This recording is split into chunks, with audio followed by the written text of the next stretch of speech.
My name is Ji Chonghua. I woke up to sharp pain in my temples and an all-too-familiar voice.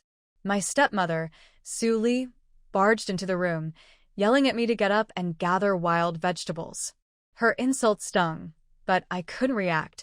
I was still struggling to believe I was alive. After all, I had died. I clearly remembered that snowy day when my beloved stepsister, Ji Qin, pushed me in front of a knife to save herself. Back then, I had adored Ji Qin, even though I was always compared to her, fat, unkempt, and overshadowed. She was everything I wasn't, beautiful, confident, and loved by everyone. Despite this, she always defended me, and I cared for her deeply. When she got married to the rich pig farmer, Yu Guang, I was genuinely happy for her. But her marriage didn't satisfy her for long. She started an affair with a wealthy businessman who came to our village. And when things got messy, she begged for my help, crying and blaming her tough life with her in-laws. Foolishly, I agreed. One snowy day, she tricked me into her house, got me drunk, and set me up. When I woke up, everything spiraled out of control. Yu Guang found us, and Ji Qin twisted the situation to frame me. Chaos erupted, and in the heat of the moment, Yu Guang, furious and betrayed, grabbed a knife. Ji Qin pushed me in front of him to save herself. I felt the cold blade, the warm blood, and then nothing but freezing snow beneath me. The villagers turned against me. My family abandoned me, running as far as they could. Ji Qin disappeared with her lover. As I lay dying in the snow, trampled and ignored, a man appeared, a notorious thug from the village named Duan Hu. Everyone feared him, but in that moment, he saved me. He cursed at me for being so heavy as he carried me through the snow, but his words, rough as they were, felt warm. And now, here I was, alive again back to a year before my death. The familiar scenes, the insults, and the pain, it all felt like a cruel joke. But this time, I wouldn't be the same naive fool. This time, I'd change everything. I was shaken out of my bitter thoughts by my stepsister Ji Qin's cheerful voice. She was scolding our stepmother, Su Li, for yelling at me again. My body tensed, and I kept my head down, though inside, my hatred for them burned fiercely. Su Li's attitude flipped in an instant, her harshness replaced with a sweet smile as she praised Ji Qin for being diligent and focused on her upcoming matchmaking event. I wanted to laugh at the irony. In my past life, Ji Qin dragged me to every matchmaking event, not to help me, but to use me as a foil to make herself look better. Back then, I didn't care for my appearance, beaten down by years of insults. I stopped dressing up and barely maintained basic hygiene. My unkempt hair and dusty clothes made me look like a ghost, fat, messy, and unwanted.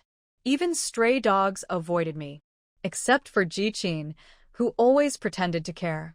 This time I wouldn't play along. I silently grabbed my basket and headed to the mountains to gather wild vegetables.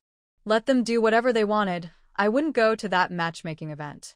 More importantly, I needed a plan to escape this hellhole of a family and get far away from Ji Qin's poisonous schemes. As I walked, the icy wind stung my face, sneaking through the worn-out seams of my clothes. It was bitterly cold, but I felt a strange warmth in my heart. I was alive again. I could start over. Thank you, heavens, for this chance. I would not be anyone's scapegoat this time. I would live well no matter what. Just as I reached the foot of the mountain, Ji Qin caught up with me, calling out in her usual sweet, fake tone. She grabbed my arm, pretending to be concerned about the bruises from Su Li's broom. I pulled my arm away and looked her in the eye, my voice calm but firm. Yes, she hit me and it hurt a lot. Don't touch me, Ji Qin. I could see a flicker of surprise in her eyes. Good. Let her wonder. This time, I wasn't the same Ji Chunhua she had used and discarded. I was climbing the mountain, trying to ignore Ji Qin's fake concern as she prattled on behind me. She claimed she'd stand up to the family for me, but I knew better. Ji Qin was pampered, protected from any hard work, and showered with the best. Why would she risk all that for someone like me, the family's doormat? No, She only cared about herself. I saw it all clearly now, in this second chance at life. As we climbed, Ji-Chin switched topics, rambling about how she fought to get me a spot at the matchmaking event. She tried to make it sound like she was doing me a favor, but I knew the truth. She just wanted me there as her foil, to make herself look better. I felt a surge of anger, but held it back. I wouldn't fall for her manipulative kindness again. Suddenly, Ji-Chin shouted, pointing to a patch of wild dandelions under a tree. She darted ahead, but then froze mid-step, staring at something or someone. My heart raced. Could it be a wild animal? I followed her gaze and froze too. It was him, Duan Hu. He walked toward us, tall and broad, his figure cutting through the foggy morning. His rough demeanor and loud flip-flops seemed to dominate the landscape. My knees nearly buckled. This was the man who had saved me in my past life, carrying me through the snow when everyone else abandoned me. My chest tightened, and my eyes burned with unspoken gratitude. But before I could speak, Ji-Chin sprang into action, her voice turning sickeningly sweet. She planted herself in front of the dandelions and tried to draw his attention. Her tone was flirtatious, confident, nothing like the fear she used to express toward him in the past. I couldn't believe my ears. Ji-Chin had once called Duan Hu a brute and a thug, someone she wouldn't touch with a 10-foot pole. Yet here she was, trying to charm him. Her boldness was unsettling. I could see the greed in her eyes as she looked at him. She must have known his future, how he would rise from a rough laborer to a wealthy real estate tycoon. Duan Hu didn't seem impressed. He laughed coldly from the shadows, his voice rough and dismissive. "Go to hell," he snapped, brushing her off. Watching Ji-Chin's plan fail gave me a grim sense of satisfaction. This time, I wouldn't let her or anyone else take advantage of me. I would protect myself no matter what. I was climbing the mountain, trying to ignore Ji-Chin's chatter as she rambled on, pretending to care about me. Her fake concern didn't fool me anymore. I knew she only looked out for herself. When Duan Hu suddenly appeared, his towering figure cutting through the fog, I couldn't help but laugh softly at his sharp, crude remarks. His voice, though rough, was strangely comforting. It reminded me that I was truly alive again. He didn't appreciate my laugh. Marching over with his usual intimidating presence, he glared down at me. "You laughing at me, fatso?" he growled. I smiled genuinely, meeting his gaze, and said, "No, I just think you curse really well. It sounds good." For a moment, he seemed caught off guard, like he didn't know how to respond. Ji-Chin, meanwhile, looked panicked. She rushed between us, trying to insert herself into the conversation, but Duan Hu dismissed her with a sneer and walked away. Watching him leave, I couldn't help but feel grateful. He was rough and unpolished, but he had saved me once before. He wasn't the monster people thought he was. Ji-Chin, however, wasn't giving up. She began trash-talking Duan Hu and his family, trying to make me dislike him. I didn't rise to her bait. Instead, I calmly defended him, which clearly rattled her. She couldn't understand why I wasn't afraid of him. When we found more wild greens, I decided to tease her, bringing up the matchmaking event and the pig farmer, Yu Guang, the man she married in our past life before everything went wrong. Her reaction was instant and panicked. I laughed and pushed her lightly, pretending it was all a joke, but inside, I was seething. I remembered too well how her betrayal had led to my death. Feigning a stomachache, I quickly excused myself, rushing down the mountain to get away from her. My heart burned with anger and determination. Ji-Chin's schemes wouldn't trap me this time. I would protect myself no matter what. As I ran, I felt the morning sun breaking through the mist, and the snow finally stopped. Somewhere behind me, I thought I heard Duan Hu's rough laughter echoing in the mountains. It was strange, but it made me feel stronger. This time, I would survive. This time, I would win. When I got back home, I realized something strange. The snow had stopped, and the sun was out. It was nothing like the day I remembered from my previous life. As I walked, I kept replaying Ji-Chin's behavior in my head. Something about her felt off, and one terrifying thought kept surfacing. What if she had also been reborn? Her fear of Yu Guang, the pig farmer, was too intense, and she clearly had no intention of marrying him again. Worse, she seemed interested in Duan Hu now. I couldn't let that happen. Duan Hu was a good man, and if he got involved with someone as poisonous as Ji Qin, it could destroy him, just like Yu Guang in my last life. I had to stop it. I didn't know how to repay my debt to Duan Hu, but I couldn't let him fall into her trap. Ignoring the taunts from my stepbrother and stepmother as I dropped off the vegetables, I ran straight to the village square, where the matchmaking event was being held. The place was buzzing with people from our village and neighboring ones. I found a quiet corner to stand in, deciding my only goal today was to keep Duan Hu away from Ji Qin. Ji Qin arrived not long after, her usual glow catching everyone's attention. She scolded me for not dressing up, but I stayed as I was, unkempt and plain. It wasn't like I needed to impress anyone. She quickly shifted her focus to the crowd, radiating charm as the center of attention. Men lined up to talk to her, handing over slips of paper with their details. She smiled sweetly at them all, but I could tell her real target was Duan Hu. Her voice changed whenever she spoke to him, sickeningly sweet and overly dramatic. I could see her trying to win him over, but I wasn't about to let her succeed. Meanwhile, I stayed in the background, ignored and ridiculed, as always. People whispered about how beautiful Ji Qin was and how pathetic I looked in comparison. Their words stung, but I didn't care. I wasn't here to win anyone's favor. All I needed to do was ensure Ji Qin didn't ruin Duan Hu's life. That alone was enough reason to keep going, no matter how much it hurt. Hey, but Ji Qin has a good heart.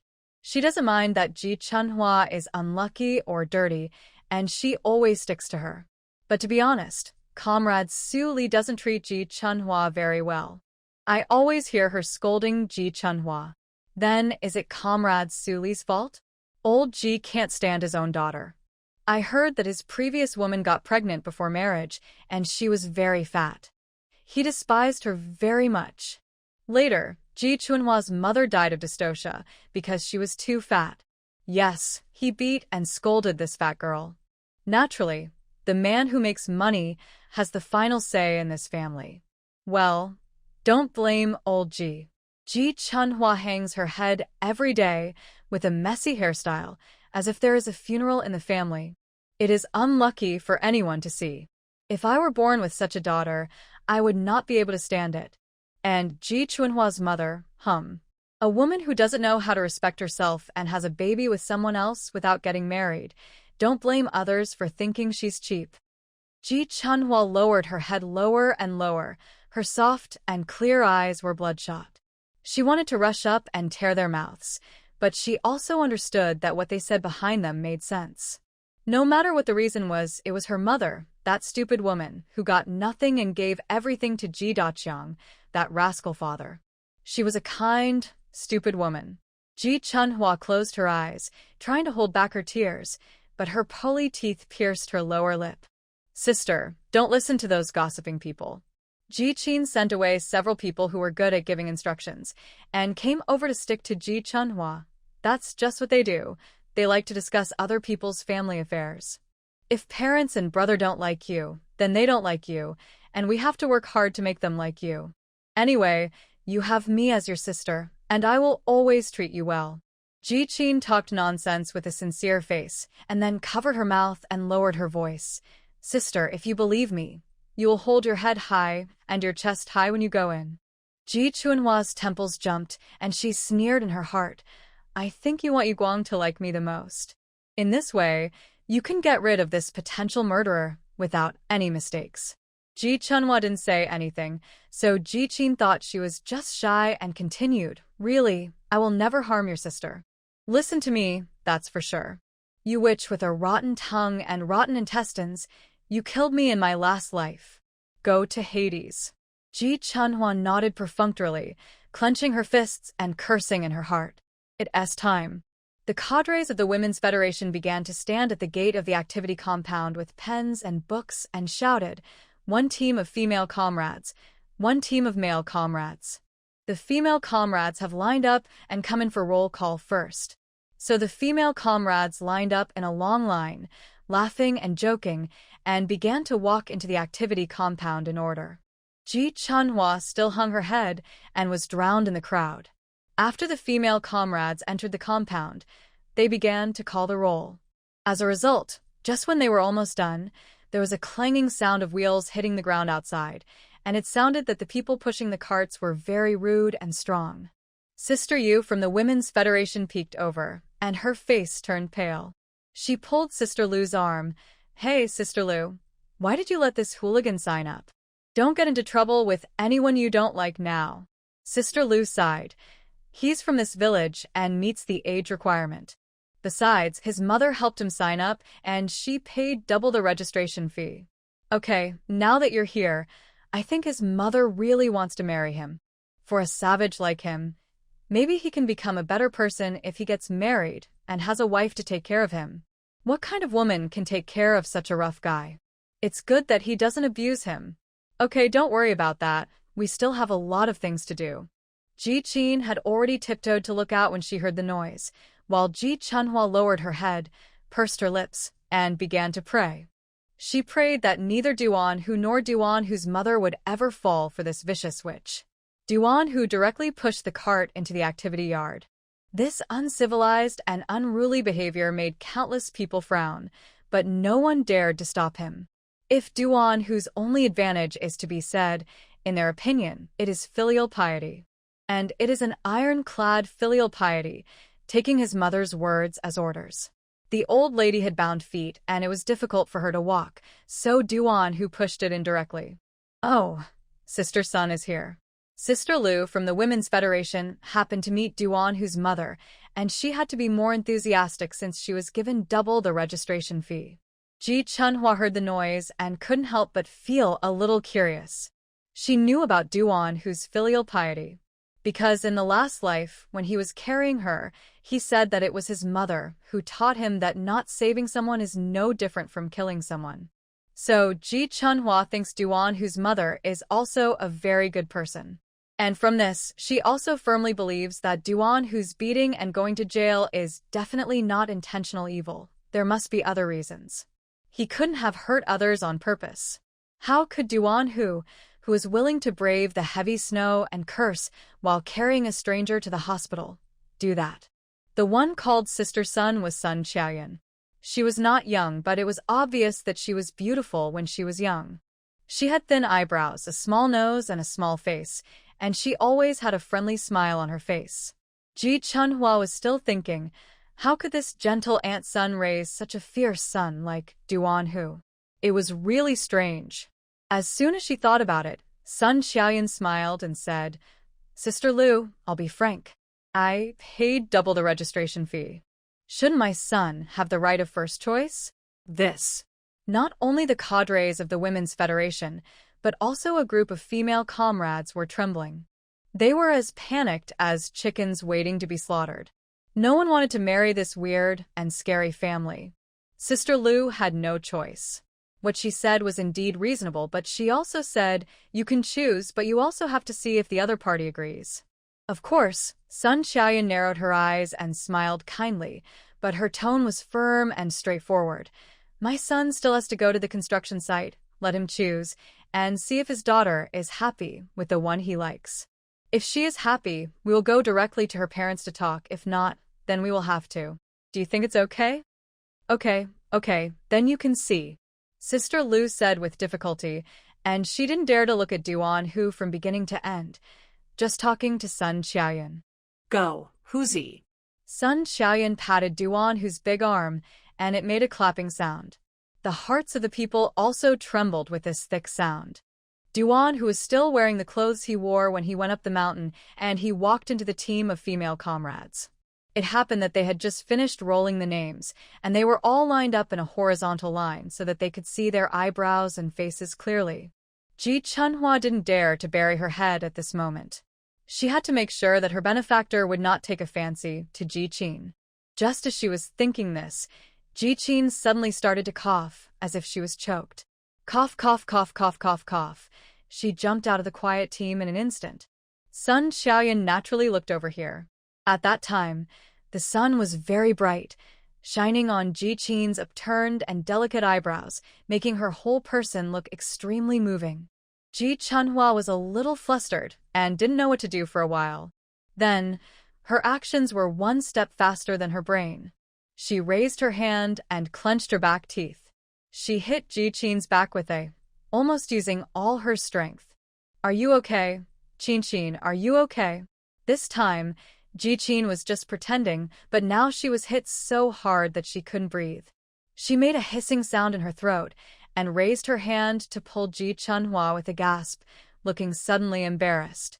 Ji Qin also knew that she must be ugly, so she got angry unconsciously and slapped Ji Chunhua away. "Are you sick? You want to slap me to death?" "No." Ji Chunhua looked innocent, her plump face covered with dust and faintly glowing with warmth wrinkled. "I just wanted to help you calm down." Who's he? Sun Xiaoyun's eyes widened, raised her hand and pointed at Ji Qin and shouted, "Who's he? That girl." Ji Qin seemed to have sensed something vaguely, and when she looked up, she was instantly ecstatic. Unexpectedly, she made a fool of herself and was right. She pretended to be calm, but her slender waist was straight. "It's okay, thank you, sister." Ji Qin deliberately showed a sweet smile, thinking that she must be the icing on the cake. Duan Hu over there also took big steps and walked towards the direction his mother pointed. The male comrades watched Duan Hu walk towards Ji Qin, the well-deserved village flower, and they were almost jumping up and down in anxiety. No. This rascal must not fall for Ji Qin. Such a good girl. Marrying this wild man is like falling into a fire pit. Everyone can't help but worry. Even the cadres of the Women's Federation are worried.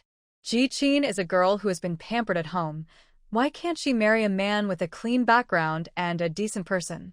This rascal is tall, strong, and dark. He is also fierce and evil. Isn't this ruining a good girl?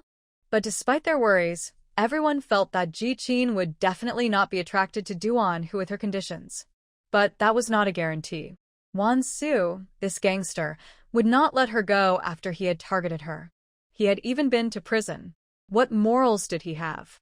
And if others knew that Duan Hu had taken a fancy to this girl, anyone who valued his life would definitely not dare to compete with him for her. Ji Chunhua had almost given up. She felt that it was over. Was this her fate? What you worry about will come true. Otherwise. After the blind date conference was over, she would go to Duan Hu and try to see if she could change his and his mother's minds. In the middle of winter, Ji Chunhua was so worried that her forehead was covered with sweat. As if she had lost the light of hope, she lowered her head again. Duan Hu finally stood in front of Ji Qin, and Ji Qin looked at Duan Hu silently.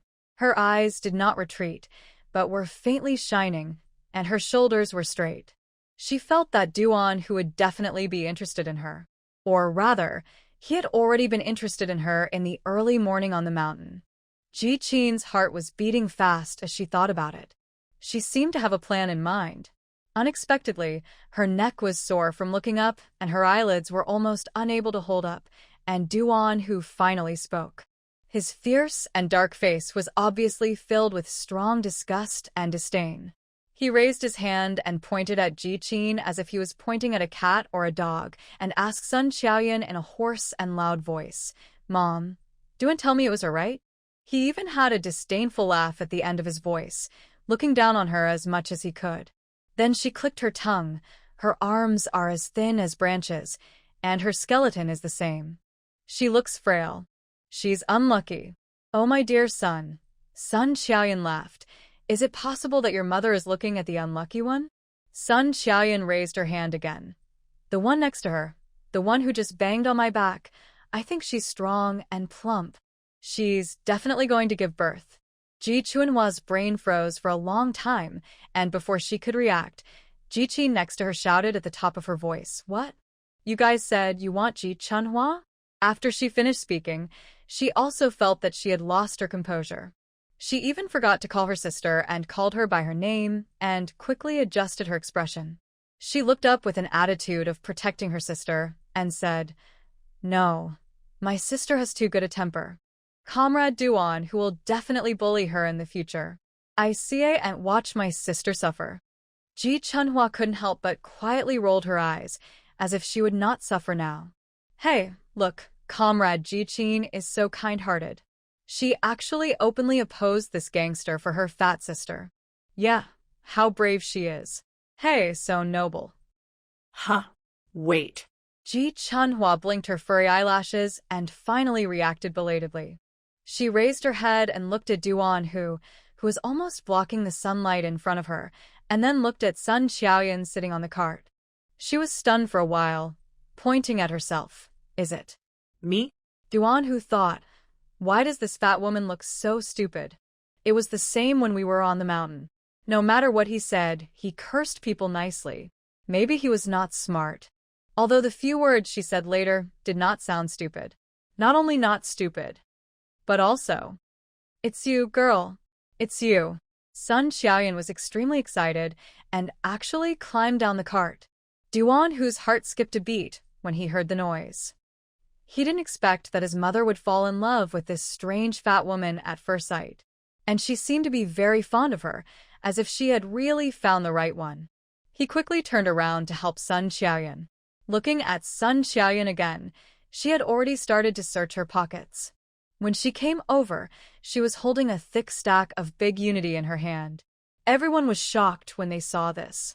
My goodness, I have never seen anyone so generous and direct. Just throwing money at her. However, is Ji Chunhua, the fat woman, really worthy of him? Sun Xiaoyan was supported by Duan Hu and walked to Ji Chunhua. Hey girl, don't be afraid. Annie is telling you that this money is the engagement money. If you agree, take it home. If you don't agree, it's okay, Annie won't blame you. Sun Xiaoyan smiled and held the money in her hand, but didn't rush to hand it over. But when she got closer, she could see more clearly. This girl has good eyesight, so clean. Although her skin is dirty, she will never be wrong. It's tender and white. There are pits and scars on her hands. She is hardworking and capable of working. Although their family will never marry a daughter-in-law to do hard labor, nor do they need her to make money. But she will never let her son marry a hypocritical girl who only wants to sit cross-legged and be a grandmother. When she arrives in their family, she can be a grandmother, but it also depends on whether this girl is worthy of it. I. Ji Chunhua thought of everything, but she never thought that she would be the one who was favored. She couldn't speak anymore, and her mind was in a mess. None of the people around her understood. No, is Duan Hu's mother too old and has blurry eyes? Why would she choose such a fat woman instead of Ji Qin?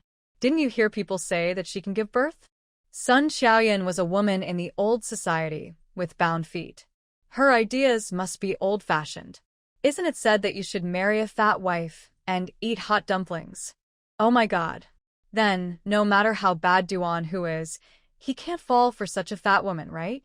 Ji Qin's eardrums were buzzing, and her mouth was broken from biting her teeth.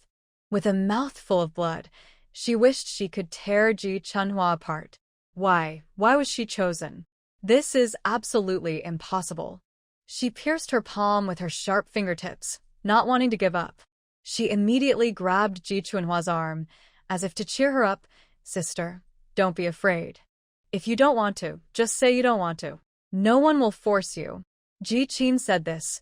Her eyes became even redder, as if she was particularly afraid that her good sister would suffer. But Sun Xiaoyan, who had seen all kinds of people in most of her life, could basically see through this beautiful girl just at that moment. She just smiled and didn't say anything. This girl's ambition is too strong. It is really impossible to ignore it. But it is obvious that her ambition is definitely not because she really likes her son, but for something else. Look at this chubby girl again. When she looked at Duan Hu, for some reason, she inexplicably showed a kind of admiration and concern. Although it didn't seem like a relationship between a man and a woman, there was definitely no contempt or fear. But marriage is a matter of parents' orders and matchmakers' words. As for feelings, they will emerge as you get along. Sun Xiaoyan added, Girl, don't worry about what others say. Just rely on your feelings to see if your aunt is unreasonable. Ji Chunhua shook her head without hesitation. Without aunt, I'm not afraid. I just didn't react. She said frankly, I haven't thought about it. She couldn't say what she didn't think about.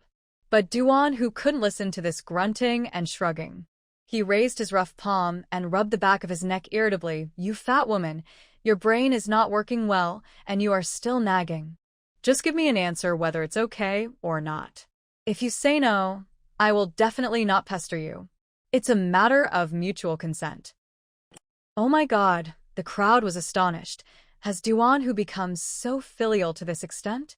He can really tolerate this fat woman? Shut up Duan Hu is really annoyed by these people. What are you talking about? Don't worry about your own business. Do you have any say in our affairs? Ji Chunhua looked at the dark, fierce and rude man standing in front of her. Seeing him yelling and cursing, her heart began to warm up again. But this time, this heat would finally not be swallowed by the cold again.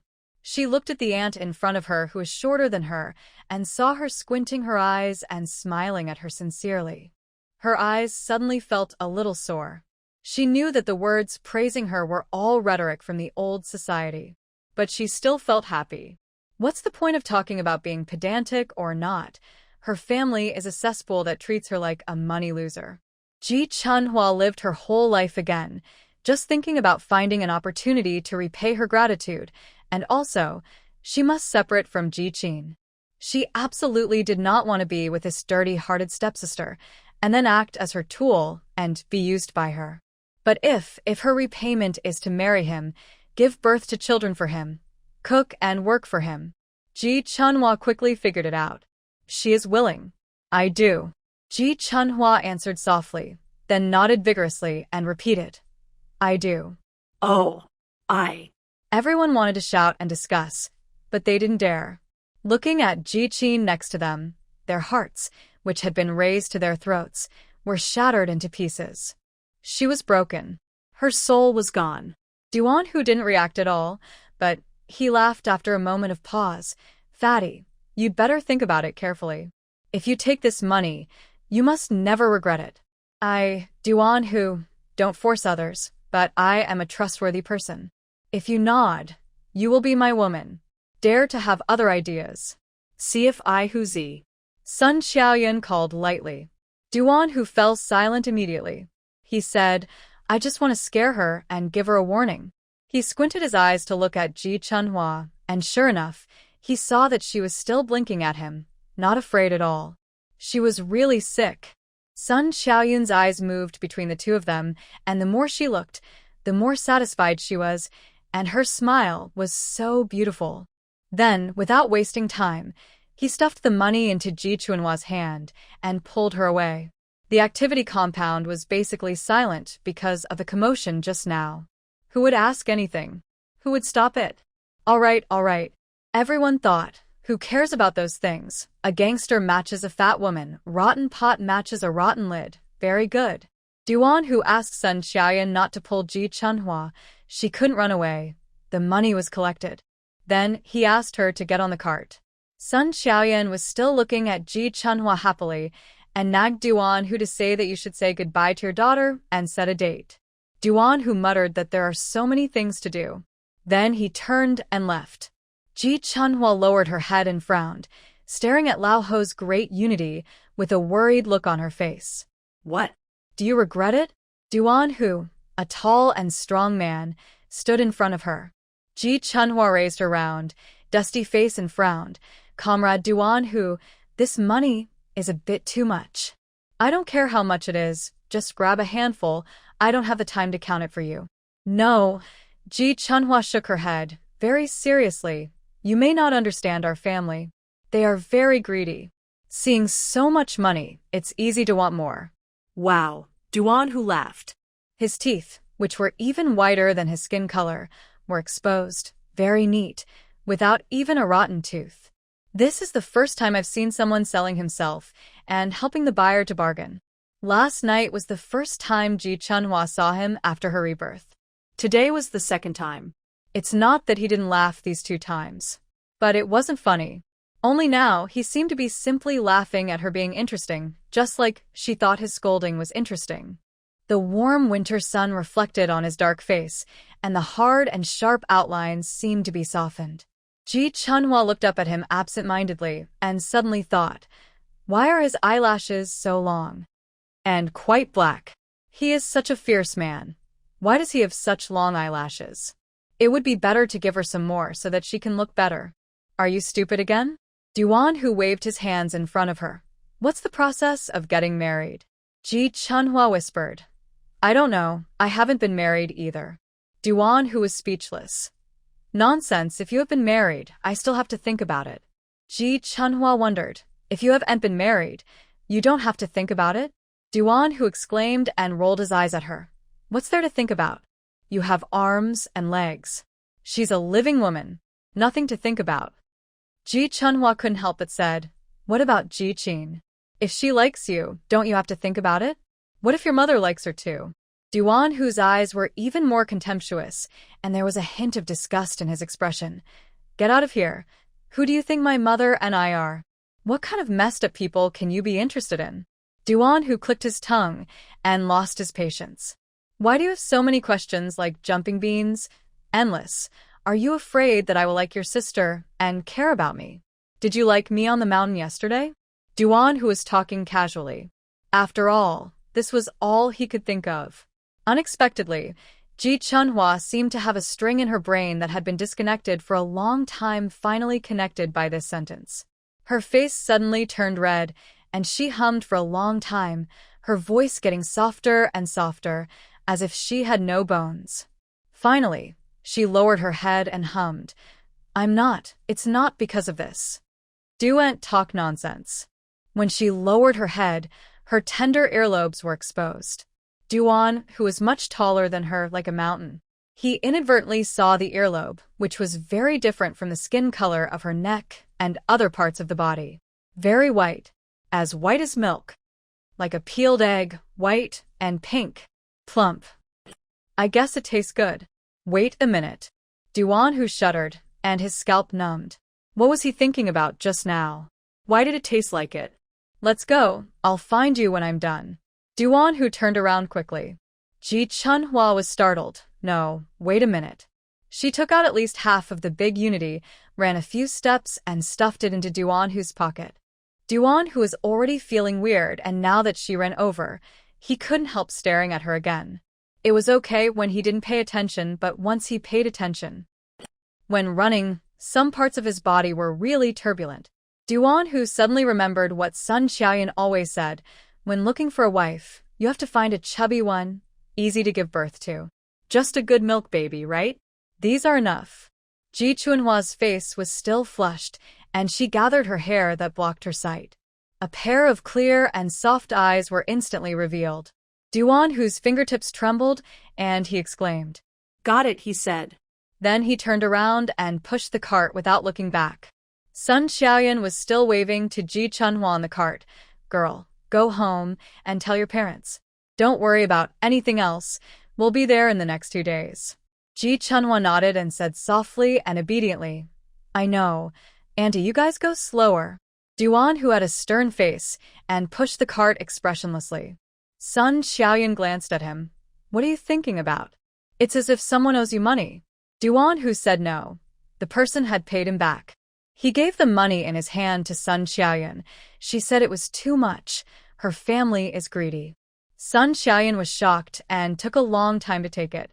After that, she looked back a few more times, but Ji Chunhua was no longer there. She turned her head and sighed with emotion. Good girl.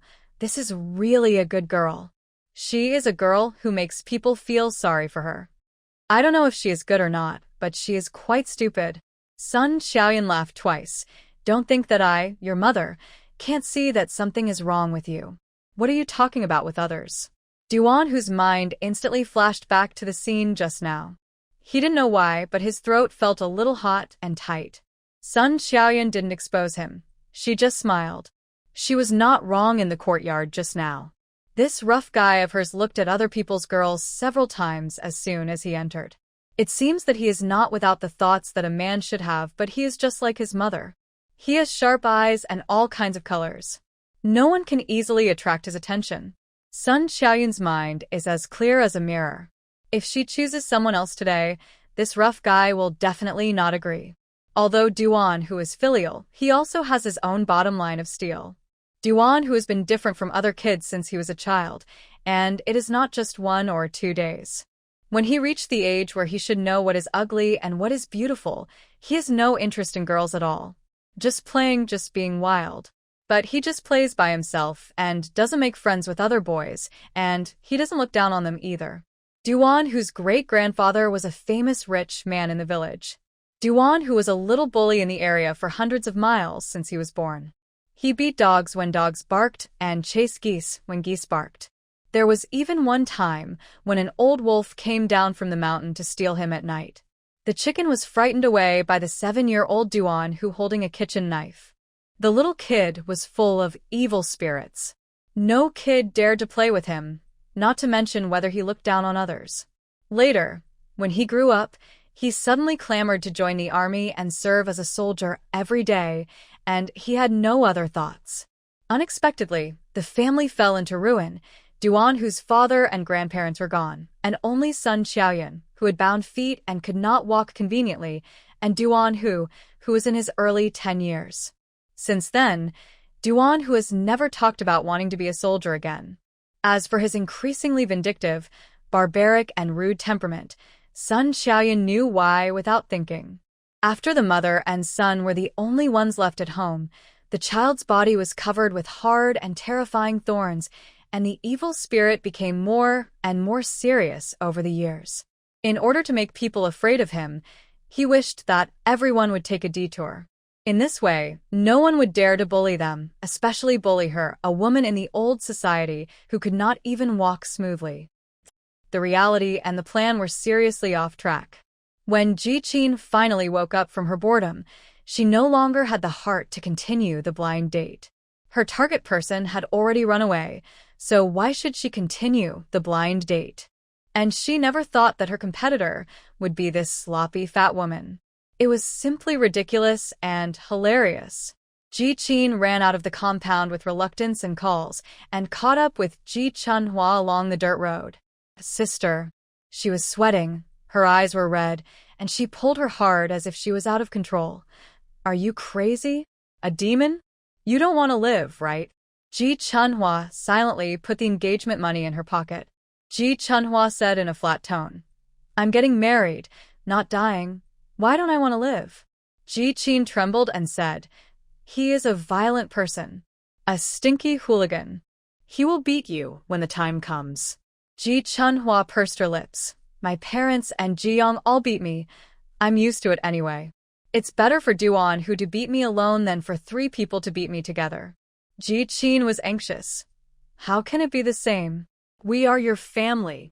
Ji Chunhua rolled up her sleeves, and her chubby arms were covered with bruises that had not faded, and even mud and dust could not cover them.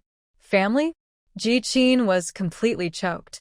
Ji Chunhua didn't talk to her anymore, turned around and walked home. Such an indifferent and gloomy attitude was in line with her character. She has always been submissive. But if you put it that way, why did she suddenly want to leave this home again? She even used the scars left by her beating to cover her mouth. Ji Qin followed Ji Chunhua, her throat choked, as if she was crying. Those who didn't know would think she was worried about her sister. Sister, what's wrong with you? You weren't like this before. Why could you take care of our family before, but not now? Even if you can't anymore, you shouldn't just give up. While they were talking, the two walked into the house. Ji Chunhua knew that she didn't need to waste time talking to her. As long as Su Li and Ji Yong saw the engagement money, they would be immediately delighted. If possible, they might start packing her things tonight. Mom, Ji Chunhua has been calling this word for more than 10 years, and it is still so disgusting. The reason why she could call it out at the beginning was thanks to Ji Daqiang's stick. I've been chosen by someone, and this is the engagement money. Ji Chunhua said it calmly, but Su Li and Ji Yong in the room were so shocked that their jaws almost dropped to the ground. What did you say? Su Li put down the work in her hands and rushed out of the kitchen, and was then stuffed a big fist by Ji Chunhua. Ji Yong rolled off the Kong without even fastening his belt. What? Chosen? Suli shivered all over as she looked at the stack of big Unity notes in her hand. Ji Yong was drooling. He paused for a long time and asked, "You have been chosen by someone, my Chin. Oh my god. It seems that today's blind date conference is really reliable. Haha, Chin, take out your engagement money and show it to me. It must be several times more than that of this fat woman." Ji Qin lowered her head deeply. Her eyes were sinister. As if the words were squeezed out from her teeth, she said, "No, I ran away halfway." What? Suli suddenly shouted, "Why are you doing this?" "Mom, do you know who chose my sister?" Ji Qin said with red eyes. "It was that stinky foreman Duan Hu, the one who has been in prison. Isn't she crazy?" Ji Yong was stunned when he heard this, and then the key point was, "I think it is this Duan Hu is crazy. Is he blind?" It wasn't Duan Hu chose her. Ji Qin gritted her teeth and said, "It was his mother." "Duan Hu's mother?" "Well," Suli said, "that's not surprising. Duan Hu's mother was a woman from the old society. She thought like that. She wanted to marry her son someone who looked easy to give birth to. Your sister has a big ace." Ji Chunhua blinked. "Mom, I think Chin is reluctant to let me get married. Otherwise, let's go to the pig farm owner Yu Guang's house to ask. I saw him today. He was staring at Chin the whole time. In this way, we can get married together and Chin won't be lonely." "Oh, Chunhua, this is a good idea." When Su Li heard the pig farm, she felt like she could smell the pork. Ji Young also became agitated when he heard it. "Hey, don't blame this fat woman. She finally said something smart. Our Chin is so outstanding. If she really finds someone to go to the Yu family to propose marriage, Yu Guang will be so happy." "Shut up. Shut up." Ji Qin finally couldn't hold it anymore and exploded on the spot, clenching her fists and yelling, "What Yu Guang? I don't like him. If you mention it again, I'm going to jump into the river.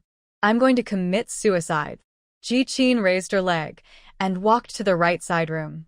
After entering, she slammed the door with a. Su Li and Ji Yong were both scared. What happened?" Ji Chunhua chuckled. "Oh my god, Chin is embarrassed. You're angry out of shame." Ji Qin naturally couldn't give up so easily. She knew better than anyone how snobbish her family was. Ji Chunhua gave all her engagement money to Su Li, and her mother would never give it up. So she still set her sights on Ji Chunhua. After dinner, Ji Chunhua went to clean up the dishes as usual. She sat on a bench with a large basin in her hand, braving the cold winter wind to soak her plump and tender hands until they turned red.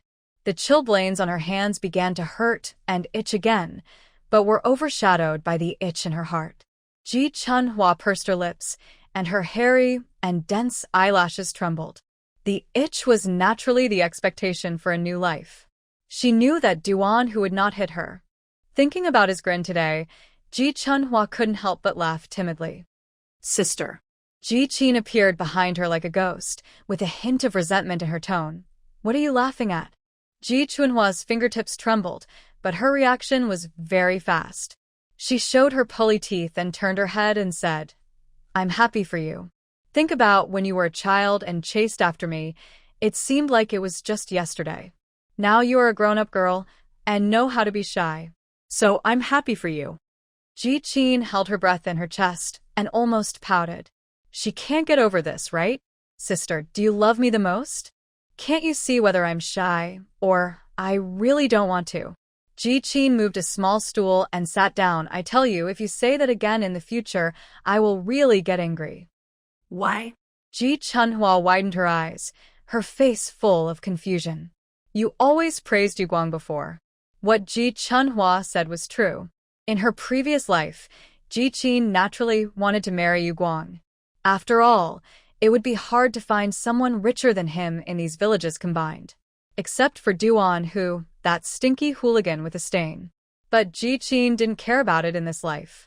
She only knew that Duan Hu's social status in the future would be enough to cover up any stains. "Can you please stop talking about me, sister?" Ji Qin frowned a little irritably. You really can't marry Duan Hu. I don't want to see you marry that stinky hooligan. Well, Ji Chunhua also looked distressed. But I have already agreed. You heard it in the activity yard today. Duan Hu said that as long as I nodded, I can't regret it in the future. Otherwise. What? You want to regret it? Suli overheard it inadvertently, and she was so angry that she pushed open the window of the main house. Are you crazy? Ji Chunhua? You finally got married. Why are you regretting it? I tell you, it's impossible. I have taken the money. If you regret it, go and make money to compensate him. Ji Yong was also in the room. Upon hearing this, he immediately said, Oh my God, that's Duan Hu, not someone else. If the fat guy regrets it, it's not a matter of money. I heard before. There were several people who went back to his construction site to find trouble. One of them, a guy who was taller than him, had his arm broken by him with one hand. Ha Suli took a breath of cold air, and her teeth were trembling. She stammered and cursed, No, I can't. Ji Chunhua, don't even think about going back on your word. Qin, hurry up. Your sister is washing the dishes. Go to her room and pick up her things. Wait for her to come over and talk in the next 2 days. Then let her get married. Ji Qin had a lot to say, but she had no place or way to say it. She was so embarrassed that her face turned red and her neck became thick. Ji Chunhua shook off the water droplets on her hands and said apologetically, Qin, thank you for your help. Ji Qin's eyes darkened, and she got up and went into the house. Of course, Ji Qin did not go to help Ji Chunhua pack up, but went back to her own room. Ji Chunhua was quite happy. She thought it was dirty if this black-hearted witch touched her things. After cleaning up the dishes, Ji Chunhua went back to the house to rest. Maybe because she got the money today, Su Li and Ji Yang didn't find fault with her anymore, or gave her a lot of work to do again. Ji Daqiang went to the county town to work for a month last month. He didn't bother with food and accommodation there. He won't be back until next week. So basically every night, Ji Yang, the mama's boy, would chat with Su Li for a long time. Ji Chunhua rarely rested so early, and she lay in bed for a long time without feeling sleepy. The tearing feeling of being stabbed in the stomach by a kitchen knife in her previous life seemed to still be there. She lay flat on the bed, looking at the dusty beams, and carefully touched her stomach. Ji Chunhua can now be completely sure that Ji Qin must have been reborn. Her fear of Yu Guang was too obvious, and so was her desire for Duan Hu. Although I don't know why did she fall in love with Duan Hu, but Ji Chunhua could vaguely guess. Maybe it was because Duan Hu lived a glorious life after her death. He deserved it. Ji Chunhua pursed her lips and thought, he is a good man and deserves to live a glorious life. More than half an hour later, Ji Young also returned to the house. The kerosene lamps and candles in the Ji family's yard were extinguished. In order not to attract attention, Ji Chunhua also blew out the candles. But Ji Qin's words were still echoing in her mind. Finally, Ji Chunhua felt that she could not sit like this, waiting for death, waiting for Ji Qin to come up with a way to cause trouble. She had to try to take the initiative and trip Ji Qin first. Thinking of this, Ji Chunhua could only think of one way: Yu Guang. Ji Chunhua racked her brains and flexibly crossed her fat and short legs and sat on the edge of the Kong. She remembered that Yu Guang had to leave the pig farm very late every day, and the pig farm was at the northernmost end of Yaohe village. The snoring of Su Li and Ji Yang rose and fell like a duet. Ji Chunhua gritted her teeth, held her breath, and quietly got off the Kong. Although there is no sign of snowing again, the air outside is still dry and cold. The winter wind blew on her face, and even Ji Chunhua felt it was prickly through the thick chapped hair. She didn't wash her face or get ready after returning from the blind date conference, not only because it would look strange, but also because she often had to work outside. Her skin was very tender, and if the dust was washed off, it would be blown red and cracked by the wind in a few days. At this time, people would believe that Yaohe village was a desolate mountain. When she arrived in the north, the street lights had not been built yet, and there was nothing to see except the moonlight. There was no other light. Ji Chunhua hurried as fast as she could, waiting on the dirt road at about the right time, standing on tiptoe with her hands in her folds and squinting her eyes to look forward. Suddenly, a small semi-trailer came with a clang. Ji Chunhua's eyes lit up, and her heart beat faster. Her throat was dry, and fear began to surge up uncontrollably. No, she had to be brave. Apart from Yu Guang, she couldn't think of any other way now. Ji Chunhua clenched her fists and closed her eyes. Finally, she made up her mind. She ran forward a few steps and waved in the glaring headlights. "Comrade Yu Guang, I am Ji Qin's sister. I want to say a few words to you on her behalf." Squeak, the honest man in the car, froze all over and immediately stepped on the brakes. Yevin. Yu Guang stuttered, and his square face turned red as he repeated the name. He pushed the door and got out of the car. "Did Comrade Ji Qin ask you to come to me?" When she actually met her brother-in-law, Ji Chunhua's fear faded a lot. Perhaps it was because he looked too honest. If it weren't for her previous life, who would have known that he was a potential murderer? This so. Yu Guang began to stutter when he thought of Ji Qin. He rubbed his palm against the seam of his trousers and said, "I really didn't expect her to pass on a message to me. There were so many people at the blind date meeting today. I saw most of the men took the initiative to say hello to her, so I backed off." Yu Guang smiled bitterly. "I was afraid she wouldn't like me." Ji Chunhua looked at Yu Guang's inferiority complex and cowardice and didn't say a word for a long time. She had thought it through clearly on the way here, but when she really saw this honest brother-in-law, she couldn't help but sympathize with him. In fact, Yu Guang had a square face and good-looking features. He was also a well-known wealthy family in 10 villages and 8 shops, and his conditions were definitely among the best.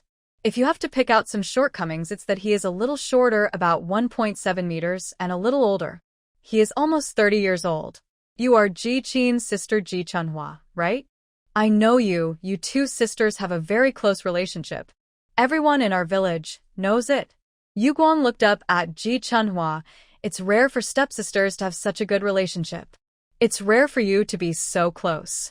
Yu Guang laughed dryly twice, but after saying this, he looked away as if he couldn't bear to look at it. "Can I ask Comrade Ji Qin what she wants to say to me?" Is she interested in me too? Although it was late at night and everyone was asleep, Ji Chunhua could still see the disgust in Yu Guang's eyes. Just like before she died in her previous life. Ji Chunhua's soft-heartedness also dissipated a lot along with this disgust. It's not that she is unreasonable and has to force others to have any feelings for a sloppy fat woman. No one should say anything about anyone else, and no one should pretend to be a good person and sympathize with anyone else. Qin didn't explain it. Ji Chunhua said with a smile, "But I can see that she is indeed interested in you. She always talked about you in the past, saying that she was craving the pork from your family. My parents and my brother also think you are a very good person." "Really?" Yu Guang was surprised and delighted, and he was so happy that he didn't know what to do. "It's hard to say. It's just pork. If Ji Qin marries me, I will take care of all the pork in the Ji family in the future." Yu Guang patted his chest. Ji Chunhua nodded. "That's great. I think you might as well just ask the matchmaker to come to my house to propose marriage. Qin is too shy. I joked with her about you today, and she got angry with me." Ji Chunhua smiled ambiguously, and it seemed that she doted on this girl very much. Okay. Yu Guang nodded like pounding garlic, and he couldn't stay any longer. He immediately turned around and ran back to drive. "Thank you for your trouble, Sister Ji. Yikvin. I'll ask someone to go to your house to propose marriage in the next 2 days." "Okay, then hurry up." Ji Chunhua's eyes flashed, and she smiled warmly. "Don't be too late. So many people greeted Qin today. If someone gets there first, you will be very competitive." Yu Guang stepped on the accelerator and said a few more hellos, and drove home without even saying goodbye. Looking at this posture, it seemed as if he was going to pull the matchmaker out of bed tonight and go to Ji's house to propose marriage the next day. The trailer drove away with a clang. Looking at the gray-black exhaust, the smile on Ji Chunhua's face gradually disappeared. Now that she thinks about it, her soft-heartedness is actually a bit redundant. Because Ji Qin will definitely not marry Yu Guang again, no matter what. The reason for lying to Yu Guang is to let him annoy Ji Qin, so that she can't free up her hands to do small things to herself. Ji Qin doesn't want her to marry Duan Hu. She doesn't have to marry Duan Hu. Duan Hu deserves a better and more outstanding girl, but definitely not Ji Qin. Ji Chunhua clenched her chubby hands into fists silently and went back home along the more winding and secret path. The weather was cold, and even wild dogs were rarely seen. Only the shadows of birds were left hovering overhead from time to time. Ji Chunhua walked with her head down, thinking about how she would deal with Yu Guangjin when he came to propose marriage. She was distracted and accidentally stepped into a mud pit. Her body swayed, and before she could scream, a big hand grabbed her from behind. The strong and hot arms seemed to be emitting heat through the coat. His blood was beating so fast that Ji Chunhua inexplicably tasted a bit of mania.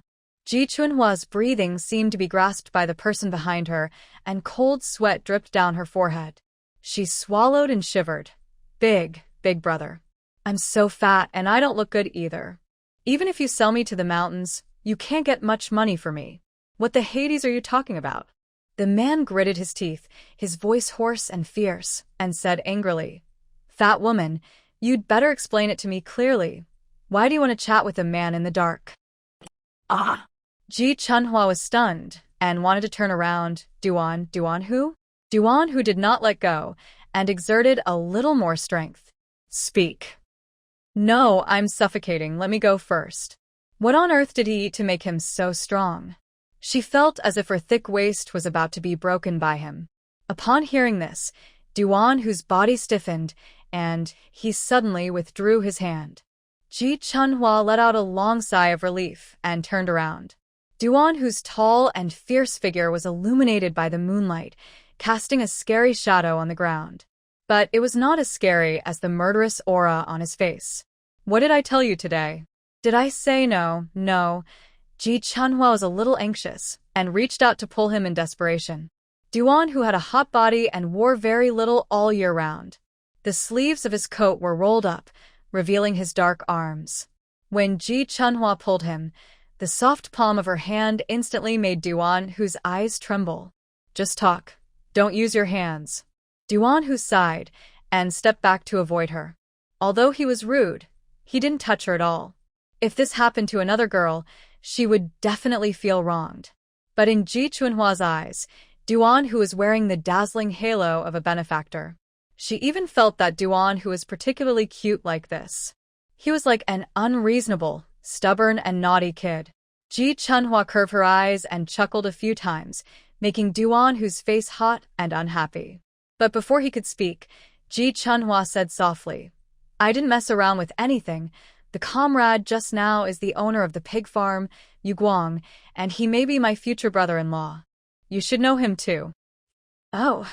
Duan Hu's irritability suddenly subsided a little, and he raised his eyebrows. I've heard of it. I also saw him at the blind date meeting today. Yes, Ji Chunhua nodded. He has always liked my sister. My sister was embarrassed, so I came to mediate for her. Are you sick? Duan Hu's nice tone didn't last long. He looked puzzled. Who does your sister need you to mediate for her? You are such a pushover. You owe it to me. Why don't you just stay at home and rest in the middle of the night, running errands for her for nothing? Ji Chunhua's heart skipped a beat. She had never heard such words before, and her soft and clear eyes widened. Duan Hu saw that Ji Chunhua's round eyes were shining brightly through her messy hair, and he suddenly felt hot on the back of his neck. He raised his chin and said, Why are you glaring at me? If you glare at me, I'll scold you too. You are sick. You are so cheap. You think anyone will be moved by doing this, right? Let me tell you, fat woman, if your hypocritically kind sister really loves you, she would never watch you live like this. Ji Chunhua was stunned for a long time, but then she smiled. Her eyes became even softer. She smiled and nodded. You are right, comrade Duan Hu. I am indeed moved by myself. So it is not for her that I ran out so late to find Yu Guang. It was for myself. Ah? Duan Hu didn't understand. Ji Chunhua smiled shyly, lowered her head and looked at her toes. Didn't Aunt Sun look at Ji Qin several times today? I'm still a little worried. You will regret it. So, I thought, let Ji-chin also say someone. This way I won't feel a sense of crisis. Duan Hu opened his mouth, but no words came out. But the heat in his body burned more intensely, and his ears were itchy. Then he cursed. Fat woman, do you have chicken feathers in your ears or feces in your brain? Didn't I tell you that my mother and I won't be interested in just any girl? Also, I'm not talking nonsense. If I say I want to marry you, I'll marry you. You, not anyone else, no one else. Duan, whose heart was pounding very fast. He felt stuffy, bloated, and uncomfortable. He had never experienced this strange feeling, so he could only speak louder and rougher and finally said, Are you done asking? Can you go home and sleep? Yes. Yihunhua grinned. Let's go. Duan, who stretched out his arm and grabbed Ji Chunhua's chubby little hand. He was stunned, and his thick black eyebrows were deeply frowned. You are a ice lump? Yuri, so cold. He cursed and wrapped Ji Chunhua's hand tightly. The rough calluses on his palms and the scorching temperature made Ji Chunhua's scalp numb instantly. She pursed her lips and her black eyelashes trembled. But she didn't break free and let him lead her along the dark dirt road. After walking for an unknown period of time, Ji Chunhua suddenly said in a mosquito-like voice, Comrade Duan Hu, thank you. Get out of here. Yeah. Ji Chunhua lowered her head and responded softly. Duan Hu's heart began to itch again, and the weak movement of the little hand in his palm made him itch even more. He felt uncomfortable, but didn't want to let go. So he snorted with his dark face that was not obviously red. I'm glad to know. Hurry up and give that comrade to me. It's not pleasant to hear. It was clear that Duan Hu was cursing loudly just now. But as they gradually walked along the winding dirt road into the alley, he stopped talking. He did not let go of her hand that had been warmed until he sent Ji Chunhua to the gate of Ji's yard. Unexpectedly, when he was about to let go, he didn't know what was wrong with him and rubbed the soft dimples on Ji Chunhua's hands with his fingertips twice. Before Ji Chunhua could react, Duan Hu let go as quickly as if he was scalded. Then he put his hands in his pockets and ran away. I will come with my mother tomorrow. Don't run around. Wait at home. Do you hear me? He lowered his voice, and his fierce voice sounded like a threat. Ji Chunhua felt that her hand that had just been let go was so hot that her heart and eye sockets were swollen. She watched him leave and responded softly. Okay, I won't run around. I'll wait for you. Duan Hu suddenly stopped where he was, turned sideways and waved his hand. Hurry back to the house. Ji Chunhua did not move. Hissed Duan Hu glared at her. His expression looked particularly ferocious under the moonlight. Ji Chunhua smiled, curved her eyes, and nodded vigorously. Then she turned around, pushed open the gate, and walked in quietly. Duan Hu stood there and watched for a while, until the gate was closed again. He hummed hoarsely, turned, and left. He put his hands in his trouser pockets, but the soft touch that had been wrapped in the palm of his right hand just now seemed to have not dissipated. Duan Hu even felt that his left hand and right hand were not the same now. His temples were throbbing, and he finally couldn't help but pull out his right hand again, but he didn't seem to know what to do. I'm sick too. Ji Chunhua returned to her room with a trembling heart and got into bed without taking off her clothes. Then she held the corner of the quilt and waited for a long time, and finally breathed a sigh of relief when she saw nothing unusual. She looked at the dark ceiling, and her heart began to beat wildly again. Then she pursed her lips and carefully raised her left hand. His hand was so big and so hot. It was so hot that she felt a little hot, as if it was steaming. Is that why he wears so little all year round? Even in his previous life, when the mountain was closed due to heavy snow, he was only wearing that thin military green coat. Ji Chunhua stared at her hand like a demon and remembered that Duan Hu seemed to have rubbed the back of her hand just now. She stretched the back of her hand closer, blinking her hairy eyelashes and observing in some confusion.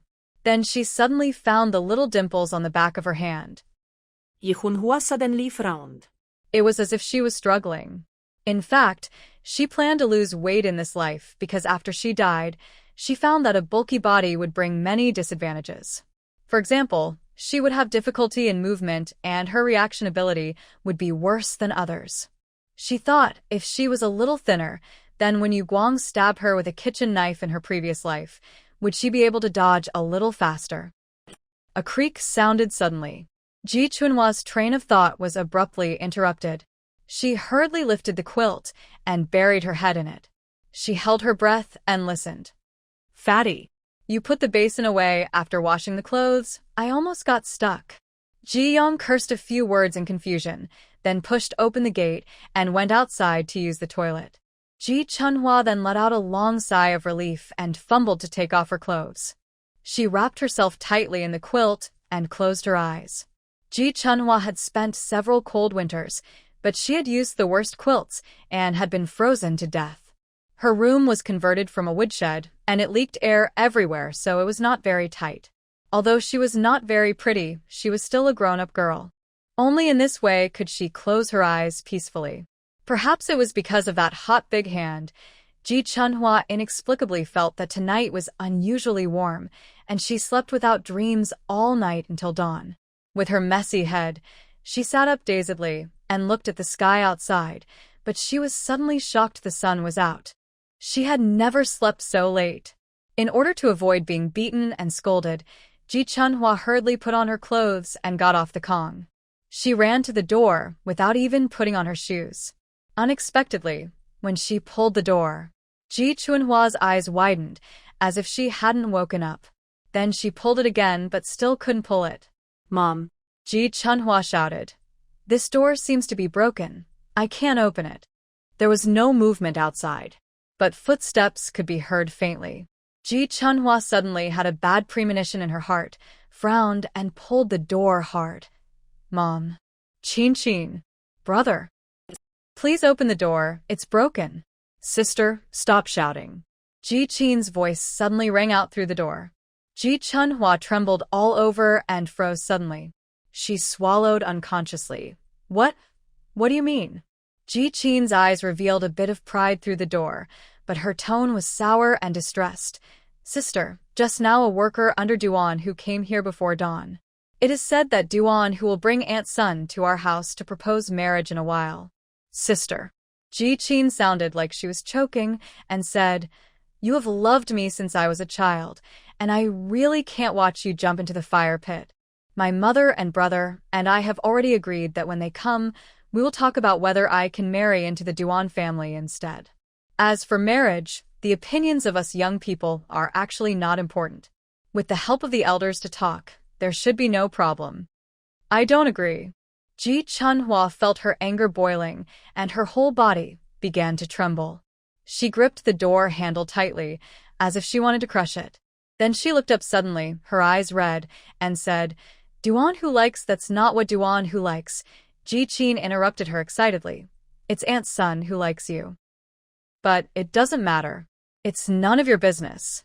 Ji Chunhua never felt that she wanted to own something or fight for something. She felt that she had nothing anyway, and as long as she was alive, it would be enough. Although it was difficult, her life was also the result of her mother's difficult childbirth, so she could not die. But now, her eyes were bloodshot, and she suddenly had an extremely strong desire that was about to explode. Duan Hu was her man, and he had already given her the engagement money. He said last night that there was no one else, only her, Ji Chunhua. Even if she was a fat woman, he only wanted her. Ji Chunhua suddenly began to pull the door handle frantically, shouting, No, I don't want you to suffer for me. Why didn't you suffer for me in all the hardships in the past? You didn't suffer the hardship of washing clothes in winter. You didn't suffer the hardship of going up the mountain to dig wild vegetables. You didn't suffer the hardship of them beating me and scolding me. Why should you marry me off now? I don't agree. I don't agree. Let me out. Oh my God.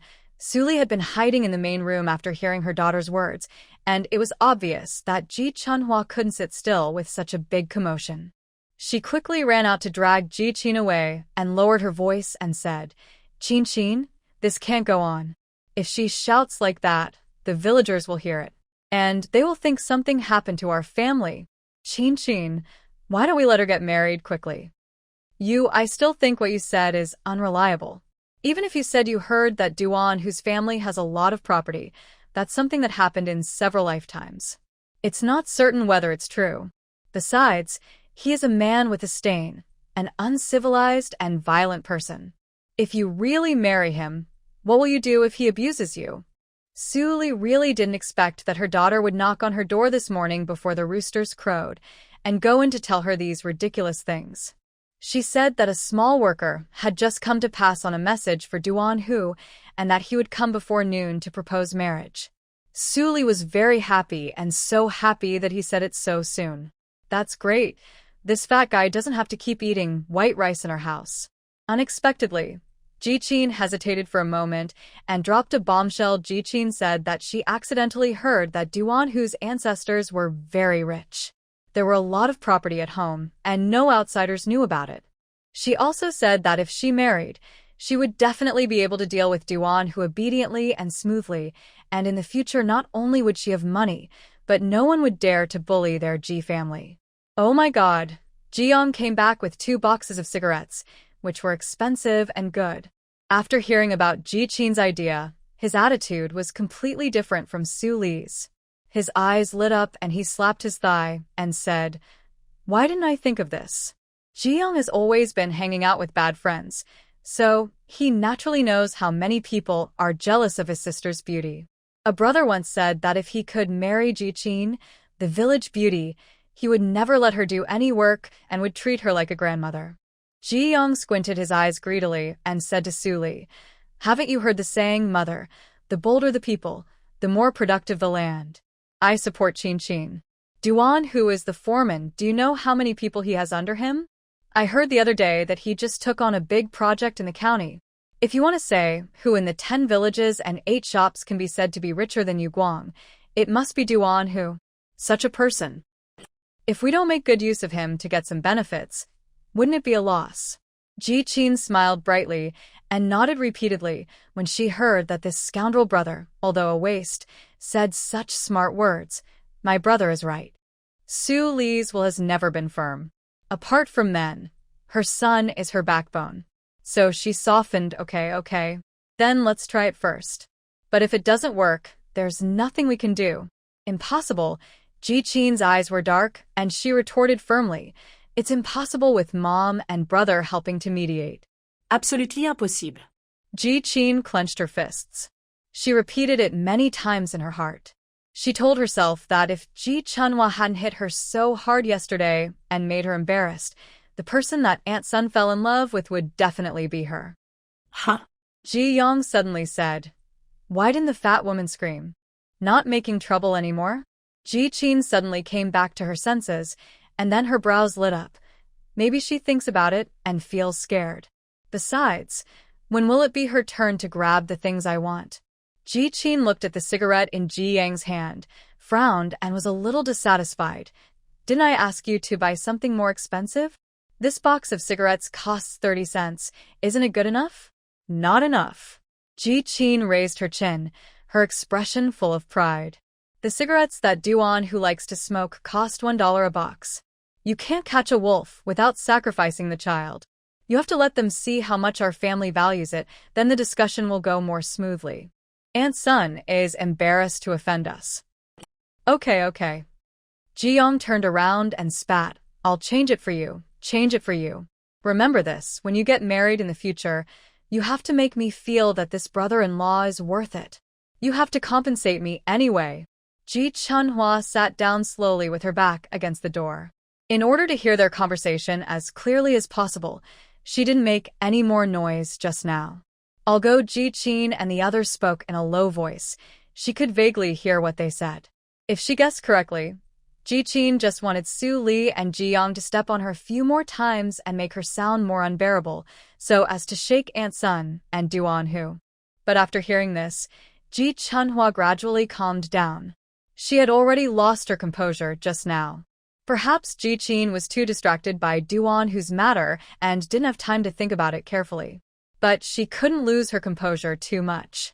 After all, Ji-Chin was the one who really killed her in her previous life.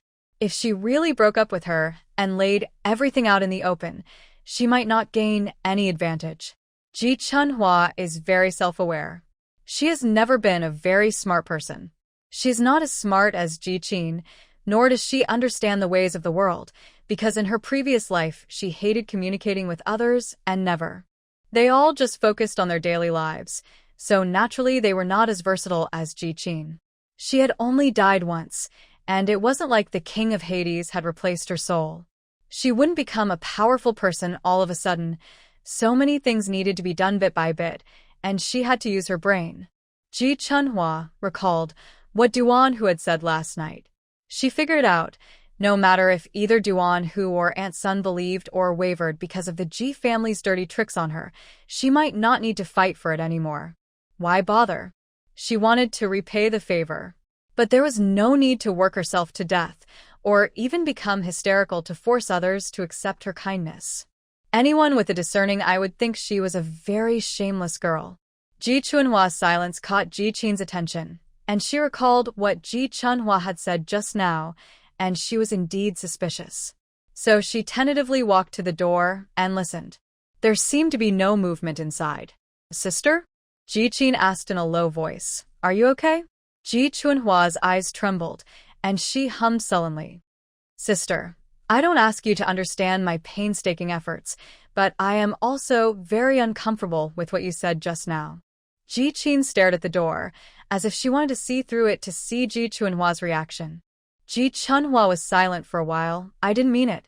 It's just that yesterday outside the activity compound, I felt uncomfortable after hearing those words. I think that you are a family in the eyes of outsiders anyway, so I might as well get married." "I understand." Ji Qin breathed a sigh of relief. Although she was puzzled, she also thought it was more reliable to say that Ji Chunhua became so abnormal because she heard some unpleasant words. Because the fact of rebirth is too supernatural, how can it happen to anyone? Ji Chunhua continued. "Besides, I have been on so many blind dates with you, and no one is interested in me at all. Qin, you are so outstanding. So many people are vying to marry you and take you home to love you, but I am different. I don't care who the other person is. I see a aunt just rot at home." "No, sister." Ji Qin smiled with satisfaction after listening to Ji Chunhua's praises since she was a child. She coaxed her with a bad heart. "What if Aunt Sun wants you?" Right. "I'm just trying. You just said that I didn't help you when you were suffering in the past. So I woke up, and I want to try my best to help you." Sister. "But if it doesn't work, just think that I don't have that blessing." Although Ji Qin said so, she also pretended to smile bitterly. Her eyes were full of calculations.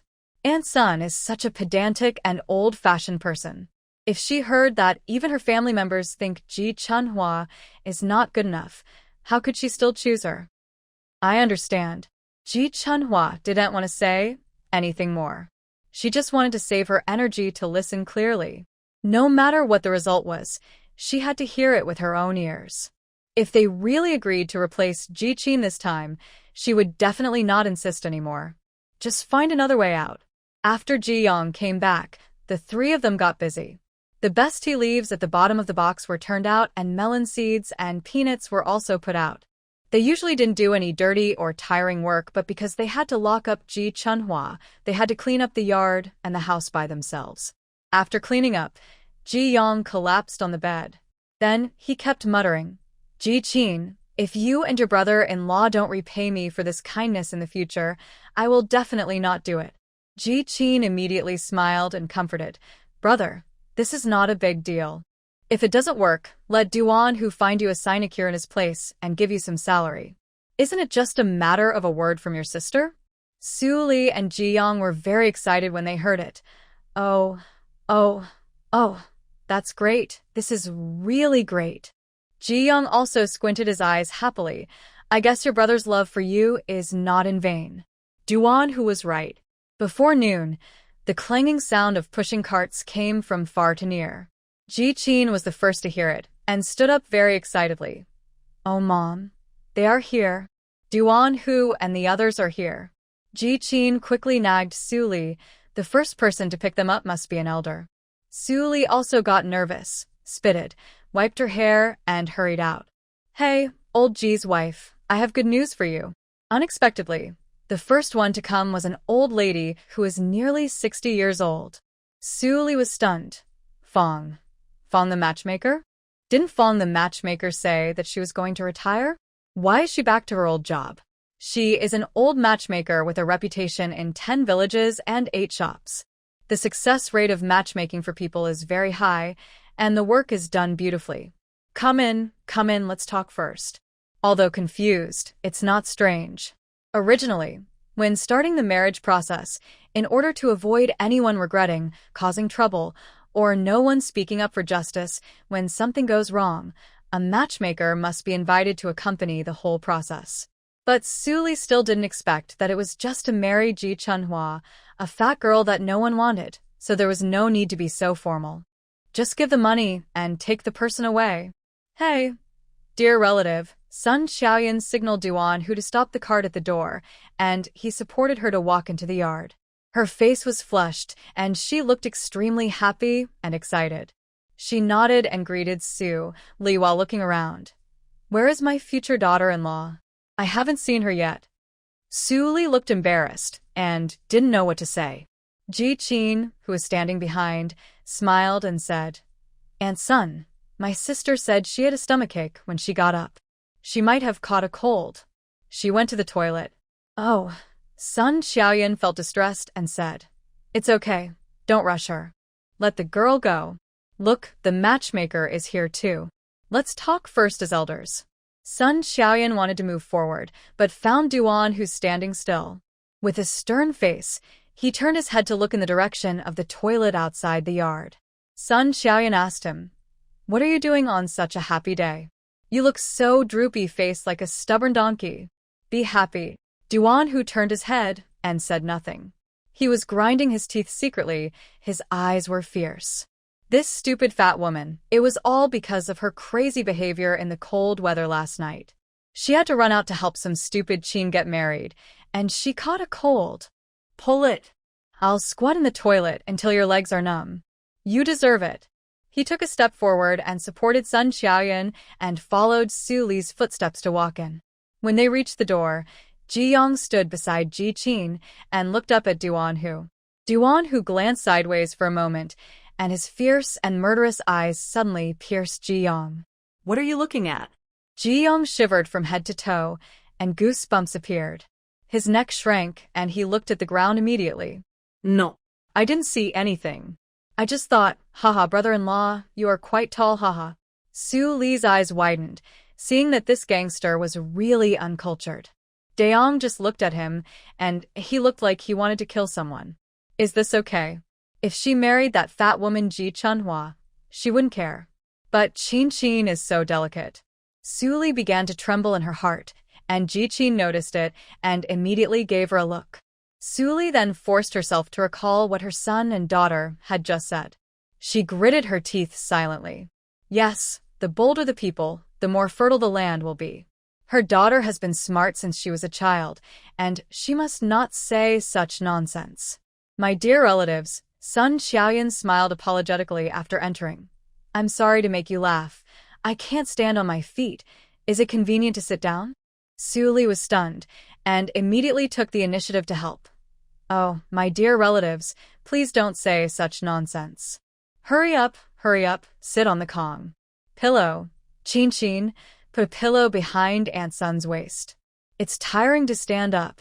Hey. Ji Qin replied sweetly, and went forward to get the pillow. Unexpectedly, Duan Hu came forward directly and sat down next to Sun Xiaoyan. Like a meat mountain. No need, Duan Hu said coldly. My mother is not used to other people's things. Just lean on me. The room was silent for a while, but it was soon broken by Fong the matchmaker. Old Ji's wife, Duan Hu's mother said that her daughter has brought back the engagement money. Did you accept it? Su Li exclaimed, and then nodded quickly. I accepted it. It was a thick stack. Okay, then I'll tell you about the rest, and then you can also talk about your family's dowry. After Fong matchmaker finished speaking, she began to say, in addition to the 4 major items, the betrothal gift will also add some food coupons. With the engagement money, this condition will make people envious even in the county. Old G's wife, what do you think? Are you dissatisfied? Su Li's brain crashed, and she nodded woodenly without even hearing the words clearly. But in her heart, she said, What?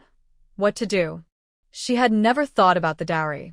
Generally speaking, although the dowry does not cost much, it also needs to be used to make quilts and buy new basins and new clothes. Ji Daqiang hasn't come back yet, and she has no money.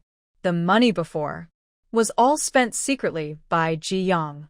Su Li scolded him at first, but later he kept saying nice things and coaxing her. Su Li couldn't bear to do that, so she just turned a blind eye. Seeing Su Li was stunned, Ji Qin quickly poked Ji Yang with her elbow. As a grown-up girl, it was not easy for her to take the initiative to bring up the matter of marriage exchange, and Su Li had to be the first to do it. Ji Yang understood instantly and quickly moved behind Su Li and poked her arm, whispering in a voice that only the mother and daughter could hear, "Don't worry, Mom, if Qin gets married. As her brother, I will be responsible for her dowry." Su Li calmed down when she heard that, and then thought for a moment, trying to force out a less stiff smile. "Matchmaker Fong, my relatives, it's like this. The dowry is easy to talk about. Our family has no objection to what other families have. It's about this marriage. Can we marry someone else?" "What?" Matchmaker Fong was the first to be shocked. She opened her mouth for a long time but couldn't say anything. She looked at Sun Xiaoyun as if asking with her eyes, "You didn't tell me about this before. Why are you suddenly going to change the marriage?" But the friendly smile on Sun Xiaoyun's face instantly faded. Looking at Duan Hu, who was standing next to his mother as a human backrest, his already fierce face was filled with cruelty and barbarity, and his whole body was filled with a cold, murderous aura. The blue veins on the side of his neck were throbbing. If Sun Xiaoyun hadn't quietly patted the back of his hand, signaling him to be patient, he would have probably gone crazy. Su Li saw that although Sun Xiaoyun and Duan Hu looked unhappy, they didn't immediately turn against each other. She was immediately delighted and quickly took advantage of the victory to pursue, "Oh, speaking of that fat girl in our family. Hey, Duan Hu's mother, I really want to send her away quickly. We are all women, and you should understand that this girl is not my biological child. She has been so unlucky since she was a child. She has become more and more depressed as she grows up. She doesn't take care of her personal hygiene every day, and her head is drooping. We are all scared. It was Ji Qin who told me that you and Duan Hu are both good people, so I couldn't bear to see such an unlucky thing ruin you and your son." Su Li said all this without anyone interrupting her. She became more and more excited and gestured, "But you said I have received the engagement money, and the matchmaker is here. I think you two and I are particularly compatible, so in my opinion, why not marry someone else? Let my Qin marry to him. Look, dear relative, my Qin's looks are so good that anyone in the village would choose her get lost." "Shut up, you old woman." Before Su Li could finish her words, Duan Hu flew into a rage. He kicked over the wash basin stand beside the Kong, and the worn-out enamel basin flew out with a and hit the door. Ji Chunhua, who was locked in the small room, raised her head instantly upon hearing the sound. Her soft eyes suddenly widened, and then she grinned. Her white teeth were all exposed, and she couldn't help but let out a pleasant hum. Ji Chunhua quickly covered her mouth, but unexpectedly, such a subtle sound made Duan Hu, who was about to overturn the roof, suddenly freeze. "Your mother." Duan Hu gritted his teeth, his dark face like a violent and manic storm and dust. He looked around viciously. "You locked up the fat woman, didn't you?" "My sister volunteered." Ji Qin saw that the situation was not right and quickly stood up. "It's my sister." My sister also agreed. This sophistry could not fool Duan Hu at all. His mind suddenly flashed with the plump face that smiled softly and cleanly at him under the moon last night. His tone became more defiant and confident. He raised his eyebrows and said, "She loves me to death. How could she agree to it? Do you think I'm as easy to fool as a 3-year-old kid?" You. Ji Qin was stunned. She seemed to be burned by the scorching temperature in Duan Hu's eyes, and felt the jealousy and hatred in her heart suddenly deepened. Why? On what basis? Why does he look like He will not marry anyone other than Ji Chunhua. Impossible. How could it be possible? Is he blind and mentally ill? Su Li and Ji Yang were completely frightened by Duan Hu's ferocity.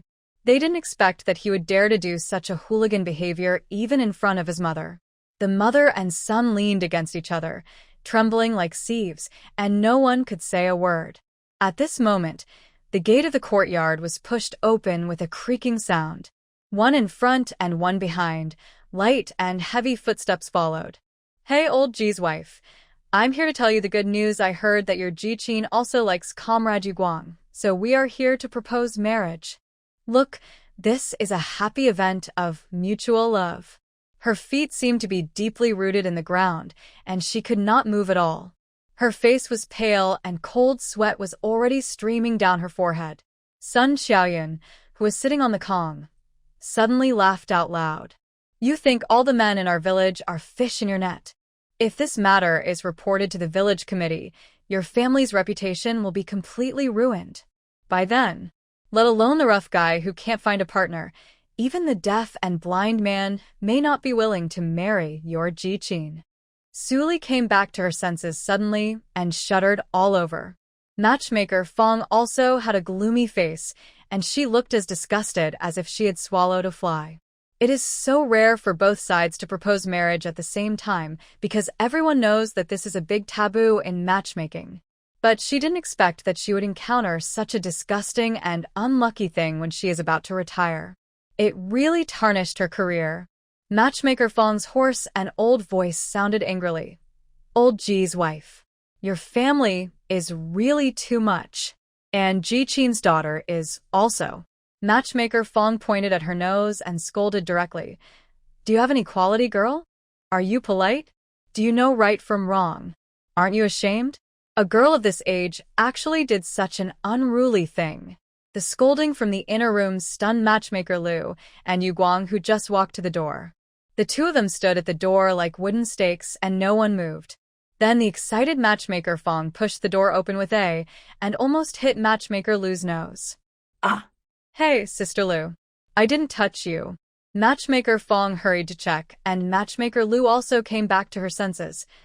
"Ah, isn't this Sister Fong? Whose relative is this, to ask you to come out of retirement?" "Oh, this is an old sister of mine." Okay, let's talk about it later." "I'm so unlucky. I almost fainted." Matchmaker Fong shouted inside. "Xiaoyun, come out with your son. I'm going to say this today. Don't say that your Ji Qin is beautiful.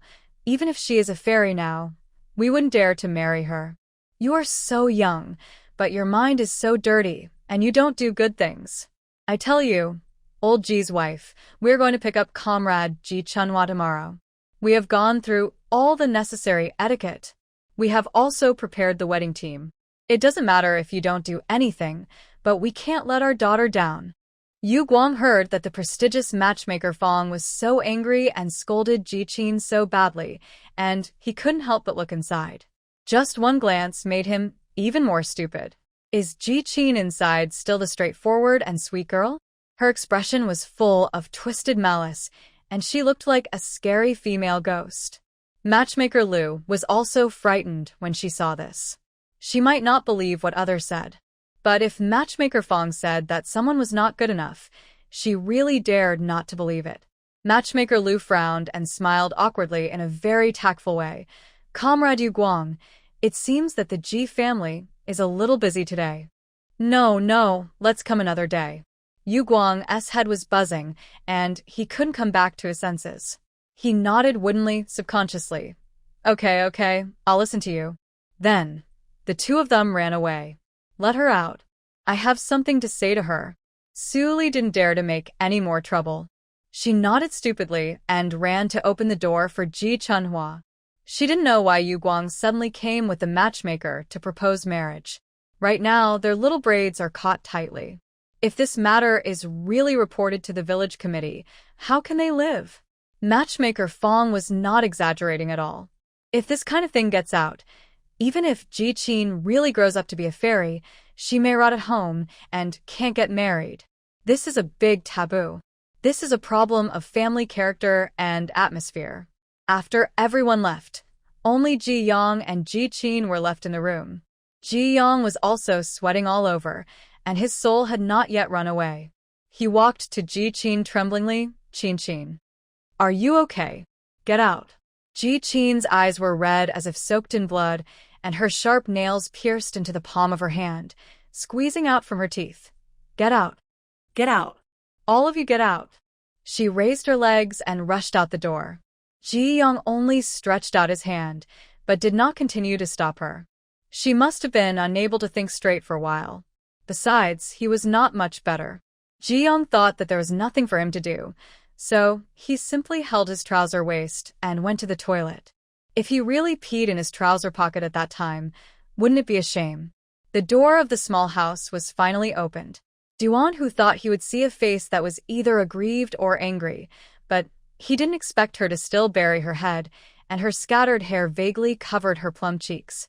She looked very quiet and indifferent. Duan Hu's hands holding Sun Xiaoyan stiffened unconsciously, and his throat seemed to be blocked by something, choking and holding it. He asked in a hoarse voice without a good temper. Wow, you're quite beautiful. Not in a hurry at all, right? As he spoke, the dissatisfaction in his eyes became more and more serious, and he gritted his teeth and said, Fat woman, don't you want to marry me? Huh. Are you really eager for your sister to marry for you? Ji Chunhua shook her head and raised her head slowly. After Su Li opened the door, she went to hide in the side room. Sun Xiaoyan was short and was blocked by Duan Huban's broad back, as if she could not see her. Ji Chunhua tilted her chin up, and her hair was blown away by the wind. Her soft and clean eyebrows were all exposed, and Duan, who was suddenly stunned, those round eyes were full of relief, with a moist light, as if powerless, and as if lost and recovered. Duan, who didn't know why, but after a long pause, he suddenly grinned. He was proud and ostentatious, and so rude.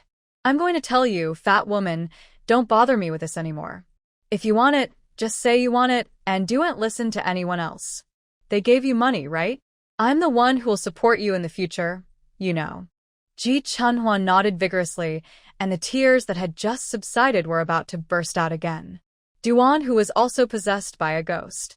He raised his hand unconsciously, and his rough and calloused fingertips rubbed the corners of her slightly red eyes, not very gently. My woman is bullied. How can I bear it? Where do you want me to put my face? I tell you, from childhood to adulthood, except for my mother, I have never been bullied by anyone. Do you hear me clearly? Okay. Look at you. Sun Xiaoyan finally spoke, patted Duan Hu's head, and said with a mischievous smile, You are so fierce, as if you want to eat me. Hu Zi, you don't understand the hardships of girls. After all, you are a man. Do you understand? Sun Xiaoyan's words seemed to pierce Ji Chunhua's heart. She lowered her head, pursed her lips, and said nothing. Her heart began to ache and swell again. I don't care whether she is a girl or not. Duan, who sneered indifferently, anyway, she'll be my woman in the future, and my woman can't let others ride on her head and shoot on her. Ji Chunhua finally laughed again because of his swear words. Sun Xiaoyan also giggled. Then she sighed and said earnestly, Chunhua, Hu Zi talks like this, don't take it to heart. Although his words are rough, his logic is not rough. You are different now, my girl. You will soon be a member of our Duan family, do you understand? Don't live with your head down in the future. My girl, no matter how miserable or downtrodden our family is, we have never walked with our heads down. Long after Duan Hu and Sun Xiaoyan left, this sentence was like an old clock that was suddenly struck, echoing in Ji Chunhua's mind. The buzzing sound lasted for a long time. Ji Chunhua looked at the small courtyard, at this home that had never given her a sense of belonging even though she had lived there for nearly 20 years. And suddenly thought so. Why did she have to live with her back hunched and her head buried in her previous life? She didn't steal, nor did she rob. Although Su Li always said that she was a freeloader, she did all the dirty and tiring work at home. She didn't owe anyone anything, so why can't she hold her head high? This farce made the Ji family quiet for a whole day, and Ji Qin never came back. Ji Yang and Su Li were severely traumatized mentally and spiritually, and they have been staying in the house. Ji Chunhua thought about it, went back to the house, dug out the Mao bills she had hidden from the Kong hole, and ran all the way to the village entrance. She had to clean up this mess of a head, clean it up neatly and cleanly, so that she could see the road ahead clearly, and live with her head held high and happy. Days. There are several mobile barbershops at the entrance of the village, with just a bench, and they will wrap a big towel around your neck and start cutting after the whole spray bottle wets your hair. There is no technical content. At most, they will make you stand at attention. Female comrades who want a better haircut basically go to the county town or town to get their hair cut. Ji Chunhua only has so much money, and it is not easy to walk too far, so her requirements are not high. So, she just goes to the barbershop to get a haircut. She went directly to the entrance of the village. However, it was time for everyone to eat, and several stalls were closed. When Ji Chunhua went there was only one left, a middle-aged woman who was nearly 50 years old. Seeing that she seemed to have to pack up the straw basket she brought with her, Ji Chunhua hurried over. "Hello, Auntie. I want a haircut. I don't have any requirements, mainly to trim the hair in front of my face. Do you think it's okay?" The woman listened to the noise and thought, whose girl speaks so politely and softly. So nice. But when she looked up, she was stunned. "Aren't you the eldest daughter of the Ji family? What's your name?" Yihunhua. Ji Chunhua answered politely. "My name is Ji Chunhua." Yes. The woman seemed to be slow to react, and when she finally came to her senses, she said, "Okay, it's okay. I'm not hungry anyway, sit down." "Oh, thank you, Auntie." Ji Chunhua couldn't even remember the last time she spent money to trim her hair. She seldom groomed her hair in the first place, and if she felt it was too much of a sight block, she would just use the scissors and cut it a few times. So, at this moment, she was like a fool who had never seen the world, excited and nervous. She sat down on the small stool with her plump and fat body, looking inexplicably aggrieved and a little bit obedient. The aunt wrapped a big towel around her neck, and in the end, that part of her neck was a little loose. Ji Chunhua felt hot on her face and began to feel embarrassed. But the aunt had seen all kinds of people, so she just took a clip and clipped the towel together. She also comforted her straightforwardly. "What's the matter? Don't be embarrassed. I tell you, I've seen many fat people. You're at most plump. It's because you always hunch your back that you look sloppy. Not neat." Yeah, Ji Chunhua, who had just been taught a lesson by her future mother-in-law before going out, nodded repeatedly, blinked her watery eyes, and said in a serious tone, "Aunt is right. I won't hunch over in the future. I'll stand straighter." "Yeah, that's right." Aunt sprayed water with a spray bottle, and Ji Chunhua closed her eyes subconsciously. Then she felt her aunt start to comb her hair, and she clicked her tongue while combing. "Oh my God, why is your hair like a pile of weeds? It's all tangled together." "Oh, hiss, but the hair quality is okay. It's quite black and thick." The aunt took great pains to comb Ji Chunhua's long hair smoother, and then picked up the scissors to start trimming. Their job is to chat with customers. While cutting, the aunt couldn't help it. "Before I got up just now, I was wondering whose girl is this? She speaks so softly, it's comfortable to listen to. But when I saw it was you, I was really shocked." She was a straightforward person and couldn't hold back her words. At this point, she couldn't help but sigh. "My girl, I don't think we are that bad, really. Look at the wrinkles on the back of your neck." Oh. The aunt pinched her thumb and wrinkled her face. Then she took another look. She took a breath of cold air, full of incomprehension. Look at your skin, so tender. Wait. It's like tofu just out of the pot." "Oh my God, girl. Why do you have to be so mean to yourself?" Ji Chunhua did not speak for a long time. After a long time, she sighed softly. "Anne is right. Why do I be so mean to myself?" After trimming her hair, the aunt walked around Ji Chunhua for several circles. Her eyes were shining, as if she had finally produced an excellent work to be proud of in her long and boring career. She gathered Ji Chunhua's hair again, and this time she was not hungry at all. Looking at her bright and soft eyebrows, she exclaimed excitedly, "Girl, Aunt will never lie to you.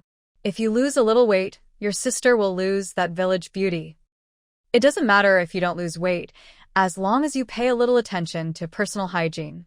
Ji Chunhua smiled and showed her pearly teeth, nodded and handed over the money. Yes, Aunt. I'll find a way to take a bath today. Aunt was stunned when she heard it, thinking what kind of status this person has at home. She even has to think of a way to take a bath. Then she realized it belatedly. This girl is also pitiful. If you didn't say it, who would know that she is the biological daughter of old Ji? She is like a beggar who was picked up and whipped to work as long as he was given a meal. Aunt sighed and took the money, and looked at Ji Chunhua's eyebrows that finally showed. My girl, you're a good one. I said that those gossipers always say bad things. How could such a good girl be unlucky? Really? Ji Chunhua smiled and said nothing, but her expression did not show any sadness. She had seen through it a long time ago. She would no longer have expectations for meaningless people or things. Now, she will start a new life, and the past will no longer be important. Before leaving, the aunt's passion for gossip was completely ignited. She pulled Ji Chunhua and asked her if it was true that she was favored by this stinky hooligan Duan Hu. Ji Chunhua felt a little hot on the back of her neck, but Duan Hu felt unhappy to hear her say that. So he nodded casually and said a few perfunctory words, and then said that he had to go home quickly. Who would have thought that when she turned around, the aunt suddenly remembered, "Oh, look at my brain. I'm so excited to see that you have become a different person after cutting your hair. I wanted to tell you just now. Before you came, I looked at your sister Ji Qin, and she didn't look very good. It seemed that she hired a car to go to the county town. She might have gone shopping." Ji Chunhua pulled the corners of her mouth, with a forced smile. Then she waved goodbye to her aunt and quickened her pace to leave. Walking on the road, Ji Chunhua couldn't help but start to speculate about Ji Qin's movements. It's quite a hassle to get from their village to the county town. They have to hire a car to go to the bus stop first, and then take the bus. She must be very angry and unhappy today. So, why did she suddenly want to go to the county under such circumstances? Ji Chunhua felt that she must be smart enough to figure out Ji Qin's ways. Besides, if she guessed correctly, Ji Qin lived longer than her in her previous life and knew more things. Otherwise, why would she suddenly marry Duan Hu in this life? It seems as if she doesn't want to wait for the rich businessman at all. Obviously, the ending of her and the rich businessman in her previous life must not be good. Hee. Ji Chunhua couldn't help but chuckle twice, straightened her chest and muttered softly, "Serves you right." On the way home, the naughty kids in the village who were always running around outside were running around noisily. These kids had better ears than adults, and when they had nothing to do, they liked to make up village gossip into rhymes. Ji Chunhua saw them in groups, holding snacks in their hands and chewing while shouting, "How fresh! How fresh! The fat girl should marry the evil village bully. The evil village bully is so fierce, the fat girl will be beaten if she marries him. Ha ha ha. Beat her so hard." Ji Chunhua was not angry at all. Even if she had not been married to Duan Hu, she had been framed by the old and the young a lot in the past. But she still stopped unconsciously and said with a hint of cleverness in her voice, "If you keep talking nonsense, the big bad wolf will take you away at night." Hearing the soft but powerful threat, the naughty kids stopped in unison and looked up collectively. But they were all stunned. Under the warm winter sun, Ji Chunhua's soft and clear eyebrows and eyes were as bright as tender lychees. Her long black hair was braided into an extremely smooth pigtail, which was naturally the work of the hairdresser. She was still fat, but for some reason she felt like a different person. Her face was as round as a silver plate, and although she hadn't washed her face yet, her eyes were revealed so clearly for the first time. Anyway, she looked fat and soft. Fat. Fat girl, it's fat girl. One of the kids sniffed his big nose and widened his eyes, pointing at Ji Chunhua loudly. "Ah, fat girl has become more beautiful. Oh my god." Most of the kids in the team were frightened by Ji Chunhua's completely different image, but there were still one or two stubborn ones. They whined and yelled, "Don't lie to the kids, it's so cold. Where are the wolves? Even wolves think it's cold and won't leave their dens." Ji Chunhua was choked and opened her mouth but couldn't say anything. Then, the words that Duan Hu said to her today flashed through her mind. He said that his women must never be bullied. Ji Chunhua's heart trembled, and the words slipped out of her mouth before she could react. Oh, really? But I can ask Duan Hu to tie you all up and take you to the mountain. She squinted her eyes and smiled, still as gentle as before, but inexplicably made the kids feel a chill on the back of their necks. Ji Chunhua supported her knees, moved a little closer, and said with a curled lip, tie you all together and throw you all into the wolf's den. They just happen to have nothing to eat and are hungry in this winter, hee. It's just right to make snacks with you. E. The air condensed for a few seconds. Then there was a burst of crying. These kids were running with snot and tears, pushing and shoving each other, and started to run away frantically. Ji Chunhua was very satisfied. She stood up as if nothing had happened and continued to walk forward with her head held high. But after walking a few steps, she suddenly remembered a word that the villagers had said when they were chatting in their childhood. The fox borrowed the tiger's power. Ji Chunhua really couldn't help but burst out laughing. She thought to herself that Duan Hu must be worthy of being a tiger like a king, but she is really not worthy of the title of fox. The storybook said that Daji is a fox demon, beautiful and cunning, enough to harm the people and the country. She is like this. Oh. Ji Chunhua looked up at the sky, sniffing the winter wind that was not so cold in her life, blinking her watery eyes and frowning. What on earth should she look like this? At a construction site in the county, mud and sand were blown into the nostrils by the winter wind. Several men who didn't look like good people all frowned. They were mixing cement with grunts and moving bricks with gasps. They cursed and said, "It's really new, which good person would do such a big job in such a cold weather. I almost couldn't get up from the Kong this morning. My pants were frozen stiff." Ha ha ha ha, Lao Shin. It's okay if your cowhide is not frozen stiff. The co-workers laughed. The worker called Lao Shin spat directly, and the big scar on his face became distorted because of his smug smile. He picked up a heavy basket of bricks, took a breath, and stood up. My bowl is always hard. What are you talking about? Suddenly, lazy and heavy footsteps sounded.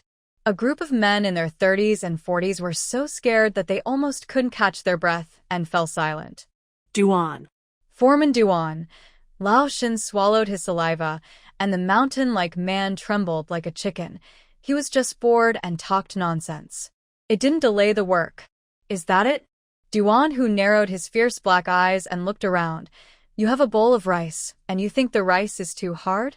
If you don't want to work, get out. Don't say those hypocritical words of women all day long. I got it, Foreman. I won't say anything more. Old Shin said in a muffled voice, his head drooping. Duan Hu took out a cigarette from his pocket, glanced at him, and turned around. Then, with a pop, a cigarette was thrown directly at him. Old Shin instantly raised his hand to catch it, grinning. Thanks, Foreman. Duan Hu sneered. Get lost. Oh, okay, Foreman. I'll just do it. There were several temporary workers hired at the construction site, and they were puzzled by this scene. The younger ones couldn't help but be curious, so they went over and covered their mouths and asked Old Shin in a low voice, Uncle Shin, I don't understand.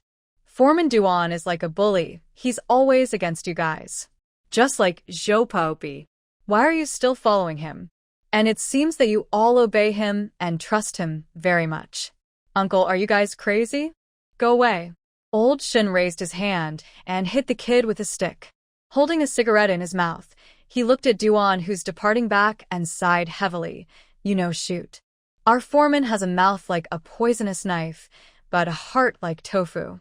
It's the kind of hot tofu that's just out of the pot and is scalding hot. Old Shin raised his head and took a deep breath of the choking dust. He exhaled and said, Don't look at me as a bad mouth, saying that I can't get up from the Kong because it's too cold. But if it weren't for Foreman Duan, let alone the Kong, I would have to sleep under the bridge. The young comrade's eyes widened when he heard it. Good man, this is a joke. How can you make Foreman Duan, who is full of murderous aura, sound like a good man? He must be bluffing. Go away. Don't waste your time here. Old Shin saw that he was confused and felt that there was no need to say more. After all, these temporary workers had only been with Duan Hu for a few days, so how could they know what kind of person he was? Old Shin raised his leg and kicked the young comrade on the ace. "Hurry up and move. Don't you see that I, your uncle, have been scolded?" The young comrade covered his buttocks with his hands and rubbed them twice, grinning and looking at Lao Shin in even more confusion, thinking, he is really crazy. He can't come again after working for a few days. Not only is the foreman extremely fierce, but the brains of the people working under him are also abnormal. The afternoon work finally began. With Lao Shin taking the lead, no one dared to talk nonsense anymore. Unexpectedly, not long after, a young man with a hat came running over from not far away, panting. This man is Li Shotsai, the only one from the same village as Duan Hu on the construction site. He is also the only one younger than Duan Hu, just in his early 20s. However, like these long-term workers who have been following Duan Hu for many years, he has also been imprisoned for making mistakes. And he went in with Duan Hu. As for what the truth was back then, Li Shotsai wanted to tell it several times. But he was stopped by Duan Hu every time. Brother Hu. Brother Hu. Li Shotsai and Duan Hu have known each other the longest. They have gotten used to calling him that. He is different from the others. He is naturally white and thin. These uncles always make fun of him and call him white-cut chicken. But even though they call him that, Li Shotsai is very strong. And he works very efficiently. Old Shun is the one who likes to tease Li Shotsai the most. He laughs when he sees him coming. "Hey, you are so clingy, Brother Hu. What's the matter? Are you following others back to the village for lunch at noon?" "Oh, that's because my grandma sprained her waist, and she can't get up from the Kong these 2 days." Li Shotsai waved his hand halfway through his words. "Go away, I don't want to talk to you about that. Brother Hu, come here." Li Shotsai winked at Duan Hu, as if he was going to whisper something. Duan Hu frowned, got up and walked over with a cigarette in his mouth. "What's the matter? Are your eyelids cramping?" "Oh, no." Li Shotsai tried hard to put his arm around Duan Hu's shoulders, but he had to tiptoe to reach his shoulders, and they were so wide and thick, it was difficult. He sighed, and to hide his embarrassment, he simply poked Duan Hu with his elbow. "There's a pretty female comrade at the door." Li Shotsai chuckled. "Guess who it is, Brother Huzi?" He was so annoyed that he pretended to turn around. "If you don't want to talk, I'm leaving." "Who cares? Where do you think this is? What if you get bumped and lie on the ground and ask me for money?" "Oh, no, it's your sister-in-law." Li Shotsai quickly grabbed the cuffs of Duan Hu's jacket, but the 3-word sister-in-law at the end clearly revealed some ambiguity. "Bimcanica il piano?" Duan Hu blurted out the words without thinking about it. Li Shotsai was stunned. "Brother Hu, are we talking about the same person? Fatty's sister?" Duan Hu turned his head and asked. "Ah." Li Shotsai nodded. "Ahem." He cleared his throat. "Brother Hu, you made too much noise at the Ji family today. It has almost spread to all the villages and shops. According to my analysis, your future sister-in-law must have fallen in love with you. Really, believe me, I'm not making up stories." Duan Hu heard this, and the fierceness in his eyes instantly turned black. His expression was more disgusting than swallowing a fly. He didn't hesitate this time and turned around. "Remember this in the future, no matter whether it's a man or a woman. Except for the fat woman and my mother. Leave the rest. Every minute you delay me costs money. Who will compensate me?" "Hey." Li Shotsai was stunned. He was so excited when he heard the news this afternoon. He thought that the plot in this bloody romance novel was actually happening around him. 2 women fighting for 1 man. This is really exciting. Unexpectedly, Duan Hu was so irritable, and he did not hide his disgust for the village beauty's sister-in-law at all. "Brother Hu, I think there is something wrong with your eyes. Your sister-in-law is a village beauty, brother. Anyone would want this." But there was nothing he could do. Think about it. His brother, who never takes the ordinary path. In the past, many of the projects he was optimistic about were disliked by everyone, and he didn't want to take them at all. But Duan Hu not only took them, but also did a very good and beautiful job. This allowed many partners to ignore the fact that they had stains in the past and even begged them to take the job. Slowly, Shotsai walked towards the door while trying to reflect on himself. How could you not believe in Brother Huzi? That fat woman Wanshu Jichinua also has great potential. Really? You only know how to look at the surface. No wonder you can't even become a captain. Bah, your vision is too small. Ji-chin at the door was holding an armful of books, wearing a newly bought plain plaid dress. She was a rich lady with a literary atmosphere in the city, not a village girl at all. When she saw the thin and white young comrade coming alone, her eyes quickly flashed with loss and unwillingness, but she quickly forced herself to clench her fists and try to appear calm. Comrade Duan, who doesn't have time to see me, right? Ji-chin asked with an unnatural smile. Li Shotsai felt embarrassed when he looked at this beautiful and moving village girl. Scratching his head, he said that, Brother Hu is like this. Once he enters the construction site, he won't bring anyone out unless there is something urgent. Ji-chin's eyes suddenly became darker. She suppressed her disappointment and resentment and nodded. It doesn't matter. This proves that he is serious and responsible about his work. Sorry to bother you. You should go back soon. Seeing Ji-chin's thoughtfulness, Li Shotsai's confusion, which had just subsided, resurfaced. But he didn't dare to waste any more time, so he said a few more polite words and said goodbye to Ji-chin. Ji-chin waved her hand and pretended to turn around and leave, but after Li Shotsai's figure disappeared, she chose a corner to wait. She looked at the books in her arms, suppressed her resentment, and cheered herself up. Duan Hu was so angry today. If she insisted on stopping this marriage at this time, he and Aunt Sun would definitely hate her even more. Ji-chin thought of Sun Xiaoyun, who seemed to have a good temper, but had a very ugly face today, and she clenched her fists unconsciously. It seems that this Aunt Sun not only has bound feet, but also has bound her brain. She is really stubborn and pedantic. She can't change the promise she made to the daughter-in-law she chose. It doesn't matter. Ji-chin's eyes flashed with fire, and she hugged the book tightly. Since she couldn't attract their attention now, she just had to become better. She had made up her mind that she wanted to study. She had to be educated and go to college. She was originally a child who was praised since she was a child, with a quick mind and outstanding appearance. If she had the halo of a college student, by then, many good units would be vying for her, and then she would definitely break away from the tiny Yaohe village. As for Duan Hu, he will become more and more powerful.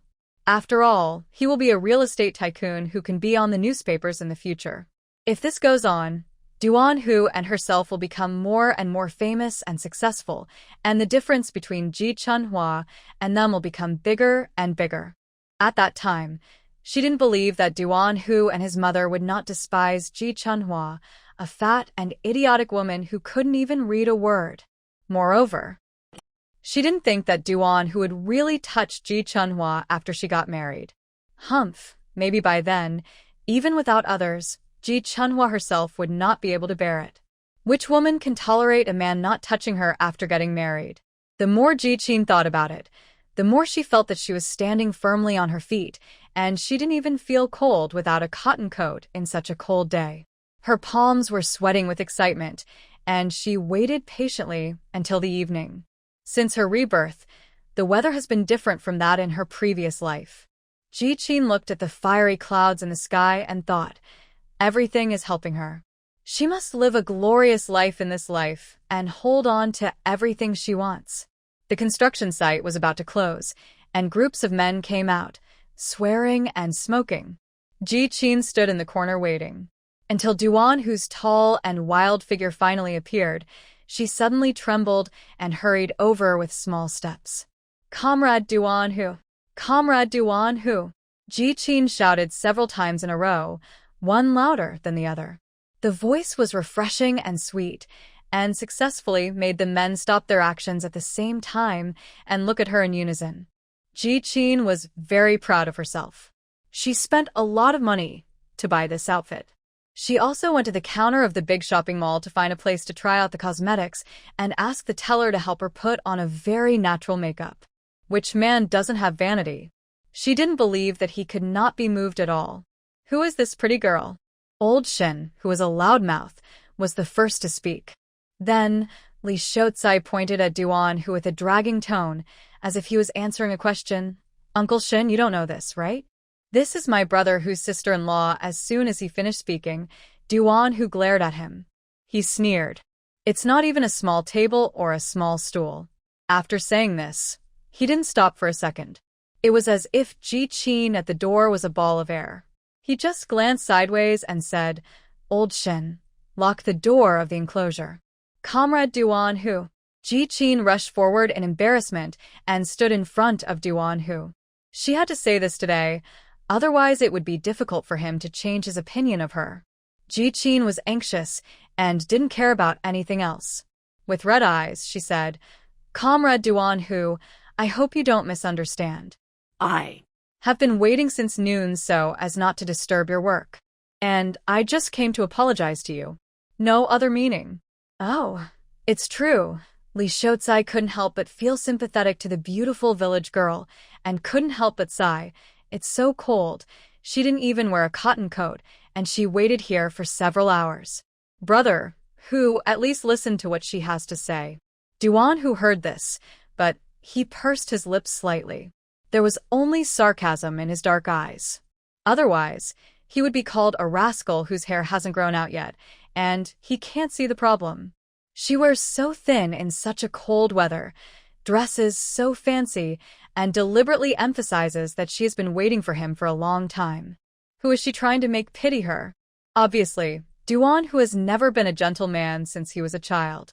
He stood there perfunctorily with a cigarette in his mouth and squinting his eyes, not even looking at Ji Qin. It was not for anything else. Even if he wanted to leave now, he had to wait until Lao Shin and the others locked the door and gave him the key before leaving. But in Ji Qin's eyes, this became a hard-earned hope.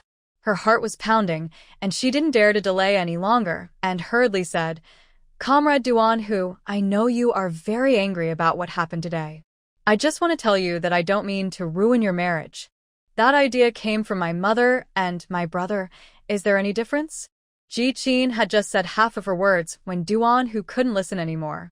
He interrupted with a rude and fierce tone. Aren't you all a family? Does it matter whose idea it is? Ji Qin was stunned for a moment. Fortunately, he reacted quickly and replied, Yes, yes. We are all family. That's what I meant. I'm just afraid that you will get angry with my sister because of this and have a quarrel. That's why. The family I'm talking about does not include fat women. Duan Hu scratched his ears and interrupted again. This time Ji Qin was really dumbfounded. She didn't respond for a while. After a long pause, he stammered, What do you mean by that? Duan Hu drooped his eyelids slightly, disgust written in his dark eyes, and sneered, If we are all family, why are the treatments so different? Any of your houses can be worth 2 or 3 of hers. How dare you tell me that you are a family? If you don't know, you would think that the fat woman is a captive picked up by your family. She must be a very worthless captive. She will work hard for you with just a little coarse flour buns and watery food. Get out. Duan Hu threw the cigarette ace to the ground, extinguished it, turned around and shouted, Are you embroidering? You can make a baby in the time it takes to lock the door. The 7 or 8 men standing behind him shuddered in unison. Old Shin didn't dare to watch the show anymore, so he held the key with both hands and handed it over. Here, foreman. Duan Hu put the key in his pocket and walked away. Ji Qin didn't want to let today's conversation end like this. She adhered to the principle of not sacrificing the child to catch the wolf, and she drank her face away completely. Holding the book, she chased Duan Hu in the cold wind. Duan Hu's 2 long legs were so long that he could take a step of almost 1 meter. Ji Qin panted and shouted, Duan Hu, you really can't do this. My sister has loved me since she was a child. If you have a conflict with me, she will definitely be very upset. Ji Qin was running and hadn't caught up yet. But she saw Duan Hu, who had just been striding forward, suddenly stopped. She felt choked, thinking that he was moved when he mentioned Ji Chunhua, and her throat was burning with jealousy. She couldn't help but feel happy, and was glad that he could stop to listen to her and spend some time with her. Originally, It was like this between men and women. No matter how much they hated or disliked each other, or how many misunderstandings there were, they would slowly change with more contact. Duan Hu would definitely discover her strengths and charm. Duan fat woman? Ji Qin's mouth was stuck in an instant. Her eyes suddenly widened as if she had seen a ghost, and she looked across the street. Then she saw Duan Hu striding straight and fast across the narrow road. But he frowned. There was a bit of uncertainty in his eyes, and he ran straight towards her and stopped very close to her, so close that if he moved his feet a little further, the two of them would be directly touching. Ji Chunhua was holding a large net bag in her hand, and there were all kinds of things in the net bag. There were soaps, towels, and combs. There were also some other things. It looked like he was going on a long journey. She looked up at Duan Hu and blinked. The ant who was asking for directions nearby heard the noise and looked in the direction of her sight. She shivered and broke out in a cold sweat. "Comrade, I'm so sorry to bother you." The ant's face turned pale, and she smiled awkwardly. "You'd better not ask for me.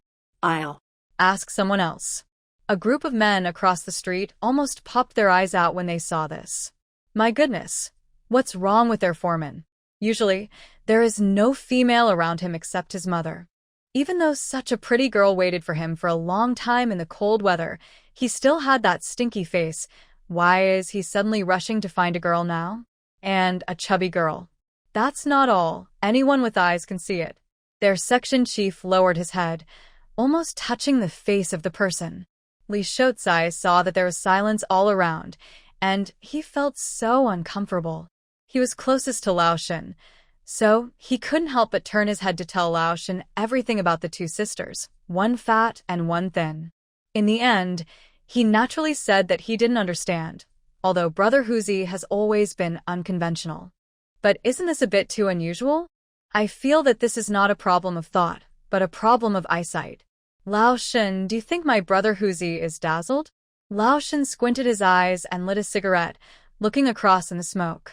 He saw that Duan Hu was still talking to the fat girl fiercely, but his body movements and voice tone were obviously different, and he was showing the attitude of, "This is my woman. I am in charge." So he sipped his cigarette and chuckled. Li Shouzai was even more confused by Lao Shen's laughter. Lao Shen looked at Ji Chunhua's exposed plump face for a few more times. He shook his head and sighed, patted Li Shouzai's thin shoulder. "You are young and don't know the good of fat girls. You mistakenly treat a thin stick as a treasure?" Li Shouzai didn't understand, but he felt insulted for some reason. "What do you mean? Are you making fun of me, a weak chicken?" "Ha." Lao Shen laughed up to the sky and walked away. "Shouzai, you still have a long way to go. You have to try it to know whether it is black or white, soft or hard." Lao Shen has been out there for many years, and he has seen all kinds of women. He knew that if this woman was fatter, she would look much more attractive after taking off her clothes. She would look much more attractive than that skinny woman.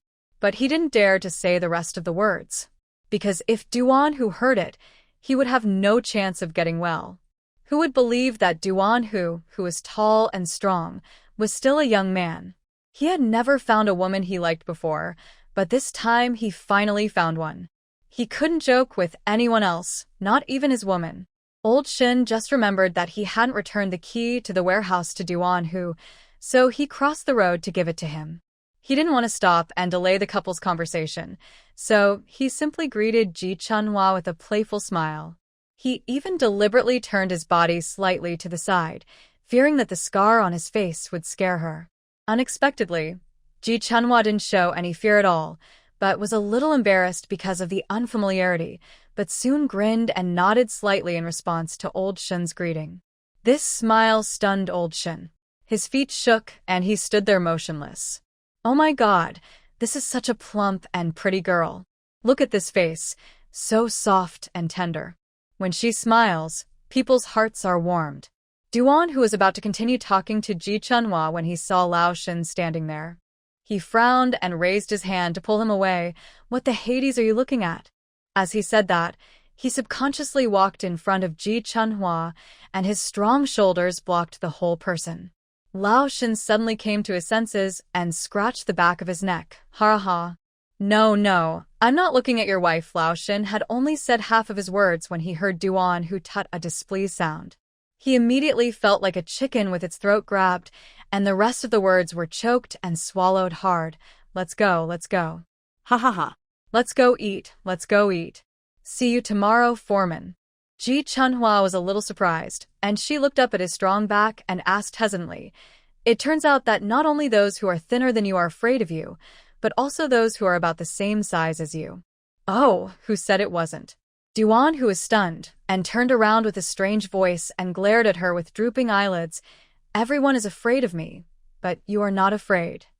Ji Chunhua felt a little guilty and couldn't respond for a while.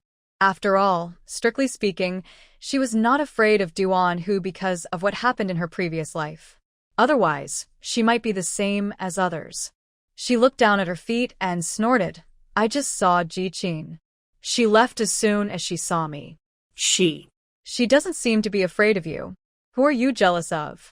Duan Hu raised his eyebrows and laughed. His voice was still so rough, but the corners of his lips couldn't help but curl up. But he was never a soft-hearted person. "You are so jealous, and you still let them lock you up during the day, huh? You are just as capable as me, right? When did I ever become capable of being?" He started pinching, and Ji Chunhua shuddered at his rough and hot fingertips. "Don't be pretentious. I didn't use much force." Duan, whose heart was pounding, and his eyes were getting hotter. He looked at her tofu like cheek flesh and his dark hand together, and suddenly a feeling of irritation arose from deep in his heart. His tone instantly became rougher and hoarse. "Why don't you have the ability to be with me? You just look at me with your little eyes when you have nothing to do," and the look at this point his throat was choked.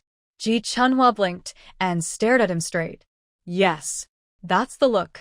Duan, who closed his eyes unbearably, and suddenly let go. Fortunately, he didn't say the rest of the words. He wanted to say that the look made him itchy in his heart and in the joints of his bones. itchy. Some places that itched were hard. How scary. He has never done this to any woman before. "Why did you suddenly think of cutting your messy hair?" Duan, who looked away. Most of the people had left while they were talking. The padlock on the fence was also locked. Ji Chunhua smiled, a little embarrassed. "I'm just thinking about getting married tomorrow. I have to be tidy and neat. I haven't taken a bath for a long time. I was thinking of going to the county town to take a bath. The bathhouse here is spacious. I'll take a bath." "Take a bath?" Duan, who frowned, his face full of confusion.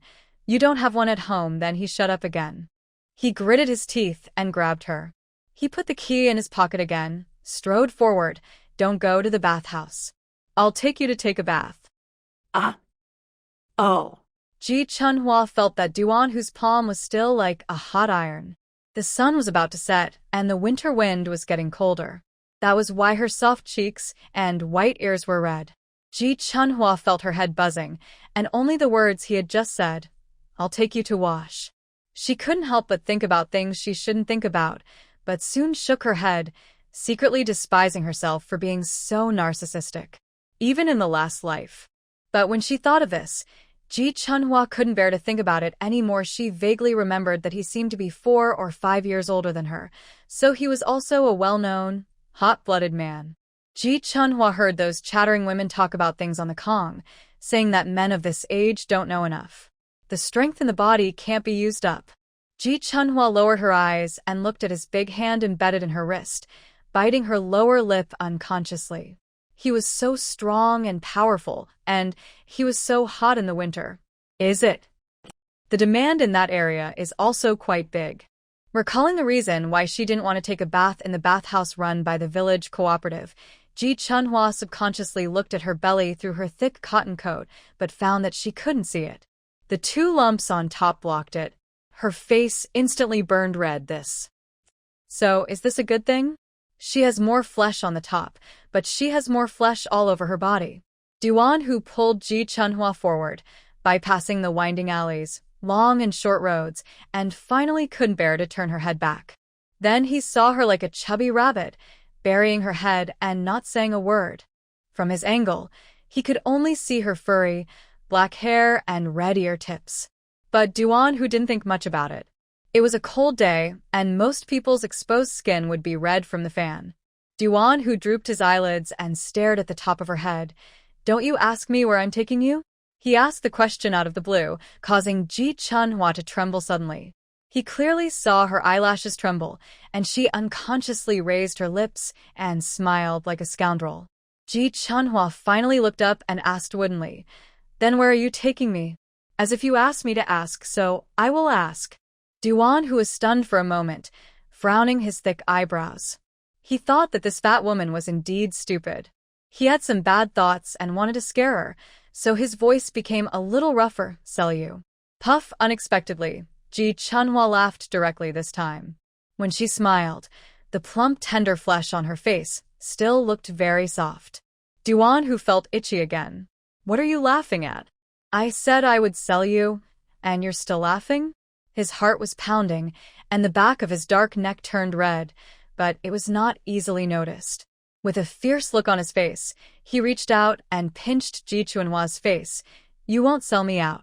Perhaps it was because she saw his movements clearly this time, or perhaps it was because she was a little used to it. Ji Chunhua didn't hide anymore, nor was she startled. She smiled sweetly with her bright and soft eyebrows. She said with certainty, "You have to marry me tomorrow." Duan, who felt something suddenly poked his heart, and his steps stopped abruptly. The corners of his mouth were about to fly up, but he tried his best to suppress it, and the wildness in his throat became more deliberate. "What's wrong with marrying you?" "I marry you to sell you." "Ha ha ha." Ji Chunhua laughed with tears in her eyes, and said, "Then you will definitely lose money. The money you sell me for may not be as much as the engagement money you and Aunt Sun gave me." "You are the only one who can talk nonsense, right? And you still say you can't stand me?" Duan, who was very irritated, and there seemed to be some anger in his tone. Then he turned around quickly and pulled her harder. Come on, if you don't mind the cold, I do. I'll take you to the dormitory. There's a stove that can burn coal. It's warm there too for a shower." Ji Chunhua did not respond this time. She felt the warmth of his palm, which was even moist, and smiled silently with her eyes curved. How could he be cold? I really didn't expect that. Duan, who is still a liar. Ji Chunhua didn't expect that the dormitory conditions that Duan Hu mentioned were so good. It was actually a building. A 5-story building, and the bricks and tiles still looked quite new. Ji Chunhua even saw 1 or 2 cars downstairs. It can be seen that there must be a lot of rich people living here. Very rich people. She widened her eyes, just like a country bumpkin entering the city, feeling fresh and cramped. Until Duan, who pulled her into the corridor, Ji Chunhua finally couldn't help swallowing her saliva. Duan Hu, would the treatment be so good if I worked under you? The dormitories are all buildings. How much does it cost to rent it for a month? Ji Chunhua's tone was timid, which made her look even more stupid. Duan Hu's ears moved slightly, and he snorted from his nose. "Tuska." What do you know, his tone was a little stiff, and on his fierce face that Ji Chunhua couldn't see for the time being, it was obvious that he was full of pride and arrogance, but the next words were, "I'm just trying to give them some sweet things so that they can work for me more wholeheartedly, do you understand? This is called exploitation." After that, his voice became heavier. "Also, this place is not rented by me. I bought it with my own money, okay? They are all my houses." Ah. Ji Chunhua was really completely stupid. Her feet swayed, and Duan Hu quickly supported her with all his strength, but he couldn't help but curled his lips. He forced himself to hold back and frowned fiercely. "Look at your character, who has never seen the world. Fix it for me, you idiot. You are all women in our Duan family. How can you be so scared when you hear that there are several houses? You must humiliate me when you go out. If you are not in a hurry to go back later, just come and hang out with me. There are still 2 vacant houses. I'll give you which one you want." No.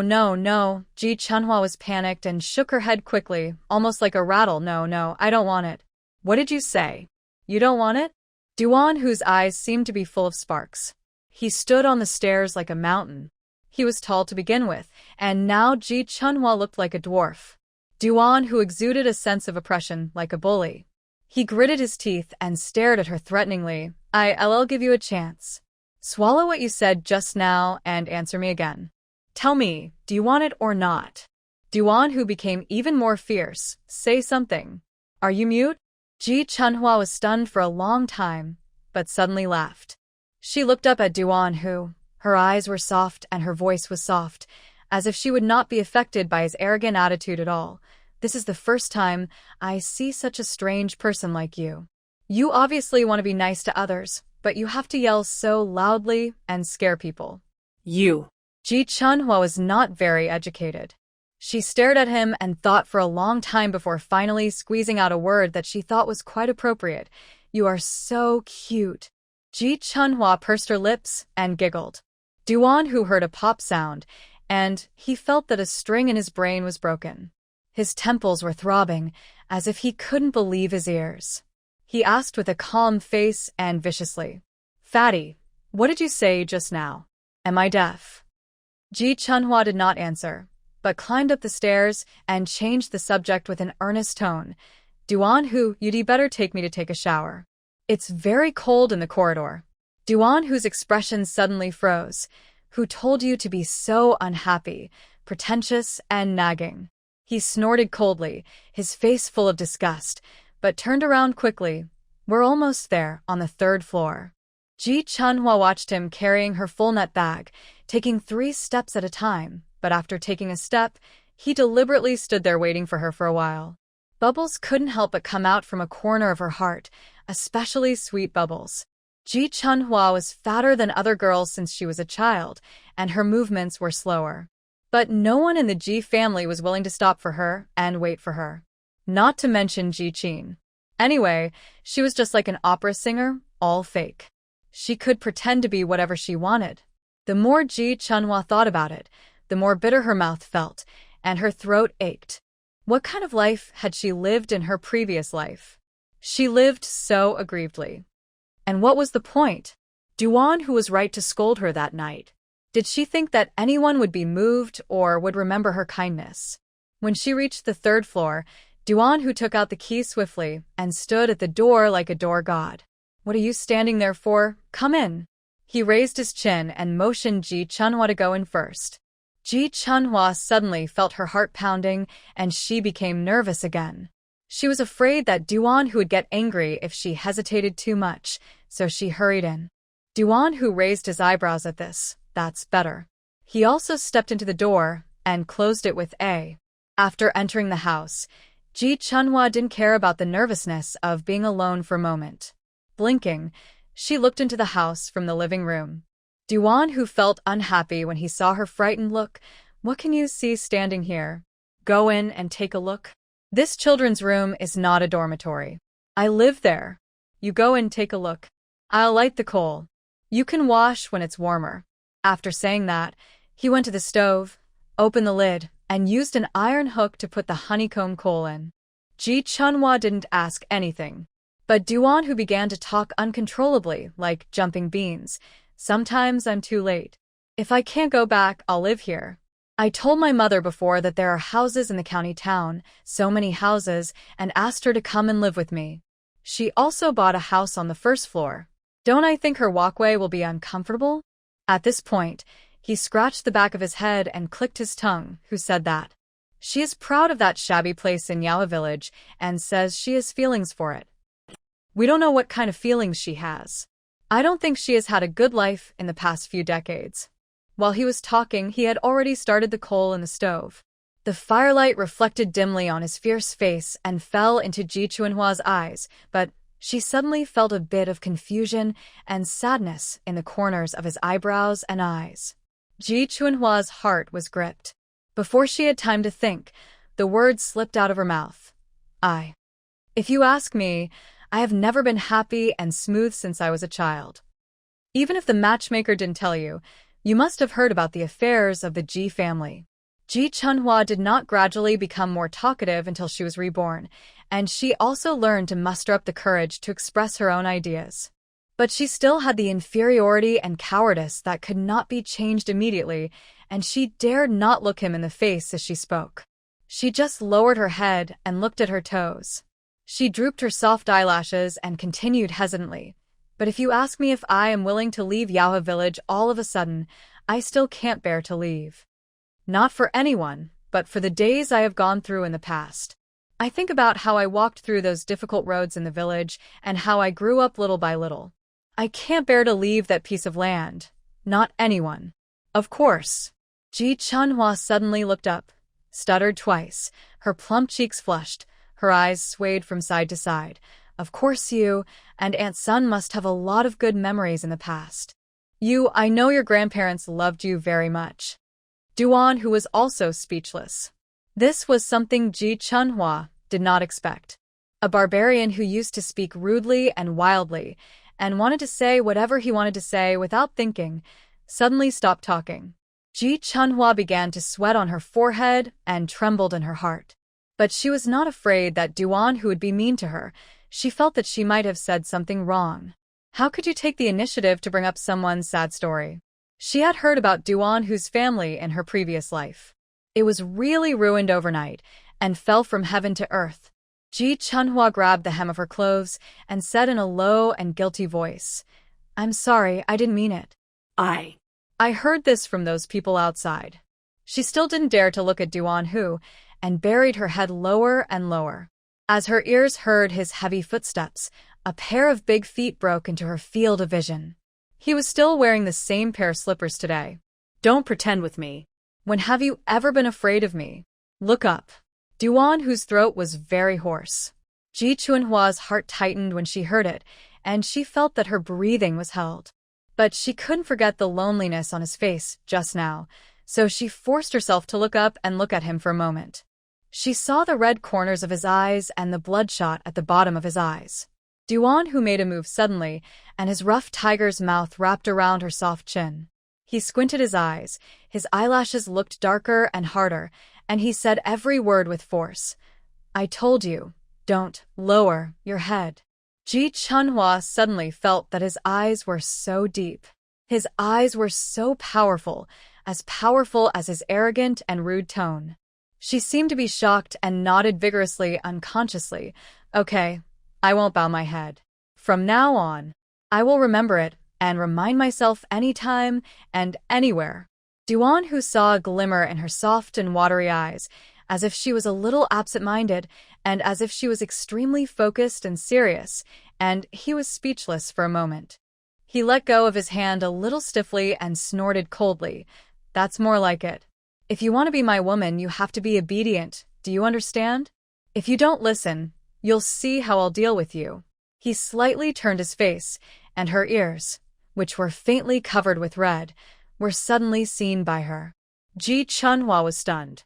She subconsciously thought that she must have seen it wrong. Why would Duan Hu be embarrassed? And what was he embarrassed about? But before she could think about it, Duan Hu frowned and pointed forward. "Toilet. Go take a shower. There are 2 water valves. The left one is for hot water. Move away when you turn it. It will take a while before it gets hot." Ji Chunhua's attention was successfully diverted. She picked up the net bag and responded, then turned and walked towards the toilet. At the same time, she couldn't help but feel surprised. I've heard before that the housing prices in the county town can be quite different. Only expensive places can have hot water.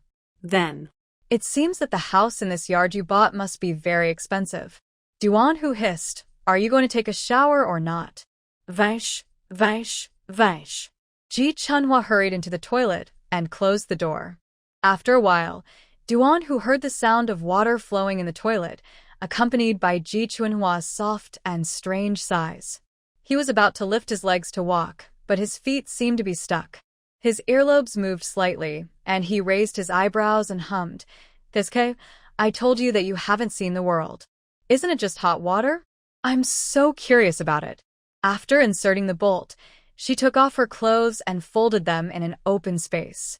Then she hid behind and turned on the hot water valve on the left. The water flow was small at first and then large, and it started to steam after a while.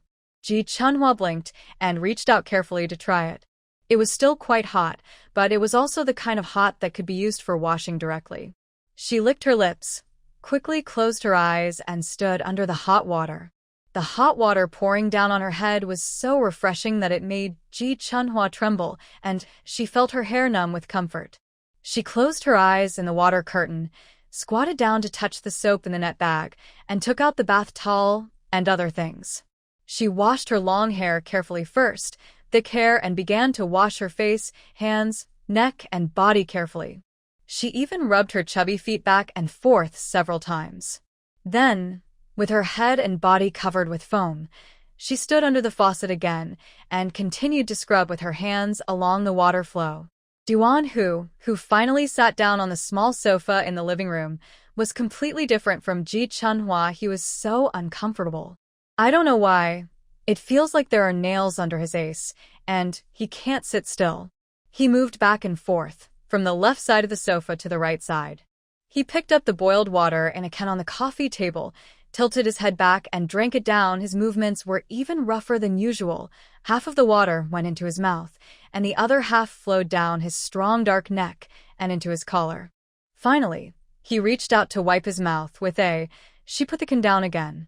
After Ji Chunhua washed once, she felt that it was still not clean enough. She had not showered for too long, and her body was too chapped. Thinking about it, she couldn't bear to feel dirty. After thinking for a while, she turned on the water valve first. She wanted to wash the soap again, and turning on the water valve first could save some water. Although it was not very clear, according to common sense, the water bill for hot water must be very expensive. While washing the soap, Ji Chunhua looked at the dim light bulb and couldn't help thinking in her heart, although Duan Hu is very rich, he is also very hardworking. She remembered that what he did should be called a contractor. He had to deal with cement and bricks on the construction site every day, and he had to work hard regardless of the hot summer or the cold winter. All this money was earned by his hard work. She will be his wife in the future, and he is her benefactor. It is reasonable and necessary for her to save money for Duan Hu. Ji Chunhua's eyes suddenly sparked with a small flame, and she unconsciously clenched the soap, but she didn't expect that the soap was so slippery after being soaked in water, and it slipped out of her palm with a whoosh. Fortunately, it was already used up, so she thought she would just pick it up after washing and then put it directly into the net bag. So she squinted her eyes and turned the hot water valve again. This time the soap was applied more vigorously and there was more foam. Her hair was already very wet, and now it couldn't stop flowing down along with the foam. Ji Chunhua soon became dazzled, and her hand felt around on the wall. She touched it. Ji Chunhua was delighted and twisted it quickly. Swish. The freezing cold water burst out in all directions in an instant. Ji Chunhua was so anxious that she turned the cold water valve. And as if it were fatal, there seemed to be something wrong with the cold water pipe. The splashing water was completely different from the one just now. She didn't even have time to dodge before she was splashed all over. When the panicked scream rang out, the already anxious Duan Hu jumped up from the sofa. He shouted, "What's the matter?" As he asked, he strode towards the toilet. "Fat woman? You should say something. Is that broken mouth for nothing? Speak." Ji Chunhua shivered and wiped the water off her face, trying to see more clearly, but her face became wetter and wetter. She heard Duan Hu's manic tone and didn't care about his teeth, which were still shaking, so she quickly replied, "No, it's okay." At the same time, she stepped back, huddled her plump body, continued to avoid the cold water while reaching out to touch the water valve. "I just turned it wrong. I saw." The scream rang out again, not only more shrill, but also followed by a heavy pop sound of flesh hitting the terrazzo floor, which made people feel very painful just by listening to it. "Fat woman." Duan Hu's head exploded with a buzzing sound. People who don't understand don't know how serious it can be to fall while taking a bath, but he knows it very well. When he was a child, his grandmother was clumsy, and the conditions in all aspects were not as good as they are now. Even if the family was rich, they had to use a big pot to boil hot water in the woodshed to take a bath. Duan Hu's family had a big bathtub that his grandfather asked an old carpenter to make. After taking a bath, Grandma Duan climbed out. Unexpectedly, as soon as her feet touched the splashing ground, she fell down with the bathtub. She broke her elbows and legs directly. "Fat woman." Be quiet. Don't move. Duan, who had cold sweat on his forehead. Before he had time to think, he suddenly raised his muscular long legs and kicked the door. With a sound. The door bolt broke into two pieces, and the door panel was also split by this kick. Ji Chunhua fell to the ground for a long time without reacting. It hurt. It was so painful. A fat person's fall is indeed more severe than a thin person. Her head was buzzing with pain, and her eyes were blurred by soap foam, so she couldn't see anything clearly. So she didn't realize for a while that the door was kicked apart by Duan Hu. But it was completely different for Duan Hu. After he kicked the door open, what came into his eyes was a white mass, so white and watery that it was even a little dazzling. He shivered from head to toe, as if he had been electrocuted.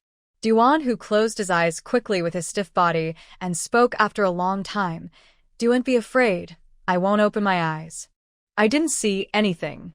First, try to see if there is any pain.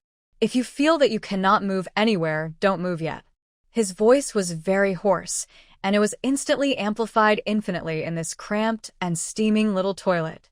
When Ji Chunhua suddenly came to her senses, she was so embarrassed that her head exploded with a buzz. She couldn't even scream. Goosebumps stood up on her bare skin.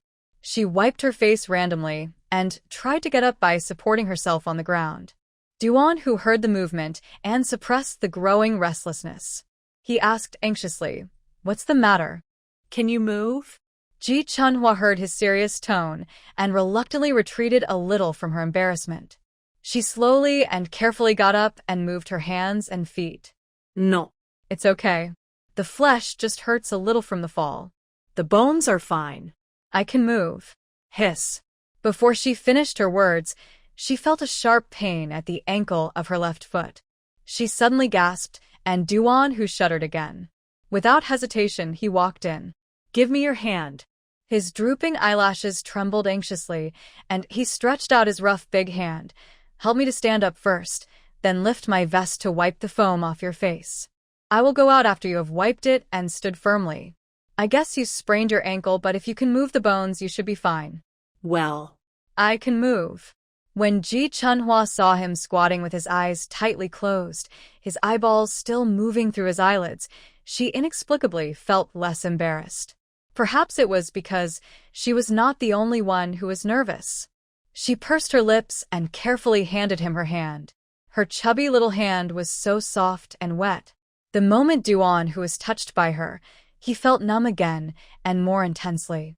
He immediately bit his back teeth, and the numbness burned red along his neck to his ears. Ji Chunhua paused. Duan Hu frowned. Hold on tight? I'm up. Ji Chunhua moved her hands. Duan Hu. Duan Hu became even more impatient. Ah? Ji Chunhua asked cautiously. Did you see it just now? Duan Hu's temple jumped suddenly. What? You saw everything. What did you see? Ji Chunhua stared at his fierce face, and the indescribable itch in her heart became more and more severe. If you didn't see it, how would you know there was soap foam on my face? Her tone was soft, and it didn't sound intimidating at all. Duan Hu felt as if his whole heart was clenched tightly by these words. His thick brows were almost wrinkled with a big lump, his teeth were gritting. He directly wrapped her soft little hand in his hot palm and was about to get up and said rudely, I see you still don't feel any pain, you are fine. What do you care how I know? Can I guess? You're so pretentious. Just keep dawdling, fat woman, anyway. The soap foam didn't blind my eyes. Ji Chunhua suppressed her smile and stood up with his uncontrolled force. The soap foam on her face had been wiped off for the most part, so it wasn't blinding. But the moment she stood up, she staggered. Then, the shame that had just faded away surged up again, making her toes burn with shame and shrinking unconsciously. She really was. Ji Chunhua quickly stammered, I won't dawdle. I can do it myself, and my left foot doesn't hurt that much. You go out, thank you. I'll just take another shower, and I'll be out soon. Okay. Duan Hu didn't insist. He just reminded her, then I'll let go. You stand still. Then he found the right moment and quickly let go. Ji Chunhua put all her weight on her right foot and stood firm as soon as he left. Duan Hu turned around puffed. Ji Chunhua didn't expect that he would bump into the door. How could she hold it back? Even though she covered her mouth quickly enough, her laughter still slipped out. Duan Hu's head was about to smoke. He clenched his fists and cursed. What the Hades are you laughing at, fat woman? Ji Chunhua also immediately apologized sincerely. Yes, I'm sorry. She stuttered. I shouldn't laugh. I know you closed your eyes out of politeness. Otherwise you wouldn't have bumped into shut the up. Duan Hu's teeth were almost broken, and he reached out his hand tremblingly. Why don't you say one more word? Ji Chunhua couldn't bear it any longer. Through the gap between their fingers, she reminded him tentatively. But I want to say that you have turned around now, haven't you? It's okay if you don't look at me. You don't have to close your eyes. Duan Hu. He opened his eyes in a flash, walked out of the door with a bold move, and slammed the door panel that was already covered with bruises with a "Hurry up and wash yours, fat woman." Duan Hu said this rudely and arrogantly, then walked quickly towards the sofa. He stopped in front of the coffee table, picked up the big can and drank it. The remaining half of the can of boiled water flowed down his throat, which felt like it was on fire, into his stomach. Only then did he barely feel that the heat of being at a loss was extinguished. The door was in danger, and the sound of water flowing inside became clearer with a faint sound of soft laughter. Duan Hu closed his eyes, raised the back of his hand to wipe his mouth, frowned, and cursed inwardly. He is really possessed. Could it be that it is just like what old Shin said, that men will explode sooner or later if they don't eat meat? He feels like he is about to explode. Even. He has the urge to go back and make her never laugh again. Why is she so white and soft? Who is she trying to drive crazy? When Ji Chunhua finally finished her shower and came out of the bathroom, the sky outside had turned dark gray. The room was dark without any lights on. There were 2 windows in the living room, one of which was next to the sofa. Ji Chunhua looked up timidly and saw the outline of Duan Hu's sturdy body shining in the unclear light from the window, looking fierce and wild. She wanted to say, "I'm done showering," but the words got stuck in her throat and she couldn't get them out. Soon, she noticed his sudden gaze. It seemed hotter than the coal stove in the corner. Ji Chunhua shuddered and quickly lowered her head. She stuttered. Why don't you turn on the light?" He responded after a moment's silence. His voice was frighteningly hoarse. He stood up, took a long step, and walked towards her. His tone was disdainful and rude. "You just left to warm yourself up. Why are you turning on the light?" Duan Hu walked past her to turn off the stove and looked straight ahead. He felt extremely nervous, and always felt that if he turned on the light at this moment, she would definitely notice something was wrong. He had been feeling hot since just now, as if he was sick. Oh. Ji Chunhua lowered her head and saw him passing by as if he was going to turn off the stove but still couldn't help it. "Then why did you light the stove? Just for a moment? Is it the same thing?" Duan Hu rolled his eyes, as if talking to a fool. "It doesn't matter if you can't see. But what if you get cold? Taking a shower in such cold weather is supposed to be nice to the breeze. How can you not light the stove?" After that, he snorted again. "Besides, you can fall flat on your face even if there is a light in the toilet, so it is even less important to you whether to turn on the light or not."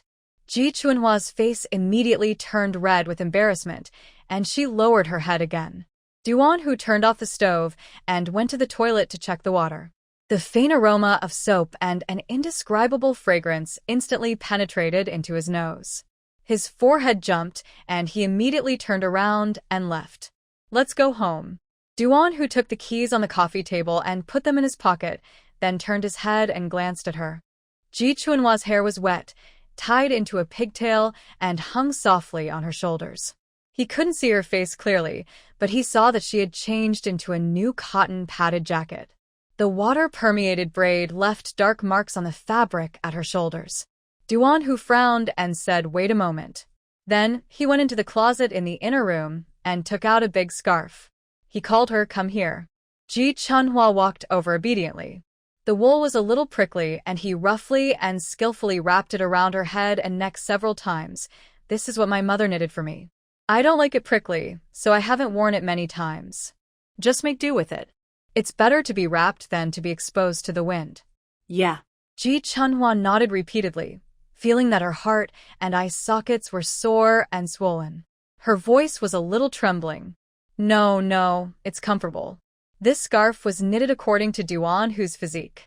Even though Ji Chunhua was plumper than the average girl, most of her face was covered.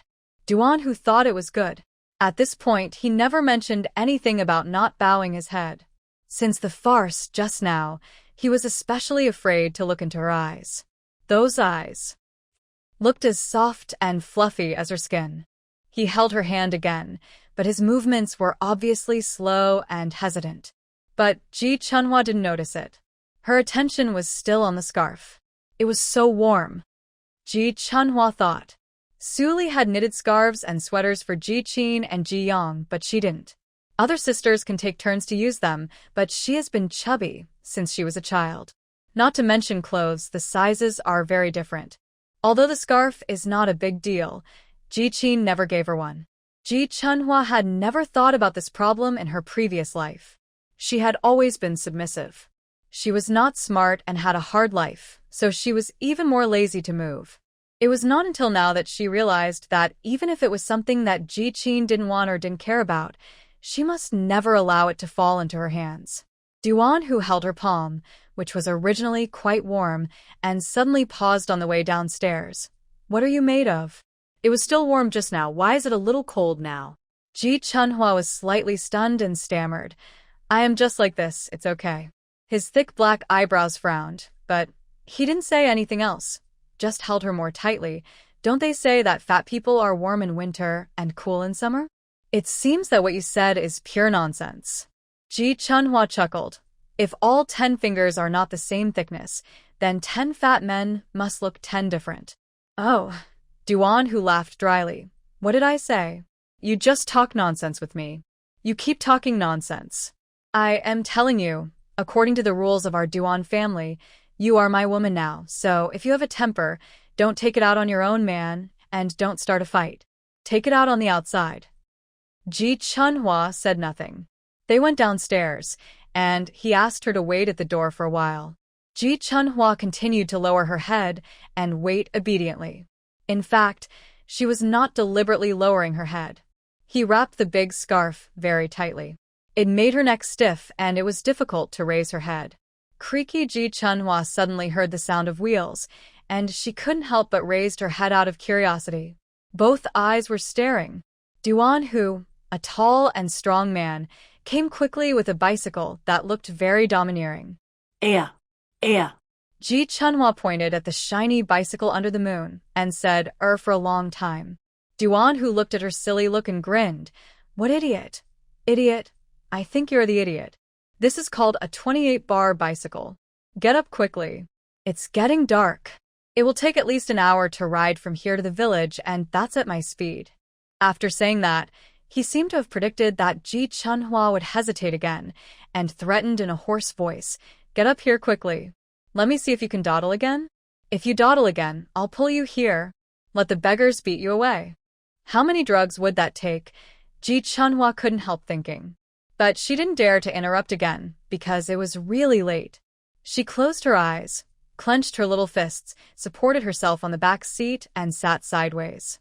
Duan Hu was very satisfied, and he took a step with his strong and long legs. If you can't do it, grab my clothes. Don't let me throw you down. Yeah. Ji Chunhua nodded and reached out to grab the hem of his jacket. Duan Hu exerted force and pedaled the bicycle. It creaked and rode away with Ji Chunhua on its back. After the first 2 shakes, Ji Chunhua opened her eyes tremblingly, her eyes sparkling, and she looked down and forward. Duan Hu felt his center of gravity shift and rolled up his tongue. Tsk. He threatened, if you move again and fall, I won't take care of you. Don't move around anymore. Ji Chunhua shrank back instantly and clutched his coat even tighter. On the road, Ji Chunhua did not dare to look around again. The winter wind blew on her exposed eyebrows and eyes, and she felt that the place wrapped in the scarf was warmer. But halfway through the ride, Ji Chunhua felt that something was wrong. Her ace was too big, and she had too much flesh.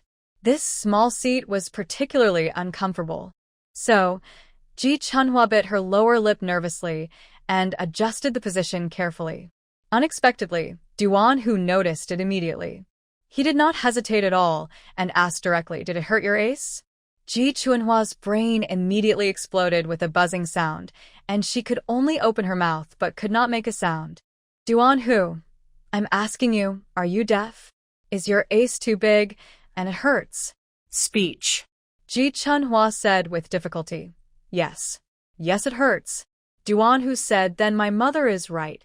I told her that I would use this car to pick you up tomorrow when I got married, but she insisted that I had to sew a pad. She said that you have a big ace, and it must be uncomfortable." Yihunhua. "Then, thank Aunt Sun for me." Duan Hu grinned. "Thank her yourself tomorrow. But you can't call me Aunt tomorrow. You have to call me Mom." Ji Chunhua was silent. Her small hands grasped his thin coat, unconsciously exerting force. Mom. This name is so strange. She had never seen her biological mother. She was forced to call her stepmother, but she only called her stepmother, but she never thought that this word had any meaning in her heart. Now. She's going to call me Mom again. The more Ji Chunhua thought about it, the more she felt a very subtle feeling in her heart, which was indescribable. She had never had such a feeling before. Duan Hu faced the biting winter wind and thought proudly. He said it must be because the room was too hot, so he was a little confused at that time.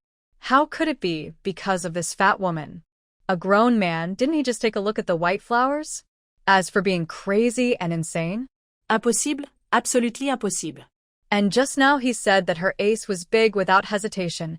Very direct, the person who answered said it. Look how embarrassed she is. Humph. A man can only embarrass his own woman. How can he let a woman embarrass him?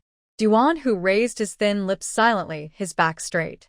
It was a coincidence that when Duan Hu drove Ji Chunhua to the door of Ji's house, Ji Yang and Su Li were washing dishes while the other was squatting on the side smoking and chatting with his mother.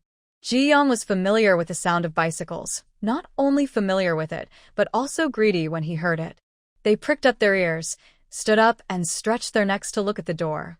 He was so shocked that his eyes were straight, and he stammered. "How much money does Duan Hu have?" He has a 28 bar, Mom. 28 bar. Don't talk about money. It's hard to get a ticket like in the county town. Just as Ji Yang finished his words, he heard the sound of a porcelain bowl breaking from Ji Qin's room. Ji Yang and Su Li were so focused that they shivered in unison. Su Li felt sorry for her daughter, who had lost face in front of so many people during the day, and hummed in a strange voice. "It's not certain whether it's his. Who of them who works on the construction site doesn't know a few big bosses? Maybe one of them borrowed him to work for a few days." As she was talking, Ji Chunhua came in wrapped in a big scarf.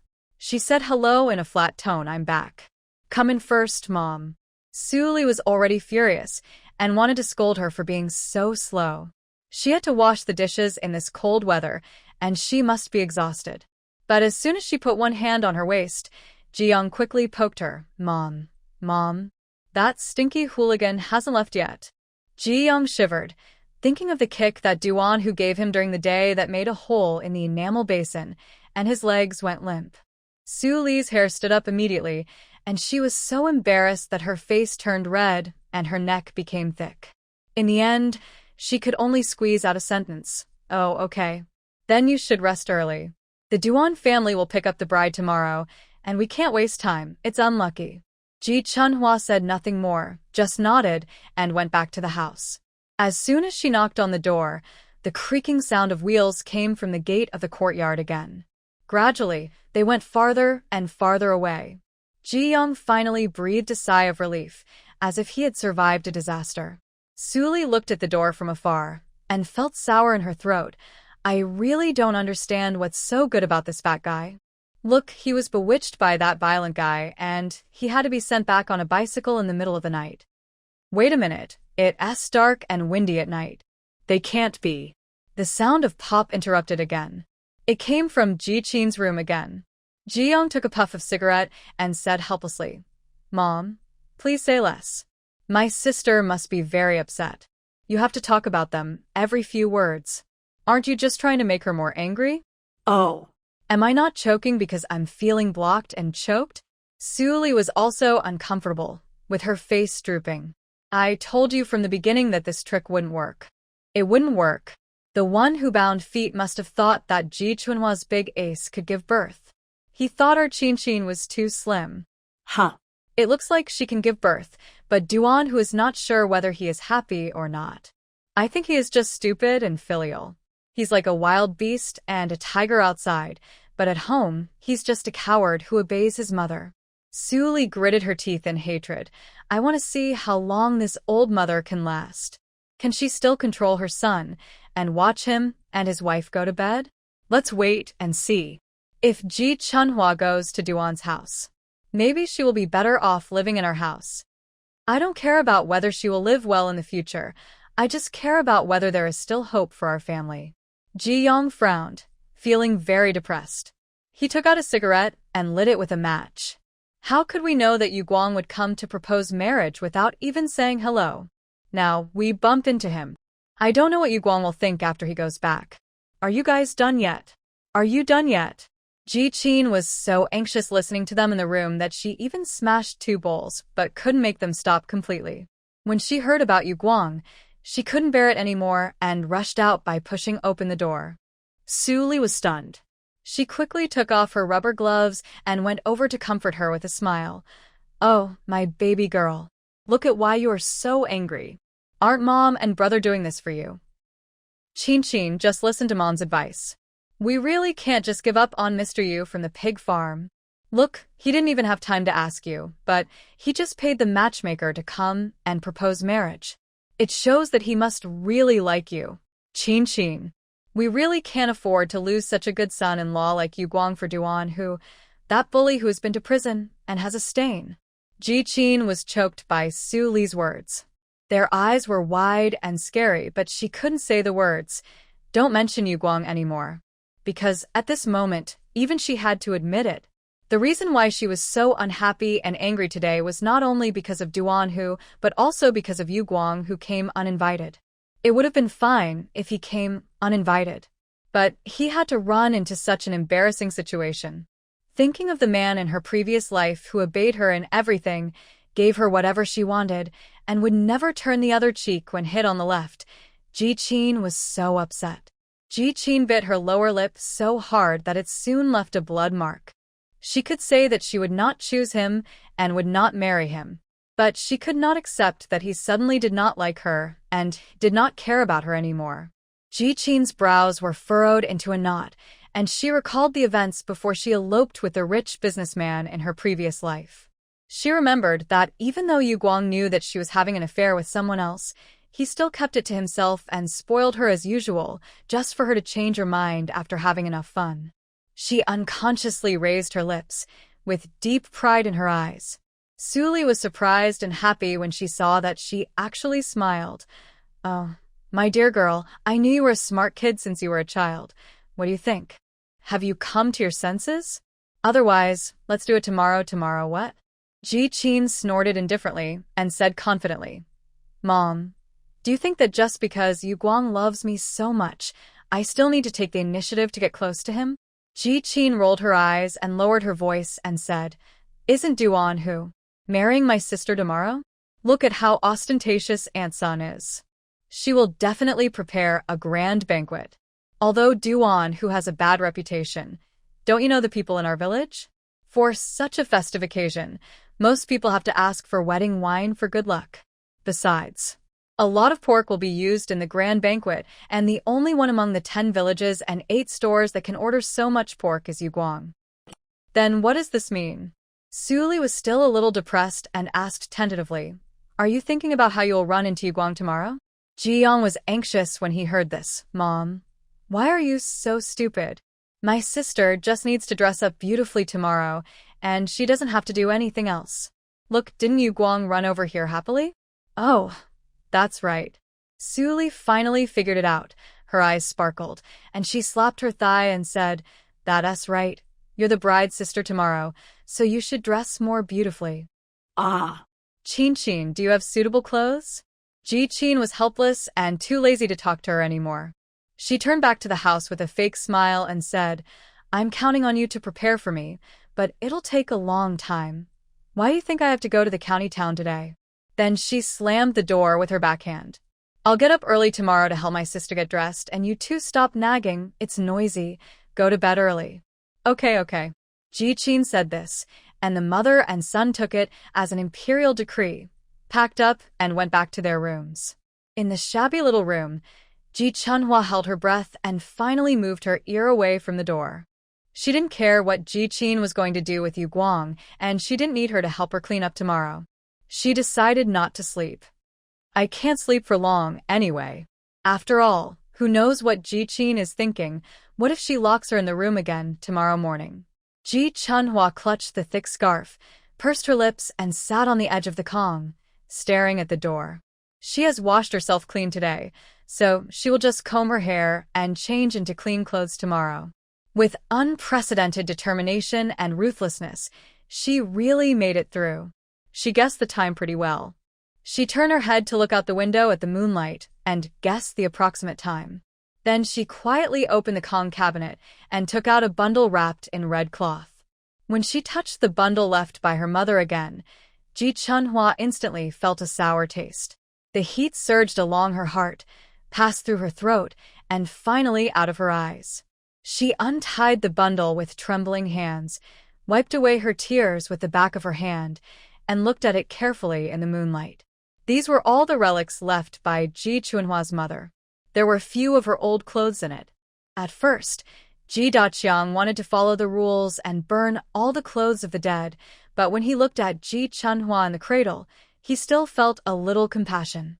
He thought at the time that although he didn't like the fat woman very much, she gave him a baby after all, and the baby was not wrong. Besides, the baby lost his mother when he was just born, so he had to keep some thoughts for him. So, he burned most of the things and only sorted out a few pieces, and wrapped them with red cloth to get rid of the bad luck. Until Ji Chunhwa grew up, Ji Daqiang quickly handed the bundle to Ji Chunhwa as if throwing a bomb. Ji Chunhwa had hidden in the quilt in the dead of night for countless times, secretly untying the bundle to take a look. She remembered clearly that there was a bright red dress inside, with the shape of winter jasmine embroidered on it with tender yellow thread. Ji Chunhwa was named by her mother. She made this dress for her daughter because she had calculated in advance that she might not be able to survive the birth of the baby. She thought her daughter would definitely be chubby, so she made it based on her own body shape. Ji Chunhwa's mouth was full of salty and bitter taste. She gritted her teeth and took off her clothes and pants in the moonlight. But her heart was burning, painful and hot. She cried silently, and with trembling hands she put on the slightly loose red cotton coat and trousers neatly. She closed her eyes again and couldn't bear to think that her mother couldn't tell when she would get married, so she made a very thick outfit. She didn't worry when it wasn't cold, but she was afraid that she would freeze when it was cold. Ji Chunhwa sniffed, took off her hair, sat down on the Kong again, and used her soft, plump and tender hands to carefully and seriously gather her hair. After she had tied a long braid neatly and properly, she began to pack her things, along with the things her mother left behind, and wrapped them in the bundle and tied them up again. Ji Chunhwa took a deep breath and no longer tried to keep her voice down, but straightened her chest and raised her head, pushed open the door, and went to the yard to wash her face and rinse her mouth. She stood at the sink at the kitchen door, turned on the faucet, and scooped up the cold water to pour on her face. With a creak, the door of Ji-chin's room was pushed open. Ah, Sister, why did you get up so early? Ji-chin pretended to rub her eyes and walked towards Ji Chunhwa yawning. Ji Chunhwa continued to wash her face and stammered, Duan Hu told me yesterday that he would come to pick me up at 6 o'clock this morning. He said that if I dare to get up late, I will have to wait and see. Ji Chunhwa lied with her eyes closed in the water. Ji-chin felt a little more comfortable after hearing this. She paused and said unhappily, I was going to the county town to buy something yesterday. After I was done, I happened to pass by their construction site. And they were finishing work. I thought he would be my brother-in-law soon, and it would be inappropriate not to say hello. But I didn't expect you to go to the county town too. Later, I saw him heading straight for you, and he looked very warm. I didn't want to disturb you too, so I left secretly. Now it seems, a scoundrel is a scoundrel, and he can threaten you on such a happy occasion as your wedding. Water was dripping from Ji Chunhua's face. She wiped it and raised her head, saying in a calm tone, "It's okay. I heard that we should pay attention to the time for such things." Ji Qin frowned and was about to refute, but the moment she saw her face clearly, she was suddenly dumbfounded and froze from head to toe. "Sister. You. Did you put powder on your face? What kind of powder?" Ji Chunhua's face still showed no emotion. She didn't show the joy of getting married, nor the frenzy she had when she was locked in the house yesterday morning. She looked a lot like her old self, but not at all like her. Just looking at her face, she didn't look like her. "No, how come your face is so white and smooth without powder?"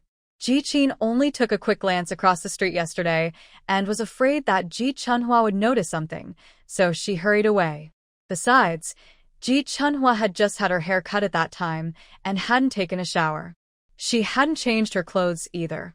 Ji Qin's eyes were filled with deep jealousy, but she teased mischievously, "Oh, I didn't expect my sister would know how to pack up too. I was wondering why you carried so many things and ran all the way to the county town yesterday. Did you go to the bathhouse to take a shower?" Ji Chunhua continued to rinse her mouth and replied naturally, "It would be fine on normal days, but on a day like today, there must be a lot of people on the street watching the fun. If I am still sloppy and dirty, I will not only embarrass my family but also you." After saying that, while gurgling water in her mouth, Ji Chunhua thought about what to say next. Qin, I've been thinking about it. It makes sense that you don't stare at Yu Guang." Ji Chunhua blinked, looking very serious. "After all, my sister is so outstanding. There is no need to settle down so early. It's better to look at her more." She put down the cup and toothbrush, turned around and rubbed her lips again. "I think with so many people here today, there must be many outstanding young talents who are interested in you. Usually, I just stay away, but I can't hide on a day like today. I can't smear you in the face." Ji Qin's eyelids twitched, and she was in a dilemma after hearing this. If she was happy, this fat woman was so calm and was not affected by her at all. But if she was unhappy, what she said was nice and pleasant to the ear. In the end, Ji Qin could only laugh dryly. "Sister, you love me the most and think of me in everything." "But," she said, but she suddenly remembered something, and her voice was slightly sharp. "Didn't you go to the bathhouse to take a bath yesterday? How come Duan Hu sent you back? Didn't you break up?" Ji Chunhua was more and more interested in telling lies as she got used to it. She thought about it, scratched her head, and said in a low voice with some embarrassment, "I didn't dare to ask him. But I think he might be getting married today. If I came back alone in the dark yesterday, it would be easy for people to gossip. Well, maybe it was Aunt Sun who told him to do that." "That's true." Ji Qin raised her eyebrows, but couldn't help thinking of what Suli said. She subconsciously circled around Ji Chunhua's plump and round hips. Finally, she returned to her face. Then, the jealousy that she had just barely extinguished burned violently again. The sun rises late in winter, and the bright moon is still hanging in the sky. Her cheeks are like silver plates, and she must still be chubby, but it is completely different from before. Ji Chunhua's nose, eyes, and mouth are all very delicate, and they are very harmonious on her plump face. She is still a fat girl, but she is a bright and lovely fat girl. Such a clean, pretty, and soft fat girl is most likely to be liked by middle-aged and elderly women. Ji Qin couldn't help but secretly clenched her fists. Although she didn't think that Ji Chunhua, who was now well-dressed, could compare with herself, she was worried that she would be more liked by Duan Hu's mother. Duan Hu really took that old woman with bound feet too seriously. Thinking of this, Ji Qin couldn't help but curse Aunt Sun in her heart, cursing her not to live so long, and it would be better for her to die before Duan Hu became successful. "Let me put on some makeup for you, sister." Ji Qin concealed the malice in her eyes and smiled cheerfully and brightly. Ji Chunhua was busy, shrank, and waved her hands. No. Your cosmetics are precious. You can't waste them on my face. My face is big, not to mention the waste of things. I will definitely look like an opera singer after putting on the makeup. I'd better go. and tidy up my clothes. After saying that, Ji Chunhua went back to the house. Ji Qin suddenly came back to her senses and remembered the bright red cotton coat and trousers she was wearing. It seemed that she had never seen them before. They were very bright and made her face look even whiter and tenderer. She didn't notice them at once, firstly because Ji Qin's attention was almost entirely on Ji Chunhua's face. Secondly, in Ji Qin's eyes, the clothes were quite new but not fashionable and still looked rustic. But she couldn't help asking when Su Li came out stretching lazily, "Mom, did you give my sister money yesterday? Ask her to buy clothes for her wedding?" "Stop it." Su Li rolled her eyes immediately. "Where does your mom have the money to prepare clothes for her?" Oh. Su Li suddenly realized and looked embarrassed. "When you mentioned this, I remembered. Yesterday, the matchmaker specifically mentioned the dowry. What should I do? Your brother said that if you get married, he would be responsible, but this fat woman. Who is going to pay for her dowry?" Mom. Ji Chunhua pushed the door open as if stepping on it and said in a calm voice, "I don't have much stuff. I've already packed it. Please give me the dowry." Duan Hu said yesterday that he would take it all in his arms and take it over. Su Li was speechless and didn't say a word for a long time. She was as stiff as a wooden stake. Ji Chunhua was shocked, with tension and fear. "Mom, you are not prepared, are you? Duan Hu specifically told me yesterday that the dowry should be half of the engagement money. Otherwise, it is not in line with his family's rules." Ji Chunhua didn't say the rest of the words.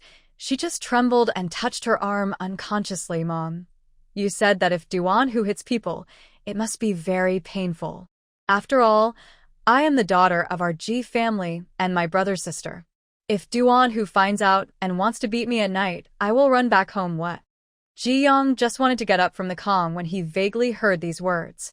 He was so scared that he hurriedly put on his clothes and kicked the door open without even tying his belt, and cursed, "Is there a shoot in your head?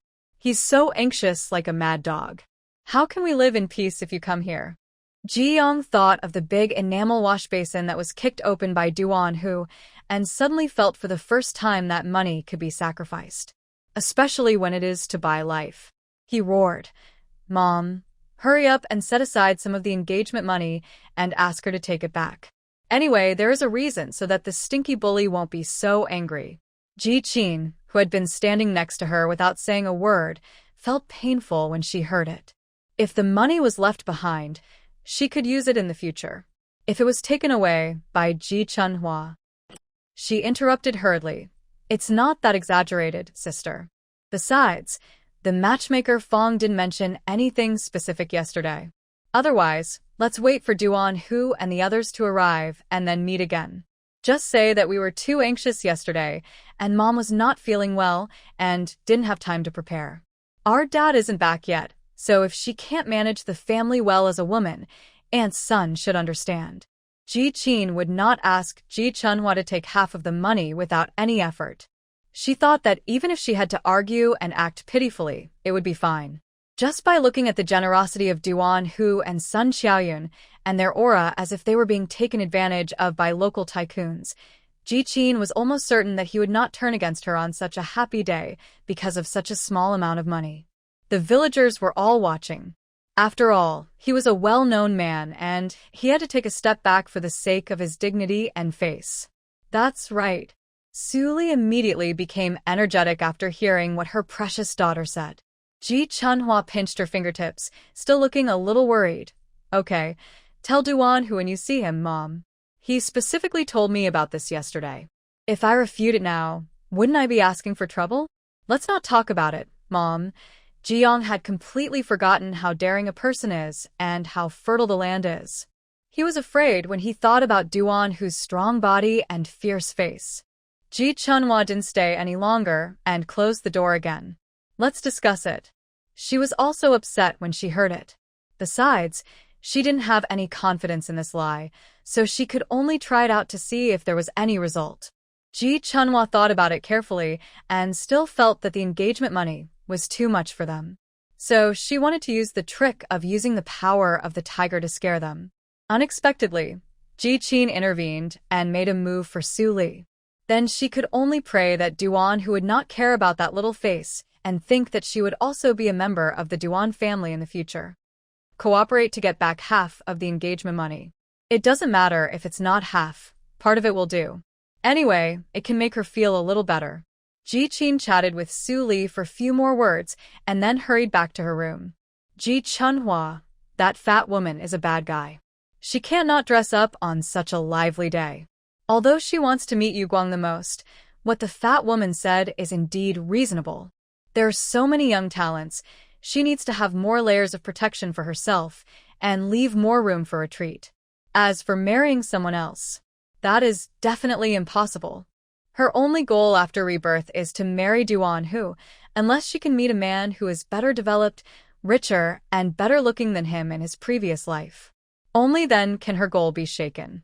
Ji Qin quickly washed up and went back to the house, putting on the clothes she bought in the county yesterday. Yesterday at the construction site, a young worker under Duan Hu was stunned.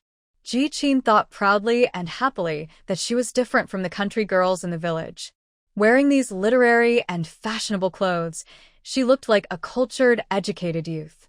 Yesterday, she specially found a place with a mirror to take a look. After putting on her dress, Ji Qin took out her makeup from her small drawer.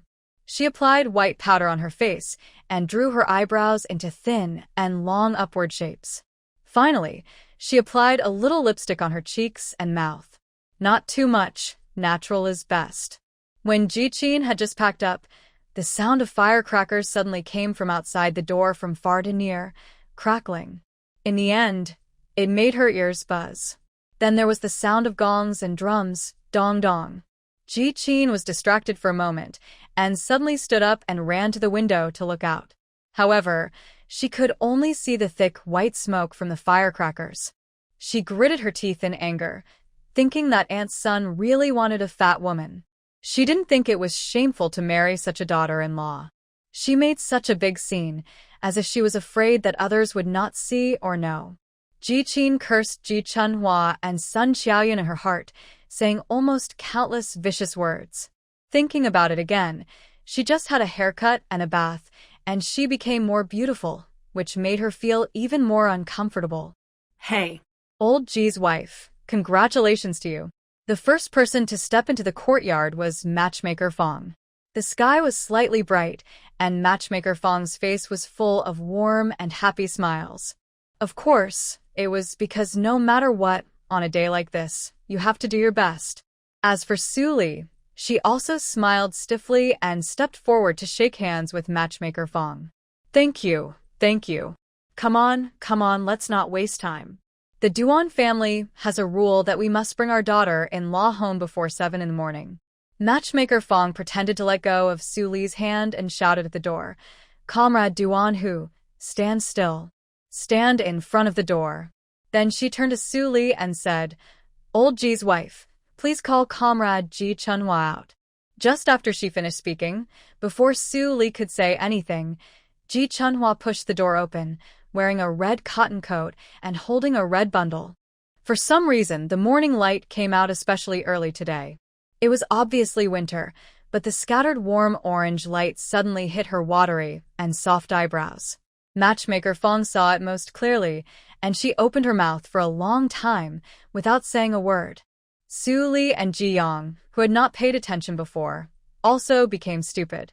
Ji Qin still did not come out, but leaned on the window frame to see everyone's reaction, and was so angry that she broke her nails on the window frame. This. Matchmaker Fong stammered. I've seen Wu Chunhua, but I've never seen her show her face. Old Ji's wife, your eldest daughter turns out to be so beautiful. You guys are really Matchmaker Fong almost couldn't help but blurt out. If the girl had been dressed up earlier, she wouldn't have been criticized like that by the villagers. Fortunately, she was quick-witted and remembered that if Ji Chunhua was like this from the beginning, it might not be Qiao Yunsun's turn. Women are naturally plump and thin, each with their own beauty. Besides, Ji Chunhua is not so fat that it is unacceptable. Matchmaker Fong came back to her senses and said anxiously, "Hurry up, Chunhua. The groom is waiting at the door. Walk straight." Well. Ji Chunhwa nodded vigorously, looking very serious and cautious.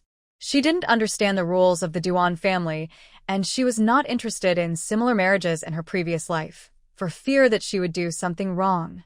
So she hugged the bundle tightly and looked forward. She walked forward step by step. When she was in front of Fong Matchmaker, she was suddenly stopped by Fong Matchmaker. "Wait a minute, Chunhwa." Fong Matchmaker glanced at the small bundle in her arms. "No. Where is your dowry?" When she said this, Su Li's whole body stiffened. Duan Hu at the door was already impatient. He knew that marrying a daughter-in-law must be a grand ceremony to give enough face to the new daughter-in-law and their Duan family, but he really didn't like those eyes outside who looked at him like a monkey. He vaguely heard Fong Matchmaker asking about the dowry, and he couldn't stand it anymore and rushed in with a bold and unusual sturdiness.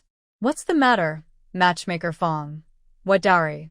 Duan Hu frowned deeply and looked at Ji Chunhwa, then he suddenly froze in place, as if his feet had taken root and turned into a thick tree stump that could not move. Wait a minute?" Duan Hu stared at the jade like pink ball opposite him without blinking, soft, white, and tender. "Look, it looks like it's delicious." Duan Hu's eyes were so dark that they were just staring at Ji Chunhwa without blinking, and he didn't say a word. That look made Ji Chunhwa feel uncomfortable. But thanks to this, she finally had some spare time. She took the opportunity to run to Duan Hu in small steps, raised her plump and soft face and asked him, "What you told me yesterday. Didn't you say that the dowry must be collected to half of the engagement money?" "You. Think about it. Think about it carefully." Duan Hu's head was buzzing, and he remained speechless after Ji Chunhwa finished speaking. His wild and hot gaze, like that of a jackal or a tiger, moved from her face to her chattering little mouth, and his mind was full of, "This fat woman is so white and soft whether she is wearing clothes or not. Her little mouth looks so soft too." Ji Qin saw Duan Hu with his head down through the window, and Ji Chunhwa seemed very anxious, standing in front of him. Suddenly, she felt something was wrong and pushed the door open quickly. "Sister, did you remember the dowry wrong?" Ji Qin walked to Ji Chunhwa's side in 2 or 3 steps. "Comrade Duan Hu, are you sure my sister's dowry should be half of the engagement money?" My dad went to the county to do odd jobs, and many villagers and fellow villagers know about this. My mom was not feeling well again yesterday, old Ji's wife." Matchmaker Fong's face was gloomy, and her tone became very unhappy. She asked sarcastically, "Who is the boss in your family?" "You are a woman, that's right. But when your man is not around, shouldn't you, as a mother, be more responsible and attentive? At worst, you can ask your son to help." What's wrong with Ji Qin, an unmarried second daughter, who always interrupts? Yes. Su Li coughed twice quickly. "Don't mind, Matchmaker Fong. I did catch a cold yesterday. I was really uncomfortable. My Ji Yang is not a worry-free person either. Qin has always been the most considerate to me. She is just afraid that you will misunderstand. She doesn't mean anything else." Ji Chunhwa was a little anxious, and couldn't help but free up a small hand to pull Duan Hu's coat. His coat today was a dark red one with a row of buttons, which made his skin look darker but not ugly. Because he was strong and had broad shoulders, he could hold up his coat, so he would not look ugly no matter what clothes he wore. Both of them put on red clothes, and Ji Chunhwa's shyness became stronger, but she wanted him to cooperate, so she imitated yesterday and pulled the hem of his coat hard. "Speak up. Was what I said right?" Duan Hu finally came back to his senses after being prodded by her for a few times. He blinked from time to time, but still stared at her little mouth. He responded with a hoarse voice, nodding in the rhythm of her mouth. Yes. Both are right." Yihunhua. What's the matter? Didn't he like to call her stupid before? Why does he look a little stupid today? Well, since Duan Hu has nodded, let's do it this way. Matchmaker Fong glanced between the couple, as if she had seen through something. However, as a middleman, she had to balance it out, so she said, "We were in a hurry yesterday, so we didn't talk it through thoroughly. It seems that Chunhwa didn't discuss the dowry issue with you very clearly. But the wedding party is here, so let's compromise and do it quickly and neatly.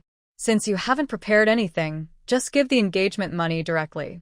There's no need to split it 50-50 or 40-60. Don't make things difficult for you.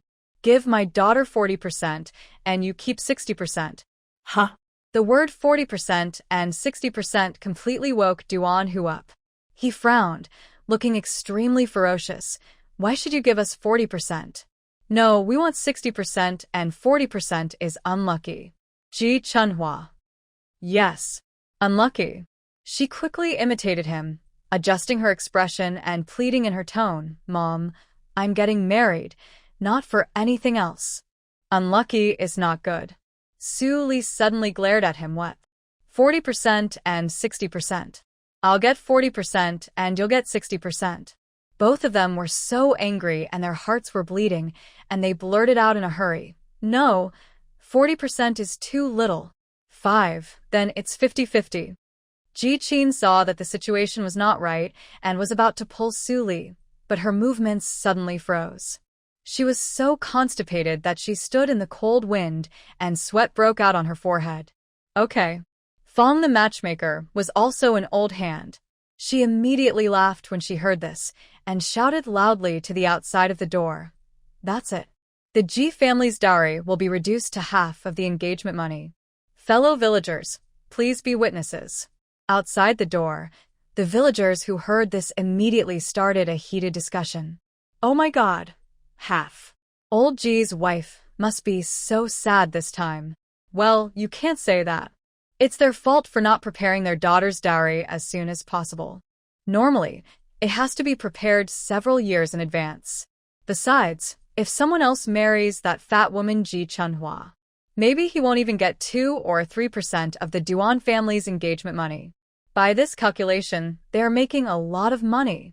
Hey, a tall man in the front could see more clearly and put his hand to his mouth to make a loud trumpet shape. Don't shout nonsense.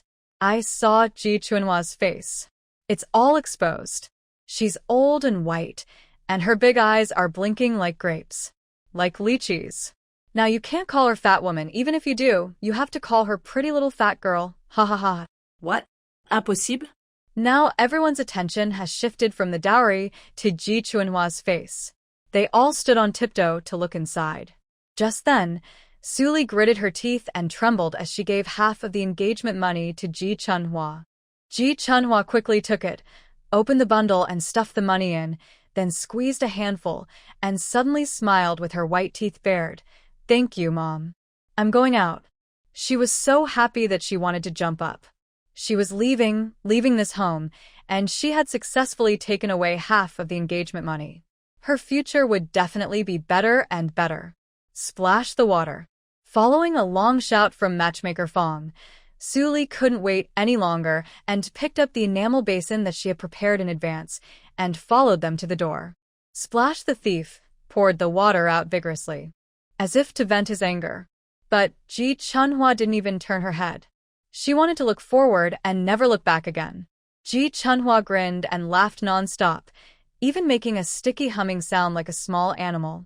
She didn't know when it started, but she unconsciously went from pulling Duan Hu's coat to holding his thick and dark arms.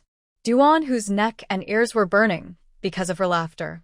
But as if teasing her for being useless, he raised his eyebrows and sneered, "You are so beautiful to marry me, right?"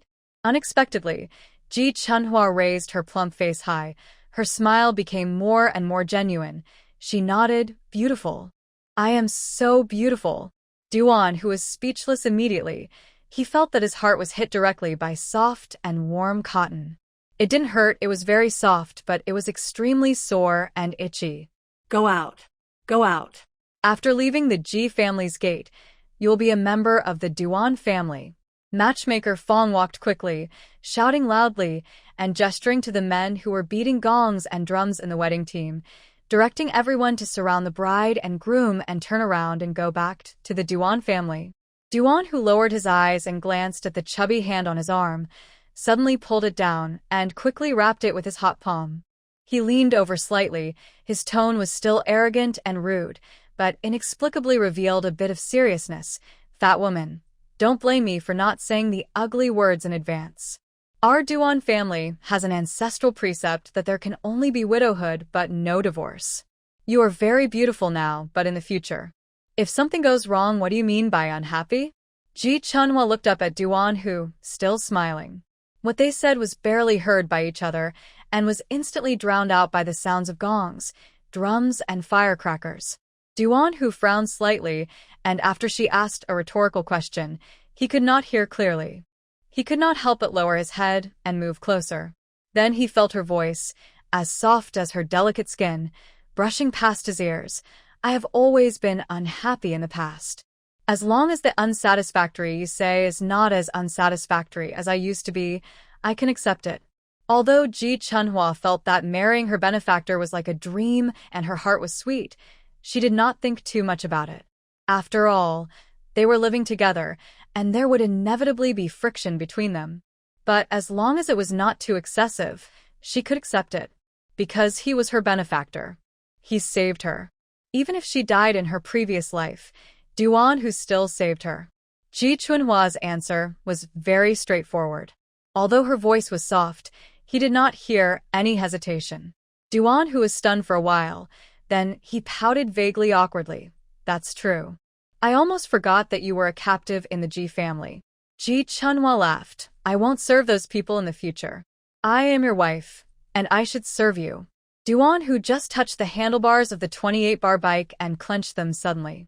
The blue veins on the back of his dark hand were faintly prominent. Why does it feel that this service sounds weird? Hurry up, Huzi. After leaving Ji's house, matchmaker Fong felt much more relaxed and urged him, hurry up and put your wife on the cart. Let's not waste time. Duan Hu nodded slightly and stepped onto the car with his long legs. He called her stiffly, Fatty, get in the car. Ji Chunhua took a look and found that there was indeed a thick little cushion at the back of the car. She pursed her lips and smiled silently, and sat on it. Amid the continuous sound of firecrackers, the people watching the excitement on both sides of the dirt road were all surprised and stunned. The fat woman was cleaned up and her face was exposed. How could she be a fat woman? She was clearly a pretty and chubby girl.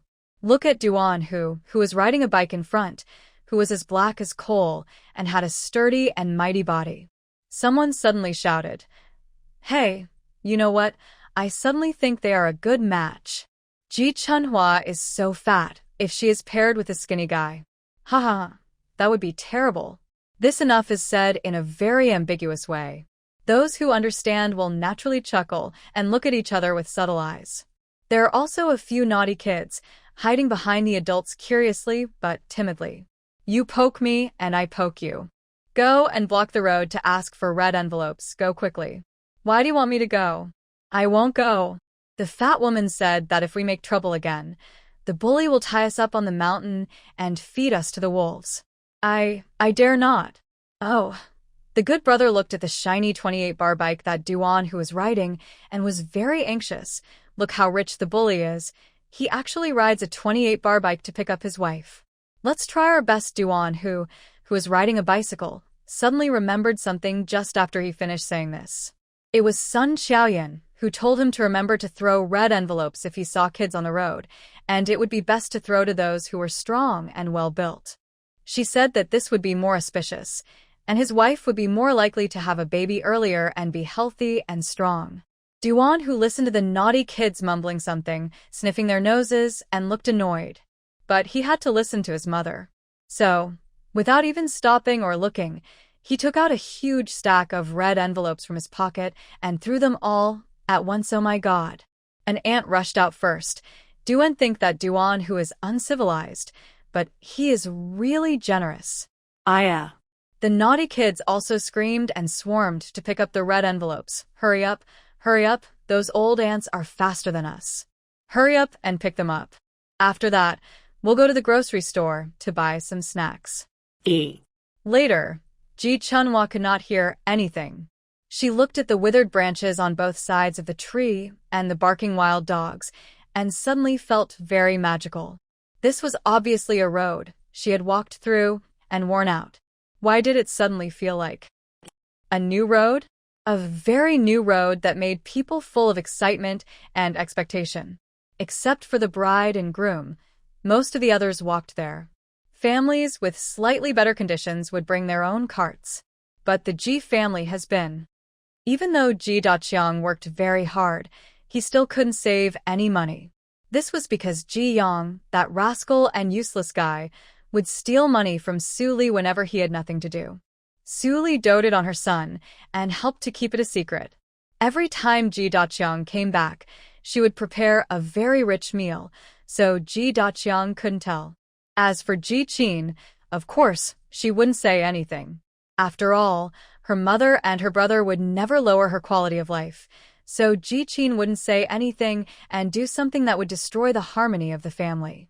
But now, Ji Qin's soles hurt from walking, and she couldn't help but stop several times, but finally she couldn't help it. She said with displeasure, "Mom, you don't even calculate the expenses and income of the family every day, and our family is not rich at all. You said that on such an important day, as my sister's family, we don't even have a cart, and we have to go with the crowd. Don't you think it's very embarrassing?" Su Li fell silent when she heard this. She knew that Ji Qin was blaming her for indulging Ji Yang. Even Su Li, who is so stupid, understood it, let alone Ji Yang. Ji Yang was a little unhappy and snorted, "Who is embarrassed? Am I embarrassed, or are you embarrassed?" His tone was frivolous and casual as if he was joking, and he scratched his ear and said, "In my opinion, it is you who is embarrassed, and your embarrassment has nothing to do with whether there is a cart or not. Hey, Qin, just because of your bright and smooth body, you can let that fat woman Ji Chunhua marry before you. This is what our family means. We have been poor for a long time." Ji Yang said nonchalantly, "If you think it is shameful to suffer, you should hurry up and marry a rich man.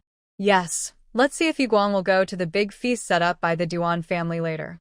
As your brother, I would like to kindly remind you that even the most outstanding people need opportunities. If you let it go, you never know when you will encounter the right opportunity next time. What did you say?" Ji Qin couldn't even believe her ears and almost jumped up. If it weren't for the obsessed and crazy gazes around her, she would have scolded him directly. Su Li didn't expect her son to suddenly speak so harshly to his own sister. She immediately grabbed him and separated him from Ji Qin and hit him on the back with a stick. "You rascal! What the Hades did you say to your sister?" Ji Yang still looked lifeless. "What did I say? I'm telling the truth. What she said just now was implicitly blaming you for giving me money to spend. Who can't hear that? I'm the only boy in our family. What's wrong with spending more money on me? Is it her turn as a girl, who will get married sooner or later, to give orders?" Besides, Ji Yang deliberately leaned forward and got closer to Ji Qin. "People who don't know would think that all the money was spent on me, and not on her. How much money does all the cosmetics she hid from state-owned shopping malls cost? And she thinks everyone doesn't know that was given to me by Dad. It was given to me by Dad." Ji Qin was furious and tried hard to suppress her voice, but she was still shaking with anger. Ji Yang nodded. "Yes, even though I'm a boy, Dad obviously loves you more. So Mom loves me more. What's the problem? I won't waste my words with you." Ji Qin noticed that there was a handsome and clean-looking man not far away. He was the one she met at the blind date meeting. And at that time, the man took the initiative to come over and talk to her several times, very enthusiastically. She quickly smoothed her hair and secretly reasoned with herself in her heart. She couldn't let this rascal ruin her image. When Ji Chunhua and Duan Hu arrived at Duan's house, it was about 10 minutes to 7. The dirt road was not easy to ride, and many narrow places were blocked by villagers who were watching the excitement, so their speed was very slow. At the beginning, Duan Hu could still endure it again and again because Sun Xiaoyan told him, "Today is a big day, don't get angry if you don't want to." But later, he really couldn't help it. Especially when the car was shaking violently, the fat woman held his coat and shivered constantly, as if she was afraid of falling off. Duan Hu's anger went straight to his forehead. His dark and fierce eyes seemed to be burning, and he directly rang the bell of the car and cursed loudly. "Get out of my way, all of you. I'll see who's blocking my way and delaying my taking my wife home. I'll break your legs." After this shout, the crowd was silent for a moment. Then suddenly they scattered and fled frantically with a cry of awe. When they arrived in front of the Duan family's gate, Duan Hu didn't get off his bike, but rode directly to the gate. The Duan family's gate was very impressive, and the wall surrounding the yard was different from the fences and straw bales of ordinary people. The wall of his house was built with solid red bricks and adobes, and the main gate was made of an old, weathered, and heavy wooden board. Ji Chunhua saw that he was going to knock on the door and pretended to get up. Unexpectedly, Duan Hu yelled at her fiercely, "Why are you moving? Did I tell you to move? Don't touch your feet to the ground yet. That's the rule in my family." Oh. Ji Chunhua agreed, but she didn't feel wronged or sad. She just thought that his family had many interesting rules. 3 knocks on the door. Duan Hu shouted loudly and powerfully, "Mom, I'm bringing my wife home." Sun Xiaoyan shouted happily inside, "Hey." Come in. Then, Duan Hu pushed the door open with force. He pedaled directly into the yard, stretched out his long legs, and stopped. Ji Chunhua saw Sun Xiaoyan sitting on a big and wide chair in the middle of the yard, smiling with her eyes narrowed, and shame surged up in her heart again. She asked cautiously and anxiously, "Duan Hu, can I get down?" Duan Hu exclaimed, "Come down. You can get down when you get home." After entering the gate of Duan's house, Ji Chunhua found that his house was really huge. The wall was built directly from the front to the back, and there was a small door from the back of the yard. There was actually a backyard. "I have rented a place for the big banquet separately, and Fong the matchmaker will take them there." Sun Xiaoyan smiled gently and calmly. "Huzi, go and close the door. The next words will only be discussed by our family." Duan Hu nodded slightly, turned around, and went to close the door. Sun Xiaoyan saw Ji Chunhua standing alone in the yard, looking a little uneasy, and couldn't help comforting her.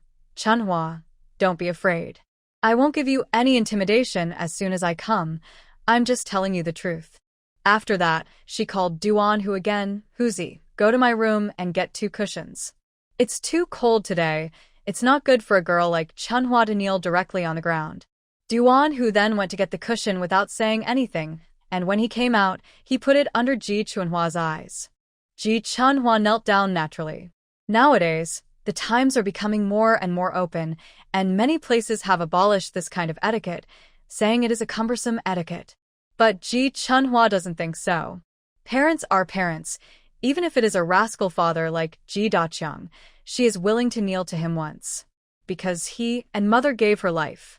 Just because of this, she deserves this kneeling. No need to look at other things. How to get along with him after getting up is also a later matter. Just it was fine to kneel down to express gratitude to her biological parents. Moreover, Ji Chunhua had heard Sun Xiaoyan's kindness from Duan Hu in her previous life. She was willing to kneel, and she should kneel. Not only because of her future identity, but also because of the mountain-like gratitude between the mother and son in the previous life. Without Sun Xiaoyan's teachings, there would be no Duan Hu's chivalrous spirit. Duan Hu and Sun Xiaoyan were both slightly startled by Ji Chunhua's heavy and inexplicably firm kneeling. At her age, Sun Xiaoyan's eye sockets were shallow, and her eyes were sore at once. Okay. Good girl, I didn't make a mistake." She wiped the moisture from the corners of her eyes and glanced at Duan Hu. "What are you doing standing there? Your wife is kneeling, and you don't accompany her. What a shame." Duan Hu finally came back to his senses and knelt down on the cold ground. Sun Xiaoyan calmed down a little and asked Ji Chunhua in a soft voice, "Chunhua, do you know why we don't ask you to touch the ground before entering the house?" Ji Chunhua was stunned and shook her head. Her plump and soft face was full of confusion. Sun Xiaoyan looked at her clean and soft eyebrows, but was not surprised at all. She had guessed it a long time ago, and her eyes would not be wrong. Sun Xiaoyan smiled and curved her eyes. "That's because you come to our Duan family to be a grandmother, so you must be more careful on the way here, and your feet can't touch the ground." Ji Chunhua shuddered when she heard it, and her eyes widened in disbelief.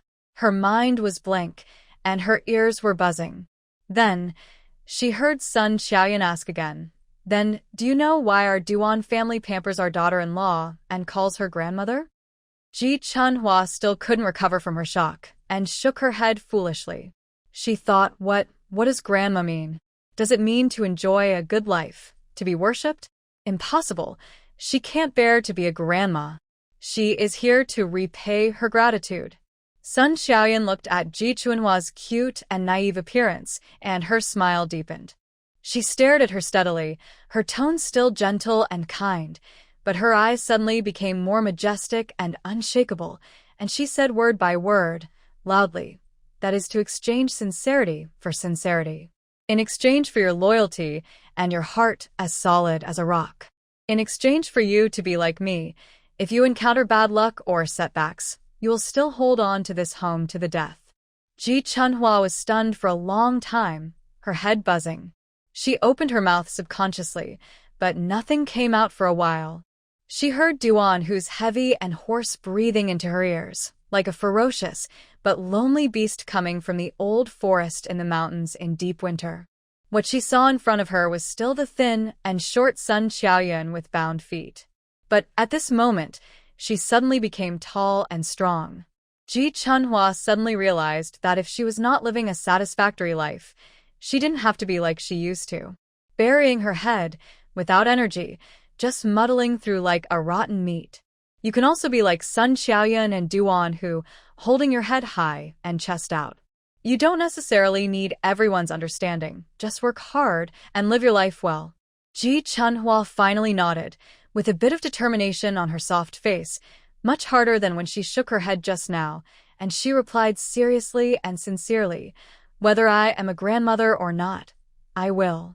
As long as Duan Hu doesn't dislike me in the future, I will definitely do as you said and stay with this family. What the Hades are you talking about? Duan Hu interrupted with a hissing sound and said rudely, Do you have chicken feathers in your ears, fat woman? What did I say when I just picked you up from the Ji family? There are only widows but no divorces in our Duan family. I, Duan Hu, am not the kind of person who will forget what I said today tomorrow. I told you before, there is no one else. Only you, Ji Chunhua. What? You don't believe me? Is that so? Although Duan Hu was kneeling with her, he still looked very intimidating because of his tall and sturdy figure. Ji Chunhua turned her head to look at him with trembling eyelashes, but she was not afraid of guilt because of this question. She replied almost immediately, I believe it. After that, she repeated it very firmly, I believe you, Duan Hu. How can I not believe you? Ji Chunhua secretly said in her heart, At the end of my previous life, the only person I believed in was you. It was you who made me see that there are really good people in this world. So after living again, I rekindled my hope for this world. Duan Hu was annoyed again by her watery and soft eyes. He hurriedly looked away and snorted, That's better. If you talk nonsense to me again tomorrow, I will punish you. Sun Xiaoyan looked at the two of them and laughed. Chunhua. She smiled and comforted. Don't listen to his nonsense. He is just bragging to you. The men in our Duan family must never beat their own women. This is the ancestral precept. Otherwise, how can you be a grandmother? Duan Hu. Mom. It's really worrying. He gave away all his family fortune to this fat woman on the first day he got married. How can he maintain his dignity in the future? She knows she can't fight with him, so how can she be obedient? Okay, we have to go to the banquet later to show our respects and go through the formalities. Sun Xiaoyan pointed to the 2 bowls of tea on the table next to her. You two raise the tea and offer it to me, then we'll have completed the ceremony. Duan Hu grabbed Ji Chunhua and motioned for her to stand up with him. Sun Xiaoyan. Be gentle, you rough guy. This is your wife. Look at her. She's so soft, like dough. You're so careless, or you'll break her again. Duan Hu. It is indeed soft. But if you have to be careful every time you touch it, what will you do in the bridal chamber at night? Wouldn't you be exhausted and crazy? Duan Hu had a stern face and said nothing, but he let go of Ji Chunhua's hand and handed her the bowl of tea. He took the lead and walked to Sun Xiaoyan with his chest and head held high, knelt on his knees, and shouted in a wild and powerful voice, Mom, drink tea. Ji Chunhua followed suit, concentrating on not missing a single detail. After kneeling down, she also shouted loudly, Mom. Drink tea. Sun Xiaoyan was so happy that she kept saying, okay, okay. Then she took Ji Chunhua's tea and drank it, put it back on the table, and took her son's tea and drank it.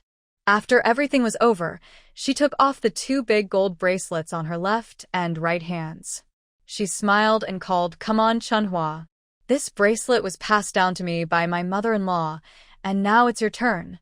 Ji Chunhua was dumbfounded and at a loss, but my wrist is too thick.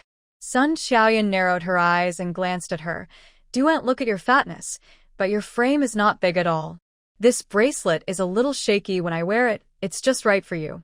She stood up, and Duan, who wanted to help her. Sun Xiaoyan stopped her. "No. Go to the kitchen and get the sesame oil bottle. Rub your wife's hands and put on these 2 bracelets. Don't take them off after you put them on, Chunhua. You are fair-skinned, and you will look good with these gold bracelets." Ji Chunhua was still trembling in her heart. One, because the 2 bracelets were too valuable. Another reason was that she still didn't think she could carry them in.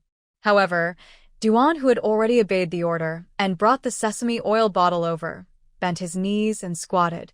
"Give me your hands." Ji Chunhua said, "Oh," and trembled faintly as she offered her chubby hands. Duan, who grasped both of their wrists with one hand, raised his thick black eyebrows slightly and rubbed them unconsciously. "That's true. Mom is right. I noticed it when I held your hand before. You are really small." Sun Xiaoyan was stunned and burst out laughing. "Oh, my Huzi is good, very capable. He hides it well. Why didn't I know when you secretly held your wife's hand?" Duan, who raised his eyebrows again. "I'm an adult. How can I tell you everything? Besides, you're my woman after we're engaged, so what's wrong with me holding hands?" Ji Chunhua didn't care to see if she could wear the bracelet or not. She didn't expect the mother and daughter to talk so directly. Her face suddenly felt hot, and she couldn't help but lower her eyes and stare at the ground. Seeing this, Duan, who suddenly felt proud and refreshed. He pulled his thin lips together and continued, "What's the big deal about holding hands? She's my woman anyway. I can even kiss her." This time Sun Xiaoyan couldn't listen anymore. She turned her face away as if she couldn't bear to look at it, and sighed for a long time. "Huzi, you're so annoying. Don't tell Mom about these kinds of things between a couple. Aren't you embarrassing Chunhua to death with your insincerity?" She thought to herself, this rough guy has changed so quickly. In the past, when talking about finding a partner and getting married, Mingming always looked stubborn like a donkey, which made her very worried. She even suspected that her son might have such a strong physique for nothing, or that he might have some hidden illness that he was embarrassed to talk about.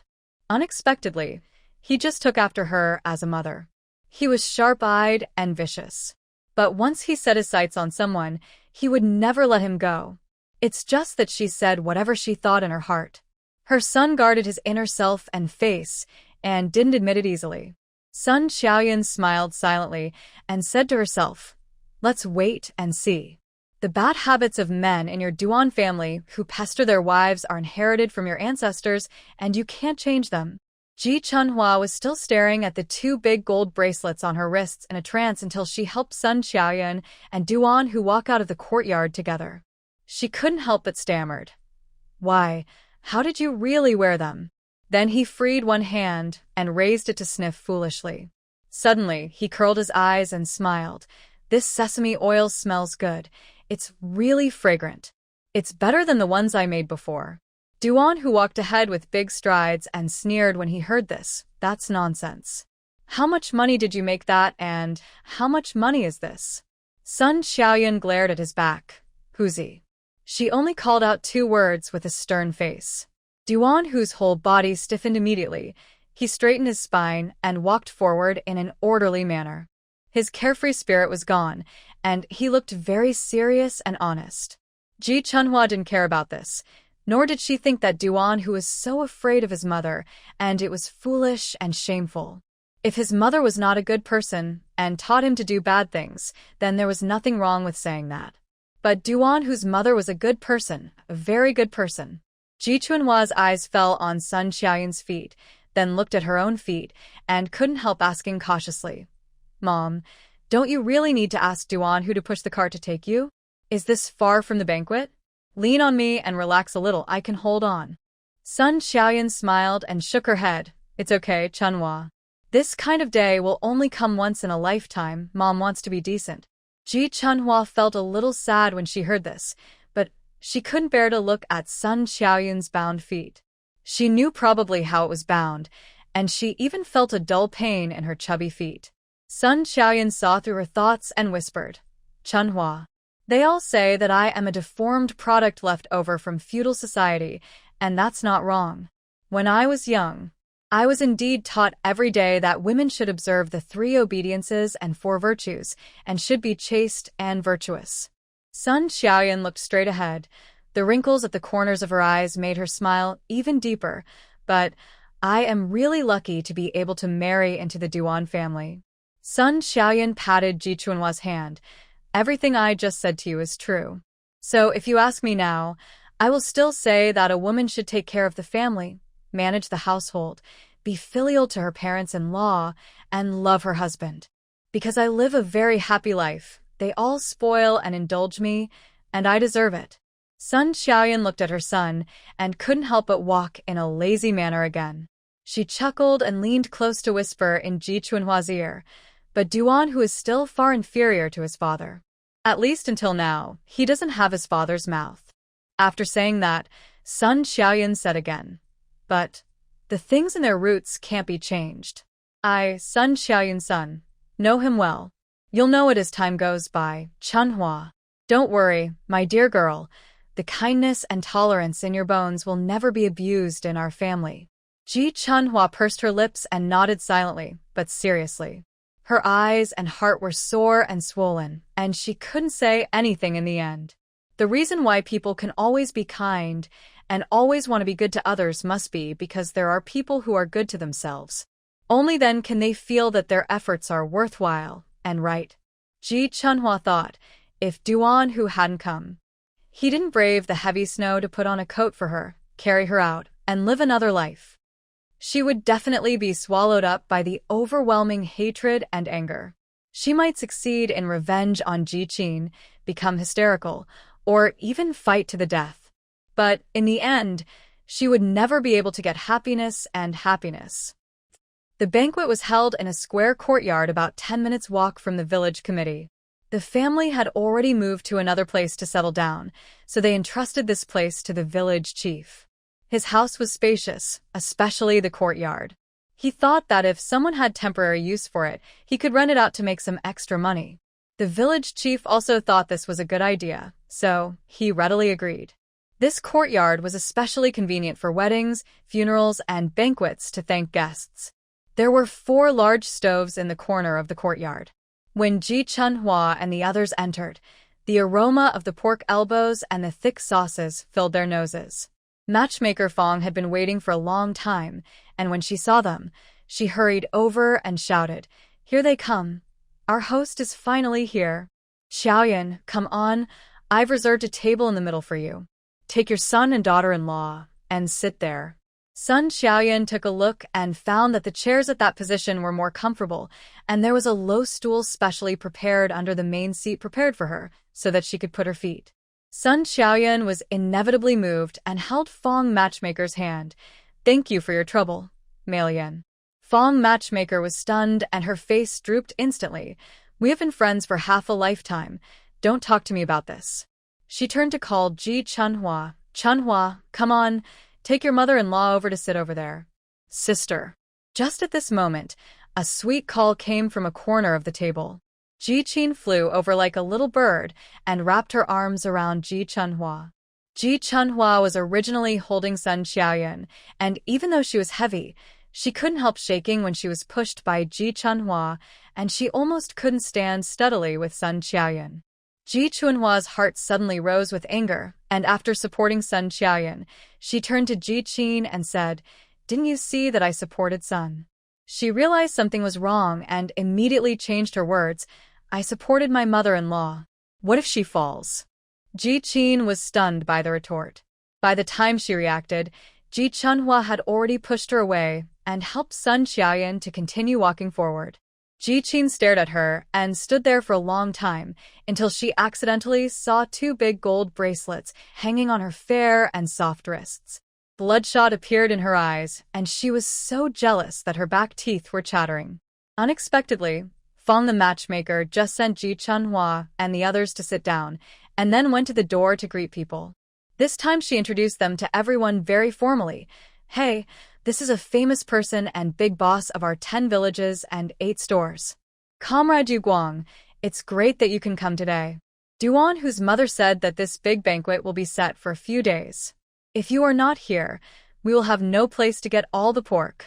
Ji-Chin came back to her senses immediately and quickly adjusted her expression. Soon, she pretended to be casual and glanced back. She turned slightly to the side, and the beautiful and delicate curve of her chest was unusually obvious, and her delicate eyebrows and eyes were also shining. Yu Guang just smiled honestly and was about to say something polite, but his expression suddenly stagnated. As if he was bewitched, he looked straight ahead. Seeing this, Ji-Chin silently put her hands behind her back and clenched her fingertips excitedly and surprised. She said that this foolish man couldn't dislike her so easily. Look, she just gave him a look, and he was fascinated to this virtue. Haha, it's really not challenging at all. Fong matchmaker saw Yu Guang's silly face and didn't say anything for a long time. Naturally, she looked forward along his line of sight. Ji-Chin turned around quickly at the right time, leaving only the loose hair tails passing lightly. Seeing the beauty leave, Yu Guang finally apologized. I'm sorry, Fong matchmaker, I came back late last night and didn't get enough sleep, so my ears and eyes are blurry. My brain is like a string. Matchmaker Fong frowned slightly, but quickly put on a smile. What's the big deal? Your business is so big, you must be busy. Besides, the new year is coming soon, and you have to make preparations later. Hurry up and take a seat. You have to eat and drink as much as you can today. Matchmaker Fong patted Yu Guang and pointed to the seat reserved for him in advance, especially drink a few more glasses of wedding wine. Don't you businessmen pay the most attention to these things? Any chance of getting lucky and benefiting from it must not be missed. Yu Guang looked at his seat, which was very close to Ji-Chin, and his heart was pounding. He smiled embarrassedly and nodded quickly. That's right. Then he touched his stomach a little unnaturally. You know what? I'm really a little hungry. You haven't eaten well these past few days. Then I won't be polite, I'll go and have some first. Matchmaker Fong laughed. Go quickly, boss you. Originally, the host family was going to say something on this day. But Sun Xiaoyan had already informed her elder sisters in the morning that their family had never had a good relationship with the villagers, and that the big feast was not for others, but for the 2 children. They couldn't let others look down on their marriage. They were a serious couple arranged by their parents and the matchmaker. The wedding had to be as high profile and grand as possible. This was still the tradition of the old Duan family, and Sun Xiaoyan couldn't be careless at all. Matchmaker Fong saw that all the seats were full, and some people even brought their own aluminum lunchboxes to eat in a corner. Thinking that there was nothing to do for the time being, she quietly walked behind Sun Xiaoyan. She covered her mouth and whispered in Sun Xiaoyan's ear, her brows wrinkled into a knot, "Your sister-in-law. Why do I always feel that something is not right about her? There's a sneaky look in her eyes, and she looks like someone with ulterior motives. I heard that Chunhua has always had a good relationship with her sister, and I think Chunhua is a simple and kind person. Xiaoyan, don't blame me for being nosy. The Ji family is not an easy person to deal with. In the future, you, as a mother-in-law, have to be careful about Chunhua's situation. Otherwise, just wait to be harassed by that family." Sun Xiaoyun's eyes were clear. She glanced at the Ji family's table calmly, raised her hand and patted Fong the matchmaker. "Don't worry, I know what I'm doing." After that, she glanced at Ji Chunhua again and said softly, "Chunhua is kind, but she is not stupid. She knows what she's doing. At worst." Sun Xiaoyan couldn't help laughing and pointed at Duan Hu's sturdy back. "There is still such a rude and arrogant guy in my family. Are you afraid that someone will bully us mother and daughter?" Hearing this, matchmaker Fong let out a long sigh, with a look on her face that said, I am really getting old and confused. She waved her hand and said, I am old, and my brain doesn't work well anymore. Your son, who hasn't even fully grown since he was a little kid, dares to fight an old wolf. How can he be afraid of anyone disturbing the peace of your family? I am just farting. Ji Chunhua sat next to Sun Xiaoyan, not caring about anything else. She just stared at the big bowl in front of her with wide eyes. The dishes on the table were basically all served. Since she sat down just now, Duan Hu picked up the chopsticks and put food into her bowl without saying a word. They were all meat. There was no light food at all. Ji Chunhua swallowed her saliva unconsciously. She was gifted. She could grow so fat even if she ate coarse food and vegetables every day in the Ji family, let alone eating such big meats. Although she felt greedy when she saw it, she still couldn't help but worry. Duan Hu, Ji Chunhua cautiously tested. In the future, our family won't be like this every day. Eat so well, okay? Duan Hu paused, curled his lips, and snorted. You think it's nice, no matter what the conditions are. You can't eat like this every day. Ji Chunhua was relieved, and unconsciously slipped out of her mouth. That's good. That's good. I can grow so fat even if I don't eat well. How can I tolerate such a big meal every day?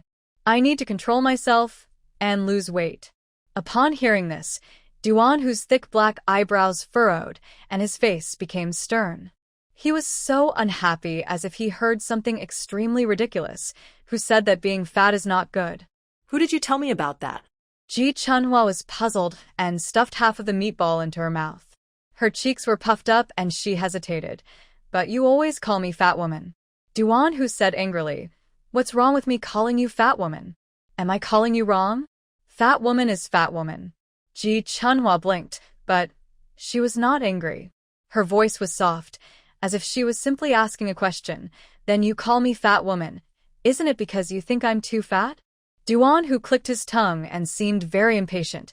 To me, fat or thin is just a word. Fat is fat, thin is thin. He was about to confuse himself as he spoke. How could he, a rough man who always said whatever he wanted to say, have thought about all this? Finally, he rubbed the back of his neck and yelled at her in a hoarse voice, Stop asking questions. Just eat your food. Anyway, you are not allowed to be thin, especially as thin as your Qin sister. You look like a stick and are ugly to death. Ji Chunhua continued to eat, but when she heard this, she looked at him again.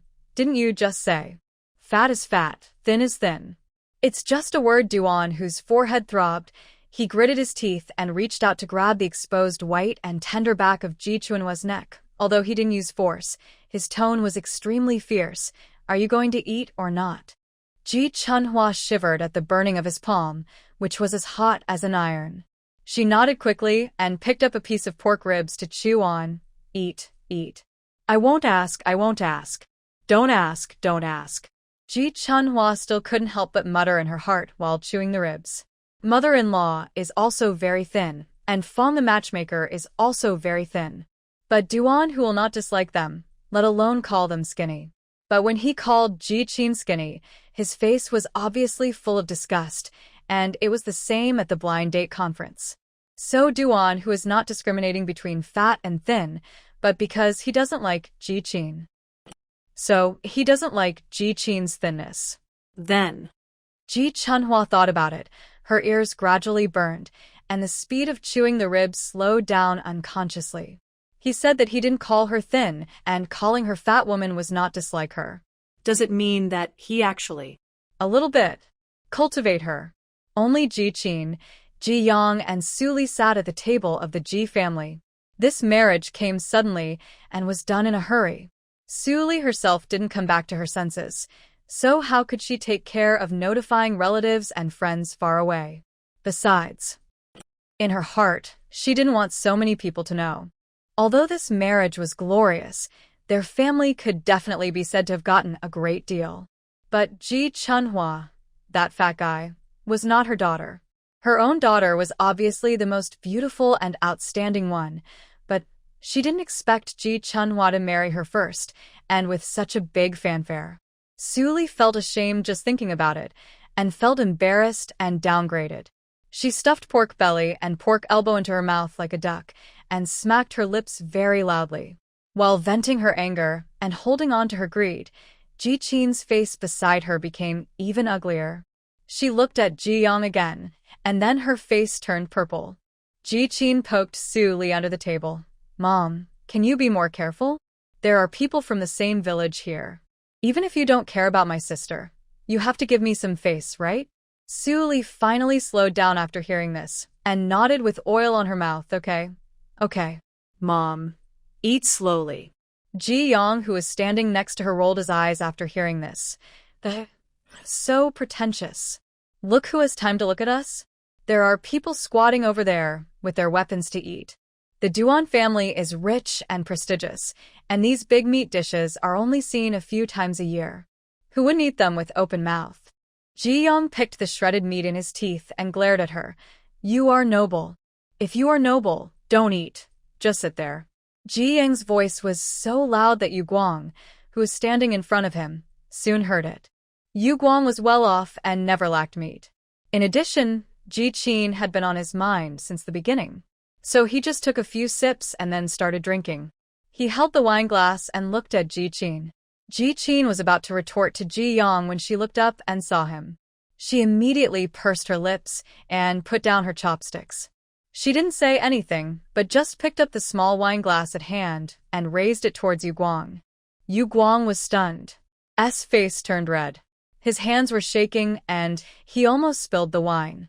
Ji-Chin immediately covered her lips, curved her eyes, and laughed silently. Yu Guang was so excited that his head was steaming. He raised the wine glass foolishly, then tilted his head back and drank it all down. Seeing this, Ji-Chin also stared at him, opened his lips slightly, and took a sip of the wine carefully. Unexpectedly, before she could look over, Su-Li suddenly slapped her thigh. Ji-Chin's eyelids jumped and her teeth clenched. She frowned and turned her face away. What's wrong again? But she saw Su-Li's face turn pale, sweat on her head, and she pointed at Ji-Chunhua with a trembling hand. She. Ji-Chin took a look and felt something was wrong. She didn't care about Yu Guang anymore. She put down the wine glass and got close to Su-Li. "What's wrong with her, Mom? Please speak softly and control yourself. Yu Guang was looking at me just now. Don't make a fool of yourself." Hearing this, Su-Li quickly closed her eyes and tried to calm down. After a long time, she swallowed her saliva and trembled and said, "Chin, when you asked me in the morning, I felt that her red cotton padded jacket looked familiar, but I had just woken up and my mind was still confused. Besides, it has been so long that I didn't remember it for a while." Ji-Chin was anxious, and her heart suddenly beat rapidly. She asked hurriedly, What's wrong with her clothes?" The cold sweat on Su-Li's forehead broke out even more. As if she couldn't bear to say more, she squeezed out of her teeth with a mosquito-like voice that was left to her by her dead mother. "Your father was soft-hearted at that time, and he didn't burn all the things of that witch. She left a few pieces for Ji-Chunhua. I saw them not long after I married him, and I asked." Ji-Chin didn't speak for a long time, and a bold idea popped up in her mind uncontrollably. She was excited and nervous, but she couldn't let Su-Li, a fool, see it. Except for her, their family is full of stupid people who can only hold her back. Ji-Chin didn't say anything for a long time, and Su-Li felt uneasy in her heart and went to see Ji-Chin. Unexpectedly, Ji-Chin's eyes were red. She bit her lower lip and sighed bitterly and sadly. Su-Li was stunned. Chin. What's wrong with you? She really couldn't understand. Hearing such an unlucky and scary thing, how could she have such an expression? Ji-Chin said helplessly, "My sister is also a bitter one, alas." As she said that, she picked up the wine glass and drank it all in a gulp, and added another glass. She stood up and walked straight towards Ji-Chunhua. Su-Li was shocked, staring at Ji-Young with wide eyes. "Look at what your sister is going to do." "What is she going to do?" with the wine glass in hand. Ji-Young was still smacking his lips, and when he raised his eyelids, he was stunned. He put down his chopsticks and said, "You know what, my sister has to understand. We, as relatives, have to toast each other. Otherwise, how are we going to get along in the future?" No, I, as the eldest brother-in-law, have to go too. Having said that, Ji-young also hurriedly filled a glass of wine and followed Ji-chin. Ji-chunhua was holding her round belly and drinking tea from a bowl. She couldn't remember how long she hadn't eaten meat. She thought that even if she didn't get sick from eating so much at once, she would at least get sick to death. But she didn't expect her stomach to be so strong that she couldn't imagine it.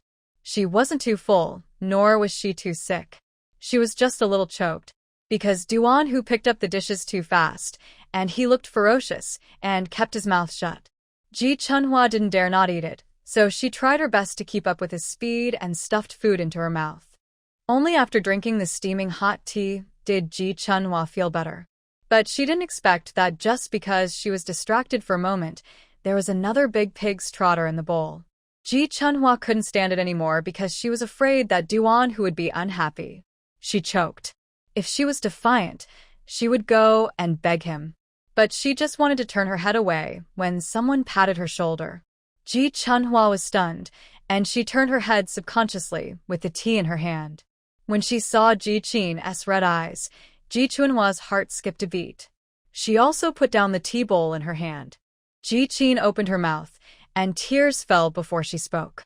She made a soft hum, and soon the guests at the table put down their bowls and chopsticks and looked over here. Ji Chunhua frowned, and just as she was about to stand up, she heard a sudden pop sound from the side.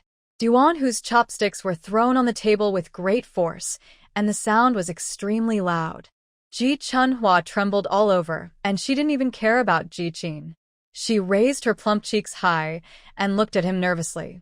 But Duan Hu had a fierce face, raised his eyebrows and sneered. "It's really new on my wedding day. Someone comes to mourn here specially?" He put one hand in his pocket, and his violent eyes suddenly pierced Ji Chin, and he cursed. "Why are you squeeing here?" Ah? What? Ji-young was also a little stunned, holding a wine glass and looking at Ji Chin. "Huh." He waved his hand and said, "Brother-in-law, why are you talking so harshly? My sister just doesn't want to get fat now, Chunhua. They have a good relationship since they were young."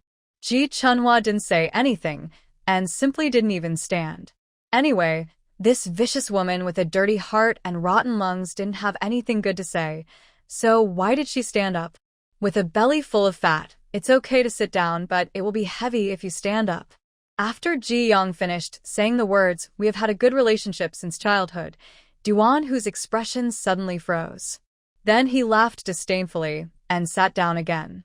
Looking at him, he felt inexplicably, "Who are you to be managed by me? I don't want to care, just do whatever I want." Ji-young was so suffocated by his laughter.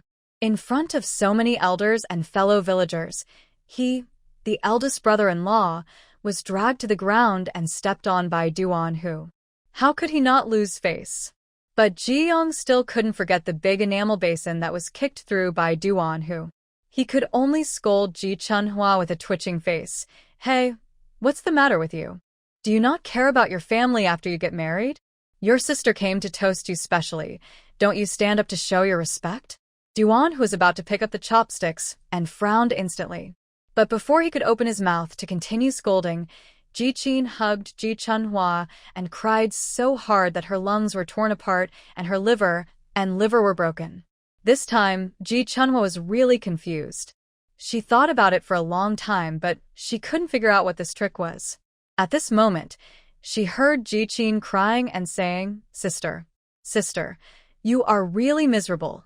I feel sorry for you, sister. I know that in fact you have never been able to forget your biological mother in your heart. Otherwise, how could you wear her clothes when you got married? Sister. After Ji Chin finished speaking, there was a commotion at the table. Some people stood up and slammed the table, and some timid people even lost their composure on the spot, knocking down the plates and bowls at hand and smashing them on the ground. Ji Chin heard the noisy noise coming from the side of her ear and curled her lips faintly and then quietly observed Sun Xiaoyun's reaction. She felt that, with Sun Xiaoyun's pedantic ideas like foot binding, she would never accept such an unlucky thing. Ji Chin didn't see Sun Xiaoyun clearly because Duan Hu's body was so sturdy and rough that he blocked the short Sun Xiaoyun. So, she turned to look at Duan, whose reaction Ji Qin's heart was beating faster and faster, almost jumping out of her throat. She thought, absolutely no man could accept his wife wearing her deceased mother's clothes on her wedding night, right? Even Duan Hu, also Pa. A huge and crisp sound suddenly rang again, but it was Duan Hu who directly picked up the wine glass at hand and smashed it on the ground. Ji Qin was surprised and tried her best to suppress the corners of her mouth and pretended to be heartbroken and stood up, but she didn't expect a huge pig's trotter to fly towards her. This extremely fat pig's trotter, which Ji Chunhua had only bitten a small bite of, hit Ji Qin's forehead very accurately. Ji Chunhua really couldn't hold it back. She let out a half laugh, then quickly covered her mouth. She didn't want to say anything. The corners of Ji Chunhua's soft eyes were wet, and she looked at Duan Hu was still sitting next to her as steady as a mountain, with trembling eyelashes, and thought honestly and modestly, she is so stupid, and she is not as good as Duan Hu at scolding people. Duan Hu is still better at scolding people, so she shouldn't compete with him. And she suddenly felt that she seemed to like listening to Duan Hu scolding people more and more. Especially the people she hates, hee. Su Li, who was not far away, covered her mouth and ran over, shouting, "Oh my mother! What's the matter, son-in-law? What did our Qin say that she shouldn't say? Why do you hit her like this?" No matter how scared and trembling Su Li was, she got the courage in front of so many people. She quickly supported Ji Qin and prevented her from falling backwards due to the force of a pig's trotter. She pointed at Duan Hu and said, You are a man. It's okay for you to hit a man. I didn't expect you to hit a woman. You are shameless. You are a violent person. You are a filthy hooligan." Duan Hu laughed again and picked up the chopsticks to pick up another pig's trotter for Ji Chunhua. While putting it in her bowl, he raised his thick black eyebrows. "Did I hit her? Wasn't it the pig's trotter that hit her?" Ji Chunhua pinched her tender thigh meat under the table and closed her eyes unbearably. She couldn't laugh. Absolutely not. She didn't want to make things complicated, because she just saw Ji Qin raising her glass to toast Yu Guang. Thinking of this, the smile on Ji Chunhua's lips faded slightly. Ji Qin clearly didn't plan to marry Yu Guang again, so why did she show her kindness to him again? In the last life, Yu Guang could stab someone with a knife for Ji Qin, so what about this life? What if Ji Qin changed her ways and used sweet words to take advantage of Yu Guang? To make him her own knife? Suddenly, a dark big hand stretched out from her side and grabbed her without saying anything. Ji Chunhua froze, and before she could react, Duan Hu pulled her up domineeringly. He held Ji Chunhua with one hand and Sun Xiaoyan with the other, with a smile on his face, but no warmth. With a hint of cruelty in his eyes, he said, "Everyone in Yaohe village knows that no matter how many bad things I say about Duan Hu, there is still one good thing." He said in a hoarse voice, "That is my filial piety." After that, he pulled Ji Chunhua and Sun Xiaoyan out of the table and laughed recklessly. "I don't care what others think of me, whether they say I am foolishly filial or that I only obey my mother anyway. You gave birth to me and raised me. So why are you pointing fingers?" At the end, when he passed by Ji Qin, he didn't even look at her, but sneered, "You cry like a big opera singer, and those who don't know would think you two crawled out of the same mother's belly. Why do you feel sorry for her?" Duan Hu didn't leave any room for them, and exposed them on the spot. "You three mothers live in the big house, and she lives in the broken house. I don't see who treats her as a real sister or a real daughter. So is it wrong for her to miss her own mother?" Duan Hu, seeing that Sun Xiaoyan walked slowly, supported her and walked slowly forward. His tone was wild, but his steps were not hurried. Before leaving the banquet, he announced, "My family's banquet will be set up for as many days as I want. Those who want to eat can eat as much as they want, and those who don't want to eat can get out of here. It's really fresh. It's like you don't have a mother." No one could have thought that such a grand and sumptuous wedding banquet would end in a farce. But from the perspective of everyone, Duan Hu really doesn't care. He doesn't have a headache or eyes twitching. He used to be a person who loves his mother, and it's the same today. As for Ji Chunhua, The elders and villagers all thought that even if she dressed up and became pretty, she still couldn't change her cowardly nature. But at the same time, they couldn't forget what Duan Hu had just said. Middle-aged women love to gossip. After they calmed down, they sat down and started eating melon seeds. What Duan Hu said is true. We almost watched Ji Chunhua and Ji Qin grow up. From childhood to adulthood, the food, clothing, and daily necessities of the two are very different. It's really a bit of a drama to cry about the death of your mother on a happy day. Another aunt said, Ji Qin dresses up so clean and pretty every day. How could she make a fool of herself in front of others? She must have drunk some wine and felt sorry for her sister, so she couldn't control herself. The first aunt retorted, if she felt sorry for her sister, why didn't she let Ji Chunhua live in a good room with her? After all, they are sisters and many families sleep in crowded rooms. Old Ji's conditions are not very good. Why did he have to give her a girl a separate room? Isn't he really raising his Ji Qin like an ancient lady? Haha. She even has to be given a whole boudoir. Yu Guang, who was still sitting at the table and had not recovered for a long time, heard this and drank another half-glass of white wine silently. When Fong the matchmaker walked towards him, she smiled calmly and did not show any embarrassment. She nodded politely, Boss Yu, don't worry, we can still order the meat as we agreed before. Didn't Huzi say it just now? We will keep it for a few days as agreed. We will cook whatever dishes were ordered. Yu Guang barely came back to his senses, forced out a stiff smile, and nodded. It's okay. It's okay. If you don't need so much, please tell me. We are all from the same village. It's okay. It's okay. After that, he stood up, holding the cigarette box, but Ji Qin's greasy face kept flashing in front of him again and again. Fong the matchmaker saw him stand up in a daze and walk forward step by step. Suddenly, an idea came to his mind, and he chased after him and asked, Hey, Boss Yu, are you still planning to find a partner? Matchmaker Fong said with a smile, I think you are a down-to-earth person. If you want to find one, I do have a suitable candidate here. But she's just an old maid. Matchmaker Fong is also a down-to-earth person. She used to be very famous in every village and shop for her personality of saying whatever she wants, even sometimes speaking venomously. In order to avoid finding out after marriage that the other party is completely different from what the matchmaker introduced, many people would go to great lengths to ask Matchmaker Fong to help them look at the other party. Because Matchmaker Fong has a sharp tongue and sharp eyes. She can judge people very accurately, and she will not exaggerate or over-beautify. No matter the advantages or disadvantages, they are all presented realistically. Yu Guang also thought of this and suddenly stopped. He turned around and hesitated for a long time and asked, Matchmaker Fong saw me go to the Ji family to propose marriage that day. Matchmaker Fong smiled knowingly, but you left again. You are also muttering in your heart, am I right, Boss Yu? Yu Guang's eyelids twitched and his palms became wet.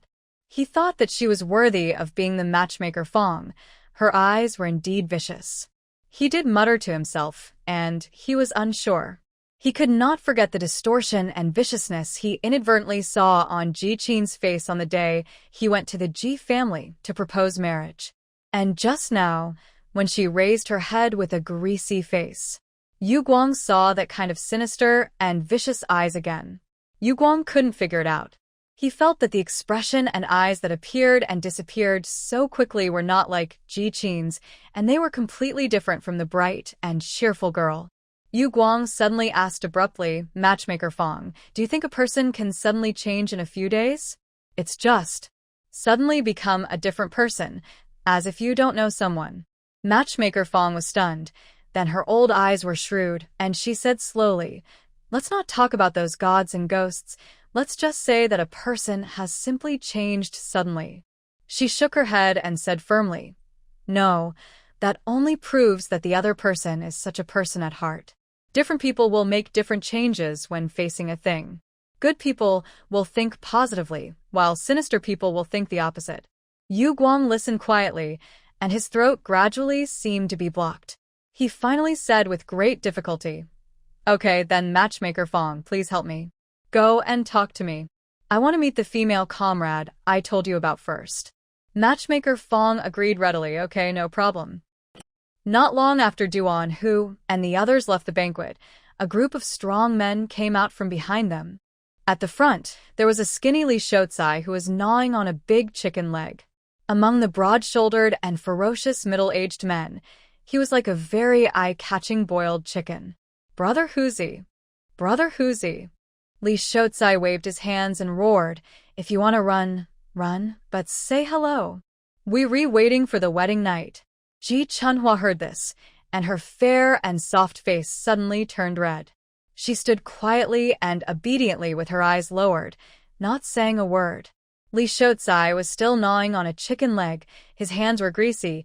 He was young and close to Duan Hu, walked up to Ji Chunhua and stretched his neck and glared. "They are not blind," they all said. Fat Duan Hu frowned, raised his leg and kicked Li Shotsai in the back of the ace. "I want to hear you scream it, right?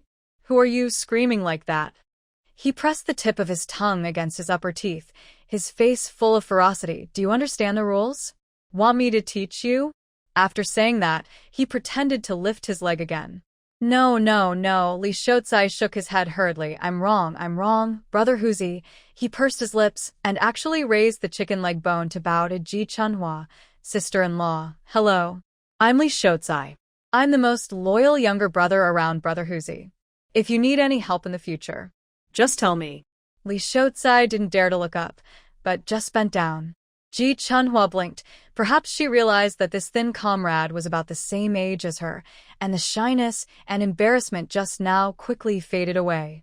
She grinned softly, took the initiative to extend her hand to introduce herself. "Hello, comrade. My name is Ji Chunhua." Li Shotsai suddenly felt that the fat sister-in-law had a very nice voice. He did not notice it because he was too far away from the construction site that day. Now that he was closer, oh my god. It sounded like picking his ears with cotton. Li Shotsai swallowed unconsciously and became nervous for no reason. He raised his head tremblingly, but he suddenly could not see anything in front of him. Li Shotsai raised a chicken leg and said with his teeth and claws, Why is it dark? I just wanted to shake hands with my sister-in-law."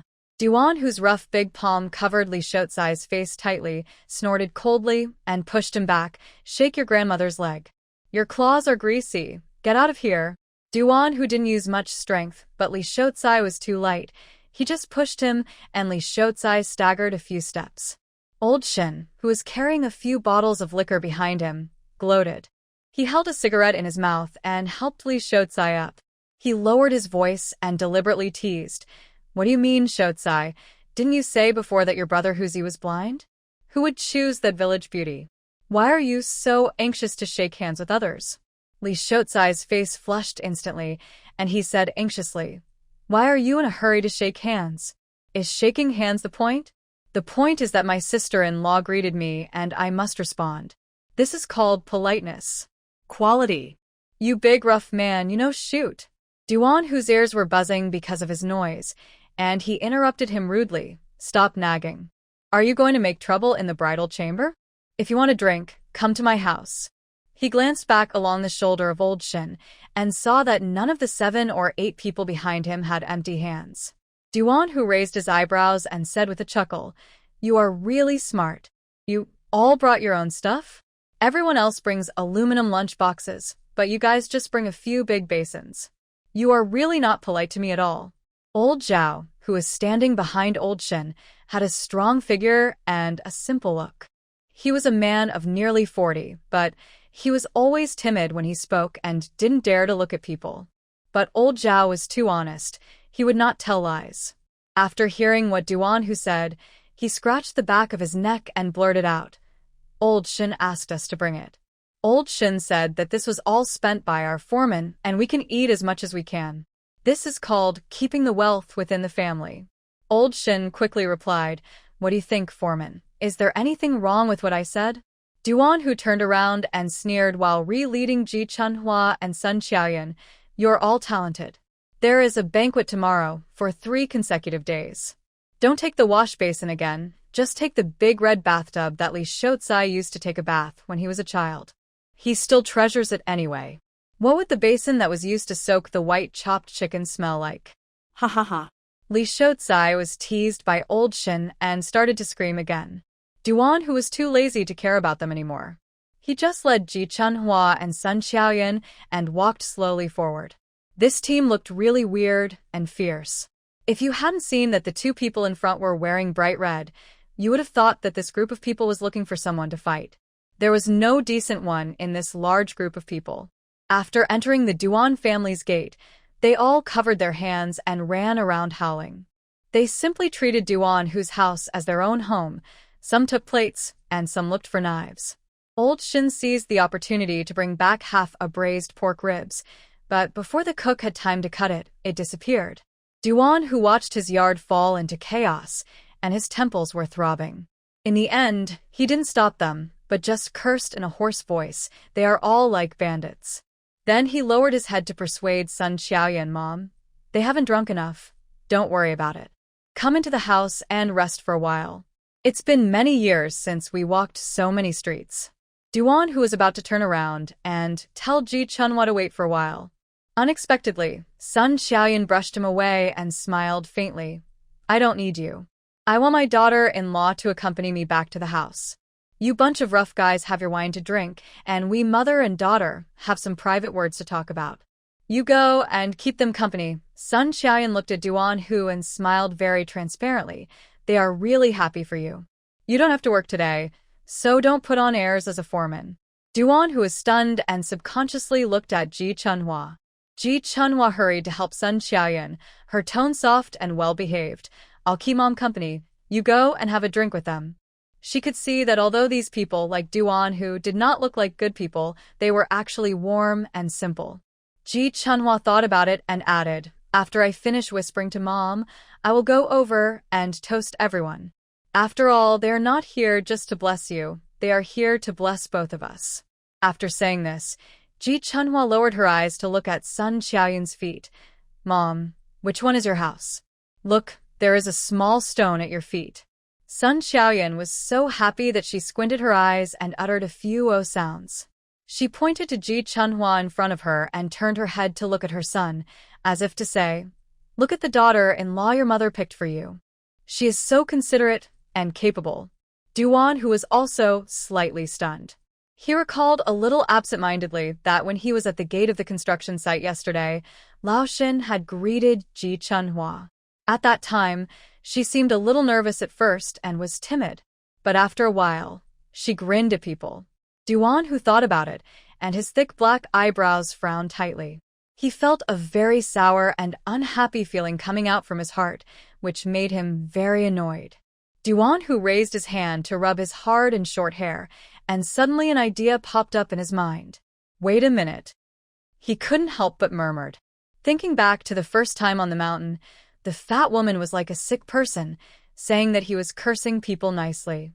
The more Duan Hu thought about it, the more he felt that his guess was reasonable, and the blue veins on his forehead were throbbing faintly. Until the end, his face was almost as black as the bottom of a pot, and he gritted his teeth fiercely and muttered to himself, "She wouldn't just like this. She only likes those who look fierce and don't look like decent people. Like bandits and bullies?" "Brother Huzi," Li Shouzai asked, leaning on the door of the kitchen, "do you have any peanuts, Brother Huzi?" "Old Shin, that thing, is just pretending to be fat. You look like peanuts." Li Shouzai shuddered all over instantly and dodged back into the kitchen. With a look of grievance on his face, he drooped his shoulders and muttered, "Brother Huzi is so hard to understand. We took so much meat from his banquet, and he didn't yell at me, but he yelled at me when I asked him if he had peanuts." Li Shouzai shook his head and sighed. "Oh, I don't understand. I don't understand. As a younger brother, I need to keep learning and improving." Old Shin heard this and chuckled. "Do and learn, you can't. What you lack is life experience. Do you know how to keep money?" Li Shouzai was confused. "What life experience? I'm an adult. What experience do I still lack?" Old Shin glanced at him with disappointment. "You are an adult, but you haven't really been a man. So you don't understand." Old Shin sighed slowly and walked out of the kitchen. "You don't understand men before the wedding night. They're just beasts that are hungry and thirsty and can't wait to swallow their prey. How can they have the energy to talk to you about peanuts? Finally, old Shin sighed like a wise man who saw through everything. Your brother Huzi. Now he can't wait to get himself drunk and get out of here. Li Shotsai was stunned for a long time and suddenly slapped his thigh. Oh, then I understand. What it means is that my brother Huzi got up early to get married today, and he has been hungry all day. Just now at the banquet, his sister-in-law did something to make my brother Huzi unhappy. He didn't even have a good meal, so he was starving. Hey, old Shin. Li Shotsai chased him out, got close to him, and asked in a low voice stealthily, do you think Brother Huzi is telling the truth? He said that his sister-in-law is a big shot. And from what he said, none of his family members are close to her. Old Shun was helpless. He didn't want to pay attention to what he said later. He just waved his hands like swatting a fly. Yes, I'm hungry. I'm hungry. I'm starving too. Don't ask me anymore. I'm seeing stars. Hurry up and go in and get a big chicken leg to shut your broken mouth. After Ji Chunhua helped Sun Xiaoyan back to the house, she naturally squatted on the ground and wanted to take off Sun Xiaoyan's shoes. Unexpectedly, Sun Xiaoyan stopped her. No, Chunhua, you'd better not look at my feet for now. Ji Chunhua raised her plump and soft cheeks. It's okay. Mom. She didn't call it very naturally and smiled shyly. Anyway, we will be a family in the future. How can we despise our own family? Sun Xiaoyan looked at her plump and soft face, and her eye sockets were slightly sore. But she still insisted and said bluntly, Chunhua, even Huzi has never looked at my feet. I don't let him look. Sun Xiaoyan curved her eyebrows, her tone smooth and calm. In the past, I was also a girl from a wealthy family, and there were always some things about my face that I couldn't let go. She sighed and said sadly and movingly, since I got married, only Huzi's father has seen it. No one else. Thinking of that clumsy and reckless man with bloodshot eyes who is going to settle accounts with the Sun family, Sun Xiaoyun's eyes welled up with moisture. Her voice trembled, and she took Ji Chunhua's hand and motioned her to sit on the Kong. Ji Chunhua sat quietly beside her. Sun Xiaoyun groaned and rubbed her eyes. They are all old things.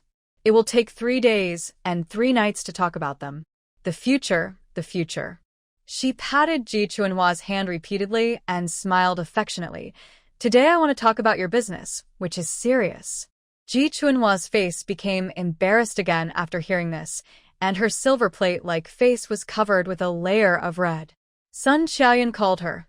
Chunhua, there is a Kong cabinet behind you. When you open it, there is an old wooden box. Hand the box to your mother. Ji Chunhua nodded, turned around, and did as she was told. Holding the large wooden box, she felt it was very heavy. But it seemed that it was simply heavy because of the wood, and there didn't seem to be anything inside. She carefully placed the wooden box in front of Sun Xiaoyan, blinking her eyes, looking curious and hesitant. Sun Xiaoyan was amused by her cute and adorable look, and directly took out a small lock tied with a red rope from her lapel, and said, I let you take it just so you can see it. Not only for you to see, but also for you. Ah? Ji Chunhua was stunned for a moment. Give it to me? She was just curious just now until she saw Sun Xiaoyan took out a key. She realized that there must be something important in it.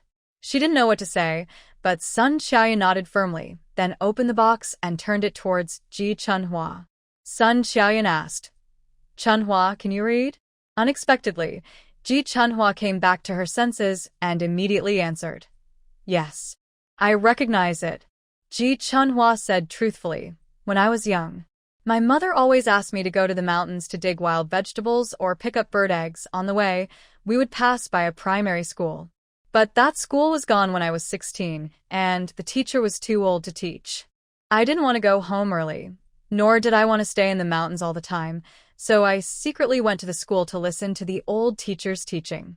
Ji Chunhua smiled and curved her watery eyes. At the beginning, I just felt that the teacher's words were heavy, which made people feel at ease and comfortable. Later, I recognized a lot of words unconsciously. She scratched her head embarrassedly, but I also tried to write, and what I wrote was not good-looking, like a worm crawling. Sun Xiaoyan listened quietly to Ji Chunhua's words, without saying a word. Only after she finished speaking did she frown and snort coldly. "Don't call her mom anymore." Sun Xiaoyan couldn't help it, and felt sour and spicy in the depths of her throat. She lowered her voice, but spoke every word very seriously. "This is what we are talking about behind closed doors. Logically, as a parent, I shouldn't say that other people's parents are not doing a good job. But Chunhua, Mom tells you the truth, let alone Su Li. Even Ji Daqiang can't bear for you to call him dad." Sun Xiaoyan's face was full of anger, as if she saw through everything, and she pounded the Kong in anger. "If Ji Yong hadn't called you sister today, I'm not sure you still have to call him brother at home." Sun Xiaoyan's face was full of unreasonableness. Since ancient times, there has been an order of seniority. Even if your biological mother didn't get married to Ji Daqiang, they were husband and wife, and they gave birth to you. Later, he married Su Li. Sun Xiaoyan hit her twice more. "Ji Yong and Ji Qin are younger than you, so they should call you sister. Why do you call Ji Yong brother? Did Su Li and Ji Daqiang, those two rascals, force you to call them that?" Ji Chunhua was finally speechless. Her throat seemed to be completely blocked by something, and her vision was blurry. In a daze, she vaguely felt Sun Xiaoyan hugging her and patting her like a loving mother. "My dear girl, it's okay. We are mother and son now, and we are a family. If you have any grievances, just tell Mom. It's okay, ah." Ji Chunhua finally bit her lip, hot tears streaming down her eye sockets. She said breathlessly with her wet and plump face, "Yes, he beat me." After squeezing out the following accusations and grievances could no longer be stopped. Ji Chunhua cried so hard that she couldn't open her eyes. She just kept saying he wanted me to change my words and call Su Li mom and call Ji Yong brother. It's because of Ji Yong. When we were little, he said that he only wanted to be the eldest and not the second. Su Li also said that anyway, I would be like a mute when I go out. No, I don't talk much. I just call him at home to make Ji Yong happy." Ji Chunhua poured out all the bitterness that was like sulfuric acid, burning and crushing her internal organs. Finally, she couldn't bear it anymore and raised her head and burst into tears. "He doesn't love Ji Yong the most. He loves Ji Qin the most, but none of this matters. What matters is that he doesn't love me. He just doesn't love me. He only hates me." Sun Xiaoyan felt as if her heart was being twisted, and she couldn't help sobbing. She touched Ji Chunhua's soft black braids and was about to continue to comfort her, but the door was slammed. The mother-in-law and daughter-in-law were very emotional, and both shivered suddenly. Then they heard Duan Hu yelling in a rough voice with impatience and anxiety, "Mom, What were you talking about in there?" why did I hear the fat woman howling? Then she didn't cry when I scolded her. "Mom. Why don't you say something, Mom?" Mom. Sun Xiaoyan was stunned for a while and then burst into laughter. Puchi. Ji Chunhua couldn't help it either. The two of them were crying in each other's arms one second and laughing the next. Duan Hu, who was outside the door, was startled and muttered, "No, it's not that. What are you two talking about? Why are you crying and laughing? Are you okay, Mom?" He still felt something was wrong. His strong body was almost pressed against the door, and he listened to the movement inside with his ears tilted and brows frowned, which seemed inexplicably funny. Sun Xiaoyan covered her lips, smiled, and whispered to Ji Chunhua, "Did you see it? Chunhua, I love you and cherish you." Sun Xiaoyan's words instantly froze Ji Chunhua's smile. She stared woodenly with her soft eyes and looked towards the door unconsciously.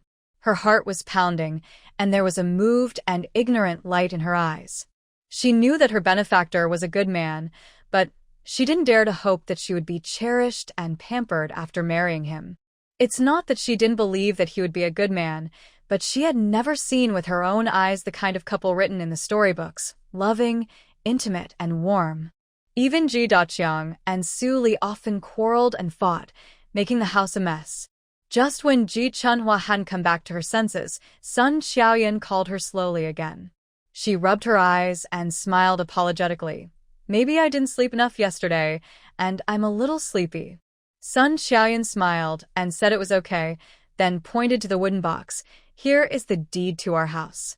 You can see that we have a backyard, and your wedding room is in the backyard.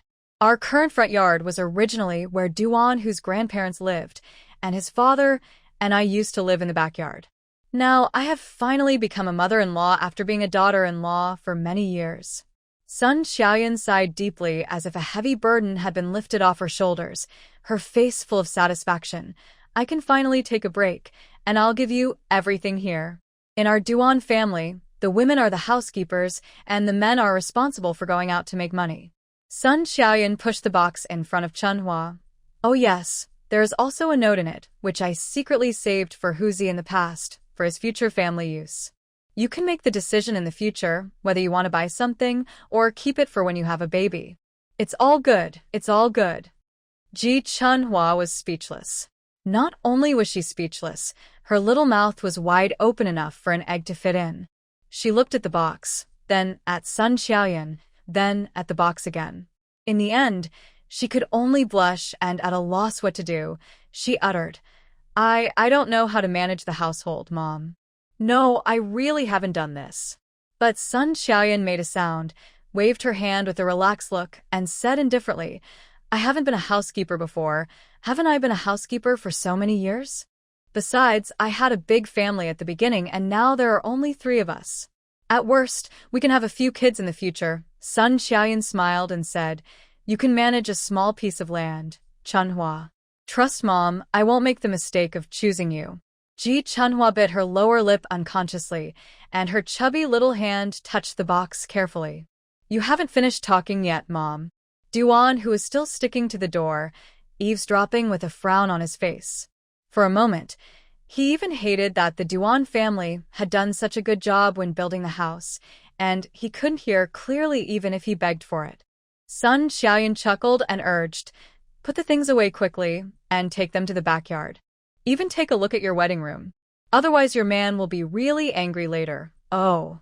Sun Xiaoyan couldn't help but sigh. He's really grown up after marrying a wife.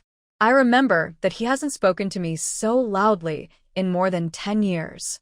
Although she said so, Sun Xiaoyan smiled more and more happily, nodding repeatedly. That's great. That's great. This is how the men of our Duan family should be, protecting their wives and putting them first. That's right. Ji Chunhua finally stopped hesitating and gritted her teeth to close the wooden box. Why should she still be as unconfident as before? She is different now.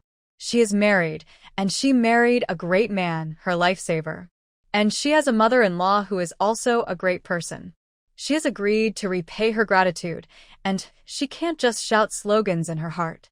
She wants to learn what she can't do. Not only must she learn, but she must learn well and do it well.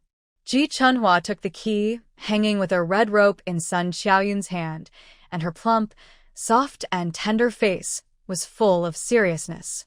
She even trembled with her hands almost devoutly, hung it around her neck, and stuffed it into the collar of her red cotton coat.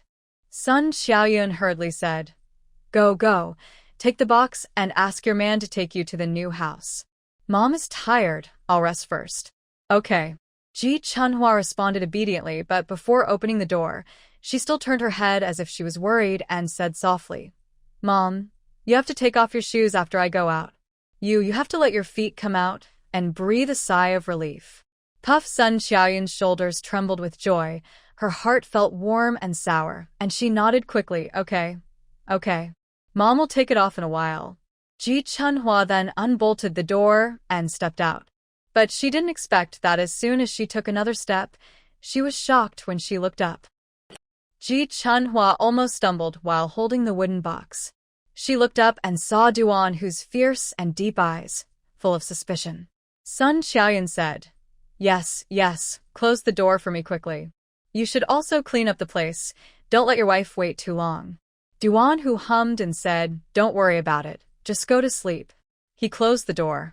He dragged Ji Chunhua to the yard without saying a word. Ji Chunhua didn't dare to struggle, but she couldn't hold the wooden box with one hand. She could only hum and whisper, Duan Hu, let me go first. This wooden box is too heavy. I can't hold it with one hand. Duan Hu paused slightly and finally turned his head and lowered his eyes to look at the wooden box in her arms. He raised his thick eyebrows slightly and said, Wow. He laughed wildly and ruffian. My mother really handed all the family assets to you personally. Ji Chunhua heard this, but couldn't help hesitating. Then you're not happy? Duan Hu's face suddenly became stern, and he stretched out his hand to pinch her tender face. Do you want this eyeball or not? Which eye of yours can see that I am unhappy, huh? Ji Chunhua felt a little pain from his pinching, not too much, but his rough fingertips had a thick layer of calluses, which made her feel itchy. She couldn't help but curl her watery eyes and smile. Duan, pinch me, it's itchy. Her plump cheeks looked even whiter and more translucent. Duan Hu's movements suddenly froze, and he slowly withdrew his hands. However, he saw that the skin on her face turned red after just a slight rubbing. It was as if a line of red rouge was painted on her face, which was extremely beautiful. He felt that the fire was burning in his heart again, and a thick spicy smoke was burning deep in his throat. In an instant, he frowned and cursed rudely. What are these old things? Pinching is not enough. I'm going to pinch you. I'm going to pinch you. He just let go of his hand, but as if to cover up something, he raised it up rudely and pinched Ji Chunhua's other cheek again. Ji Chunhua was not angry and still hugged the wooden box and smiled. I didn't say I didn't ask you to pinch it. It's just itchy. Duan Hu clicked his tongue. Why, I was afraid that you would be hurt and didn't dare to use any strength. But you told me that the itch was uncomfortable. How about I use more strength? Huh. He deliberately gritted his teeth, looking more ferocious. Unexpectedly, the arc of Ji Chunhua's soft eyebrows became deeper. She blinked and grinned, saying, You won't. You said you were afraid of hurting me. Duan, who was completely choked this time. I'll hold it for you, and I'll give it to you when I go back. Ji Chunhua was not polite this time and nodded to let him take the wooden box away. She looked at the wooden box that seemed very large in her arms with curiosity. It seemed much smaller when held in his rough big hand. She said absent-mindedly, Why should I be afraid of you snatching it? It originally belongs to your family. Duan, whose thick black eyebrows suddenly raised, and he glared at her fiercely, making Ji Chunhua choke back the rest of her words. What do you mean by your Duan family? You are now my legally married wife, and you are also a member of our Duan family. Ji Chunhua was stunned for a long time. She didn't know how many times she felt the size and heat of his palms so truly today. She finally came to her senses, nodded vigorously, and corrected seriously. Yes, it's our family stuff. Duan Hu raised his eyebrows. That's more like it. He lowered his voice and warned again. You'll have to try to say this kind of nonsense again in the future. Fat woman. You'll see if I don't teach you a lesson. Yeah. Ji Chunhua nodded happily. I won't say it, I won't say it. It's my fault, I won't say it again in the future. Duan, who was like a punch on cotton, and suddenly fell silent. He pursed his thin lips and said nothing, only humming faintly. Ji Chunhua seemed to hear the 7 or 8 men drinking and playing drinking games in the main room, but the noise was much smaller now than at the beginning. She remembered that she had agreed to toast them with a glass of wine, so she asked tentatively when she was about to step into the backyard, Are they all drunk? If you want a toast, shouldn't you do it earlier? What if they all get drunk in a while?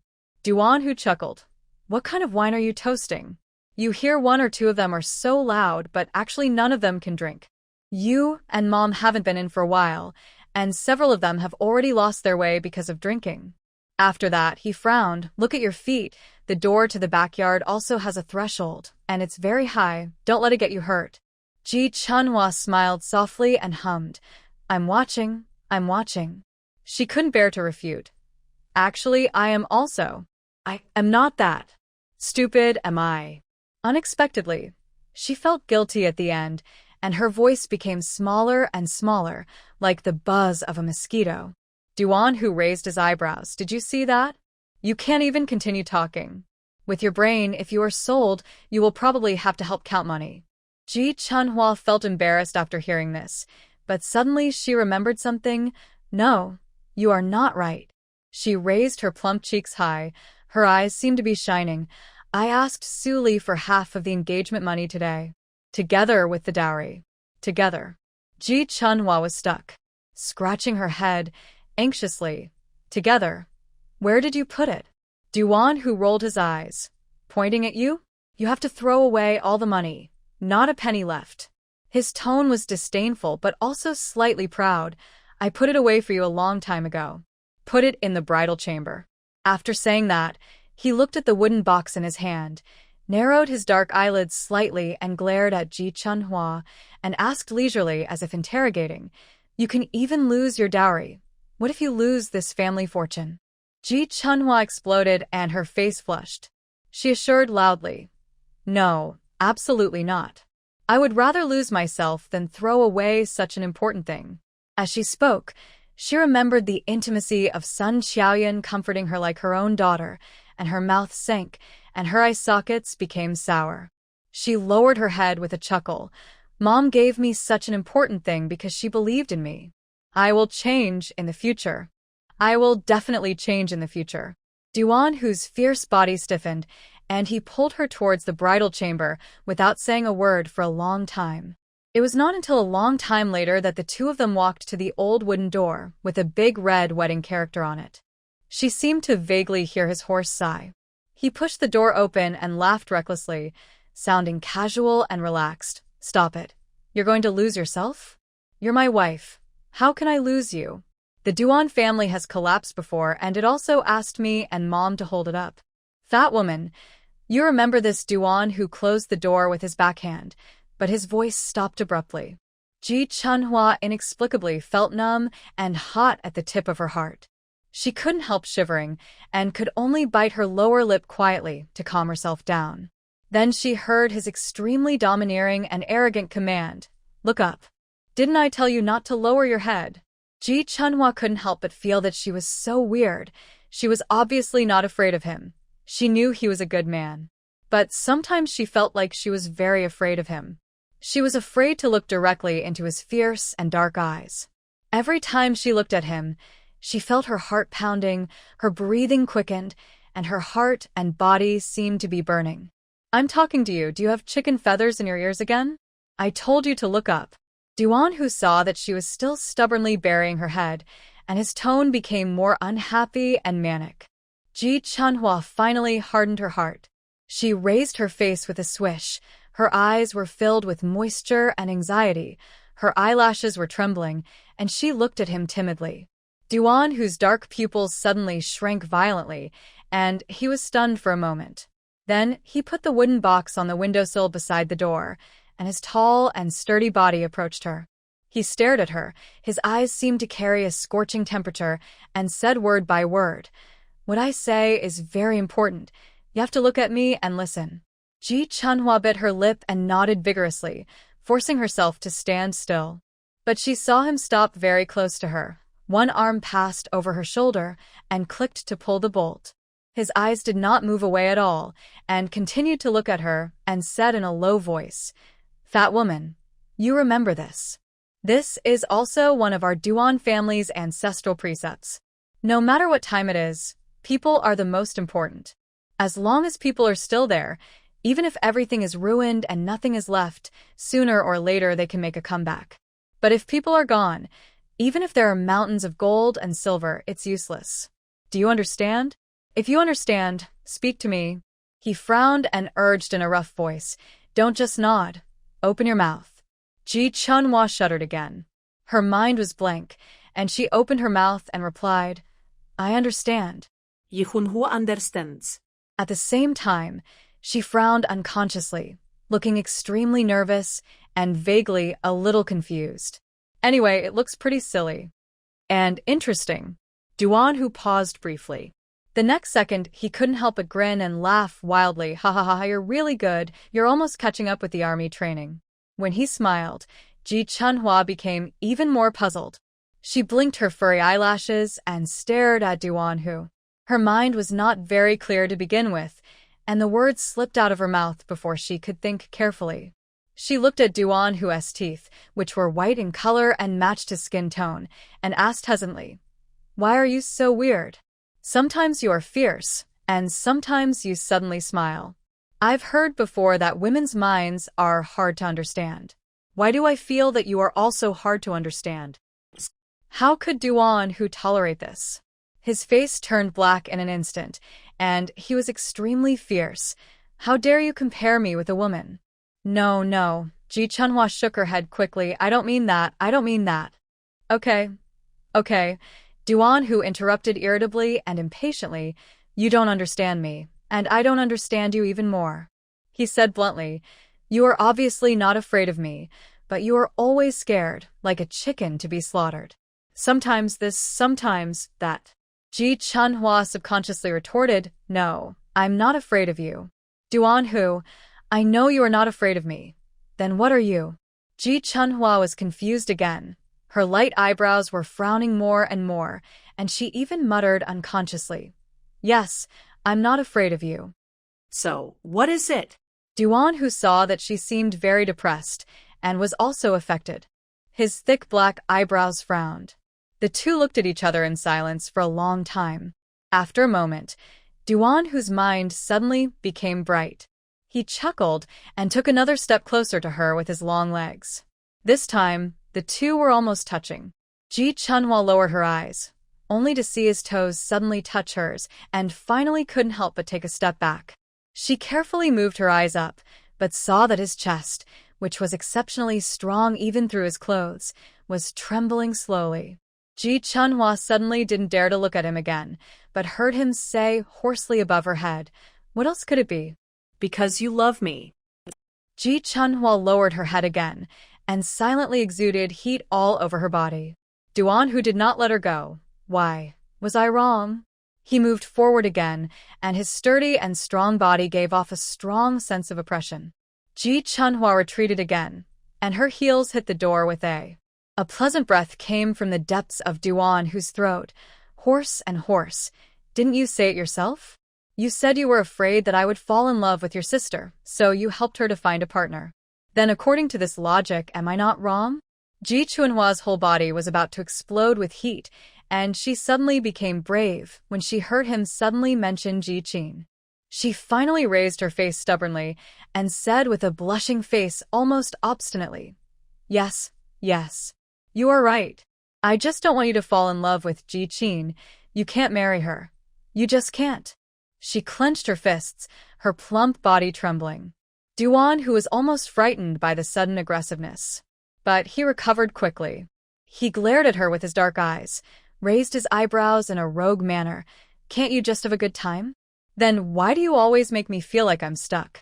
He stretched out his hand to pinch her cheek, and was very satisfied to see the tender and soft flesh under his fingertips turn red again. He grinned and said, keep talking like this in the future. I like to hear it. Ji Chunhua was stunned by his smile again, and subconsciously nodded obediently and softly. Then she saw Duan Hu put one arm over her shoulder again and pulled the bolt open again. He squeezed her sideways, and she quickly made way. Duan Hu opened the door. I'm going to clear the place and drive those drunkards out. After saying that, he suddenly stopped talking. When he spoke again, his tone was a bit stiff and warm. He turned his head and said, today is a good day. You just wait here for me obediently. No es legal. Ji Chunhua didn't react at first, just nodded. I won't sleep, don't worry. Duan Hu froze when he heard this, and hummed muffledly. Then he cleared his throat somewhat unnaturally, opened the door, and left. It was not until the door was closed that Ji Chunhua inadvertently glanced sideways at the inner room, and then she shuddered all over in the room. The spacious and clean earthen Kong was covered with bright red bedding. You could faintly see longans, red dates, peanuts, and melon seeds under the bedding. Ji Chunhua's ears suddenly heard a buzzing sound, like a long alarm. The three words the main day mentioned by Duan, who just now kept swaying in her mind. Ji Chunhua couldn't help but murmured in a low voice, the main day. Refers to the cave, the bridal chamber? After saying this, her heart rose to her throat. Although Ji Chunhua had never been in a relationship, she was already 22 years old. In her previous life, she had experienced Ji Qin's marriage. In addition, in this village, whether it was the women who loved to gossip about other people's family affairs or the rough men who were willing to tell dirty jokes, they often spoke openly and without restraint. Therefore, many children who were born and raised here first learned about the affairs between men and women not from their own parents, but from the gossip outside. Ji Chunhua stared absent-mindedly at the dried fruits hidden under the quilt, which symbolized early birth of a son, and her memory, those fragments that had become extremely blurred in her mind, suddenly emerged clearly. She remembered that not all female comrades were afraid of Duan Hu. Only the younger and less experienced young girls were always worried, fearing that they would be favored by this tainted, tyrannical, and fierce village bully. But some older women, even those who had lost their husbands or had chaotic lifestyles, could not help but discuss him openly and secretly from time to time.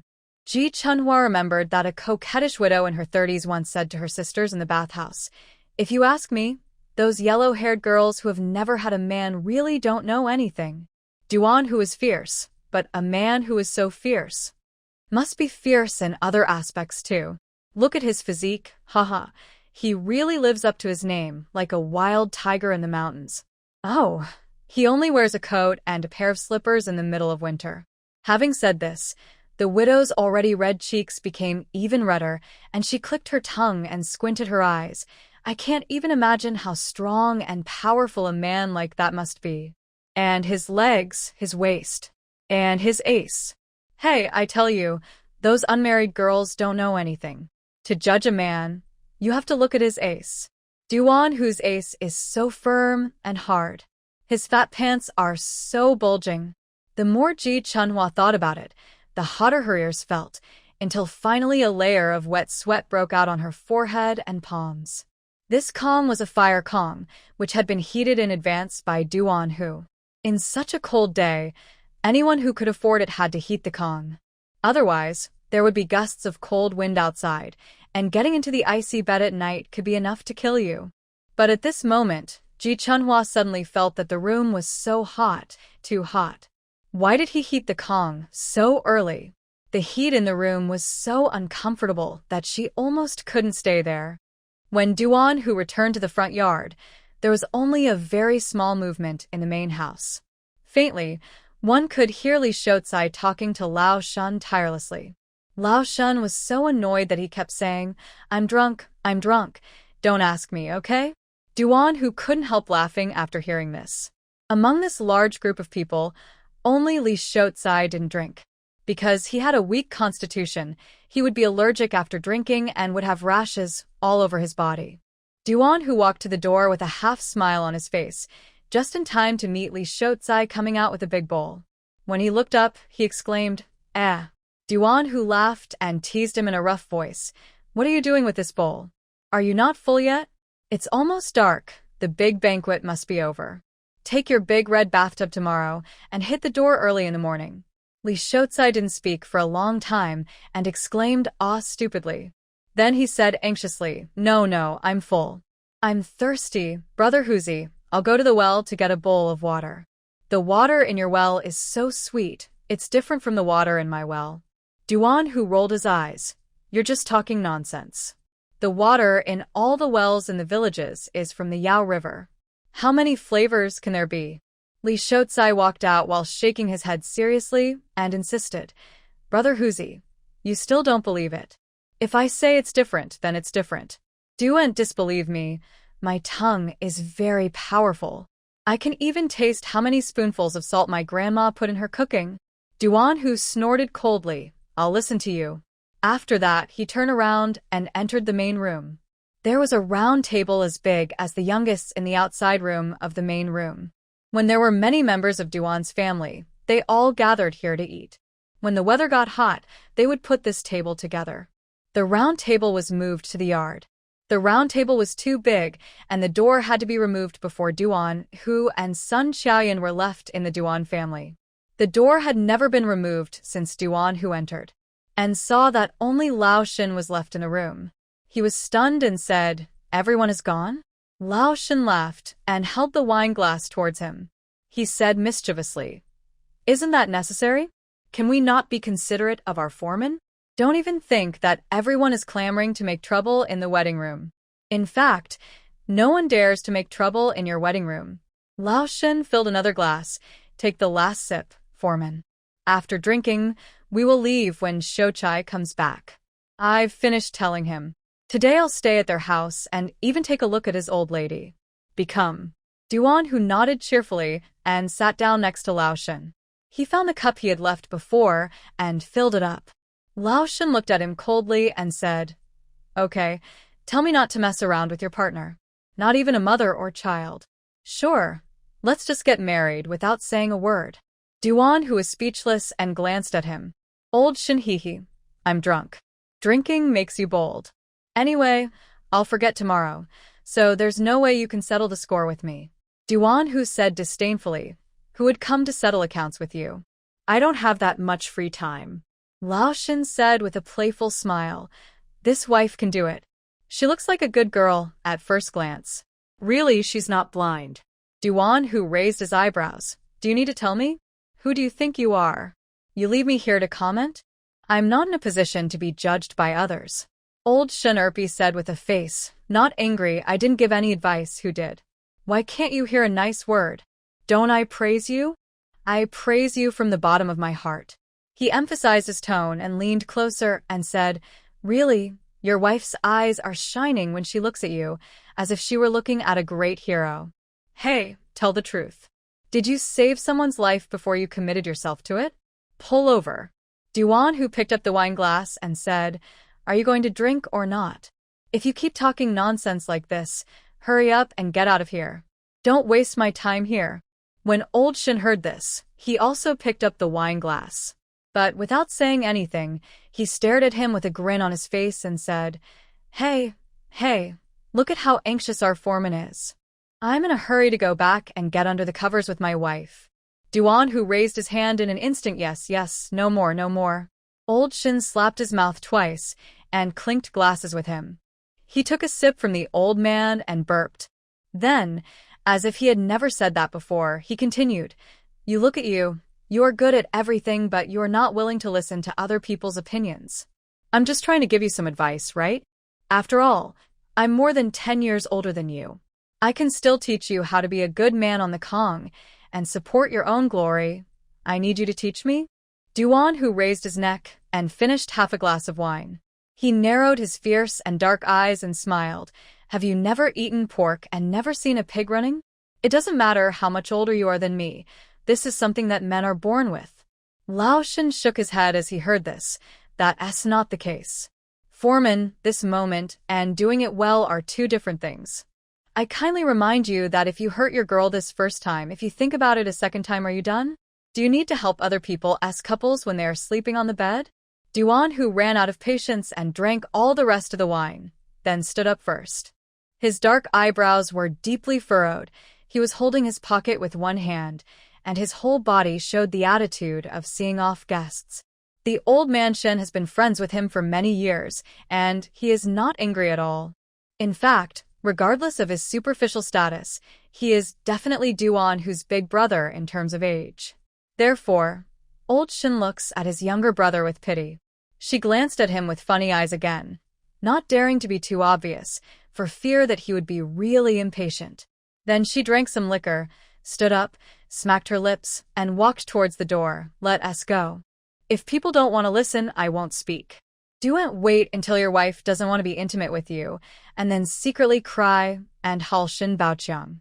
Duan Hu looked fierce, gritted his teeth, picked up a handful of melon seed peels, and threw it at the back of Lao Shen's head. Duan Hu cursed and drove Lao Shen and Li Shouzai away, and even slapped the butts of each of them. Li Shouzai, the old man, felt aggrieved, stretched his neck, and shouted with eyes wide open, "Isn't it Brother Huzi? What does it have to do with me? What are you kicking me for?" Duan Hu said with a dark face and a sneer, "My legs are too long, and I can't take them back." After saying that, he slammed the courtyard door directly with his backhand. The sound shook the sand and stones on the ground. Sun Xiaoyan in the room was just about to fall asleep when he heard the movement. He was so sleepy that he could subconsciously speak loudly. The ground shouted, "Tiger. Why does Mom feel like she's shaking? Was it an earthquake?" Duan Hu walked into the courtyard, and upon hearing this, his already fierce expression turned darker and darker. He gritted his back teeth until they made a clicking sound. It took him a long time to adjust them. No mother, Old Shen is such a rascal. Closing the door makes too much noise. So, Sun Xiaoyan nodded while lying on the Kong and finally fell asleep peacefully. Duan Hu glanced at the main room and saw that there was nothing on the table except a few unfinished bottles of white wine. It was the same as when they first came in. It was ridiculously clean. Even though they were drunk, the gang still remembered to clean up. It must have been organized by Shun Baocheng this time. The tip of his tongue was rough. He rubbed the back of his head with his hands, looking annoyed and helpless. When he finally went to the room to turn off the kerosene lamp, he finally licked his lips in frustration. Duan Hu laughed and scolded. These old brats are still here. I guess my love for them was not in vain. Ji Chunhua, who was still waiting in her new house, felt for the first time that time passed so slowly. She remembered an idiom said by the old teacher who taught, "A second is like a year." She felt her feet were sore from standing just now, so she sat on the edge of the Kong for a while, but within a short time she was out of breath from the heat. As a result, Ji Chunhua had no choice but to get down to the ground again, looking around the room with confusion in her eyes. Finally, he found a maza outside and sat down under the window. His plump and chubby body was nestled on this small maza, looking inexplicably naive and a little aggrieved. When Duan Hu opened the door and walked in, he looked aside. Seeing this scene, he was immediately stunned and then asked her with a teasing eyebrow, "Where did this happen? You're not guilty and you're trying to find someone to blame?" He pointed to the room and said, "Would you like to sit on the Kong?" Yihunhua. Mattress, there are peanuts and the like under the mattress, it hurts the buttocks. Duan Hu groaned. His dark eyes glanced at the couch facing the door. "Isn't there a big sofa here?" Ji Chunhua choked, pursed her lips, and said with a grunt, Well. After grunting for a long time, she couldn't think of a good excuse, so she closed her eyes and said truthfully, "It's cool under the window." After saying that, her plump and fair face turned red again. As if to prove that she was not lying, she was really hot. As for why she felt it was difficult to say this, it was because Ji Chunhua inexplicably felt that it sounded a bit ambiguous. Originally, she was not a person who liked to think a lot.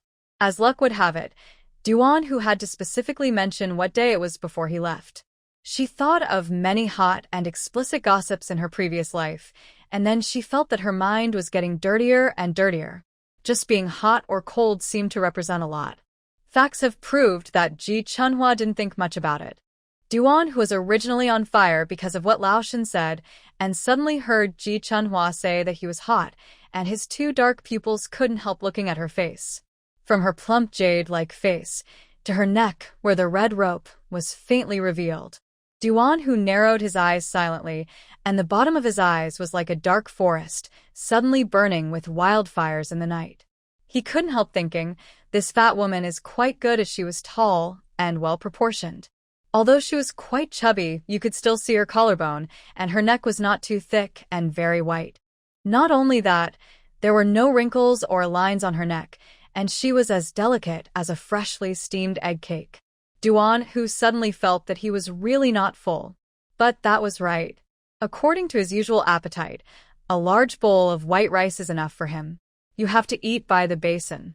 Even when the Duan family just got into trouble, the conditions were bad, and they could only eat the coarse flour buns that irritated the throat.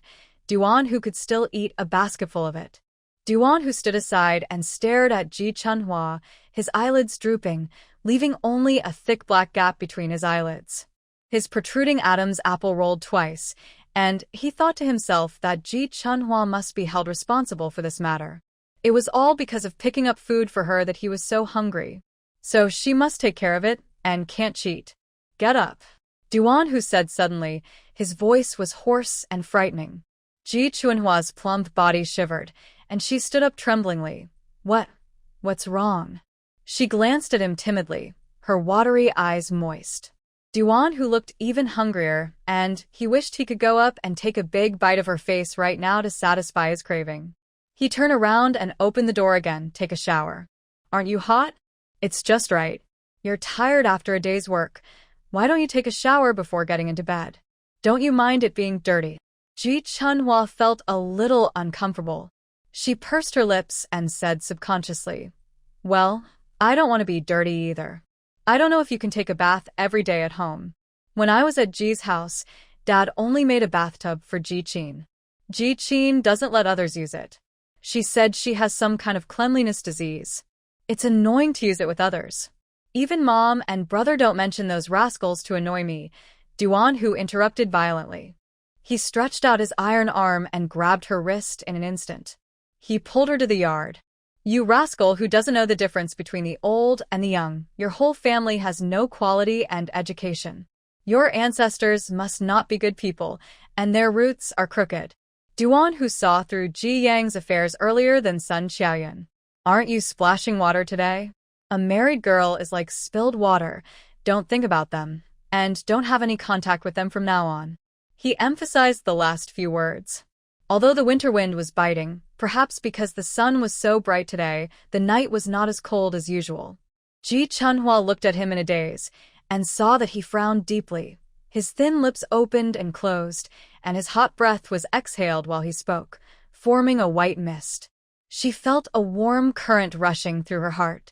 She hummed very lightly but listened very seriously. No contact. I don't want to have any contact with them. Really? Duan Hu sneered, showing disdain. Why do I think it's impossible?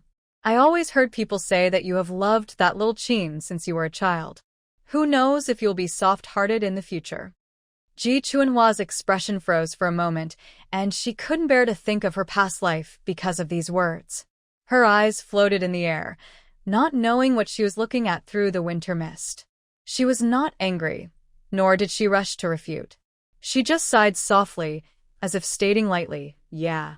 Ji Chunhua smiled a little sadly, as if she didn't deserve it. I have loved her the most since I was a child. Duan Hu got angry instantly when he heard it, frowned and grabbed her tightly with his big hand and threateningly scolded. You try to say it again? See if I don't put your head in the bucket and wash it well. Her cheeks were plump and soft, and she looked very pleasing. She turned her head to look at Duan Hu, inexplicably revealing a bit of playfulness. No, that was only in the past. A long, long time ago. Ji Chunhua curved her soft eyes and looked at Duan Hu's ferocious and arrogant look. She didn't know what went wrong in her brain, but she suddenly thought of the happy and joyful he had just mentioned. Then she grinned naturally and generously, revealing her white and neat teeth. I'm your wife. From now on, the person I cherish most is only you. Duan Hu suddenly stopped, as if he heard a very loud pop sound in his head. It was like a string that was stretched so tight finally broke. He pursed his lips, lowered his eyes, and quickened his pace, pulling Ji Chunhua and running towards the kitchen in the backyard hay. Ji Chunhua was suddenly pulled forward by Duan Hu and almost stumbled. She said earnestly, Slow down, you are too tall and my legs are short. You are smaller. You can't keep up. Duan Hu didn't answer, leaving only his rough breathing one after another.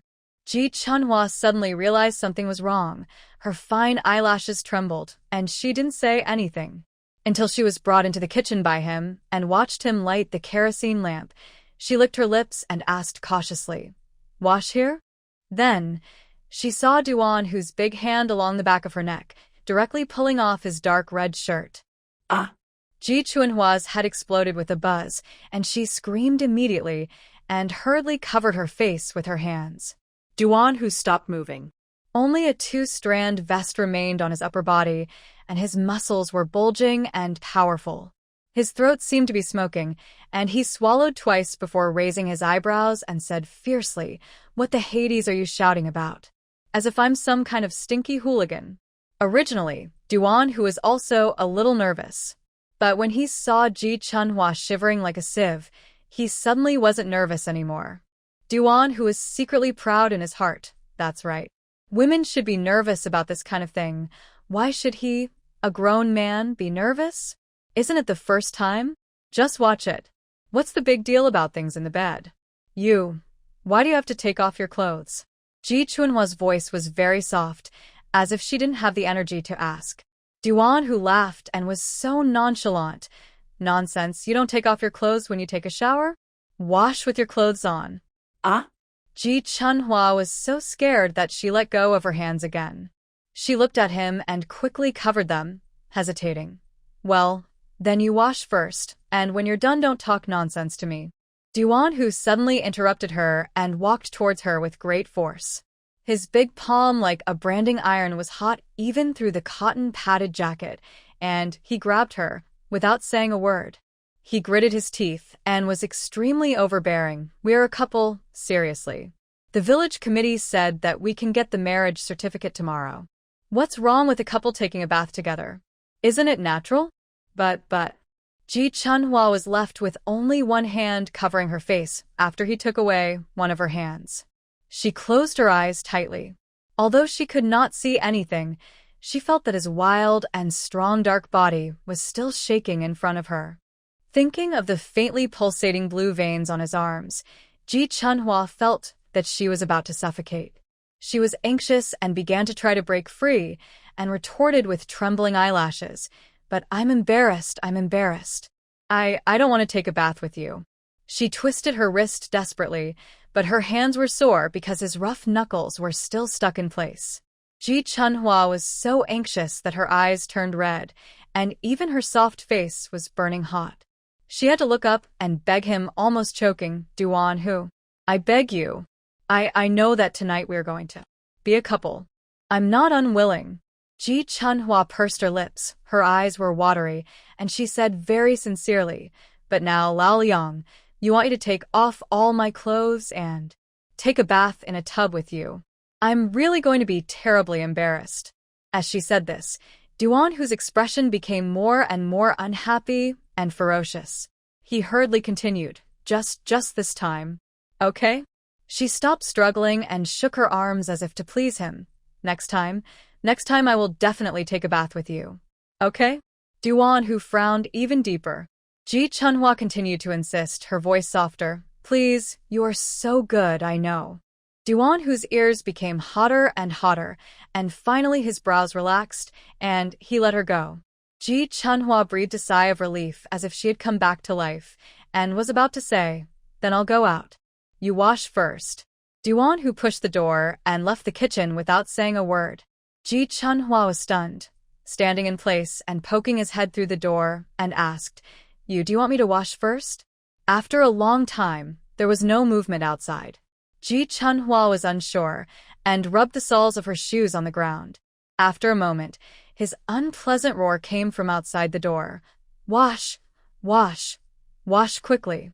Duan Hu took out a pack of cigarettes from his pocket and tried to light the lighter several times in the cold wind, but he couldn't get it to light up. He was so angry that he went to the windowsill of the kitchen to look for foreign matches. He remembered that there was half a pack left here. Ji Chunhua nodded woodenly in the kitchen and said softly, "Okay, then I'll wash first." She saw that the big wooden barrel behind her was filled with hot water, and it was still steaming. And it was estimated that the water had just been boiled in the stove not long ago, so the kitchen was still hot and warm, and the hot steam was still filling the air. Roof. Ji Chunhua glanced at the bolt, bit her lip, hesitated for a long time, and walked over carefully to pull it up. When she turned around and came back, she was much more relaxed and began to take off her clothes very quickly. Outside, Duan Hu was still frowning and looking for matches along the windowsill. He finally found it, and the unhappiness in his heart was barely dissipated. He cursed in a low voice, opened the matchbox, took out a match, and lit the cigarette between his lips.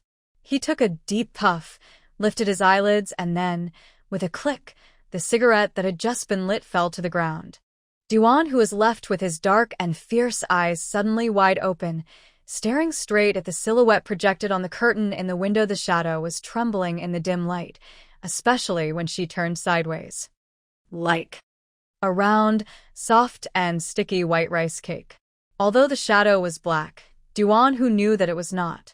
It was white. Very white, so white that it was dazzling. Duan Hu thought absent-mindedly, and his Adam's apple rolled violently twice. Then he continued to recall through the shadow like a madman. No. Not only was it white, but also a little pink, fleshy and very soft. Hiss. Suddenly, he frowned with his thick black eyebrows and felt a little hot and itchy under his nose. Then he subconsciously reached out and wiped it and looked down. Duan Hu closed his eyes as if he could not bear to watch, his temple throbbing, and he cursed in a hoarse voice with gritted teeth. What a shame. I haven't done anything yet, and I'm already bleeding from the nose. Ji Chunhua didn't see Duan Hu when she came out of the shower. So she stood there and planned to wait for a while, but she didn't expect that a thick towel was suddenly covered on the top of her head. You will have a headache when you wake up early tomorrow, but it won't kill you. As he said that, he began to rub her hair with a towel. His movements looked rough, but the force was not strong at all. Ji Chunhua blinked and laughed. No, I was just thinking that you might think I was washing too slowly, so I went back to the room first. I was just about to go back to the room too. Duan Hu choked briefly, and when he spoke again, he looked away somewhat unnaturally and suddenly withdrew his hand. Go away. Wipe it yourself. Yeah. Ji Chunhua responded softly, sounding very obedient. Then you wash. She continued to wipe her hair with a big towel on her head while walking towards the new house. Duan Hu's eyes, which had just been glimpsed away, fell silently and hotly on her back the moment she took a step. He stared at her delicate neck that was faintly visible in her collar, and his throat, which had just drunk a large teacup of well water, began to burn again. Duan Hu pursed his lips silently, turned around and pushed open the door of the kitchen room with a little mania. The hot air that hit his face was accompanied by billowing white smoke, and it was mixed with the indescribable smell on her body. Duan Hu felt very familiar. He had smelled it when he took her to the building to take a bath in the county yesterday. It was like the smell of the cotton quilt that Sun Xiaoyan had made for him when he was a child, after it had just been exposed to the sun. It was very soft and very warm. But there was something different. It was sweet, hard to explain, and hard to understand. He had a hot body since he was a child, and suffered the most in the summer. But he was very comfortable in the winter. The kitchen was so hot that he would suffocate if he took a bath without opening the door.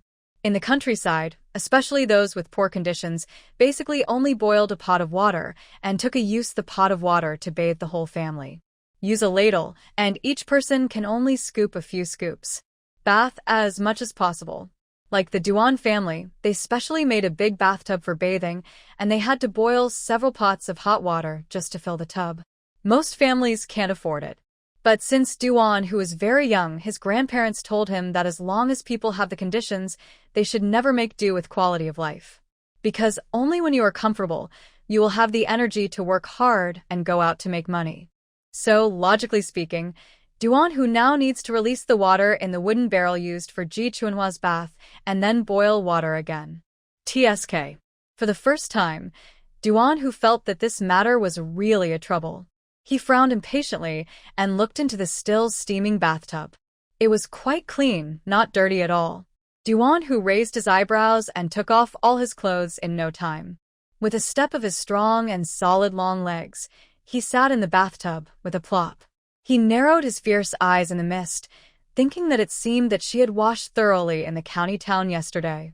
Then he stretched out his iron arm to the stove next to him to get the soap. The soap was wet and still had foam. Duan Hu grabbed it firmly in his palm, but the movement paused for a moment. He took the soap, his hard eyelashes drooped, and his eyes were dark. He couldn't stop recalling the plump and vivid silhouette of Ji Chunhua reflected on the curtain. Although she was chubby, her body was full and elastic. As long as she moved. Duan Hu raised his head suddenly and felt his nose getting hot again. He closed his eyes impatiently, tightly grasped the soap that had just been used, and began to rub it on his body wildly and roughly. It passed over the strong arms, the dark and bulging chest, and the abdomen with distinct sections, as if carved out with a file. As he washed, the water suddenly surged at a certain moment. He frowned, and a beast-like gasp came from the depths of his throat. It was a normal relief for a man, but he could not remember the last time he had it. He seemed to be very busy all the time and had no time to think about this nonsense. But today he suddenly realized that he might have underestimated the desires in the bones of males. When Duan Hu finally returned to the new room, it was already dark. Ji Chunhua still didn't go to the inner room, but sat on the couch in the outer room, staring at the wooden box. When Duan Hu pushed the door open, She shuddered and moved her buttocks uncomfortably. He asked in a humming voice, Are you done washing? She scratched her face. Her cheeks suddenly heated up. Her eyes wandered back and forth, but she didn't look at him. She stammered as if to find something to say. No, I didn't expect you men to be so slow in taking a shower. I thought only women could take a slow shower. Ji Chunhua lowered her head, and she screamed suddenly before she finished speaking. What are you doing? Ji Chunhua's plump face turned red to the point of almost bleeding, and her tongue was tied. She was strangled by him in a funny and awkward posture, and her two chubby legs were shaking in anxiety. You put me down. It's not like I can't walk by myself. By the time you walk by yourself, it'll be dawn. Duan Hu sneered, raised his hand and gave him a hand through his cotton pants. With a snap sound, Ji Chunhua's mouth was still open, but she was so shocked that she couldn't utter a word. Her soft eyes were wide open, and the corners of her eyes were soft and wet. She didn't look like a fat wife who was married in a formal ceremony, but rather a poor little fat girl who was about to be forced by a bully. She began to shiver again, and was caught in his arms. Her feet couldn't touch the ground, so she could only cling to his arm tightly. Duan Hu didn't care what she was thinking. He raised his leg and pushed it with his knee, and the door to the inner room opened. Then he closed it with his backhand and lowered his eyes to look at her. Ji Chunhua's hair was still damp, draped over her shoulders and back, like wet seaweed. She was trembling, and although she didn't say a word, her pink fingertips were so strong that they almost sank into his dark and tight skin. Duan Hu was stunned, and suddenly picked her up sideways. He laughed hoarsely. The little fat girl's hands are quite strong. You scratched my flesh till it's red. He raised his eyebrows, looked at her and asked, What? Isn't here, dear man? You scratched my skin red even though it is so black. How much strength did you have to use? Ji Chunhua let go of her hand immediately after hearing this. Her own eyes were still red, so she was in a hurry to care for him. She stared at his arm carefully, but couldn't see clearly because of the mist in her eyes. When she rubbed her eyes and wanted to look again, Duan Hu lifted her up with force without even saying hello. Ji Chunhua, who had just felt a little guilty, pinched him again quickly. And in a panic, he pinched the same place as before, exactly the same. Duan Hu didn't know whether to laugh or cry. I really admire you. You are quite accurate. Ji Chunhua finally retorted like a cornered rabbit. You deliberately scared me. Unexpectedly, Duan Hu didn't react at all after hearing this, and walked towards the Kong with great strides. Ji Chunhua didn't dare to look at anything, and simply closed her eyes. Finally, she insisted, You turn off the light. Duan Hu was dissatisfied. What are you going to do with the light? It's dark. How can anyone see clearly? Ji Chunhua was about to explode, and her forehead was sweating anxiously. What is there to see? Her voice was originally as soft as cotton, and the ending tone was particularly sticky when she was anxious. It reminded Duan Hu of rice cakes again. The weakness he felt because of his lack of experience finally dissipated, thinking to himself, so what if I have no experience? Isn't the fat woman also inexperienced? Anyway, it's the first time. What can she find fault with him? Thinking of this, he couldn't hold back anymore. The fire of desire was burning, and he wished he could eat this tender and soft white rice cake from inside to outside immediately.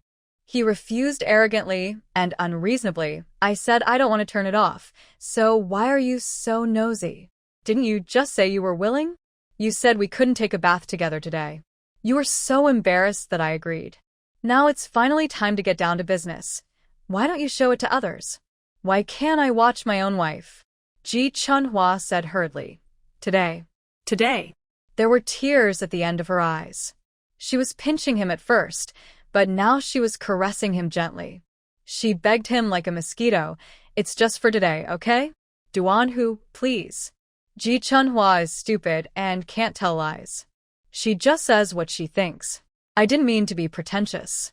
I don't want you to notice. I'm not a big beauty. Why wouldn't I be willing to be looked at by a man? She pursed her lips and bravely looked at him seriously with her soft eyes, hoping that he would see her sincerity. I am really ashamed to death. Before marrying you, I didn't even talk too much to men I didn't know. Let alone dating Duan, who interrupted with a raised eyebrow.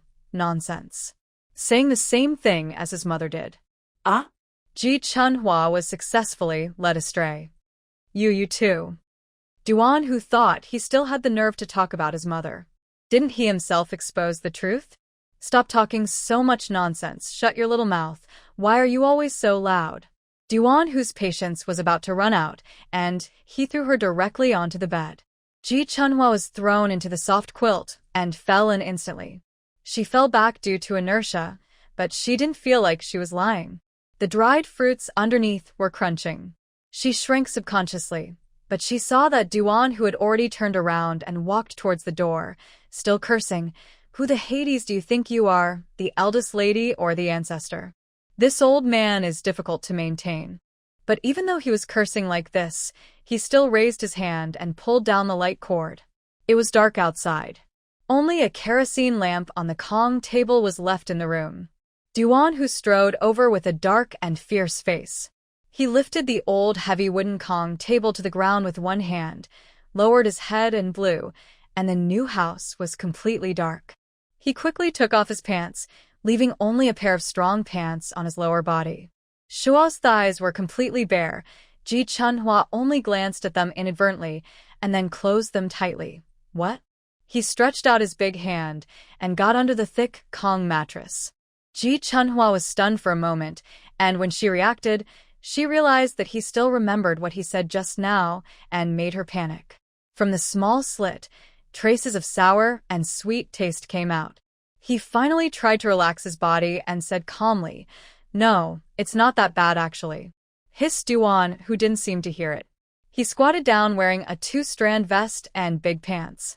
He started to take out the food with a splash. He took out half of it and asked her, "Are you full? Are you still hungry?" Ah? Ji Chunhua's shyness and nervousness temporarily dissipated a little. She wanted to subconsciously say that she was not hungry, but she couldn't bear to take any chances. She pinched her fingertips secretly, planning to try saying she was hungry. Duan, who happened to touch the last one. He picked up a peanut and rolled his head back along his shoulders. He stood up with a strong body and knelt on the Kong. "Get some inside." He pulled her without exerting any force. His tone was impatient and rough. Ji Chunhua made an ouch and moved. He opened the thick quilt, stretched out his long legs and dug in. He lay down. Ji Chunhua sat down stupidly. Duan, who clicked his tongue, stretched out his big hands from the quilt and grabbed her. "Take it off. I've turned off the lights for you. What are you doing standing still?" Oh. Ji Chunhua's head began to buzz again, and she turned her back subconsciously. Her fleshy fingertips trembled as she touched the buttons of her cotton coat, but she couldn't bear to think. She has to take off her clothes even on the Kong. It's no different from taking a shower together. No, that's not right. Ji Chunhua thought again. She couldn't see clearly. Thinking about it, Duan, who closed his eyes completely. Fluttering against the quilt, he sat up suddenly, pulled her into his arms from behind, gritted his teeth and pulled her away. "Is your hand twisted?" Shivering. "Can you still do anything when you're so trembling?"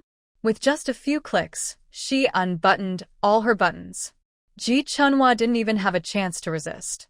When she suddenly came to her senses, the soft and white flesh under her neck was already exposed. As she opened her mouth, the cotton coat was immediately taken off to the waist. "Hey." Wrong. Duan, who frowned, "If you stretch out your arm, it's going to be pushed through your head. It has to be pushed out from the head." Ji Chunhua couldn't help but burst into laughter. Duan, who was stunned for a moment. Then he laughed. There was an unreasonable feeling in the laughter, and goosebumps appeared behind Ji Chunhua's tender ears. Then, he felt that his iron-like arms were tightly, her chest was as hot as a stove, and her temples were soaked with sweat. Ji Chunhua made a sound and swallowed the boss's saliva.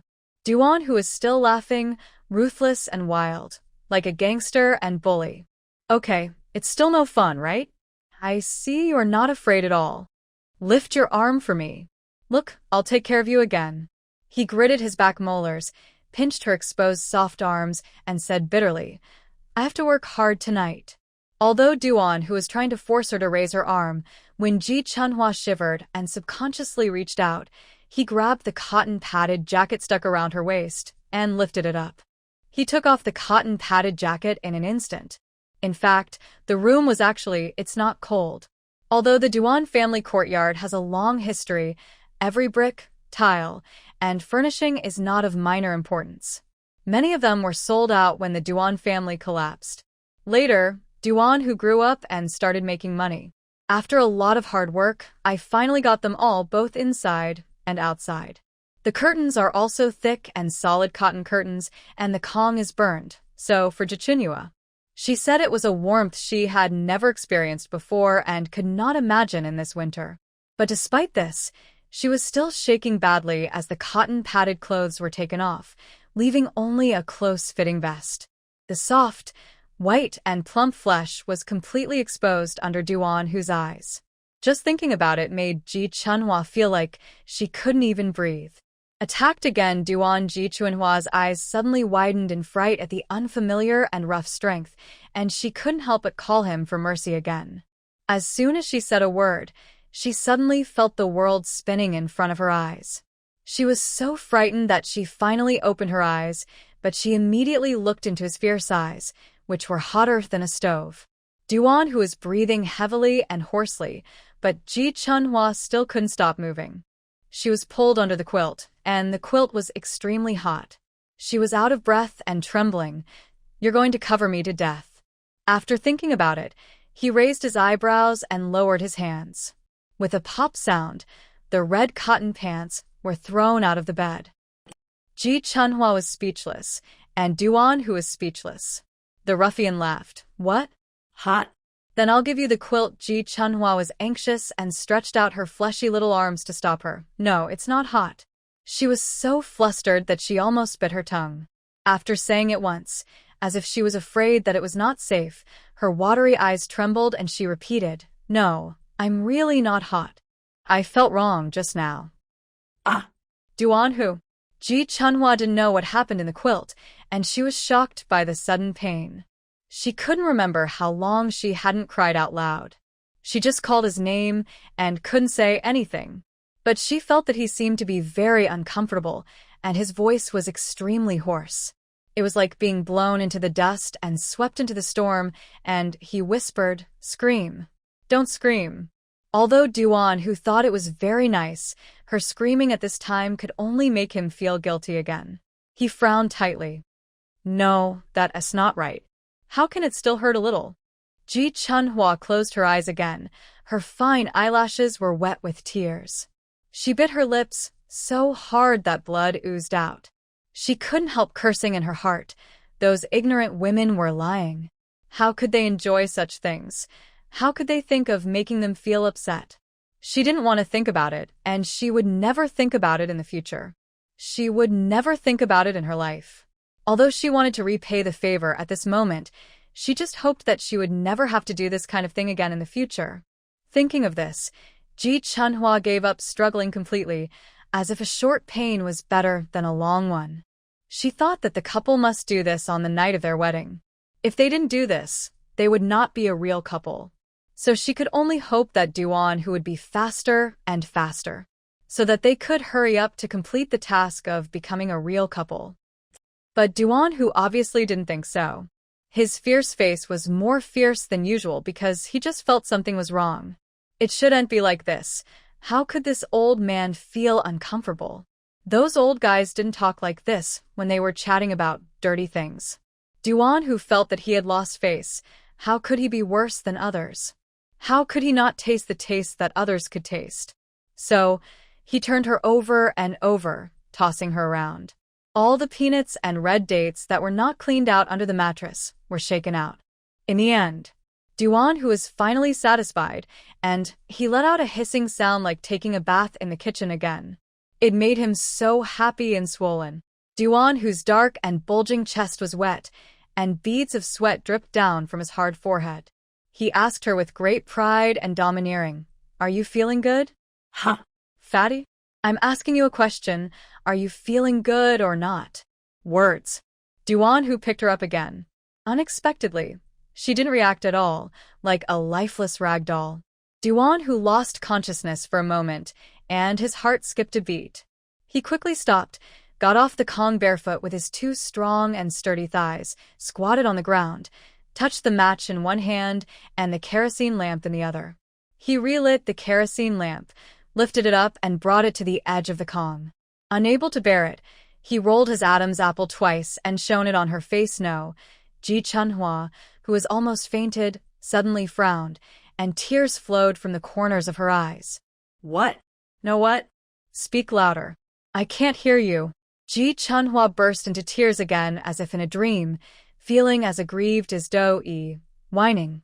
That's not comfortable. I don't feel comfortable at all. No, I don't want it anymore. She seemed to have had a nightmare, or half asleep and half awake, her little mouth pursed hard, looking as pitiful as possible. Duan Hu. Please. Ji Chunhua tilted her head and finally said, I really don't want it anymore. Then he completely fell into a coma. Duan Hu was shocked. His rough face covered with sweat was full of disbelief. He was so traumatized that he felt like he was electrocuted. His sturdy body trembled violently, and the kerosene lamp in his hand fell to the ground with a. The next morning, when the sun had risen to the top of her head, Ji Chunhua finally opened her eyes tremblingly. She trembled her eyelashes and almost thought that she had died again last night. The bedding under her body was obviously replaced with a new one, which was equally soft and thick. The surface of the quilt and mattress was even finer than last night. It seemed to be satin or silk. Ji Chunhua also couldn't help but feel the curiosity of a country bumpkin and subconsciously wanted to rub her swollen eye sockets so that she could see more clearly. But she just moved her arms, and she instantly took a deep breath. She opened her mouth, but a hoarse and broken sound came out of her throat. She thought it was so unpleasant, and she couldn't help but close it again, swallowing back the remaining half of the wailing. But her eyes couldn't help but turn red, and in a few moments they were filled with mist. Why, how could it hurt so much? Ji Chunhua bit her mouth and found that her lower lip was also broken. Her tears finally fell, hitting the newly changed bedding, leaving circles of dark marks. Ji Chunhua really couldn't figure it out. It was so painful that she wanted to die last night, but she didn't expect it to hurt even more today. It hurt as if she was stabbed by a knife again. No. Ji Chunhua wiped her tears and buried her head in the quilt, thinking it must be a big hammer. With a creak, the outer door was suddenly pushed open. Although it was abrupt, one could tell that he had tried to move as lightly as possible. But to Ji Chunhua, it still sounded like a nightmare. She shuddered suddenly and simply kept crawling into the quilt like a partridge. Duan Hu picked up a broom and a dustpan and glanced at the slowly moving hillock on the Kong. He pursed his lips and said nothing. He just went to the Kong silently and started sweeping the floor. Swish, swish. The movement on the ground sounded so crisp that it was a bit abrupt. Ji Chunhua was stunned and timidly poked her little head out of the quilt. What are you doing? Duan Hu. Don't you have eyes? Can't you see for yourself? He replied impatiently, but when he lifted his eyelids, he saw her eyes that were swollen and red like walnuts. His throat was suddenly choked, and the back of his neck felt hot and burning. He lowered his head again and continued to sweep the glass shards on the ground. Oh. Ji Chunhua leaned over to look at the ground. Yes, something broke? Duan Hu's tall and ferocious body stiffened again, and he said in a rough voice with dissatisfaction, nothing. Who knows what it is? It was dark last night. How could anyone see clearly? Ji Chunhua blinked hard and said oh innocently, but frowned unconsciously. She felt her eyelids were very heavy and uncomfortable once she opened her eyes.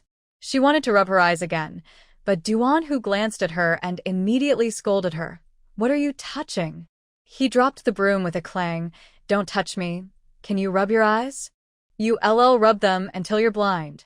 Ji Chunhua was helpless, squinting her eyes that were still filled with tears and grunting, but I feel so uncomfortable.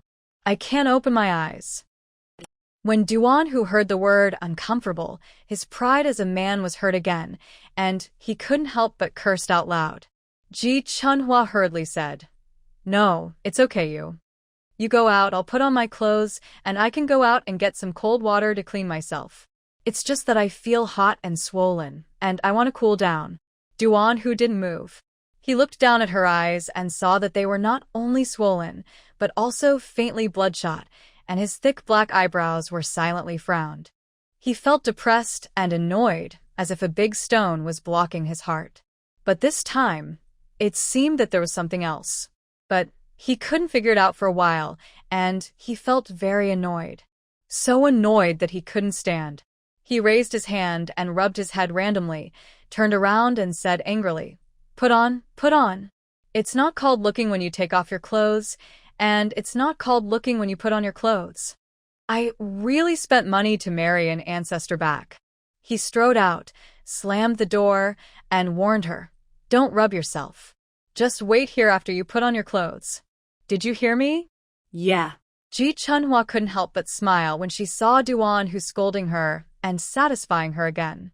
Her body seemed to be less painful all of a sudden. She thought that his roughness and barbarity must be real. But his heart didn't seem to be that rough. It was the same last night. He obviously disliked her being pretentious, but he still turned off the lights. Ji Chunhua chuckled, and after laughing a few times, she was a little scared. She pursed her lips and began to put on her clothes carefully, bearing the pain. She thought shyly, "Her laugh is so strange. It's sticky, and sounds like she has no bones. Could it be?" This is what those people say, that manly women will become different. But she soon thought again. Why didn't Ji Qin be like this after she married Yu Guang in her previous life? She didn't change much after she married Yu Guang, except that she became much more willful and unruly. Oh. Ji Chunhua woke up in time and even slapped herself on the face lightly. What was she thinking about? She was already married and had left the Ji family and Ji Qin. Why was she still wasting time thinking about that evil woman? What? Your eyes and face are bothering you? Duan Hu happened to push the door open, holding a large enamel wash basin. He just happened to see her slapping herself on the face. He clicked his tongue, as if he was looking at a troublemaker. Early in the morning, you either can't open your eyes or you slap yourself in the face. You're really a talent. He put the wash basin on the Kong cabinet with a clang, rolled up his sleeves, and began to wring the towel, and at the same time ordered arrogantly, "Close your eyes." Ji Chunhua quickly closed her eyes and even raised her face high. But she was distracted just now and didn't notice that the buttons on her front were not buttoned up. It was white and with a dark red. Looming. Duan Hu's hand trembled, and he almost knocked over the big red porcelain basin. He bit his molars and said, as if to vent his anger, "Why are you looking up so high? Aren't you afraid of breaking your neck?" As he said that, he leaned over. The strong body leaned down to her, and the rough big hands grasped the ice-cold towel and pressed it on her eyes. Ji Chunhua inhaled, but this time it was comfortable. It's so comfortable. She was so happy that she couldn't help but let out her true feelings. But these two words, which were completely opposite to uncomfortable, made Duan Hu feel unhappy again. He couldn't help closing his eyes, and the corners of his mouth twitched. Really? So comfortable. So exciting? Yeah. Ji Chunhua grinned, revealing her neat white teeth, and repeated, "It's really comfortable." Oh. Duan Hu took away the towel, put it back into the cold well water with a sullen face, and wrung it again. Then he leaned over again and blew on her other eye. He gritted his teeth and said, "Then I'll make you feel comfortable for a while longer." "Yeah," Ji Chunhua nodded, not understanding anything. Duan Hu always spoke fiercely anyway. She said sincerely, "Thank you, you're so nice." The tone was soft, and there was a hint of laziness and enjoyment. Duan Hu's mouth twitched more violently, and then he looked into her collar unconsciously. It was really red, and his eyes were hot. He sighed and finally couldn't help it. "Fat woman," Duan Hu asked abruptly with a little impatience, "apart from these two walnut eyes, is there anything else that makes you uncomfortable?" Ah? Ji Chunhua was stunned when she heard it. After she reacted, her plump cheeks immediately turned red. She stuttered back and shook her head like a rattle. No, no, no, it's gone. I'm not feeling uncomfortable anywhere, don't pretend with me. Duan Hu stretched out his iron arm, grabbed her fiercely, and shouted angrily, be honest. It hurts wherever it should be. Don't hide it from me. Really, it doesn't. Really. Ji Chunhua struggled desperately and closed her eyes as if she couldn't bear to look at him. Her whole body was on fire, and she wondered how she could say it out loud. That kind of place. If she was asked to say it herself, she might as well faint again. Duan, who naturally refused, and still stared at Ji Chunhua like a gangster, lightly holding her with one hand, and was about to continue to force and threaten her. Unexpectedly, the backyard door was suddenly knocked. Who's-y? Who's-y? It's Sun Xiaoyan. Her voice sounded a little anxious, and there was a hint of unhappiness. Who's-y, is Chunhua awake? Mom wants to talk to her about something. It's from her parents' side. Ji Chunhua was stunned when she heard this, and while Duan, who was frowning and distracted, she quickly jumped off the Kong, put on her shoes, and ran out. Come on, Mom. I'm awake. I'm awake. When Ji Chunhua ran, some unspeakable part of her body and her muscles and bones were so sore that they went numb. She almost fell down because of her weak legs. But thinking of Duan Hu's arrogance and stubbornness just now, she had to grit her teeth and pretend that nothing happened. She ran out in a strange and twisted posture. Behind her, Duan Hu silently narrowed his fierce and deep eyes, staring at Ji Chunhua's back very hard, as if he wanted to see through her. Finally, after she went out, he finally turned his gaze back and sneered fiercely. Do you think I'm as easy to fool as a 3-year-old kid? I'm not blind. Her legs are just like they just grew out.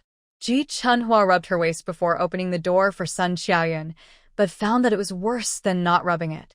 As soon as she pressed it, it felt numb and swollen, as if some acupoint was pressed.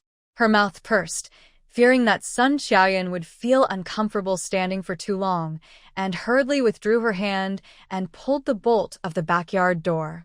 With a soft smile, she called out happily, Mom, good morning. Sun Xiaoyan couldn't help but be slightly stunned, looking at Ji Chunhua's plump, soft and white face like a silver plate, and finally smiled.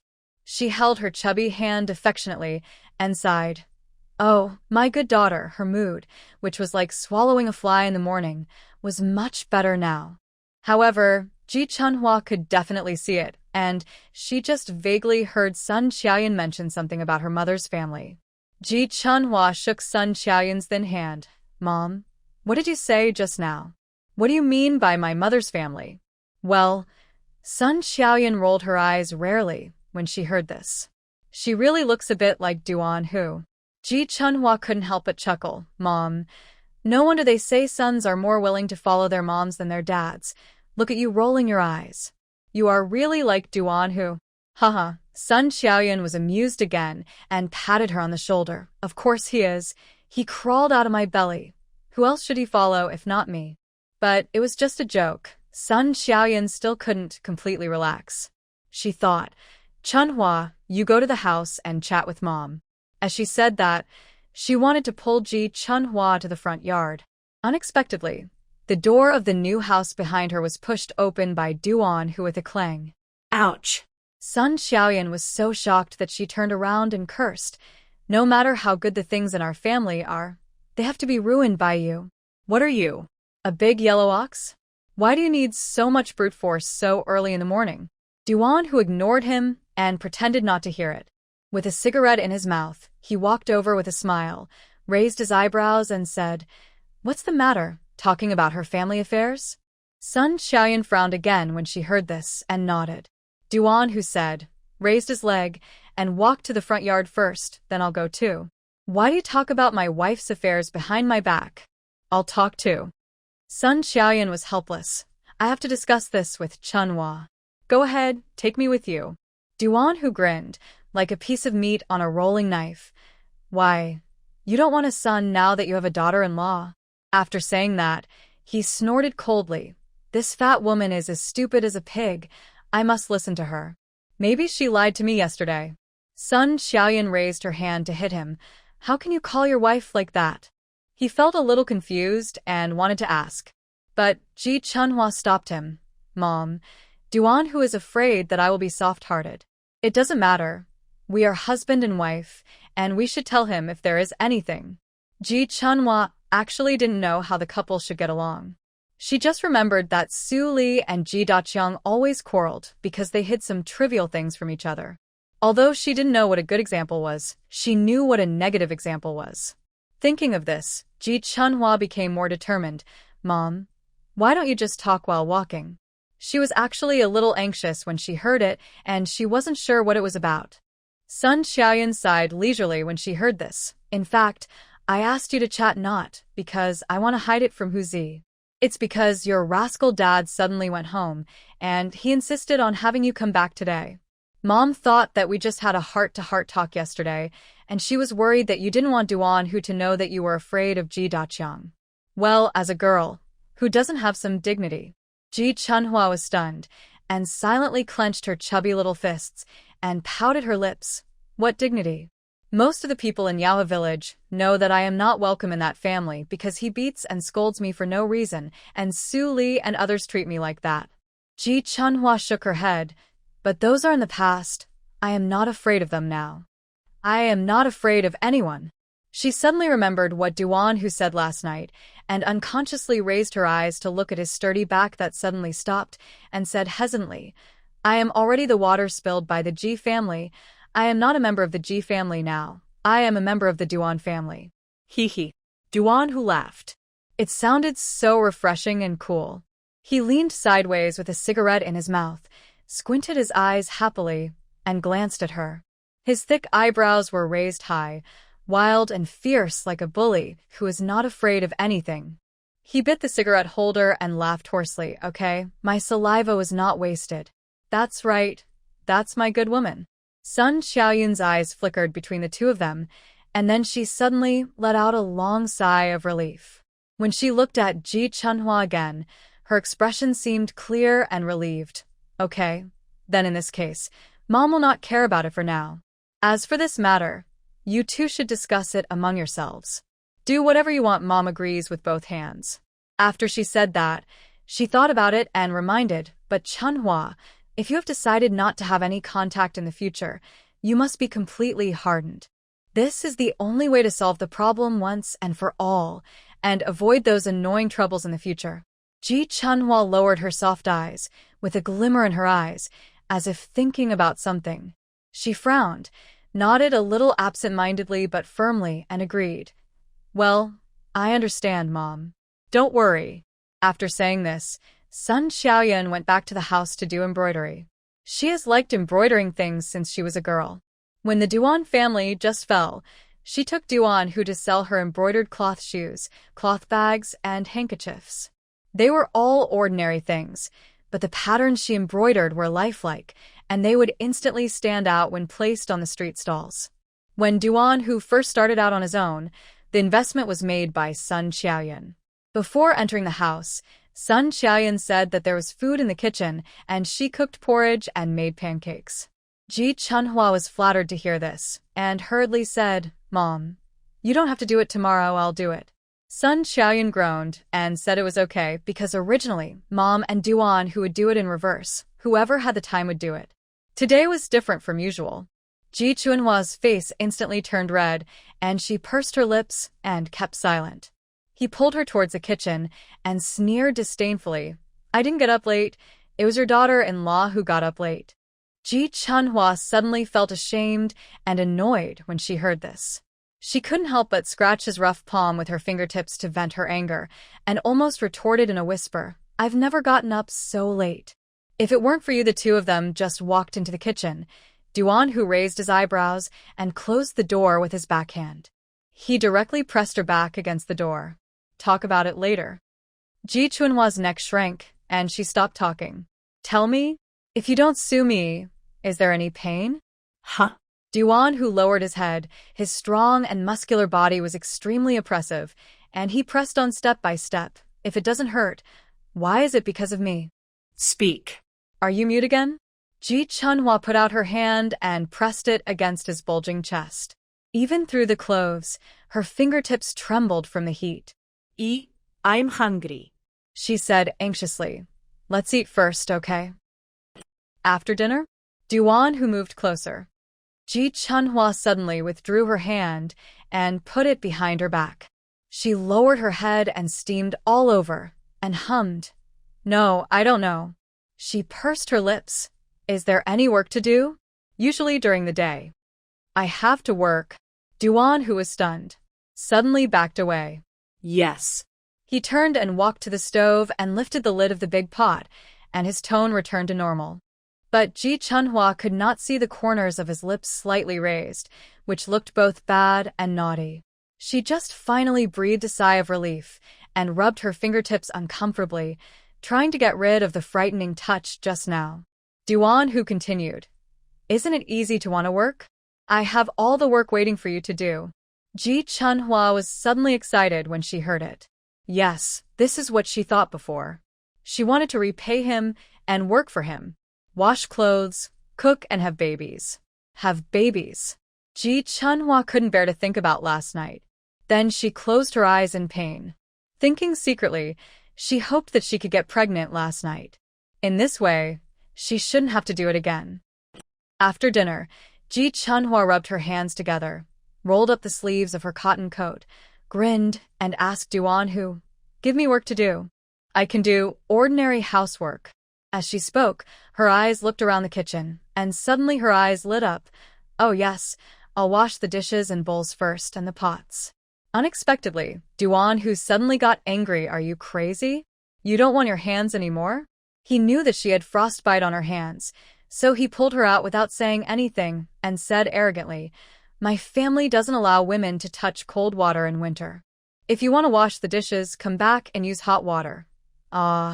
Ji Chunhua felt it was fresh. Do you need to boil hot water to wash the dishes? Don't talk nonsense. Duan Hu clicked his tongue. What I say is what I do. Oh. Ji Chunhua nodded, but still couldn't help sighing. Why is your family so good? In winter, not only can I boil hot water for taking a bath, but I can also boil hot water for working. She said sincerely and honestly, It's great to marry into your family. Life will be much more comfortable. Duan Hu smiled with his face but not his heart, his temples throbbing wildly. He dragged her to the backyard, his steps suddenly becoming manic and hurried. Ji Chunhua had a hard time following and almost stumbled again and begged, Slow down, people say your legs are too long. Duan Hu said impatiently, Don't bother with so much nonsense. I'm in a hurry to work. Ji Chunhua wondered, It's not me who's working? Oh. She nodded again as if she understood. You're in a hurry for me to work, right? He was too lazy to reply to her and hummed twice in a perfunctory, hoarse voice. But he directly bolted the door when he stepped into the backyard. Ji Chunhua heard the click and her heart skipped a beat. She looked at his strong back shivering and nervously and tentatively asked, Why do you have to lock the door when you're working? Duan Hu said nothing, dragging her towards the new house.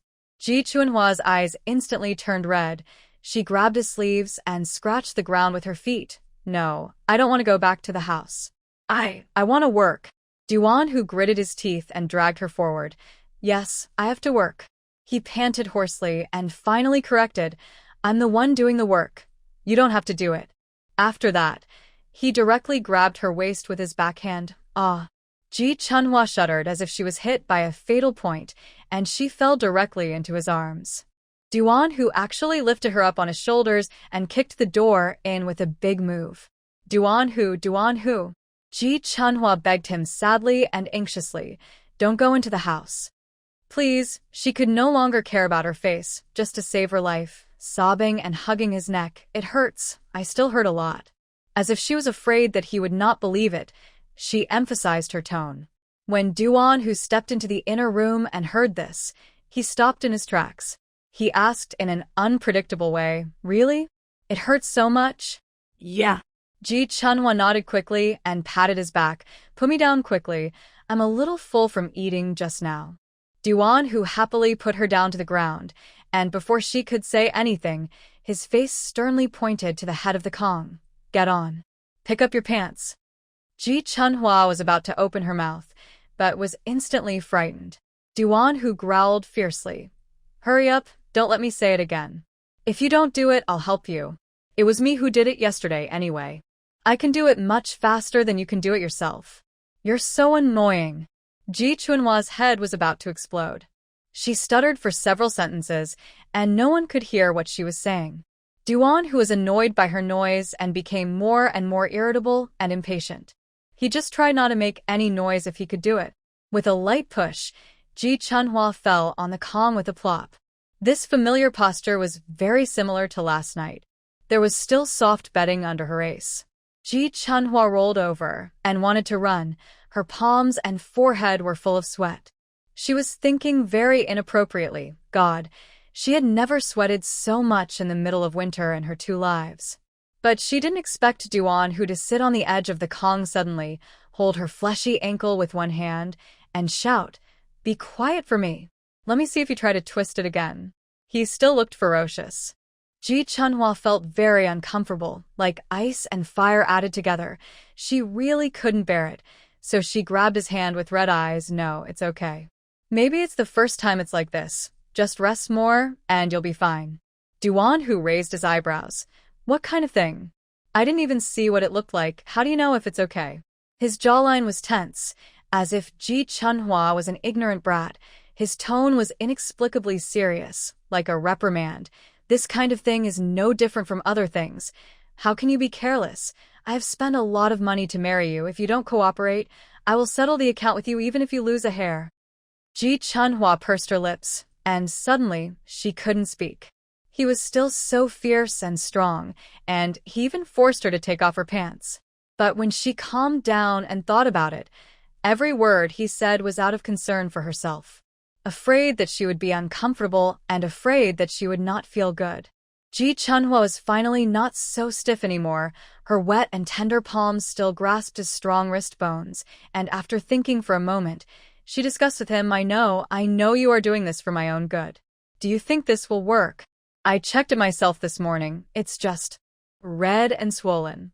After she squeezed out these last few words with great difficulty, Ji Chunhua's plump face was already steaming with shame. She lowered her eyes slightly, her eyelashes trembling as she said, You can go to the clinic and get me an ointment or something, and I'll apply it when I come back. Ji Chunhua sighed, unable to bear feeling that she was useless, and said frankly, I know I'm a little pretentious. You're impatient and you look impatient. But I really didn't lie to you. We are a couple and last night also I'm just embarrassed. I didn't mean to stop you from looking. What do you mean by not intentional? Duan Hu twitched the corners of his mouth and sneered. Your soul is taken over by a monster. Who told you not to take off your clothes in front of your man? He waved Ji Chunhua's hand away, and with a stubborn determination to not give up until he achieved his goal, he unzipped her pants rudely. If I say I want to see, I'll see. I never believe what others say. You said it's red and swollen. Can you tell me how red and swollen it is? If you can't explain it clearly, how am I going to tell the doctor when I get to the clinic? He frowned deeply, with a little bloodshot at the corners of his eyes. While unzipping her pants, he said, It's embarrassing, so be it. You were embarrassed too last night and cried like that. What can you do in the end? Didn't you die? Huh? My mother said that once a person gets married, the person who is closest and most affectionate to him must be the one who sleeps in the same bed with him. You have to hide everything from me. What's the point of me marrying you? Ji Chunhua shuddered when she heard this, as if a big bell was struck in her head. She had never heard such words that made her heart ache and numb. It made her want to cry, for no reason. She was distracted like this, and when she came back to her senses, her pants had been pulled down. Ji Chunhua was about to struggle subconsciously, but Duan Hu made a click of the tongue and lifted the quilt covering her head. Ji Chunhua was stunned again, and became quiet in an instant. She felt his dry and hot breath, and goosebumps stood up on her skin exposed to the air. But she couldn't help but chuckle and asked him, What are you doing? Are you coaxing a kid? What else? Duan Hu laughed dryly and said disdainfully, Are you not a kid? Kids are like this. They don't want to see a doctor. Ji Chunhua closed her eyes in the quilt, not knowing whether to laugh or cry. How is this a disease? Is this the same as being sick? It's bad, it's bad. Duan Hu stood up suddenly and did not forget to reach out and pull the quilt to cover her. He did not have time to help her put on her pants and got up and left without saying anything. Ji Chunhua was confused and could not care about anything else for a moment. She immediately lifted the quilt on her head and sat up, blinking confusedly with her wet and swollen eyes. What's going on? Duan Hu slammed the inner door shut and was about to go out when he remembered something and turned back. He had a sullen expression and beads of sweat on his forehead, as if he was facing a great enemy. He ran to the Kong, pursed his lips, and wrapped her tightly with the quilt, his hands trembling. This frightened Ji Chunhua. This was the village bully Duan Hu, a violent person who is not afraid of anything. How could he be so scared? Although Ji Chunhua knew that Duan Hu is not a real hooligan, she was very clear about his toughness and rudeness, which were not false. She really couldn't believe that the person in front of her was the same as before. Ji Chunhua felt fresh and couldn't take her eyes off his fierce and tough face. What the Hades are you looking at? Duan Hu gritted his teeth, and while wrapping her up like a cocoon, he licked his lips impatiently. You're bleeding.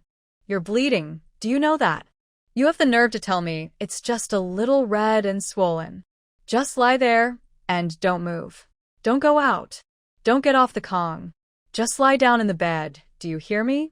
He raised his hand to wipe the sweat off his face, turned around again and stopped.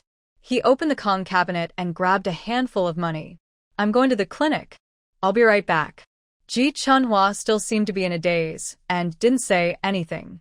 She was still staring at his back. Until the door outside was slammed shut with a, she suddenly covered her face and laughed so hard that she fell on the Kong. Duan Hu felt that this matter was extremely urgent and even rode on his 28-inch bicycle. He rode all the way to the clinic near the village committee in the cold wind. When he arrived at the door, he didn't even bother to lock the bike and just leaned along the dirt road. He threw it away as if he was throwing it away casually and strode into the clinic. After entering, he stretched his neck and yelled, "Doctor, where's the doctor?" The clinic in Yala village is very small and can't treat serious illnesses. It can only treat common headaches and fevers and give some small pills and injections.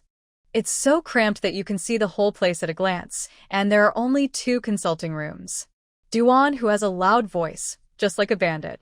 After just a few shouts, a middle-aged woman with a stethoscope came out. Yes, it's Comrade Duan Hu. Hee. The middle-aged female doctor was originally drowsy, but she was annoyed by the thunder-like roar. When she saw that it was the village bully, her face turned pale. She was very polite and nodded to greet him. I heard that you are getting married. Congratulations, congratulations. I don't have time for that. Duan Hu raised his hand and interrupted violently, then rushed into the consulting room.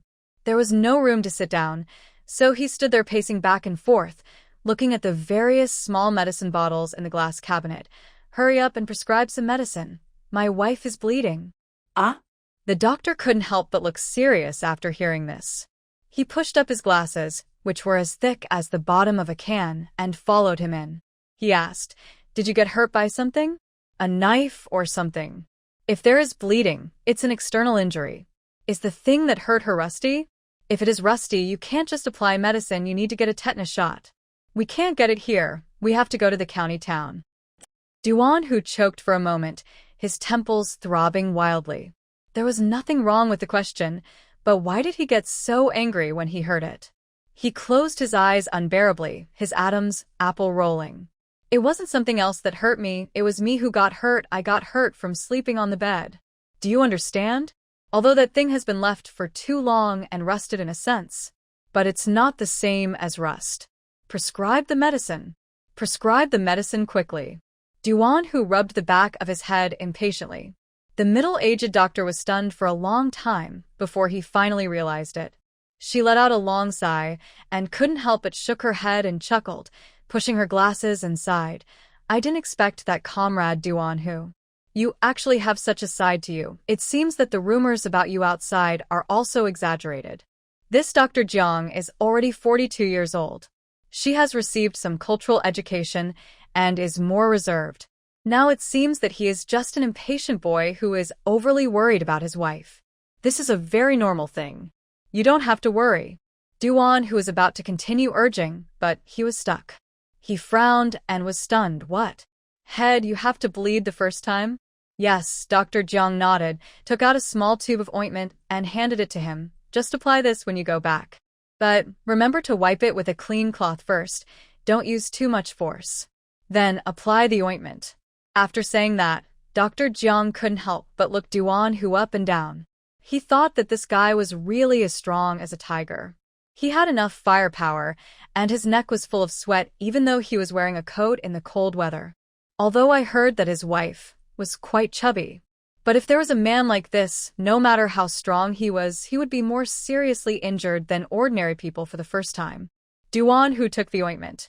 He looked at the package over and over again, still as if he was not at ease, and asked with a frown, "Are you sure this is all you need?" He clicked his tongue and rummaged in his pocket like a local tycoon, took out a handful of big unity and slapped it on the table. "Prescribe me something else. Anyway, I want anything that works and is suitable for the symptoms. Wait until the affected area heals, and then what?" Duan, who was stunned and instantly got anxious, as if he heard something extremely ridiculous. "You can't do it anymore? You said you can't do it these days? Apply medicine?" Duan, who glanced at the ointment again. "Just pay attention to the strength and don't take too long." Duan, whose face darkened as he listened. He thought that neither of them could do it. Okay, got it." He put the ointment in his pocket, turned around to leave, and muttered hoarsely and unhappily, "It's so troublesome. I can't do anything." He was going to study it again, to study how to make her feel less painful and more comfortable. Now it's good. He can't even touch her. So annoying. It's so troublesome. "Hey, Comrade Duan Hu." Dr. Jiang was embarrassed, picked up a stack of big unity on the table and caught up with him. "Money, your money." Duan Hu turned sideways and paused, not in a hurry to answer. He asked again, "Is there really nothing else? What about food? Why does this thing bleed? Do you want to supplement it or something?" Dr. Jiang simply stuffed the money into his hand. "If you want to supplement nutrition, just eat it or make some soup to drink. Women are not so delicate. Get out of here." Duan, who took the money with a fierce and domineering face. "That's someone else's woman. The wives of our Duan family are delicate. I spent a lot of money to marry her, so I have to take good care of her, right?" He cursed very badly and finally rushed out of the door like a gust of wind after he finished speaking. Dr. Jiang was not as scared as she was at the beginning. She smiled and left the clinic, and did not push open the door of the next clinic until she was sure that the bully who loved his wife had completely left. As soon as she entered, she laughed. "Hey, Dr. Wang. Did you hear me?" Just now, before she finished speaking, Dr. Jiang found that there was also a patient in this clinic. It was a young female comrade who looked familiar and very beautiful. She hurriedly apologized and prepared to leave, but Dr. Wang shuddered and took over her words. "Why didn't you hear it? Isn't it Duan who has been in prison?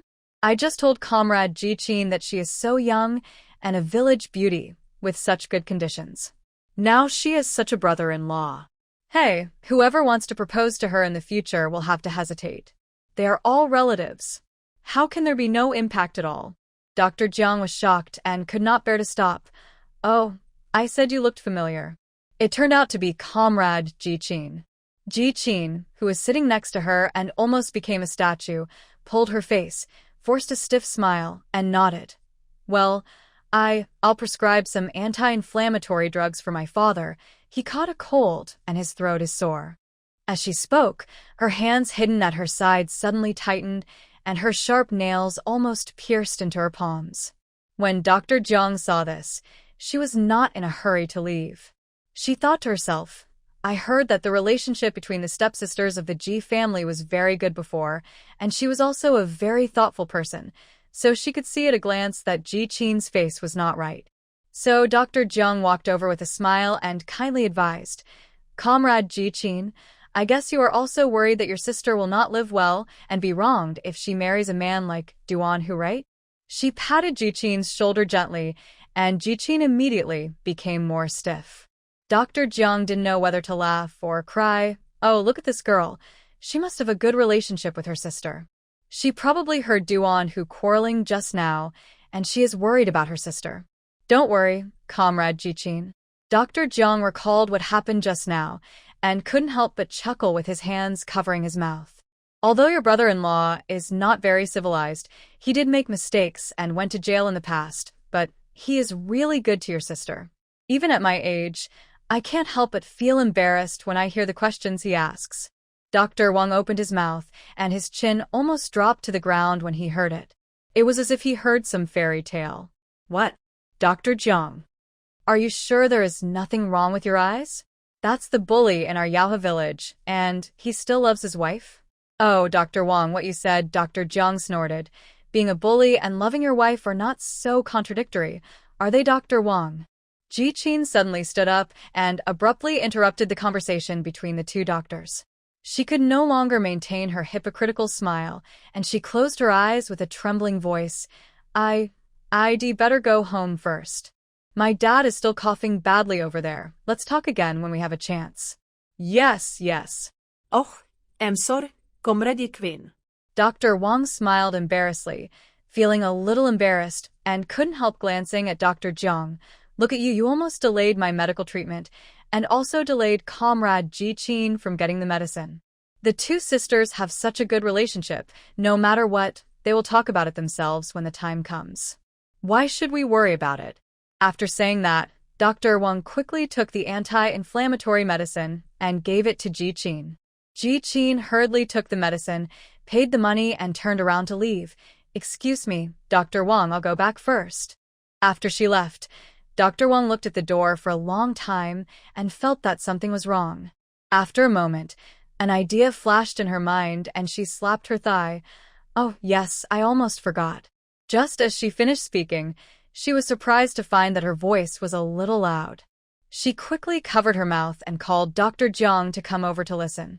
Dr. Jiang was usually not interested in other people's family affairs, but perhaps because he had just seen the shocking side of the village bully today, and seeing his old colleague so mysterious, he couldn't help but be more interested. She leaned over and swallowed unconsciously. Dr. Wang muttered softly, I heard something before. I don't know if it's true or not. I heard that at the blind date meeting at the beginning, many people thought that Duan Hu's mother was referring to Jichin. After all, Jichin is the beauty of our village. Guess what happened? Jichin stood up, but Duan Hu despised her and said that Jichin was a skinny person. Later, Duan Hu's mother also said, what did she say? Can your mother's eyesight be that bad?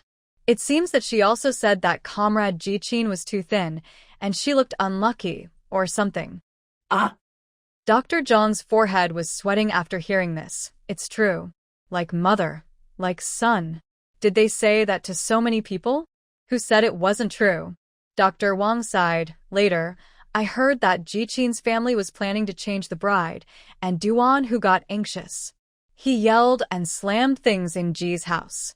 He almost blew up the house. Dr. Jiang was silent for a long time and finally couldn't help sighing. If you say so. We can't tell whether Comrade Jichin was concerned or just felt uncomfortable just now. After speaking, Dr. Jiang sighed. I said, they are not from the same mother. How can they be so close? Besides, we all know the situation of the Ji family. Well, in my opinion, that fat girl named Ji Chunhua is also pitiful. It may not be a bad thing to marry into the Duan family now. Jichin was walking home with the anti-inflammatory drugs in her pocket. She felt like sparks were coming out of her heart. Her eyes were swollen from the burning sensation. As soon as she entered the house, she rushed straight into Su Li's room, where Ji Daqiang and Su Li were sitting on the Kong and talking. Su Li covered Ji Daqiang with several thick quilts and kept muttering, Oh, you don't know. I thought so much money would fall into my hands. I didn't expect that Ji Chunhua, that fat witch, would suddenly turn into a thief and would rather die than take half of the money. Old Ji, I said that this kid was raised in vain. He has been eating dry food in our house for so many years, and in the end, he became an ungrateful wolf. Ji Daqiang also frowned and became angry after hearing this. He could not help but coughed heavily a few times. As a result, he saw Ji Qin when he looked up. Qin, Ji Daqiang had also heard that it was Ji Qin herself who brought up the marriage exchange. After thinking about it over and over again, he still couldn't figure it out and said in an unhappy tone, "Come here and have a good chat with Dad." What are you thinking about? Is your brain soaked? My daughter is so pretty and outstanding. How could she rush to marry that stinky hooligan? Ji Qin was not happy in the first place, and she felt very aggrieved. Hearing this, she was angry and unwilling, and tears immediately burst out of her eyes. She threw the medicine on the Kong, her face flushed, and said, "Don't call me a stinky hooligan all the time, who hasn't made mistakes sometimes. Besides, I did that all for our family. Is your brain as useless as my mother's?" Ji Qin emphasized each word, sounding impatient and earnest. She pointed outside, "Just because of my brother's character, no matter how hard you work, our family can only eat coarse food. Also, how old are you now, and how many years can you work? The big banquet alone took 3 days, and he is still very young. If he works hard for a few more years, who knows how powerful he will be in the future." Ji Qin's eyes were red and she clenched her fists. "I just feel that my sister can't control such a person, and she will be bullied if she goes there. That's why I thought about marrying him. To control and correct him, and our family will have a good life in the future. But my mother and brother are both useless and can't help me at all." After Ji Qin finished this string of words, Ji Daqiang was shocked and speechless for a moment. Unexpectedly, the door was kicked open with and Ji Yang, who had heard everything just now, rushed in angrily, pointing at Ji Qin and scolding, "Stop talking nonsense. What does it matter if it's useful? Duan Hu doesn't want you at all, but you talk so convincingly." Ji Yang, "How do you talk to your sister like that?" Ji Daqiang loved Ji Qin the most. He picked up the feather duster on the Kong and threw it at Ji Yang. "At least your sister knows to consider the family. What about you? You don't do your work all day long and just hang out with your bunch of friends.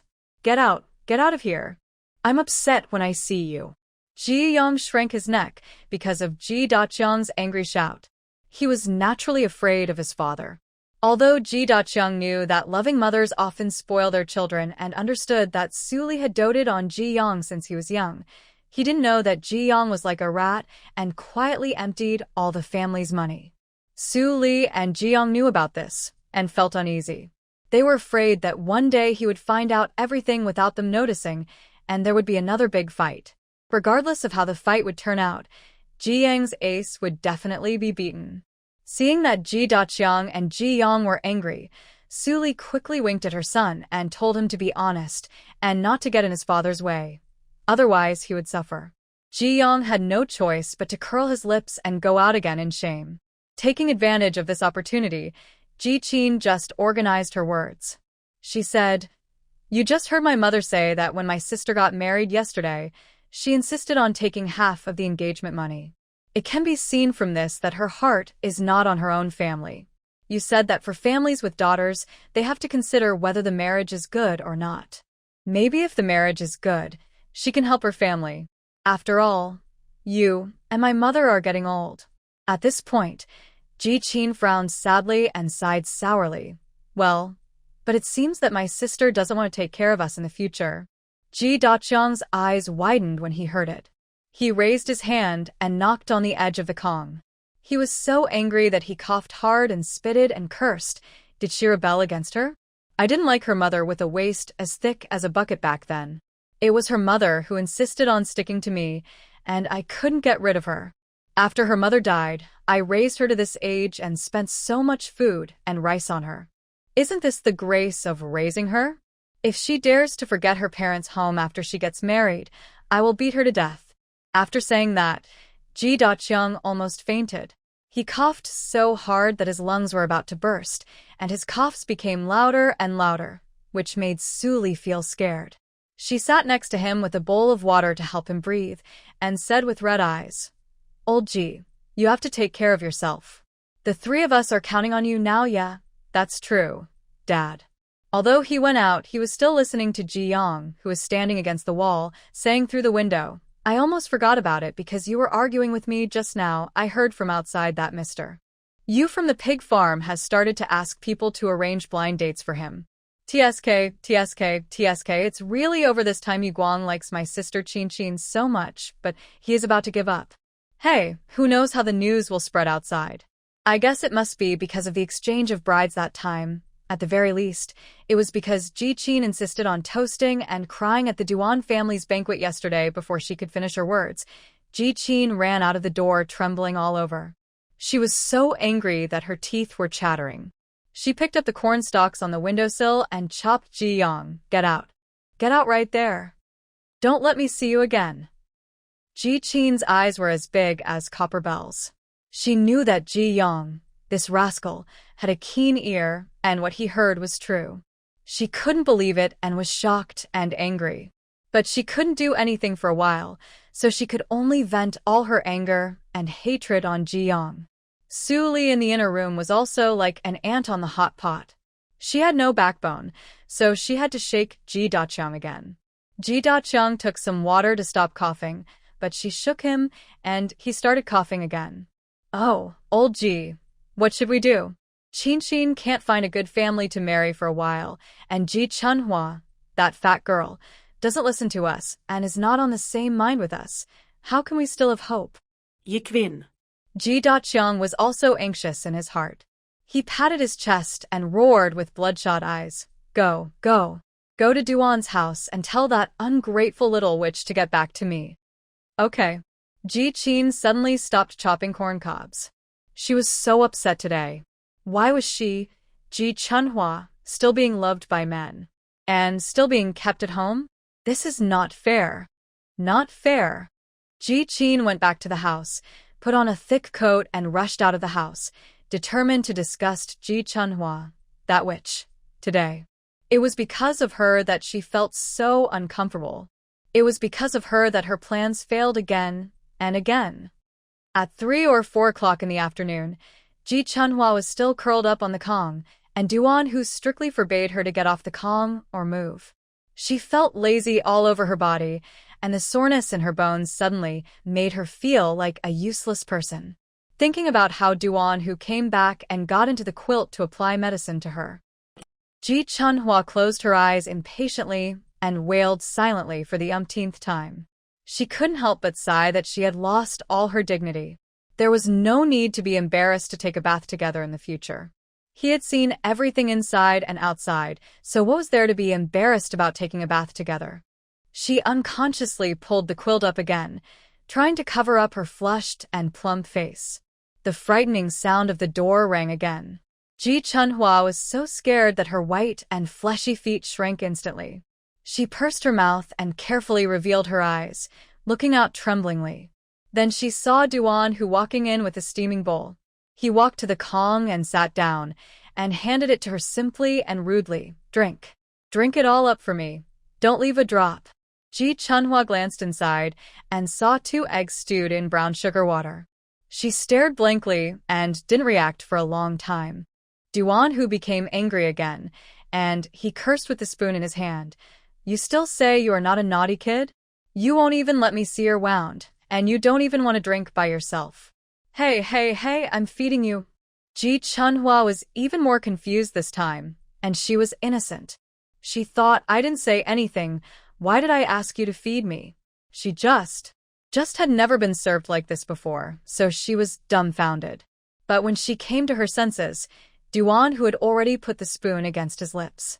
He frowned, savagely and fiercely, and snorted in a strange voice. Come on, living ancestor, please open your mouth.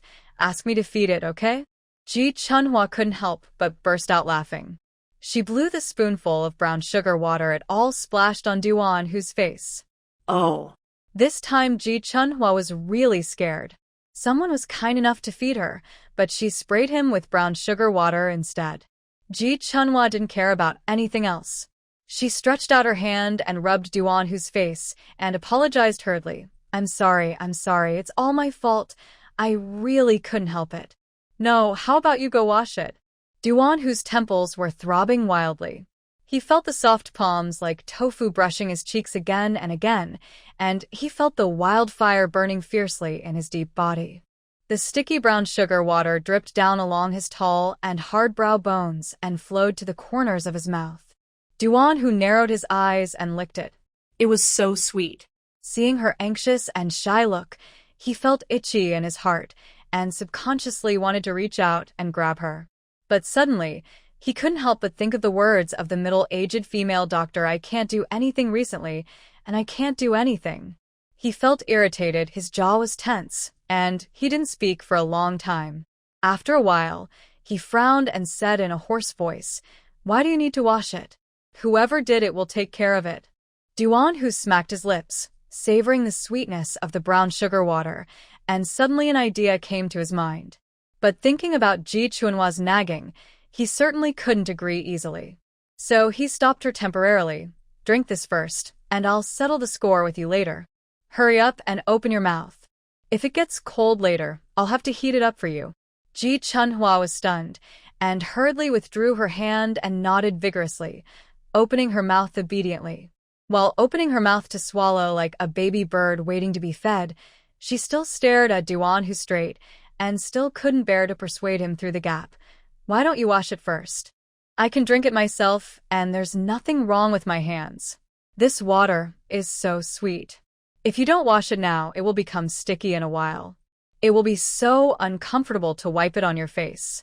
Duan Hu didn't respond immediately, but just raised his eyebrows and glanced into the bowl. "Eat the egg." He scooped up a whole egg and passed it to Ji Chunhua's mouth again, but this time his movements were much rougher. Oh. Ji Chunhua's attention was successfully diverted again. She didn't dare to be slow anymore. She opened her mouth and stuffed an egg in 2 bites. Ha! Duan Hu's eyes were dark, and he laughed subtly. "I found out yesterday that although your mouth is not big, it can hold a lot of things."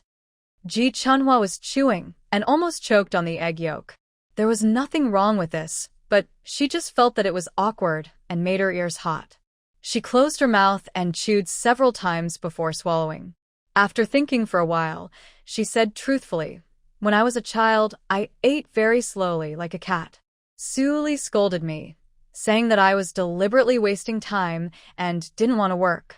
As a result, I ate faster." Duan Hu had deliberately teased her. He disliked her for being pretentious, but he couldn't help but want to see her blushing reaction. Hearing this, his face instantly darkened. "I'll tell her to eat quickly in front of me." After saying that, he still felt unhappy. He slammed the bowl on the Kong cabinet, supported his knees with his big hands, and sneered, "It's so fresh to hear. Who is she? The king of heaven? She controls everything and also controls people's eating and farting." Ji Chunhua didn't know whether to laugh or cry, and sighed in agreement. Who said it wasn't? She turned and said, "But she can forget about controlling me in the future." Thinking of the intimate conversations she had with Sun Xiaoyan yesterday, a hint of determination flashed in Ji Chunhua's soft eyes. "You rewrite, I'm already the water poured out of the Ji family. Even if I flow into the mud ditch or the stinky ditch in the future, it has nothing to do with them. After you marry me, can I ask you to go to the stinky ditch?" "You got it wrong. You ran away from the stinky ditch." Yes. Ji Chunhua was stunned for a moment, and immediately smiled with her eyes curved. "You rewrite, I ran away and I am free." Duan Hu said, "Oh," his hard black eyelashes drooping, seeing that her white flesh under his fingertips was pinched red again. His eyes were burning, and he asked her with a rolling Adam's apple, "What about going back home? Didn't my mother say that the Ji family made a fuss this morning and asked you to go back home today?" He asked while observing her reaction. In his heart, he still didn't believe that Ji Chunhua, who was so nagging and gentle, could really be so cruel as to tear her face off with her parents. If that was the case, he would definitely have to say the ugly words in advance. Thinking of this, Duan Hu's face was gloomy as if before a storm. He looked at Ji Chunhua's round face like a silver plate from top to bottom and said frankly in a wild and ruthless way, "I saw from the beginning that everyone in the Ji family was not an easy person to deal with. I'll tell you the truth. I am determined to marry you, but I really don't want to have such a relative. I'm not a stingy person, you know that, but I'm not a fool. I'm not a sucker. If you are soft-hearted and hesitant, no matter how harshly I said to them before, it's useless. It's all just tickling. In the future, they will have a headache today and a fever tomorrow, and your younger brother hasn't gotten married yet. Don't think I don't know what they are planning. Duan Hu waved his hand, snorted defiantly and domineeringly. You are my woman and I should take care of you, but don't expect me to clean up your cowardice and incompetence. They don't care about me calling them dad. How can I control them? Ji Chunhua was silent for a long time after hearing such a long string of words. Obviously, Duan Hu was particularly unhappy with her silence at this time. He shouted, "Speech." Are you mute again? He stretched out his hand to grab her chubby chin, forcing her to raise her face and look at him.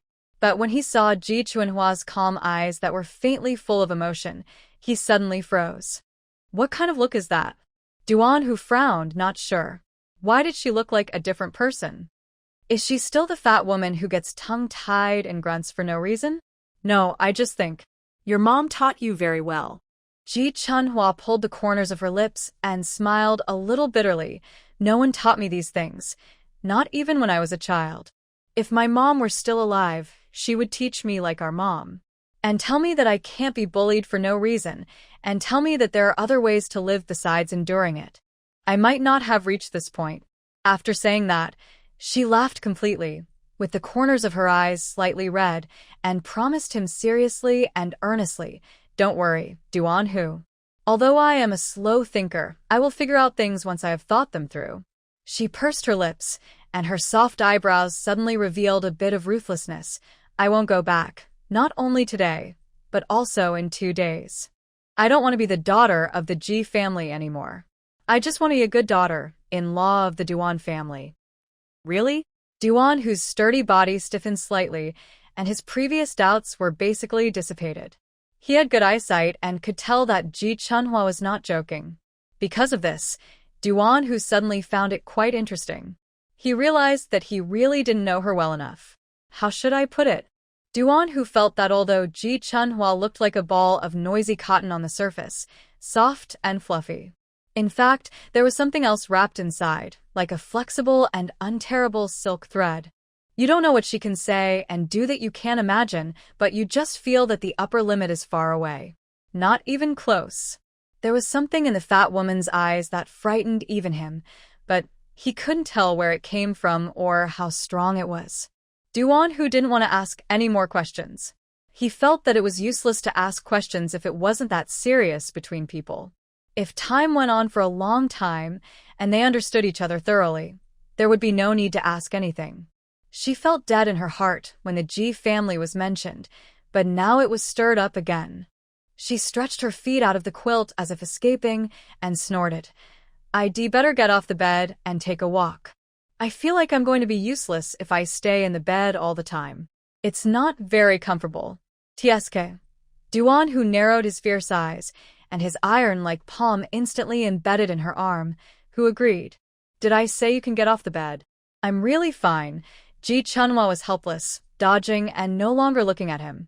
Duan Hu exerted force on his hands again, pulling her almost back onto the Kong. Without waiting for Ji Chunhua to beg him, he said unhappily, "Didn't you just say that you wanted to be a good daughter-in-law of the Duan family? Did I hear you wrong?" Ji Chunhua was a little dazed, and looked at him unconsciously, nodded, and responded. Then she saw Duan Hu pointing at her face and ordered in a rough voice, "Come closer." Ah? Ji Chunhua still couldn't figure out what he was going to do, so she had to kneel on the Kong to reach a height similar to his sitting height so that she could see more clearly. She couldn't help but wonder, did the brown sugar water just now flow into your eyes? It's sticky. It must be uncomfortable, right? Ji Chunhua frowned slightly and moved closer with worry in her eyes. I told you to go wash it, and if you let me see it, I would, The big hand clenched behind her made her scream suddenly, and the numbness in her waist made her unable to kneel and rushed directly into his arms. In a panic, she had no time to think carefully, so she could only support her hands on Duan Hu's strong and broad shoulders. When she recovered, He had already closed his eyes, with a wild face, and said, "The brown sugar is all good and expensive. You splashed a whole spoonful on my face, and it was wasted." "Yes, I'm sorry." Duan Hu apologized dvodenly. Duan Hu opened his eyes in a flash, and there seemed to be a burning fire in his eyes. "Who asked you to apologize?" "Did I say I asked you to apologize? You said that if you want to be a good daughter-in-law of the Duan family, the first thing is not to waste things. Although our family is well off, we don't save what we shouldn't save, and we must save what we should save. You eat it." He spoke fiercely, rudely, and unreasonably, emphasizing deliberately, "I've eaten everything on my face, no leftovers."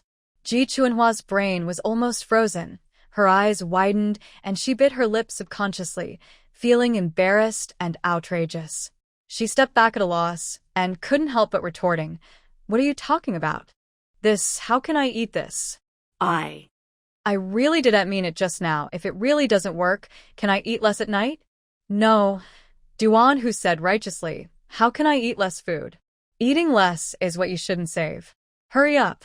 He keenly sensed that she was going to pull his hand away, so he rubbed it again. Ji Chunhua immediately hummed weakly with a nasal tone, which made Duan Hu numb. He felt that this was natural. What's wrong with him bullying her? She couldn't do anything for the past few days, so why can't he bully her? Can't he, as a man, have a taste of sweetness? "No, I don't want to." Ji Chunhua was so embarrassed that she wanted to cry again. She couldn't pull her hand away, so she could only push his chest. "You want to force me to death. You want to embarrass me to death. How can I eat this? I don't know how to eat it." "No." Duan Hu was stunned, and then he said in a hoarse voice that couldn't tell whether he was happy or angry. Then, without saying anything, he lowered his head like a beast, opened his teeth, and bit Ji Chunhua's face directly. "Ah!" Ji Chunhua immediately covered her face. Duan Hu, however, was normal, still with that fierce and domineering expression. "You know how to eat it now." He urged impatiently, "Learn when you can. Hurry up." You. Ji Chunhua stammered, her whole body burning with smoke. There was a little pain where he had bitten her, but more of it was numbness. She also realized that Duan Hu had 2 sharp fangs, and when he bit her face, it was like being pressed on a muscle, and she almost paralyzed. The two of them were in a stalemate, and seeing that Duan Hu was about to repeat himself like a bandit so that she could learn more thoroughly, there was an abrupt knock on the backyard door. Duan Hu was stunned and cursed him. "You're really in a hurry." After that, he was too lazy to move. He only held the struggling Ji Chunhua with one hand and shouted hoarsely to the outside. "Who?" Ji Chunhua's hands were still on his thick and bulging chest, and her palms were buzzing from the vibration. Duan Hu thought it couldn't be Sun Qiaoyan. He knew his mother. She would definitely not disturb him easily on such a day. There was nothing she could do about what happened in the morning, but since she said she didn't care, she would definitely not interfere easily. Sure enough, the man outside smiled and replied, "Hey, foreman, it's me. Old Shin, sorry to bother you on such a day." Old Shin grinned and said shamelessly, "But I can't do anything about it. It's a matter at the construction site. The boss Jia, who contracted the job, said he wants to add another floor, and he's in a hurry, so he wants to talk to you today." "Get out of here." Duan Hu cursed without hesitation. "Tell him that I'm with my wife, and even if his ace is smoking, he should sit in the bucket to put out the water first." Old Shun was helpless. He was a little frightened by Duan Hu's yelling. He didn't drink today, so he wasn't that brave. But Ji Chunhua didn't really want Duan Hu to accompany her. She wanted Duan Hu to go quickly, and let her go quickly. She figured it out. He was teasing and bullying her on purpose. Who knows, he might roll into bed with her again in a while. Ji Chunhua felt her waist hurt even more. With red eyes, she tried to stay calm and coaxed him. "Duan Hu, you go. I would also be unhappy if you delayed your business because of me. Besides, he's the boss. He must be a very important person. We also rely on him for our livelihood. If you go on this day, wouldn't it show that you are serious and responsible? In this way, he will definitely be more willing to give you work in the future, don't you think?" Ji Chunhua was also anxious and said such a long paragraph in a row. But when she said the latter part, she didn't dare to look at him again, and her eyes began to drift. Duan Hu narrowed his eyes silently, smiling. Okay, I didn't realize that you have such a broad vision. Why don't you kill me? Huh? Gentlemen know so much about business, and your little mouth can not only stuff things, but also chatter. He grabbed Ji Chunhua's plump chin with his rough fingertips and forced her to look at him unreasonably. Seeing the timid shaking of tears in her eyes and her cheeks flushed with a translucent and beautiful red, Duan Hu's blood rushed again. He seemed to be thinking, froze for a moment, and finally stood up abruptly, whispering in a hoarse voice with displeasure. Okay, if you don't want me to stay at home, I don't want to stay. I'm not a useless plaster. You're trying so hard to avoid me and chase me away, but why should I keep sticking to you? He spoke in a rough tone, as if talking to himself. He put on his coat and walked away. Ji Chunhua didn't hear clearly. His voice was hoarse and heavy, and he deliberately lowered it.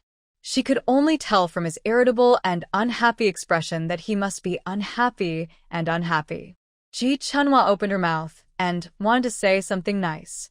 But at the critical moment, she closed it and said nothing. She felt that her waist really couldn't bear it, and her life was more important than being misunderstood temporarily. Duan Hu also moved quickly out of the door and slammed the door at the end. Ji Chunhua couldn't bear to close her eyes and shrink her neck. Until the gate of the courtyard was pushed open, Duan Hu and Lao Shen left together. She swallowed her saliva, carefully put on her shoes, leaned on the windowsill, and got through the cotton curtain to watch secretly. After confirming that Duan Hu was finally gone, she couldn't help but pat her chest and let out a long sigh of relief, and even smiled softly, revealing deep relief. After leaving Duan's house, Old Shin has been following Duan Hu in fear. He didn't dare to speak, just looked up at the sky, and then at the ground. He could see at a glance that Duan Hu's face was darker than usual, and he was so scared that he didn't even dare to breathe, for fear of offending this gentleman again. Duan Hu walked in front by himself, swaying with one hand in his pocket. His face was gloomy and fierce, and there was a strong murderous aura all over his body. He kept cursing in his heart. You really don't know how to appreciate it. I said I would stay at home with you, and you are still trying to reason with me? Okay, you just want to drive me away. You just don't want to stay with me. Go if you want to. Who cares? After a moment, Duan Hu stopped suddenly. Old Shin was looking up at the birds behind him, and he didn't have time to brake, and he bumped into his meaty back. Old Shin hit him and covered his nose with a cry. Oh my God! Duan Hu was on the verge of exploding. He turned around and cursed with gritted teeth. Why do you have to follow behind? Huh? Am I scary? Old Shin felt so aggrieved when he heard this. He covered his nose and smiled awkwardly. I'm not the foreman. I usually walk like this too. Duan Hu tafkin vain. After a pause, he turned around abruptly and walked forward with a frantic and rude pace. In fact, the reason why he came out was not only because Ji Chunhua offended him and made him feel embarrassed. Another reason was he couldn't help it when he bit her cheek just now. It was really annoying. What's the point of having such delicious cheeks? It tastes even better when eaten. As soon as he bit it, he felt very hungry and felt that he would explode if he didn't do something. But what did the doctor say? ICA and use too much strength? How can I control it? I have endless strength in my body. Is it wrong to use all my strength on my own woman? Impossible. Absolutely right. Duan Hu gritted his teeth in annoyance and kicked the gravel on the roadside. Old Shin watched helplessly as the stone, which was not small, was broken into pieces by Duan Hu's kick and rolled all over the place. He could not bear it any longer. I see that you are so angry that you can't even avoid the stones on the roadside. Don't let Boss Jia get hurt when you see him later. Don't be unhappy. I'm just considering the overall situation. Ha. Duan Hu laughed dryly. Okay, you all have a broad vision and can consider the overall situation. I'm the only one who is pretentious, right? No, I didn't mean that. Old Shin rubbed his head anxiously. Finally, he was at his wit's end and closed his eyes as if he was going to die. Foreman, why don't you just tell me what's the reason for your unhappiness? You see, I'm older than you at least. If I could tell you, I would definitely give you some advice. Don't torture me like this. I can't bear it. I'm in so much pain. Old Shin drooped his shoulders and wilted. Anyway, it's just the two of us now. I dare not laugh at you, right? Just say it. Duan Hu couldn't help but think of those few jokes that Lao Shin said to him last night when he was drunk. He tightened his jaw and took out a cigarette from his pocket. After that, he handed one to Lao Shin and lit one himself. Wait until we get out, Duan Hu grinned. Don't talk here. Duan Hu knew Yaohe village by heart. He couldn't let others hear what happened on the Kong, otherwise where would he put his face? Okay. Old Shin was already very flattered. Their foreman was willing to tell him his problems, which showed how much trust he had in him. Old Shin was ready to go, quite excited as if he was ready to be a military advisor. When they arrived outside the village and got on the small semi-trailer, Old Shin looked straight at Duan Hu in the passenger seat with a gleam in his eyes. He also stepped on the accelerator very considerately, thinking that they could chat while driving, to create an atmosphere like usual so that their foreman would feel more comfortable and natural. But he didn't expect that his constipation lasted until halfway through the journey. After getting in the car, Duan Hu struggled with his thoughts and smoked 2 cigarettes in succession. Finally, after thinking for a while, he felt that there was no one else to ask except Old Shin, so he turned his face stiffly to look out the window and quietly shook the joystick to raise the window. He squeezed out the words with great difficulty. Do you remember what you said after drinking yesterday? Old Shin felt that he was not constipated this time. This time he was completely blocked. He gulped down a big mouthful of saliva and laughed. You are not ignorant of my capacity. I just look fine, but actually I am already drunk. Really? Don't pretend with me. Duan Hu shouted, gritted his back teeth and glared at him suddenly, threatening arrogantly. What is right. I won't bother with you today. Just what you said about the thing on the Kong, do you think your words count? Did you lie to me? Squeak. Old Shin shuddered all over and slammed on the brakes.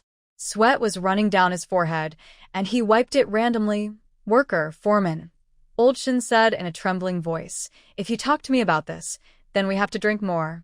You have to drink as much as I did last night before I dare to talk to you. Okay. Duan Hu agreed readily. He immediately ordered, drive. Hurry up and deal with that jug eye. Come with me when you're done. I'm going to make you drink to your heart's content today. After saying that, Duan Hu narrowed his eyes and glanced at him. Lao Shin's neck was cold. How could he dare not accept it? He didn't dare to hesitate and took it immediately. He stuffed it into his pocket tremblingly and nodded vigorously. Understand. Hush, money. I know it all. Get out of here. Just keep it in mind. Who told you to say it out? Duan Hu's ears felt hot when he heard it. He cursed arrogantly and fiercely, raised his hands and banged on the car door. Stop wasting your time and drive. Yes, okay. Old Shin started hurriedly. Without Duan Hu, Ji Chunhua was like a bird finally released from a cage. The first thing she did was to run to the front yard, because she felt that Sun Xiaoyan must be boring and bored. The Duan family had a big house and a lot of land. Even with 3 people living there, it seemed empty, not to mention that there was only Sun Xiaoyan in the front yard. So Ji Chunhua thought about it and decided to just go to Sun Xiaoyan with the wooden box.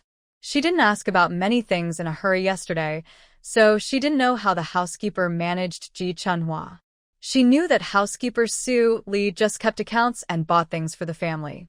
But Su Li's accounts were all confusing, and she didn't understand the money that Ji Yang had stolen. Ji Chunhua held the wooden box in both hands and went to the door of Sun Xiaoyan's house and knocked gently. Sun Xiaoyan smiled knowingly and said, Is it Chunhua?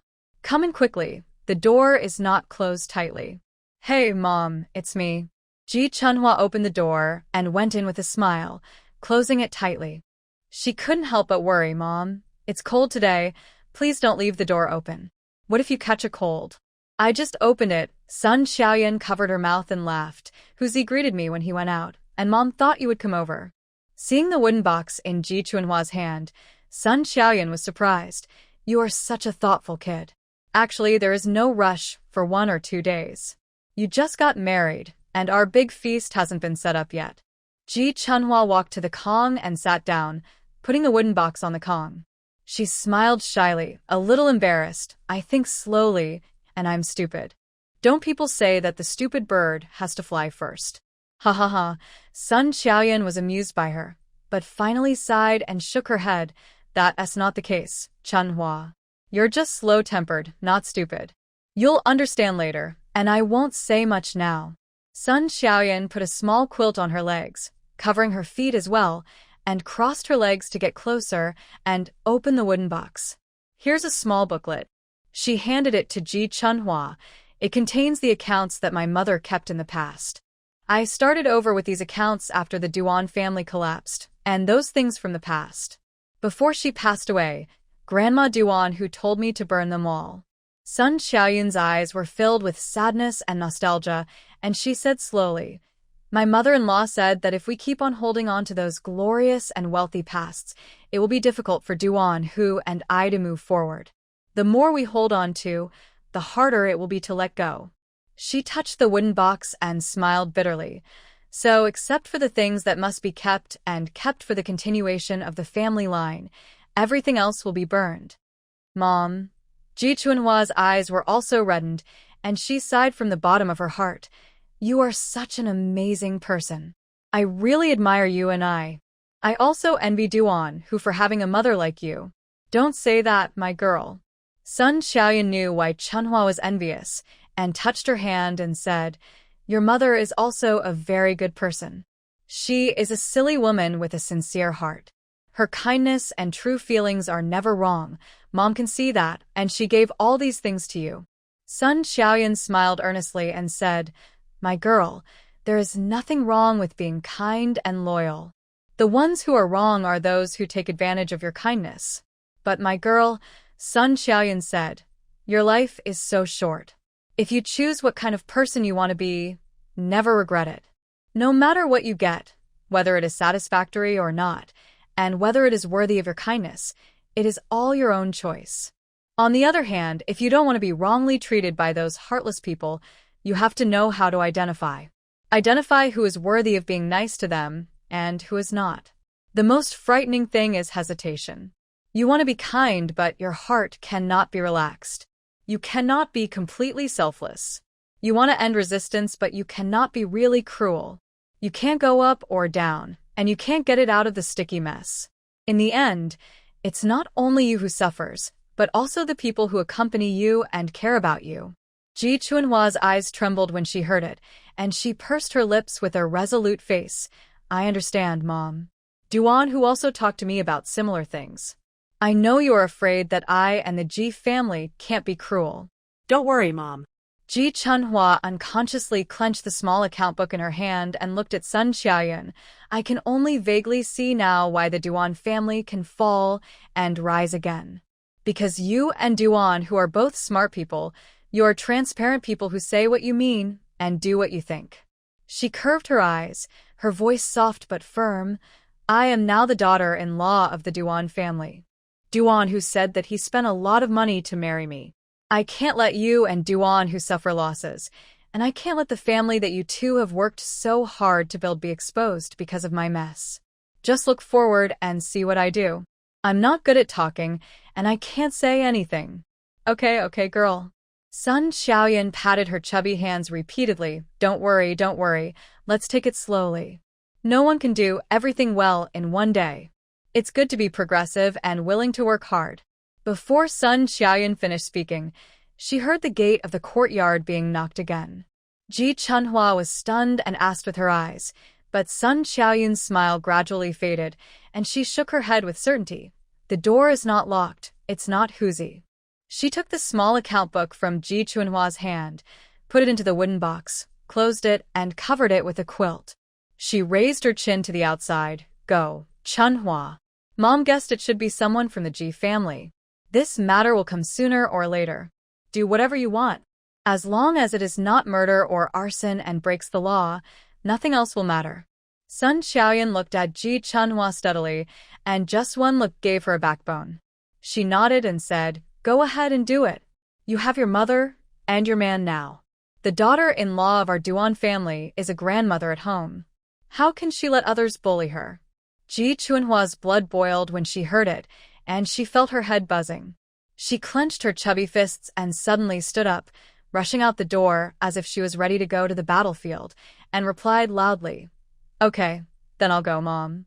Sun Xiaoyan responded with a smile. Finally, she advised, "You don't have to rely on yourself. When you are no longer able to do so, just bring your man out. Anyway, there are so many people scolding him. A few more or a few less won't make a difference." In fact, even if Sun Xiaoyan didn't say this, Ji Chunhua was prepared for this. The Ji family knew her temper, and Ji Qin, the vicious woman, knew her best. There was no reason for Ji Chunhua to drink herself away and tear her face with the Ji family just because she got married. Ji Chunhua's thought about this very clearly. Since she was reborn, she has never been afraid of Su Li and Ji Daqiang. Although they are rascals, they dare not do anything out of line. Even if they are unwilling, they can't stab themselves to death with a knife. But Ji Qin is different. Ji Qin has a lot of evil thoughts. In her previous life, she could do things that killed people. Now that she died once, her heart can only be dirtier and darker. Besides, she saw it at the banquet yesterday. Ji Qin would not be with Yu Duan, who is not married, but she will use him by giving Yu Guang some sweet treats. As for what she uses him for, Ji Chunhua can't think of it, but she knows that it is definitely not a good thing, but a bad thing. Before Ji Chunhua walked to the gate of the courtyard, she guessed that the person coming should be Ji Qin. Others are not so bold to rush to the village tyrant's house to make trouble. Ji Qin is completely different. Her intention to attract Duan Hu's attention is too obvious. As long as there is a chance to hang around Duan Hu, she will never let it go. Sure enough, Ji Chunhua just opened the door and saw Ji Qin's pair of red eyes from crying and the tip of her nose that was frozen red in the cold wind. She looked so touching that it was hard not to feel distressed. Ji Chunhua frowned instantly. "Gwinkin? Why are you here in such a cold day? It's so cold." Ji Qin didn't answer for a while, with restlessness in her eyes, looking over Ji Chunhua's shoulder. "My brother-in-law is not at home?" Ji Qin pretended to be panicked and said hesitantly, "I'm afraid he won't be happy to see your family coming. I also know that today is only the second day of your wedding. It's really annoying for me to come here." Ji Chunhua's eyes moved slightly when she heard this, and she lowered her eyelashes and bit her lip. "Since you know he doesn't like our family, why did you have to come here? Aren't you deliberately making things difficult for me?" Ji Chunhua thought about it. Ji Qin had never wanted to take the initiative to break up with her from the beginning to the end. On the surface, they still maintained the appearance of good sisters. In this case, she didn't want to be the one who took the initiative. Ji Chunhua thought of Sun Xiaoyan's calm and powerful eyes and suddenly realized that with her personality, she couldn't learn from Duan Hu to scold and confront him head-on. Instead, she should learn from her mother-in-law's calmness and clarity. The old people in the village often said that it doesn't matter whether the cat is black or white, as long as it can catch mice, it is a good cat. At the moment, Ji Chunhua also felt that no matter whether it is soft or hard, as long as it can solve the problem, it is good. Thinking of this, she took the lead in speaking and took the initiative to raise her eyes and look at Ji Qin with sincerity in her eyes. "Qin, I love you the most since I was a child. I believe you also hope that I will live a good life. You know what kind of temper my man is. He doesn't like my parents' home. Before leaving today, he specifically told me to have less contact with you." Ji Chunhua pursed her lips, with a thoughtful look on her face. "In fact, I have also thought about it. What he said is not unreasonable. Anyway, Mom and Dad both dislike me, so from now on they might as well just treat me as... They don't have a daughter anymore." "What?" Ji Qin roared upon hearing this. "Sister, what are you talking about? I've never heard of someone cutting off ties with his parents' family just because he gets married." "How could he do that?" Ji Qin grabbed Ji Chunhua's chubby hand and said firmly, "Sister, he clearly wants to cut off your future. Without a woman from your parents' family, you'd be left without a backer. In that case, won't you have to do whatever he says in the future?" Ji Qin gritted her teeth, as if she hated Duan Hu so much. This bully is really going too far. Yesterday, he and so many people used pig's trotters to chop me, and I could see that he didn't want to give you any face at all. How can someone bully his in-laws on the wedding day? He seems to be bullying me, but in fact he's not giving you face. He should give you face. Well, Ji Chunhua waved her hands and smiled bitterly. My face is worthless. Have I ever had any face in the Ji family? But you, don't talk nonsense in the future. If he wasn't domineering, how could he have the title of village bully? You know I'm a coward. Even if you do it a few more times, I can't control you or protect you. Ji Qin was choked for a moment, because what Ji Chunhua said was indeed true. Duan Hu has always been a bully in the village. She almost didn't come to her senses when he chopped her with a pig's trotter yesterday. She originally thought that Duan Hu was a man and shouldn't lay hands on women, but she didn't expect. He really has no bottom line in this regard. However, such men are more challenging. Ji Qin secretly affirmed that if she was the one who married Duan Hu, she would never be like Ji Chunhua, this fat girl. She would definitely be able to change him and make him listen to her in everything like Yu Guang. But Ji Qin suddenly remembered something, which was what happened at the clinic at noon this afternoon. There was suspicion in her eyes, and she tentatively said, No, sister, when I went to the clinic to get medicine for our dad at noon, I met my brother-in-law. He was also going to get medicine for you. Thinking of Duan Hu's words that sounded fierce and domineering, but were actually full of worry and anxiety, Ji Qin felt sour that her heart burned. She pretended to tease and bumped Ji Chunhua. Why am I pretending in front of your sister? If I hadn't heard it, I wouldn't have known that my brother-in-law is actually very caring. Ji Chunhua's eyelashes trembled, and her plump face inevitably turned red with embarrassment. She agreed. Yes, you are right. I also think that this person can't be good in everything. It's not easy for him to be a little considerate of me, but he doesn't want me to have contact with my mother's family. Then I will be obedient and not have contact with them. Ji Qin really didn't expect Ji Chunhua would come back to block her like this. She felt that this fat girl was like a sticky dough. If you want to reach out and hit her, you'll be stuck and unable to move. Well, this. Ji Qin opened her mouth and stammered and couldn't say anything for a long time. Her brows were wrinkled into a big lump. Finally, she had to bring out the sad drama and rubbed the corners of her eyes. Dad is back. Why don't you go to see him? He's sick and coughs badly. How can I go to get him medicine? Ji Chunhua seemed very puzzled. Her soft eyes widened and her face was ridiculous. When has Dad ever cared about me? Every time he comes back, he has to scold me for a long time. Am I bored? Do I want to go back and ask him to beat and scold me? No, that's not the case. Ji Qin's forehead was sweating with anxiety, and she started to act coquettishly again. Oh, sister, don't worry. How can he bully you when I'm here? Dad is actually a man with a sharp tongue but a soft heart. He's old now, and is like an old child. Look, he said this morning that he wants you to go back. I'm not going back. Ji Chunhua withdrew her hand and took a step back. She buried her head so that people couldn't tell whether she was sad or happy. She only stated in a calm voice, Duan Hu said he had something to do and asked me to stay with my mother-in-law. My mother-in-law has poor legs and feet. If I leave her alone at home, what if she gets bumped into something?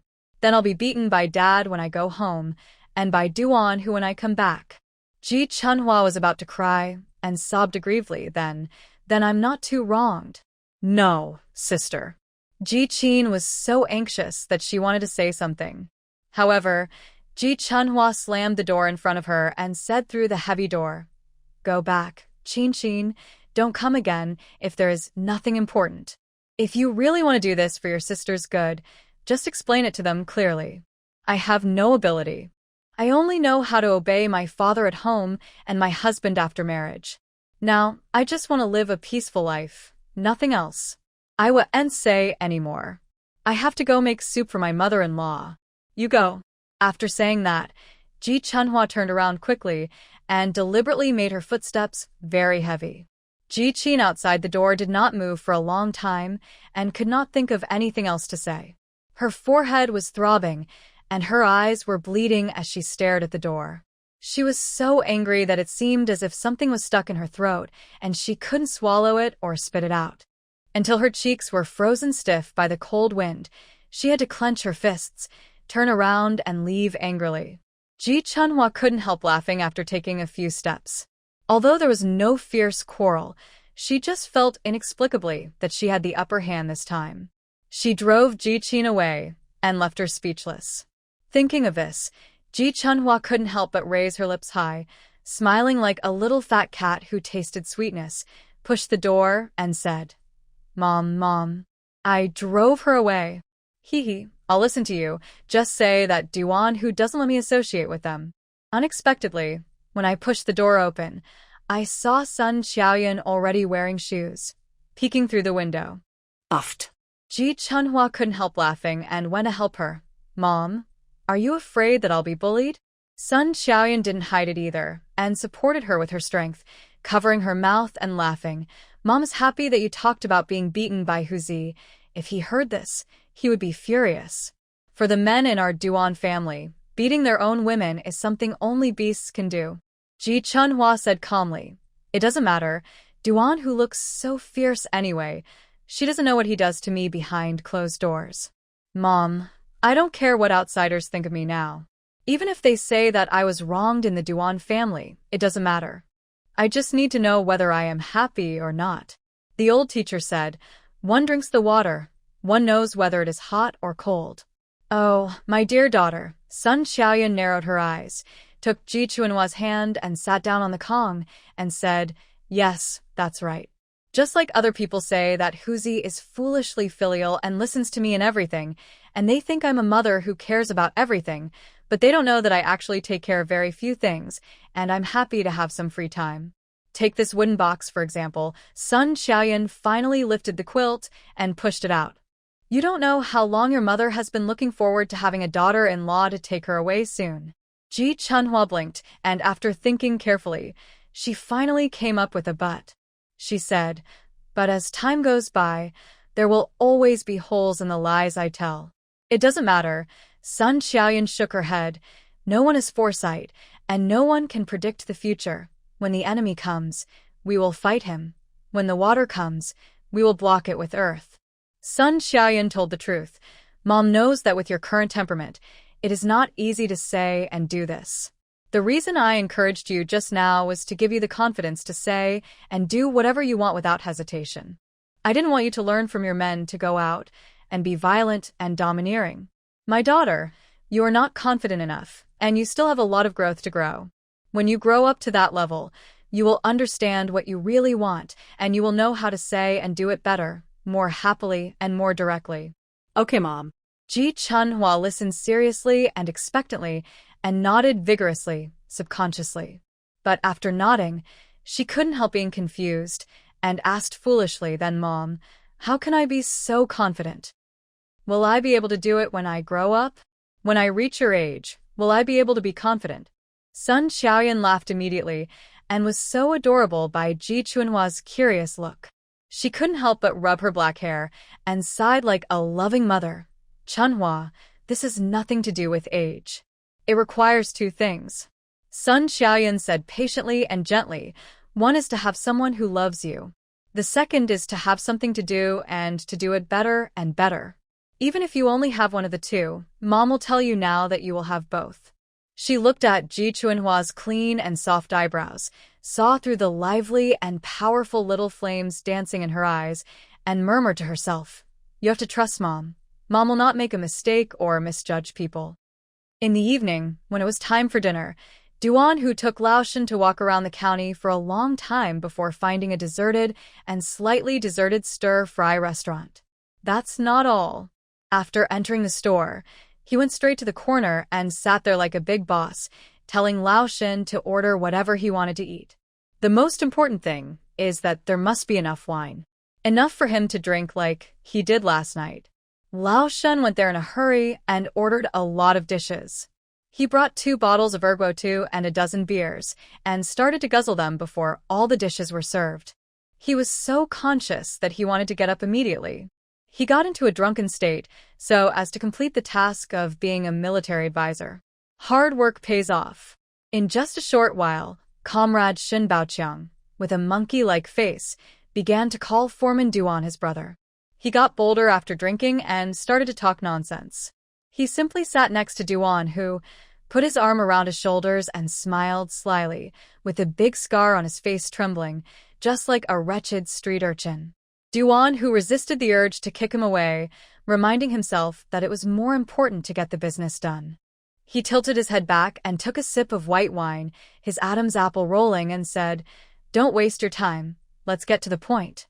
Old Shin bared his teeth and chuckled, squinting his eyes and thinking for a while.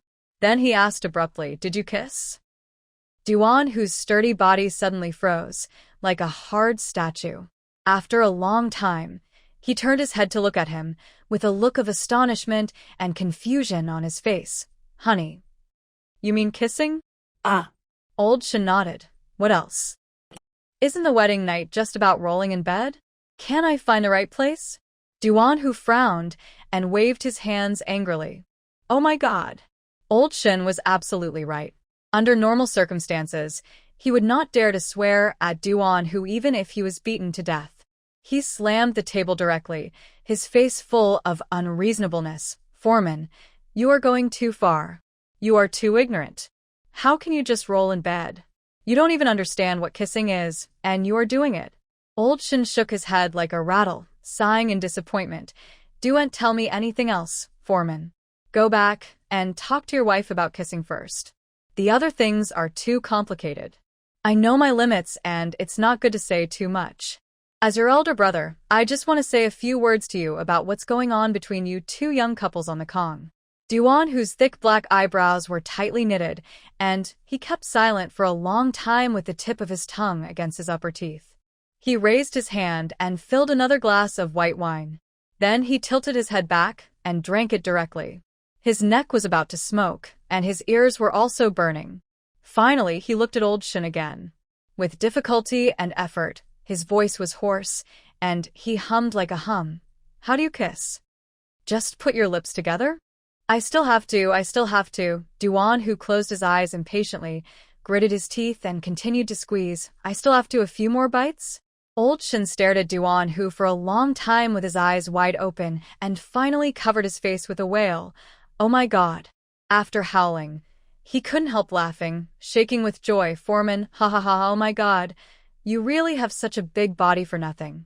You are as strong as a lion or tiger, but it's all in vain." Duan Hu's forehead was smoldering with anger when he heard this. He stretched out his hand and hit Old Shin on the back. Old Shin was about to swallow a mouthful of wine when he was hit into a spray bottle. Fortunately, he turned his head in time, and the spray did not fall on Duan Hu. All the wine went to the god of land. Old Shin kept coughing and couldn't catch his breath. Duan Hu had already used up his patience. He growled and urged him, "Don't talk nonsense to me. Just tell me how Boer can't be beaten. Hurry up. Just sue me if I said it was right." "Do you want to take a few bites?" No. Old Shin trembled, waved his hands and shook his head, and said helplessly, "Foreman, please don't ask me. Let me think about it later." Let me think about it. "I'll think about how to sue you." "What do you mean by how to sue? Are you talking nonsense? Can't speak?" Duan Hu frowned, picked up the bottle and poured him another cup. "You mean you haven't drunk enough, right? Your mouth isn't open enough." Old Shin quickly covered the cup. No, Foreman, it's really not about the wine now." He frowned and sighed as if begging for mercy. "How could I have thought you were so pure, a blank sheet of paper? If you asked me to sue you from the beginning, I really can't say anything. I don't know what to say. I feel like I'm committing a crime. Go away." Duan Hu's fierce brows were like a violent storm, and he rubbed the back of his head roughly. "Don't talk to me like a woman." Old Shin is in such a difficult situation.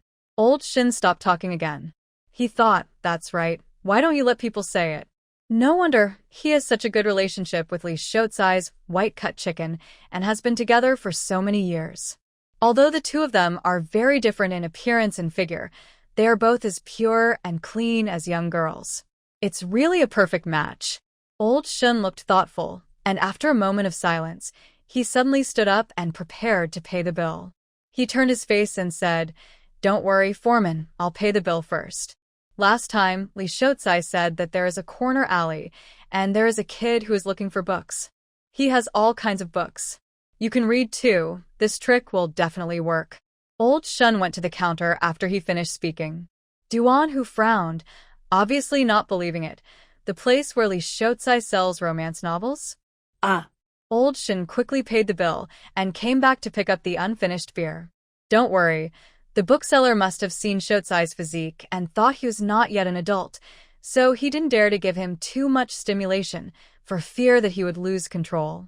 He narrowed his eyes and poked Duan Hu with a sly smile, but it will be different if we go. Anyone with a little discerning eyes can see that our foreman is obviously a fierce man.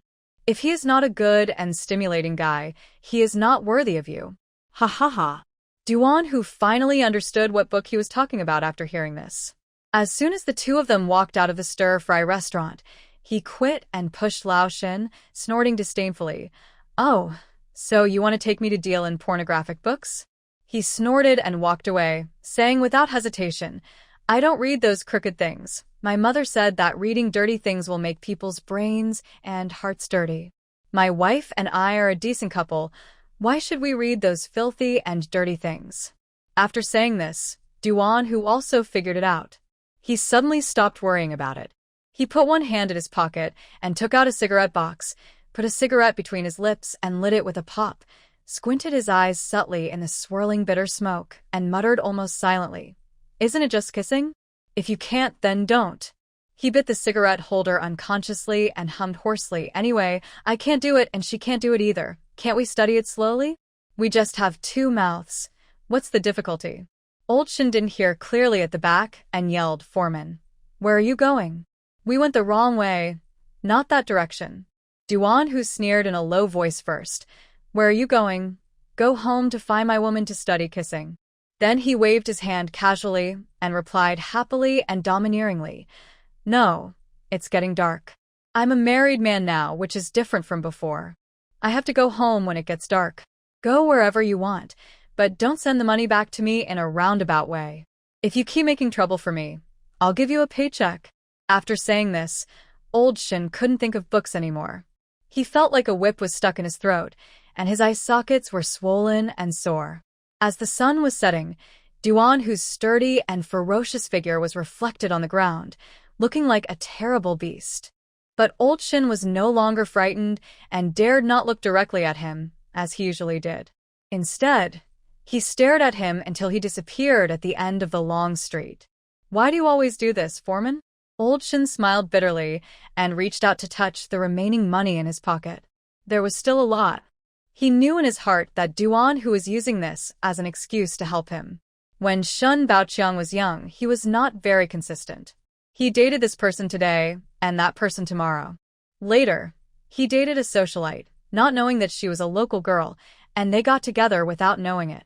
When someone came to settle accounts with him, Shun Baoqiang was not afraid and just fought with them directly.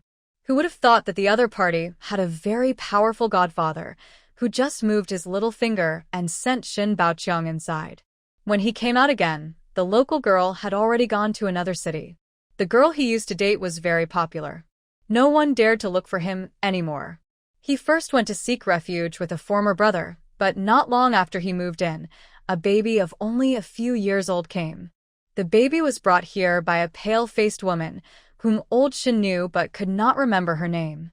But he knew at a glance that the baby must be his. The woman was coughing up blood and knelt down in front of Old Shin with the baby, saying, Please don't worry about me, but the baby is really yours.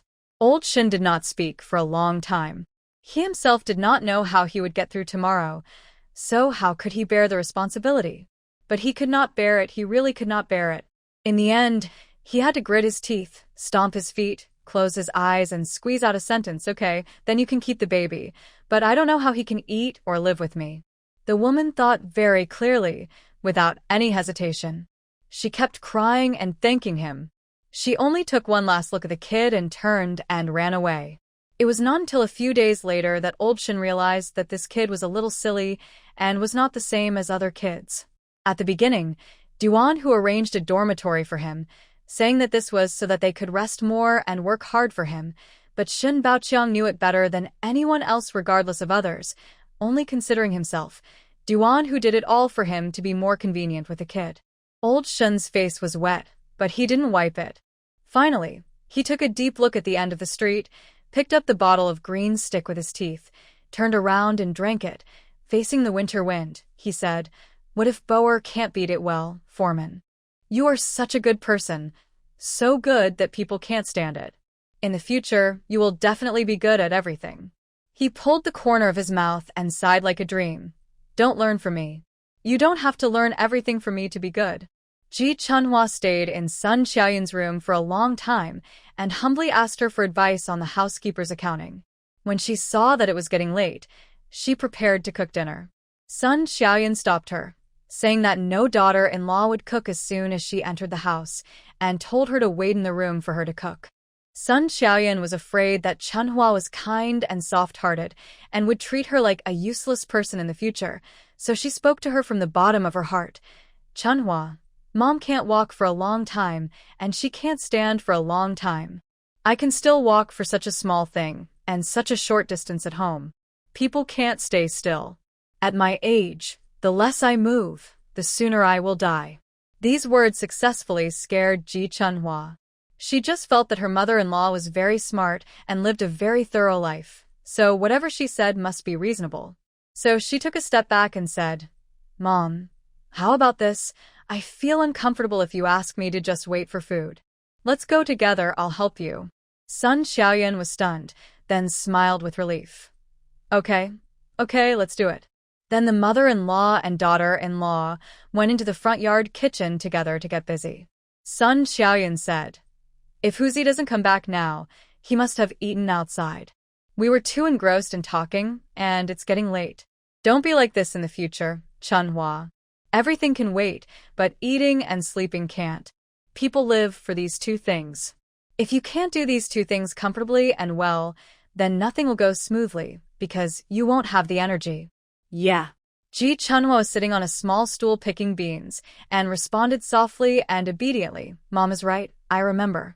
As soon as she finished speaking, the gate of the yard creaked. Sun Xiaoyun turned her head and said, "It must be your man who came back and heard the noise of the bandits entering the village. Come on, Ji Chunhua, ask him if he has eaten. Mom just wants to make pancakes.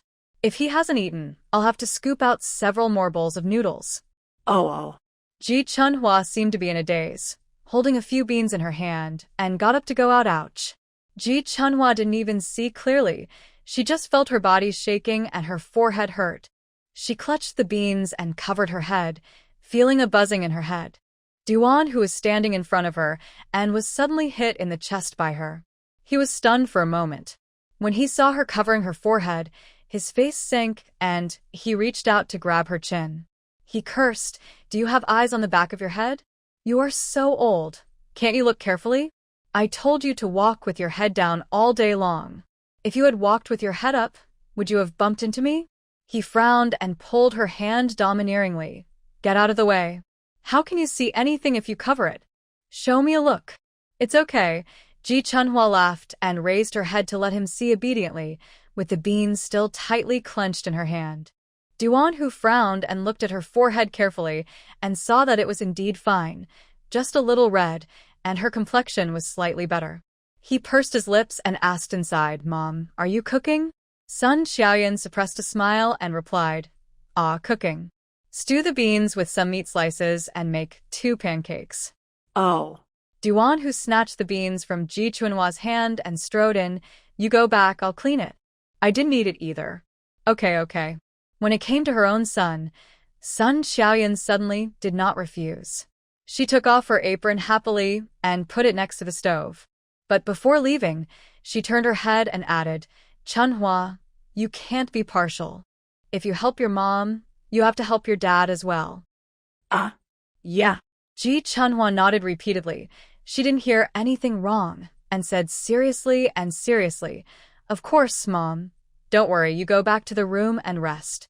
"Okay, I'll call you." "Okay." Sun Xiaoyun didn't delay anymore. She covered her mouth and smiled while turning away. You don't have to stand there, you go into the house too. Duan Hu squatted in the corner to scoop noodles and ordered in a rough voice without turning his head. Ji Chunhua silently sat back on the small stool, picked up a few beans again, and started picking them. I'm not going back. Mom asked me to help you. Really, you listen to Mom so much? Duan Hu felt an inexplicable sourness in his throat and hummed in displeasure. After he scooped the noodles, he scooped water, rolled up his sleeves, and started kneading the dough on the stove, making the enamel basin clang. Ji Chunhua blinked. Look at what you said. Shouldn't a daughter-in-law listen to her mother-in-law? What about me? Duan Hu suddenly stopped kneading the dough, and his exposed dark arms paused, his solid muscles pulsating and tense. Ji Chunhua's brain turned slowly, and she smiled subconsciously and replied, I listen to you too. I listen to my mother-in-law and my husband. You won't hurt me, so why shouldn't I listen? Huh? Where did you listen? What did I tell you to do, and you did it obediently? Ji Chunhua also stopped picking beans. She felt confused and aggrieved after hearing what she said.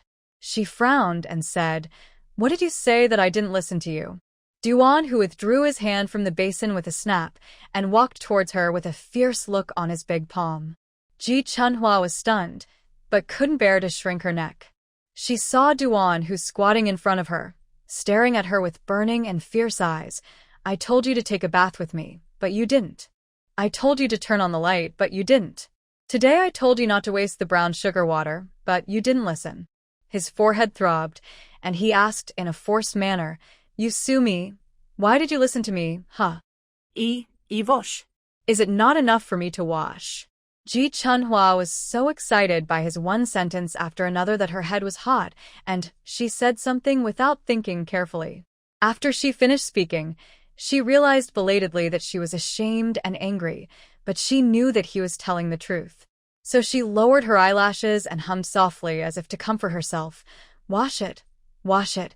You are my man anyway, and you have seen everything on my body. You applied medicine to me at noon. She pulled the beans on her hand and continued to mutter, Wash them together.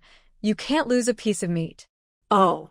Duan Hu narrowed his eyes and pulled the corners of his lips. So you have to listen to me in everything from now on, right? Yes. Ji Chunhua inexplicably felt a kind of unwillingness to admit defeat and grabbed a handful of beans and looked at him bravely. Listen to me. I will listen to you. Okay. Duan Hu smiled. It was the kind of smile with his teeth showing which made Ji Chunhua feel very hot and warm. She was a little silly and stared at him.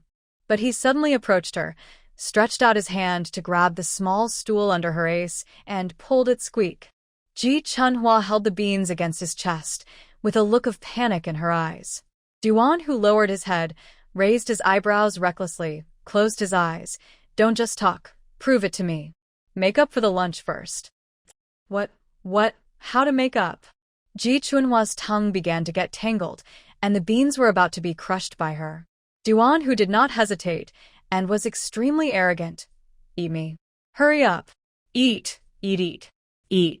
Ji Chunhua stuttered uncontrollably, and she felt that these words were swaying in her mind, like a curse that would drive her crazy. Her eyes unconsciously wandered around Duan Hu's face, sometimes looking at his fierce eyebrows, sometimes looking at his chin with dark stubble, and swallowed her saliva with a gulp. Eat. Where to eat?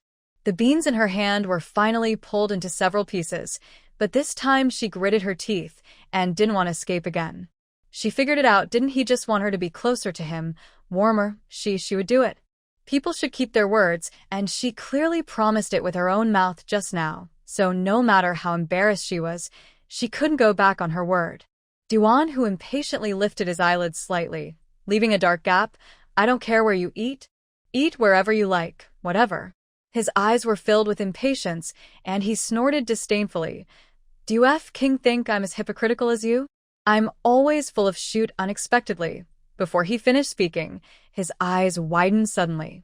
As if struck by lightning, his strong and sturdy body suddenly stiffened and tensed. He grabbed a handful of beans with trembling hands, wiped his lips randomly, and said nothing more, just stumbling and continuing to pick beans. He stared at the beans steadily, as if he wanted to look at them to pieces again. Duan Hu was still confused, as if he was stupid and would never think of it. He raised his rough fingertips absent-mindedly and touched the side of his face that still retained residual warmth, and then he felt that this place seemed to be softer and warmer than other places. Oh. Comfortable. He couldn't bear to droop his hard eyelashes and stare at her little mouth, just in time to see Ji Chunhua open her pearly teeth and bite her lower lip. After a while, a mark was left, and the mark was even redder.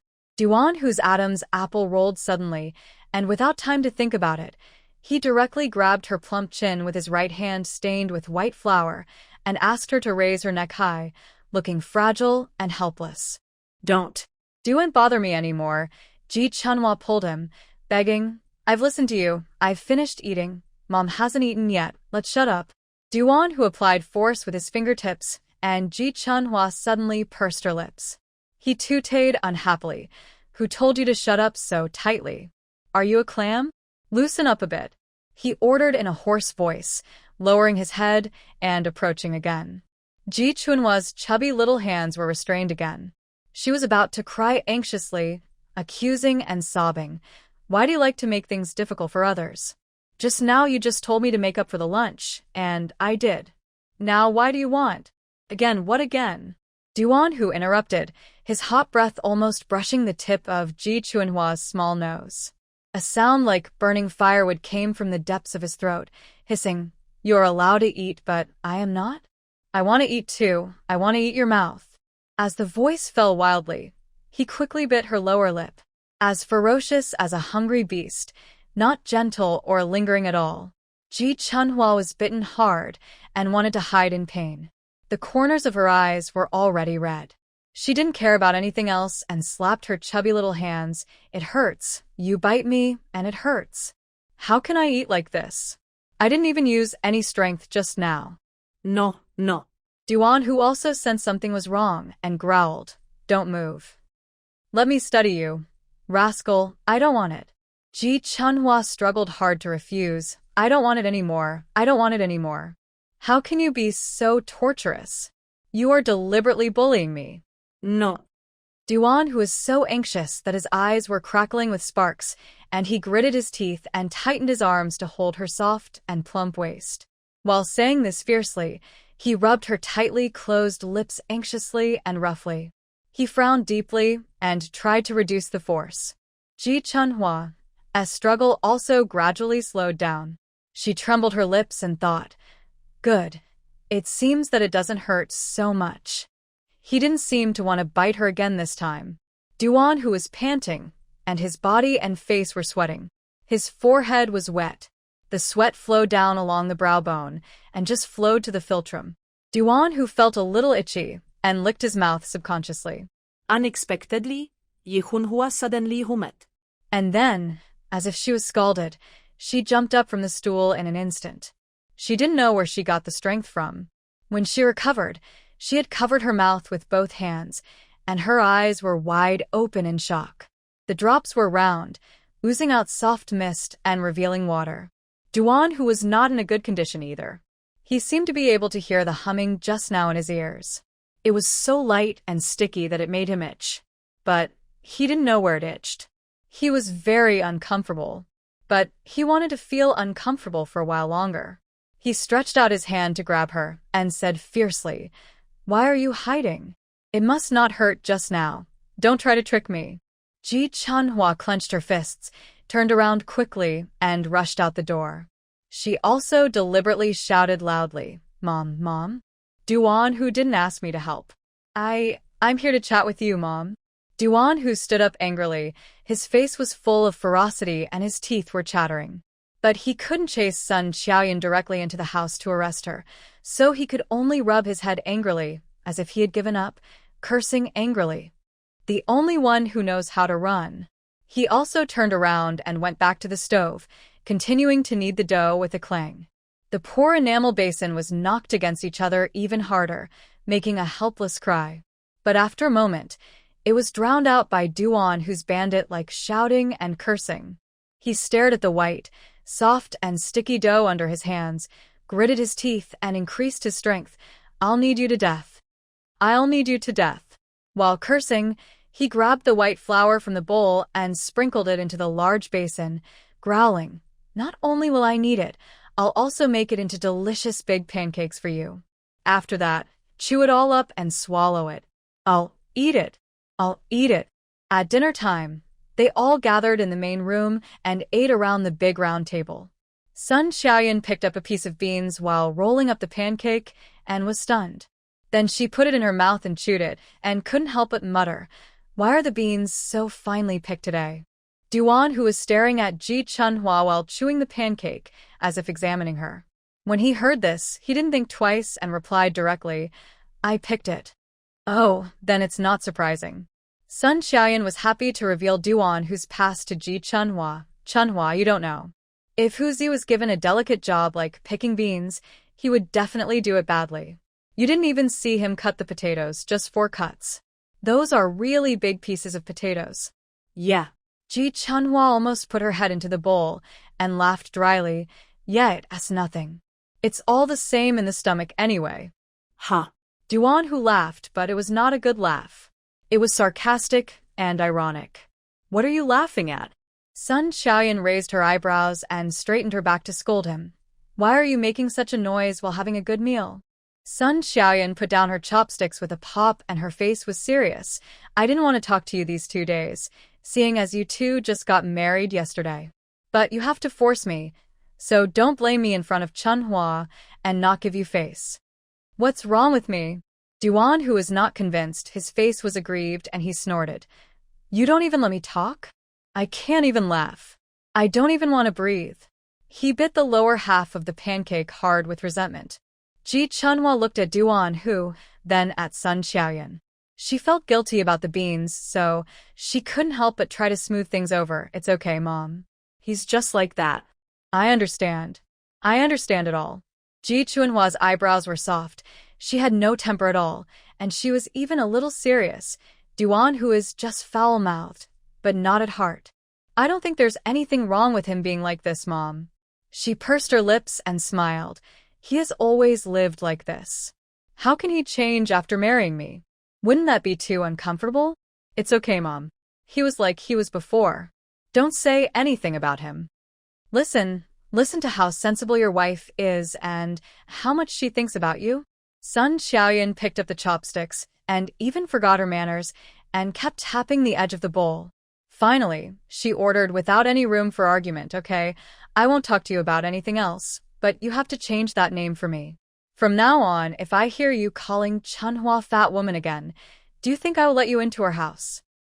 Mom. Ji Chunhua wanted to say that she really didn't mind. She was fat in the first place. Another thing is that Duan, who had mentioned it before, he just called her that, and it didn't actually mean any insult. He also didn't allow her to lose weight or eat less. But Sun Xiaoyan didn't care about that. She stopped Ji Chunhua and turned to ask Duan Hu, "Did you hear that? I'm asking you if you heard it." Duan Hu finally put down his chopsticks and stood up with a dark face. Sun Xiaoyan was very calm, without even moving his eyebrows. "What for?" "Duan Hu." He turned around and strode out, humming in a muffled voice, "If you're not full, have another bowl of noodles." After finishing the meal, Duan Hu told them in a bad mood to leave it alone. He took a wooden bucket by himself, put all the plates and bowls into the bucket, and went to the kitchen with one hand. When he came back with a rag to wipe the table, he happened to hear Ji Chunhua asking Sun Xiaoyan in a low voice, "Mom, can I sleep with you tonight?" Sun Xiaoyan was shocked and said, "How can this be possible? You two just got married yesterday. How can you sleep with Mom today?" But I want to talk to you again." Ji Chunhua began to pull at the corner of her clothes, looking anxious and inexplicably sincere, and also looked pitiful. She pursed her lips like a mosquito. "I have never had someone I can talk to in private. Before, when I was good with Ji Qin, she also talked a lot. She didn't like people to interrupt her when she was talking. After a while, I just listened and didn't talk much." "Oh, my good girl." Sun Xiaoyan sighed after hearing this, holding her chubby little hand, and said distressfully, "She treats you as a swill bucket, dumping all the garbage on you." Ji Chunhua nodded vigorously, her eyes sparkling. "Then, Mom, can I sit on the Kong and chat with you tonight?" I really want to chat with you. Sun Xiaoyan was completely caught in a dilemma. On one side was her son, and on the other side was her daughter-in-law. She really didn't know what to do. Duan Hu at the door couldn't stand it anymore, and he almost squeezed the rag dry with his big hand. He tightened his jaw and went back to the kitchen with a fierce face as black as the bottom of a pot. He stood there for a long time and didn't want to wash the dishes anymore. Who would have thought that when he was angry and his chest was still burning, the gate of the yard was banged? You're really looking for death. Duan Hu waved his hand and threw the rag onto the stove, then walked towards the door aggressively. Sun Xiaoyan also heard it and asked at the door of the main house, "Who's Z? Who is here at this time?" Duan Hu gritted his teeth, his voice fierce and deep. "Don't worry about it, I'll go." As he said that, he took bigger steps. When he reached the door, he opened his mouth and cursed, "Your uncle." "Who?" He pulled the bolt and opened the door and stuck his head in very rudely. Ji Qin at the door was surprised and happy, and her eyes suddenly widened in the cold wind, smart and beautiful. Duan Hu drooped his eyelids and took a look, then directly closed the door with his backhand. It was dark outside, and Sun Xiaoyan couldn't see clearly. She only heard Duan Hu opening and closing the door almost without stopping. She couldn't help wondering, "Who is it, Huzi? Why did you close the door without saying anything?" Duan Hu turned around neatly, without any emotion, as if it was a simple statement, and replied, "It's no one. A wild dog in the village." "What?" Sun Xiaoyan was confused. "A wild dog can also knock on the door?" You're a wild dog who doesn't know the rules and is begging for food in the middle of the night." Duan Hu put one hand in his pocket and pretended to go inside. Ji Qin outside the door was so ashamed and angry that her whole body was shaking like a sieve, and she stomped her feet in disbelief. She opened her mouth and cried, sobbing, "Sister? It's me, I am Qin Qin." Ji Qin pretended to be injured and cried out in grievance and grief, "Sister, our dad has a fever. He can't even get up from the Kong. Go home and see him, sister. Even if I beg you." Ji Qin cried and shouted at the door, and Sun Xiaoyan and Ji Chunhua were stunned. Sun Xiaoyan thought about what Duan Hu said just now and almost laughed out loud. But she still held back, thinking that her daughter-in-law is a sister to the other person, and their relationship has always been good in the past. Sun Xiaoyan was cautious, so she subconsciously turned her head to look at Ji Chunhua. Unexpectedly, she couldn't help laughing after this glance, and she pointed at Ji Chunhua tremblingly. Ji Chunhua covered her mouth, her shoulders trembling with laughter, and her eyes were wet. "Chunhua, ha ha ha. Why are you covering your mouth, kid? Aren't you afraid of holding it back?" Sun Xiaoyan shook her head helplessly. "You are really a witch. You just came here during the day and got a rejection, and now you come again." "It's okay, Mom." Ji Chunhua tried her best to tighten her soft face to make herself look more serious, then stood up and walked out. "I'll go tell Duan Hu and ask him what he plans to do." When she stepped out of the door, Ji Chunhua smiled and glanced at Sun Xiaoyan with a hint of playfulness in her eyes and grinned.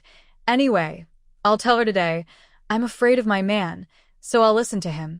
Whatever he says, I'll do whatever Duan Hu tells me to do." "Oh." Sun Xiaoyan giggled and patted Ji Chunhua. "You should tell Huzi about this. He will be so happy." "But Chunhua, you are right to do this. You are not wrong at all." Sun Xiaoyan couldn't help but comforted.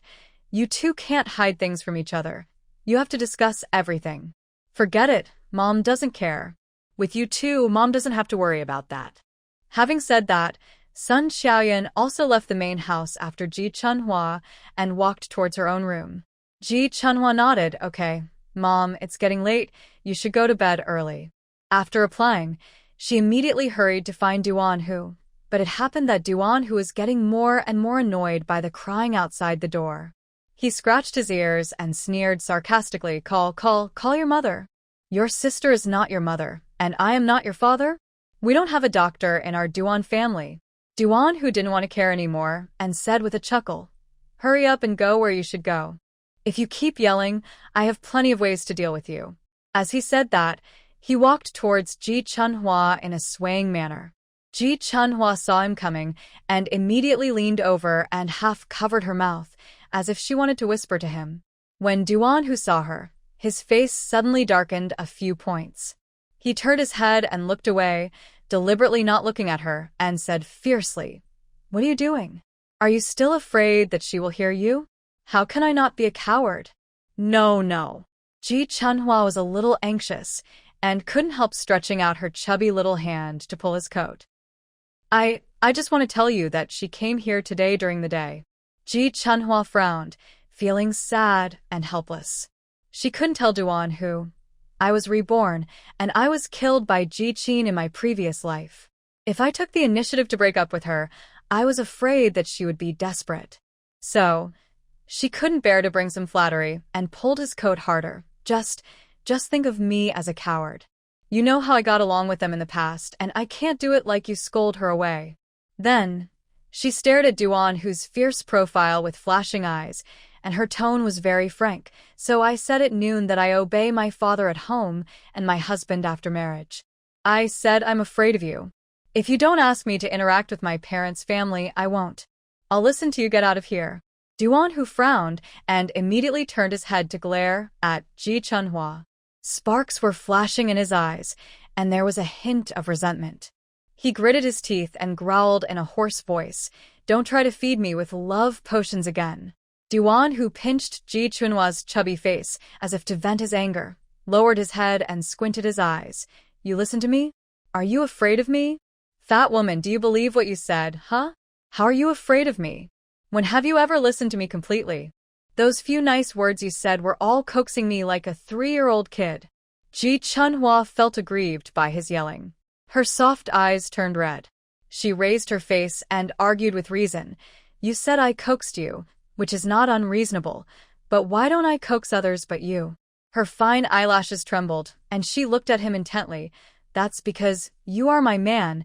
Isn't it right for me to want to make you happy?" And. Ji Chunhua stammered with a blushing face.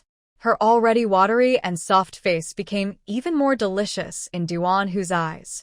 She pursed her lips and clenched her fists as if she had made up her mind. "And you are wronging me. Just now you told me to eat you, so I ate you too. You ate me later. I ran away because it hurt too much, huh? Say it again?" Duan Hu came closer. His dark and fierce eyes were almost touching Ji Chunhua's face. He curled his lips, raised his eyebrows in a sly way, pinched the tender flesh on Ji Chunhua's face and rubbed it. "I'm going to listen to your nonsense again. At the beginning, I bit you and it hurt. I admit it. I bit you." As he said that, he stared at Ji Chunhua's pink pouting lips unconsciously, and his voice suddenly became hoarse. "But then that time, when I licked you, you definitely didn't run away because of the pain." Ji Chunhua was choked for a moment and became a little mute with smoke coming out of her head again. Duan Hu was so happy and proud when he saw this. He can always show off his abilities. Why doesn't he go out and teach that Shu Qin, Wild Dog Qin, a lesson? Duan Hu didn't want to let Ji Chunhua, who was defeated by him, go easy on him. He was happy to get the advantage and act like a good kid, just like a bandit leader. He clicked his tongue and said, "Why are you silent again? Huh? Am I right? Am I accurate? You didn't run away because it hurt. You obviously ran away because you felt it was exciting." Duan Hu. Ji Chunhua was so ashamed and angry that she lost her composure after being provoked by him. Duan Hu, who clearly heard two voices in his ears, frowned immediately. His jaw was tightly clenched, and his face was gloomy and ferocious, as if a storm was about to roll in. He grabbed Ji Chunhua and walked to the door and opened the gate again with a clang, with a look of disgust on his face, as if he was looking at garbage. "Are you sick? If you are sick, go see a doctor with your father." Duan Hu did not hide the disgust in his eyes, and cursed in a rough voice. "You stinky idiot? Who allowed you to call me by my name? You are just tired of living and want to die, right?" Even Ji Qin was frightened by the cold and violent look in Duan Hu's eyes. She waved her hands and shook her head helplessly with tears in her eyes. No, brother-in-law. I'm so anxious. I'm confused." She lowered her head, hiding the hurt and unwillingness in her eyes, and said hesitantly, "My dad misses my sister so much. I was wondering, is it because of this that he got sick? Maybe he'll be fine after my sister passes away." Hee. Duan Hu was speechless and laughed. He turned his head to look at Ji Chunhua, and sure enough, he saw that she buried her head like a partridge, and he could only see her furry head. How could she pretend like this? She pretended so well. He almost thought that the one who roared at him like a fat rabbit with red eyes was not Ji Chunhua. Duan Hu put the tip of his tongue against his upper teeth and narrowed his eyes silently, which looked dangerous and subtle. He remembered that Ji Chunhua was going to sleep with Sun Xiaoyan. Okay. Duan Hu gritted his teeth unhappily, thinking that anyway, you have to find a way to sleep with my mother, but you have to hide from me. Then just don't sleep with anyone, Especially this G family. They have to give him the opportunity to vent his anger, so naturally there is no need to sleep. Thinking of this, Duan Hu suddenly restrained his temper and said casually and even leisurely, "Okay, if you say so, let us go and see. It just so happens that you just finished your meal, so just take it as a digestion." Ji Chunhua was startled and subconsciously glanced at him secretly. Unexpectedly, she bumped into his dark and fierce eyes and immediately shrank and lowered her head. Ji Qin was almost shocked and dumbfounded and raised her head stiffly. "Really, really?" Duan Hu did not answer her again, but turned his head and shouted, "Mom. Fei. Chunhua and I are going out for a while, and we'll be back soon. I will lock the door from the outside, and you can go to sleep." Well, go ahead. Having a son, she did not get off the Kong this time. She only answered him on the Kong, yawned and did not forget to instruct, "Dress Chunhua in something thicker. You are thick-skinned and not afraid of the cold, but don't freeze my daughter-in-law." Sun Xiaoyan shouted quite loudly. When Ji Chunhua heard this, she felt a sour and warm feeling in her heart. She replied sweetly and softly, "It's okay, Mom. I'm wet in fit clothes." It's not cold. Ji Qin, who was standing at the door, felt cold all over, especially in her heart. She suddenly felt like a village opera singer and a clown that no one noticed. Ji Qin turned around and walked forward first, her tone obscure. "Well, then I'll go first. When you are done, hurry up and go out." After that, she hurried forward as if she was escaping. Duan Hu took off the big lock hanging inside and locked it outside the door instead, and then wrapped Ji Chunhua's chubby hands again. But he was not in a hurry and walked leisurely, just like taking a simple stroll to digest food. Seeing that Ji Qin was walking fast and quite far away, Ji Chunhua couldn't help but move uneasily in Duan Hu's hot and rough palm and asked him in a low voice, "What are you going to do?" Can you tell me? Duan Hu snorted coldly. "Why should I sue you? You're not going to say anything and you're going to listen to me? Then why do you care what I do?" I don't care." Ji Chunhua pursed her lips, but she was curious in her heart. After a while, she couldn't help it and asked with a hum, "I'm just curious." Duan Hu glanced at her and said, "Oh," in a nonchalant manner, "then you just have to open your eyes and watch carefully." Ji Chunhua was silent. What should I do? This made her even more curious. Ji Qin walked in the cold wind, unable to bear to hug her arms. When she came here, she thought that Duan Hu must have to go home, so she endured the severe cold and only wore a thin tweed coat, hoping to make herself look more attractive. But she didn't expect that he hardly looked at her from beginning to end. Just a quick glance, but still full of disgust and nausea. He even called her a wild dog. Ji Qin scratched her arm hard, which hurt her a lot, and the hatred and jealousy in her mind became clearer. She comforted herself that as long as they were still willing to hang out with the Ji family, it would be fine. As long as there was contact, she would always find a chance to spend more time with Duan Hu. He would always understand her better and understand that she was smarter, better, and more outstanding than Ji Chunhua, the fat girl. Ji Qin forced herself to calm down and stay calm. As she was thinking this, a passionate call suddenly jumped into her ear. It was an ant who came to the door to splash water and shouted, "Hey, boss you, why are you back so early today?" Ji Qin's heart trembled, and she suddenly panicked and began to look for a place to hide. Finally, she hid in a very narrow alley, swallowed her saliva, and looked out secretly. Yu Guang had 2 packs of cigarettes under his armpit, which were the most expensive and best ones in the supply and marketing cooperative. He stopped when he heard this. He smiled a little embarrassedly. You have something to do tomorrow. Come back early to rest and get up early. Oh, are you going to the next village for a blind date? Aunt laughed. When I heard about it, I thought it was fake, but I didn't expect it to be true. Yu Guang rubbed the cigarette box. I don't know if it will work yet. Matchmaker Fong said that the female comrade's family was originally in the south, and they were a wealthy family. Later, because her family had an accident and there was no work there, she came here to seek refuge with her relatives. But her father now runs a garment factory in the county town, and he is doing very well. I'm just a pig farmer. I'm called a boss because of the support from my fellow villagers. Yu Guang waved his hands and said, I can't compare with others. I can't compare with them. Ji Qin's eyes widened like a ghost, with bloodshot eyes. She was angry and upset when she first heard Ji Yang say that Yu Guang was on a blind date, but then she calmed down and thought about it. Although Yu Guang looked honest and simple, she knew him very well. He had high standards, and if he could be with anyone, he would not have been single for so long and lived to be single until he was almost 30. So Ji Qin was not worried later, thinking that maybe he just couldn't refuse and was perfunctory. Unexpectedly, he could say such words as not as good as. In his previous life, he clearly only said that he was not worthy of her and thought she was a fairy he could not reach. How could he have someone he could not compare to and not worthy of? And her father runs a factory in the county. Ji Qin never thought that Duan Hu would make her feel a burning sense of crisis from Yu Guang before she could find a loophole to hide. She was so angry that she bit her mouth, and her mouth was full of fishy smell. Unexpectedly, the aunt suddenly said something to add fuel to the fire, laughing and lowering her voice. Boss Yu, I am also a kind-hearted person, so please don't be offended by my extra words.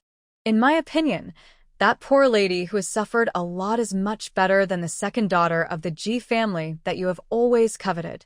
Although Ji Qin is young and has nothing to pick in appearance, she is no different from the young lady who sits with her legs crossed and waits on others in their Ji family. You have built up your business through your own hard work. In my opinion, it doesn't matter whether your wife is good-looking or not. It's best if she can help you and lend a hand. You are not idle every day. Why do you really want to marry a young lady to serve you? Ji Qin's face turned purple, and she almost fainted on the spot. She held onto the wall and barely stood up. Behind her, Duan Hu's fierce and domineering roar suddenly rang out. Why are your hands cold again? Mom asked you to wear more clothes before going out, but you insisted that you were not cold. I really admire you. What are you doing standing there like an idiot? Tuck it into my vest and cover it. Then, Ji Chunhua resisted shyly and panically. No, you're going to have diarrhea. Don't talk nonsense to me. Shut up and be honest. Duan Hu cursed while lifting up her clothes. Ji Qin couldn't help but twitching when she heard the friction and rustling of the clothes, and soon, she heard another strong pop. She suddenly grabbed the wall, and her fingertips were scratched. Ji Chunhua was startled and screamed, her soft voice trembling. She mumbled stupidly. Why is your belly so hot? And so hard? Like a burning brick. Are you doing this on purpose? The speaker was unintentional, but the listener was intentional.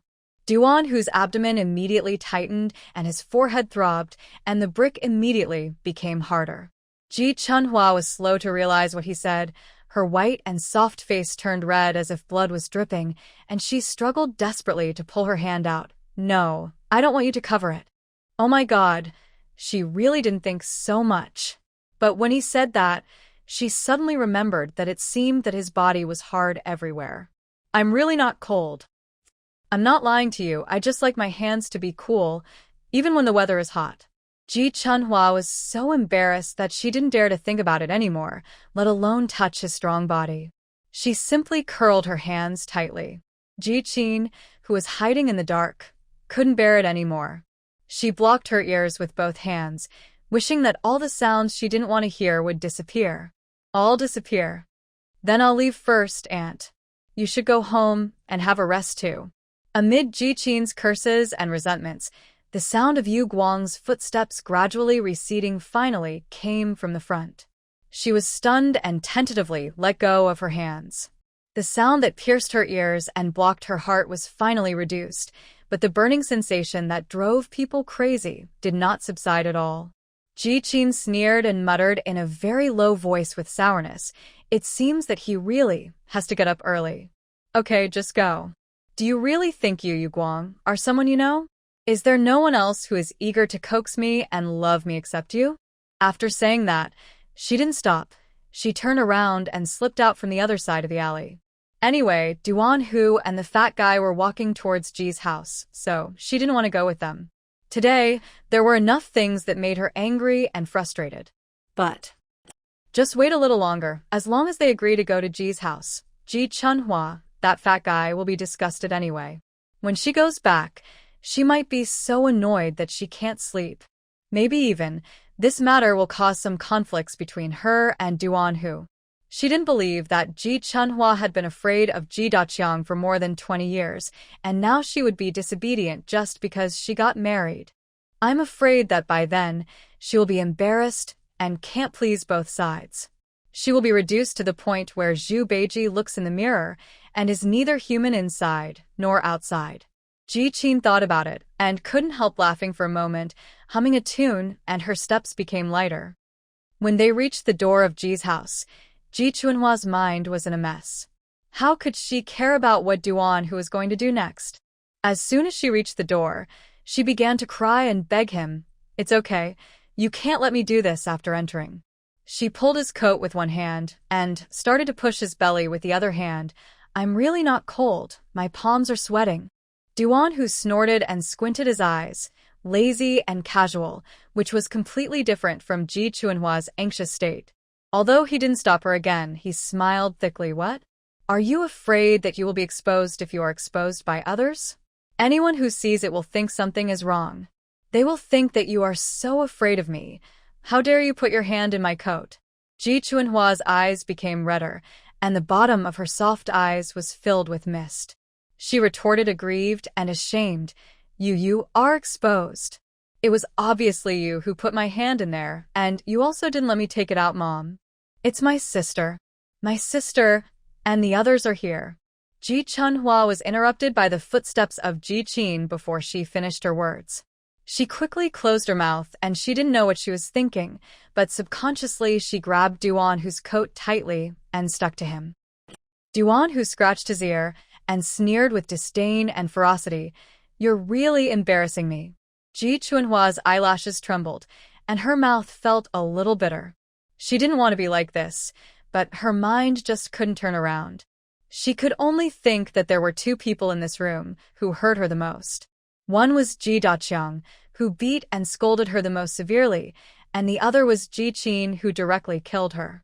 Ji Chunhua didn't realize a nightmare like fear until she was about to face the two of them together. She clutched Duan Hu's coat and wrinkled the cloth. She couldn't help thinking, is this true? Am I really alive again? Did I really escape from the Ji family? Okay. Quickly untie your broken brow. It's unlucky to look at it. Duan Hu's tone was irritable and impatient. He forced her to loosen her coat and wrapped her chubby little hands, which were beginning to get cold, in his palms again. With a creak, Ji Qin pushed open the door, lowered her head and said sadly, "Sister, go see Dad quickly. I really didn't lie to you. Dad really can't get up from the Kong because of the fever." Duan Hu didn't even look at Ji Qin and dragged Ji Chunhua in like a bandit. He was so arrogant and domineering, as if this was his own home. Ji Qin took a step back unconsciously, her heart pounding. Cough, cough, cough. Qin.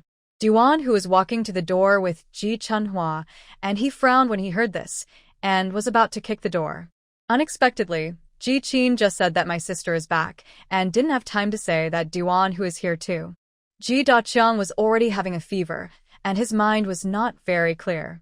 He didn't even stop after cursing for 2 sentences and continued to spit. She thinks she is so great just because she married a criminal? She can go to heaven? She is simply daydreaming. He used his remaining strength to dig the Kong, and he laughed with bloodshot eyes, cursing with contempt. How can a criminal like that, with a disabled mother, continue to be so domineering? I think maybe one day the god will open his eyes and ask the king of Hades to take away this pair of monster, like mother and son. Ji Daqiang's voice had just fallen when he suddenly heard a. The sound was so loud that his eardrums were almost shattered. Su Li, who was sitting next to him, jumped up and screamed. She saw a fierce and sturdy shadow reflected on the curtain, and immediately cried out inwardly, "Oh no! Why didn't Qin tell them that the bully Duan Hu was also here? What should they do?" She swallowed her saliva and shivered as she tried to pull Ji Daqiang. Old Ji. It's bad. Duan Hu also crash. Su Li's words were suddenly interrupted. Before she could think, she felt heavy rain on her head. Along with the chill of the cold water, she shivered all over in an instant. After a moment of shock, she screamed and covered her face. Ah! What? What the Hades? What the Hades is it? Outside the door, Ji Qin was stunned. She opened her eyes wide as if she had seen a ghost, and was stunned for a long time before she rushed into the house past Duan Hu. She shouted in disbelief, "Sister, are you crazy? What are you doing? Dad is still burning. How can you pour water on them?" Su Li and Ji Daqiang stopped at the same time when they heard this, and they didn't even bother to wipe the water off their faces and bodies, and suddenly opened their eyelids to look towards the door, but they didn't expect that the person standing at the door with a swill bucket, with red eyes and trembling all over, was the cowardly and timid Ji Chunhua. "You are crazy. You are looking for death." Ji Daqiang's face was dark and blue. His hands and feet were trembling as he was about to get off the Kong. Ji Chunhua gritted her teeth and threw the swill bucket directly onto the Kong. It hit the edge of the Kong with a. She cursed loudly in a crying voice. "I think you should be taken away by the king of Hades. Let the king of Hades take you away, fry you all in a frying pan, and then nail you to a red-hot iron bed." She finally shed hot tears and clenched her chubby little hands into fists, as if she was using all her strength to think of the most vicious and terrifying words in the world to curse back. For the unworthiness and unwillingness in her heart, and also for the benefactor who saved her in her previous life. Ji Chunhua twitched twice as if she couldn't breathe and immediately continued to shout, "If you do that again, I'll pull out your tongues and dig out your eyes, so that you will never be reborn." Sister. Ji Qin never thought that Ji Chunhua would become the one who lost her temper. This was really beyond her expectations. Her mind was confused and blank, so she could only try to pull Ji Chunhua. Ji Chunhua's plump body stiffened slightly when she was touched by her. She regained her senses a little, and thought that she had to leave some room and not force Ji Qin to doubt her and jump off the wall. So she wiped her face, pushed Ji Qin away, and sobbed, Qin, don't worry about it." After that, she rushed forward, facing Ji Daqiang and Su Li with her chest and back straight, and asked, "Why did I waste food? Ever since I can remember, I have never gotten up late, and I have never had time to rest. Washing clothes, cooking, buying vegetables, or going up the mountain to dig wild vegetables. What haven't I done? And the rice. I always eat your leftovers, and I'm lucky if I can catch up with the freshly cooked one out of 10 times." Ji Chunhua's tears kept flowing, but her voice was getting louder and louder. In the end, her voice was hoarse. She gritted her teeth and said, "Why do you curse my husband, curse my mother-in-law, Ji Daqiang? Do you hate me so much? You just don't want me to live a good life, right? Why? Tell me why. How did I, Ji Chunhua, let you down? What did I do wrong?" Ji Chunhua almost roared out, and she still felt that it was not enough. She picked up the swill bucket on the ground, raised her arms high, and threw it on the Kong like a madman. "See if I can't beat you to death." Ji Daqiang was finally furious, and suddenly a burst of brute force emerged, and he jumped up. He picked up the swill bucket and was about to chop it back, but his eyes blurred, and then he was kicked in the chest by a big foot. Ji Daqiang didn't even shout, and fell on the Kong with a. Ji Chunhua raised her flushed face tremblingly, but only saw Duan Hu's violent and hard profile. He slightly pushed with his broad and thick back, and Ji Chunhua took a step back. She blinked as if in a daze, and tears fell again. Duan Hu lowered his eyes and glanced at her. There was a startling dark light flashing in his dark eyes, which was complex and deep, and it was difficult to distinguish between joy and anger. Ji Chunhua felt as if her heart was suddenly pinched. She just stretched her neck and yelled like a shrew, but she buried her head like a partridge again. Su Li had already started to hug Ji Daqiang and started to cry and scream. "Oh, it's so unfair. It's really unbearable. No matter how bad his words are, he is still a patient. You violent person dared to kick him. I'm going to the village committee, I'm going to the county, I'm going to file a complaint and call the police. Arrest you, the tyrant who beats and injures people and puts you in jail again." He screamed, "No. Mom. This won't do." She rushed over to persuade. "Mom, we can't be unreasonable." Ji Qin's eyes swam around, and after looking at Su Li, she hurried to look at Duan Hu, wishing that Duan Hu would focus all his attention on her because of this sentence. As a result, she was so angry that she gritted her teeth. Duan Hu turned his head and looked at Ji Chunhua. Ji Qin was not discouraged and persuaded louder. "It was my dad who scolded others first. Even if you sue us, we are not completely right. Besides, we are all a family now. Family disgrace should not be made public. Why do we have to let others laugh at us? What's funny? Your dad's face is purple, Qin." Su Li was dumbfounded and said, "My dear daughter, how could you turn your elbow outward?" "Why did I turn my elbow outward?" Ji Qin sighed. "Mom, listen to what you said. It's no wonder that my sister is angry." She lowered her eyes with sorrow and pain and squeezed out 2 tears.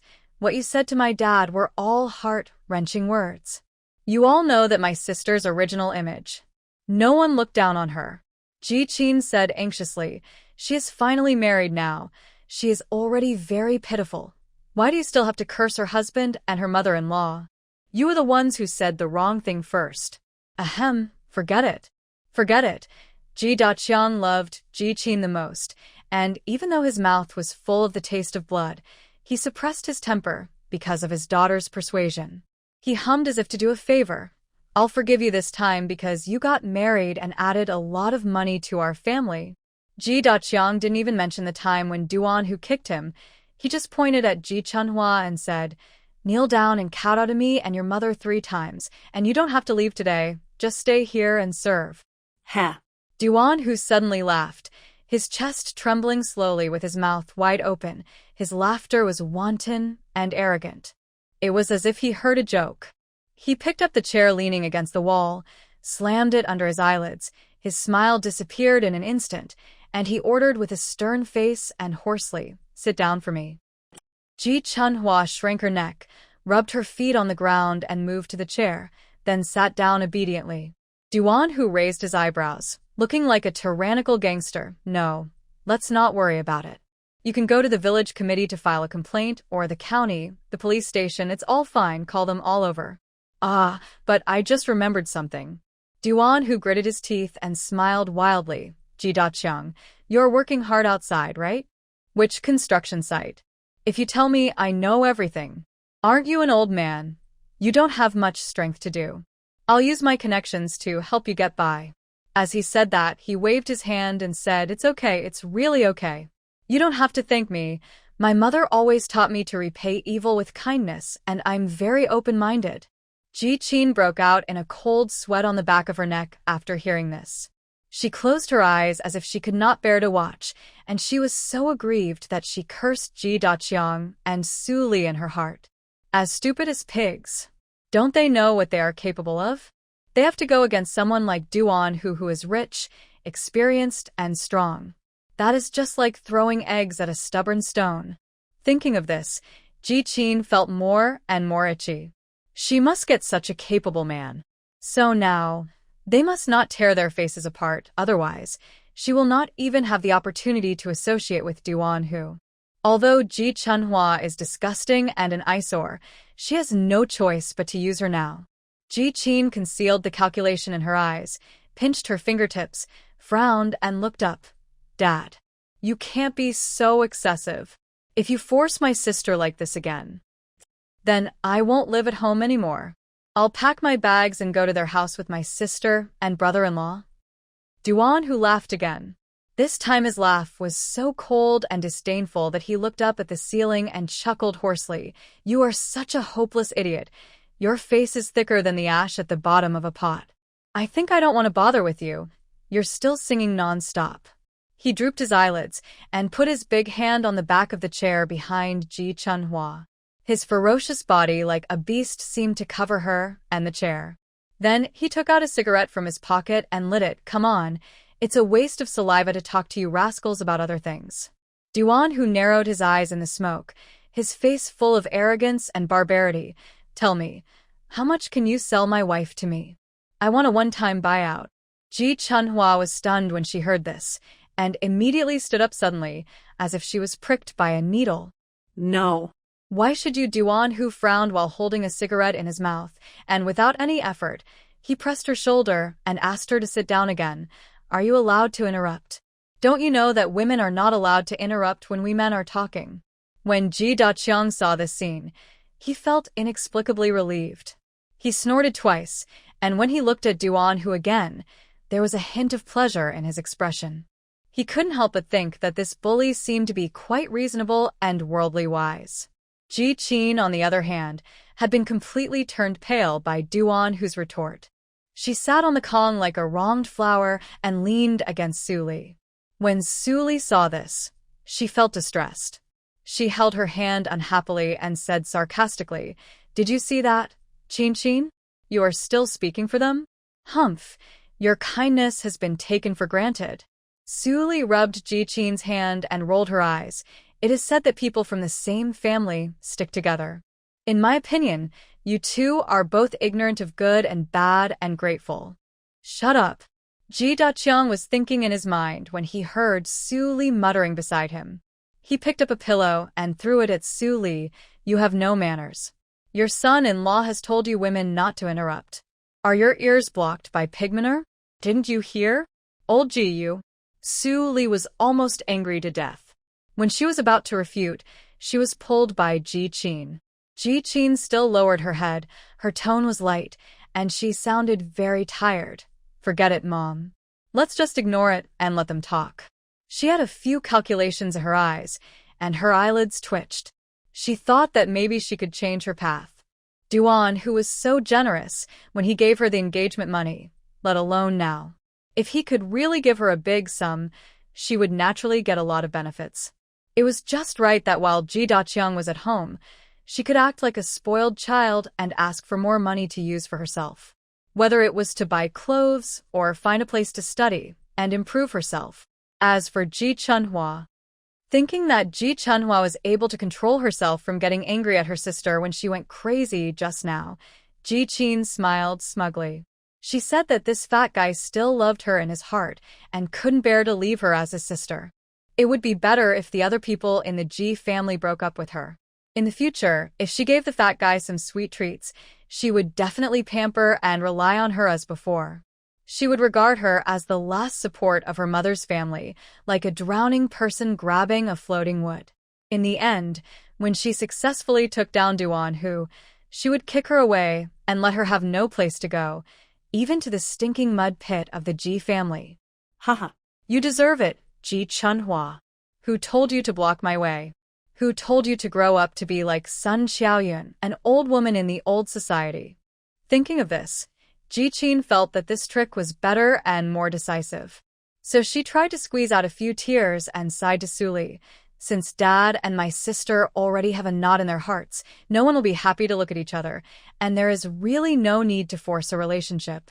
It will be a mess by then, and neither of our families will have a good life. After saying that, Ji Qin's voice became even quieter, so that only Su Li could hear it, and Mom, Duan Hu gave so much money last time, so this time it can only be more. Our dad has a lot of medical expenses recently. And doesn't my brother have to find a girlfriend and get married in the future? By the way, I heard that if you spend money and use your connections, you can find him a good job in the county. Mom, although the gift money is in place for a girlfriend, if you want to find someone with a better family background and a more solid family background, people also pay attention to whether the man has a stable job. Su Li's eyes widened. Her face was moved. When it comes to her son, she immediately leans to one side. She nodded and sighed. Yes, Chin, you are right. My daughter is really quick-witted. That fat guy is so cowardly now. He listens to the bully and everything. He can't help us in the future. It would be better to ask him to pay a large sum of money, just this time. Duan Hu looked at the two women who were chattering in a low voice, bit his cigarette holder, and took the last puff, then threw it on the ground rudely. Since you agree, let's talk as men. Tell those two annoying things in your family to get out. Duan Hu raised his chin slightly, as if pointing at garbage and flies. Although Ji Daqiang was not happy to hear this, he also put the overall situation first and waved his hands in a muffled voice. Take Chin out, I'll talk to my brother-in-law. After that, he said to Ji Chunhua unhappily. What, are you deaf too? Aren't you a woman? Hey, wait a minute. Duan Hu's big hand was still digging into Ji Chunhua's shoulder like a branding iron, and he even used some strength when he heard Ji Daqiang say this. It didn't hurt her, but it gave her confidence for some reason. Ji Chunhua couldn't bear to look up at him, her eyes sparkling. Duan Hu chuckled. You are waiting to be paid, but I'm the one who pays. I'm paying for my wife, so I must keep an eye on her all the time. After all, your Ji family not only likes to mistreat people, but sometimes you also like to lock people up like animals, don't you? Duan Hu's eyes were cold and fierce, and he pulled the corners of his mouth. You have to be more careful when negotiating business with people who don't follow the rules. Who knows if you'll treat me as a blind person or an idiot? Obviously, I want this big, chubby one, but you have to change it to a small one like a broken bamboo pole. Ji Chunhua couldn't help but let out a soft laugh. This laugh made Ji Daqiang so angry. Ji Chunhua lowered her eyes quietly and didn't refute. There was no more ups and downs in her heart. Then she couldn't help but think, what's wrong with pork? Even if she is a pig. She must be a big white pig running around all over the mountains. Not a pig like Ji Qin, who is as thin as a sheep. She heard the pork seller say that the pigs that are always let to stroll in the mountains are called strolling pigs, and the meat is not dead or stiff, and it tastes good. Of course, it is also very expensive. Rich people like to buy this kind of pork, not the kind that is kept in a pen. Thinking about it, Ji Chunhua inexplicably felt that her back was stiff. She even raised her face slightly, as if she was proudly showing off her healthy and plump body. Duan Hu saw this scene at a glance. She pursed her lips and raised her eyebrows slightly. Her face, illuminated by the dim light bulb, looked as tender as tofu soaked in milk and as bright and translucent as if it had drunk enough water. He couldn't help but raise his eyebrows, and his heart felt hot as if it was lit. The heat burned up along his throat, and he suddenly felt thirsty and hungry. Seeing that Duan Hu was motionless, Ji Daqiang suddenly said anxiously, Son-in-law, let's talk about business, since you took the initiative to bring up this matter. You might as well name a price. If it's suitable, we'll settle it and make it a done deal. Ji Yong went out to fool around early this morning under the pretext of going to the county town to buy medicine for Ji Daqiang. When he sneaked back after pushing open the gate, he saw Su Li running over with an excited face. She grabbed him and told Ji Yong that Duan Hu wanted to buy out Ji Chunhua. When Ji Yong heard this, his eyes immediately glowed green, and he slapped his thigh and said, Yes, my sister is right. This is definitely a good thing. What did she say at that time? Something about relying on Duan Hu to find a job in the future? I don't think it's reliable. Haven't you heard that all the workers under Duan Hu have been in prison? What good can the jobs he introduced be? Money. Ji Yong slapped his thigh even harder, spitting out saliva, and said in a stronger tone, No matter what year it is, only real money is the most reliable. After saying that, Ji Yong couldn't wait any longer and immediately turned around to go out again. Su Li was stunned. Hey, son, where are you going again? What if something happens inside later? You can at least help your dad here. Ji Qin understood and said, Mom, my brother is definitely going to find someone to testify. I have heard of such things before. It is said that in order to prevent someone from regretting in the future, it is best to find the village chief to testify, and it must be written in black and white on paper. Ji Qin knew Ji Yang's brain well. He was not good at serious matters, but he was quite clever. Ji Yang also heard what Ji Qin said behind him and immediately replied, Otherwise, it has to be my sister. Dear relatives are different. Even if we fight, we can't destroy this tacit understanding. Mom, you just watch here. Don't let that local tyrant regret it. This was also a hurry. When Ji Yang sneaked into the village chief's house, he caught up with him preparing to lock the door. Ji Yang hurried over and shouted at the top of his lungs, Village Chief Wang! Village Chief Wang! Wang Zhenhua was old, and his eyes were blurry. Hearing someone calling, he opened the door again, squinting his eyes in his cotton jacket. Who is it in the middle of the night? Ji Yang did not dare to delay, rushed up and told the matter in a few words. Wang Zhenhua felt it was fresh and no longer sleepy. He thought about it and said immediately, Okay, wait for me. I'll go change into a pair of cotton shoes and go with you. It was not until halfway through the journey that Wang Zhenhua thought about it and felt a little scared. He was the village bully. What if they couldn't reach an agreement and started fighting? His old bones couldn't stand the tossing. Don't risk your life just because of curiosity. But he could not go. After all, he was in such a position. He would be the first person to be found for family matters. So, Wang Zhenhua went to Ji's house with Ji Yang half reluctantly and half out of curiosity. Unexpectedly, when he knocked on the door and went in, the house was quiet. The sturdy and ferocious village bully Duan, who was standing behind the fat girl of the Ji family, casually sitting on a chair, as if he was guarding. Ji Daqiang was sitting on the Kong and smoking. He looked very relaxed and very satisfied. Ji Yang was also a little confused, and there was a little itchiness in his heart. He quickly went to Ji Daqiang and covered his mouth to ask, What? Dad, have you reached an agreement? What's going on?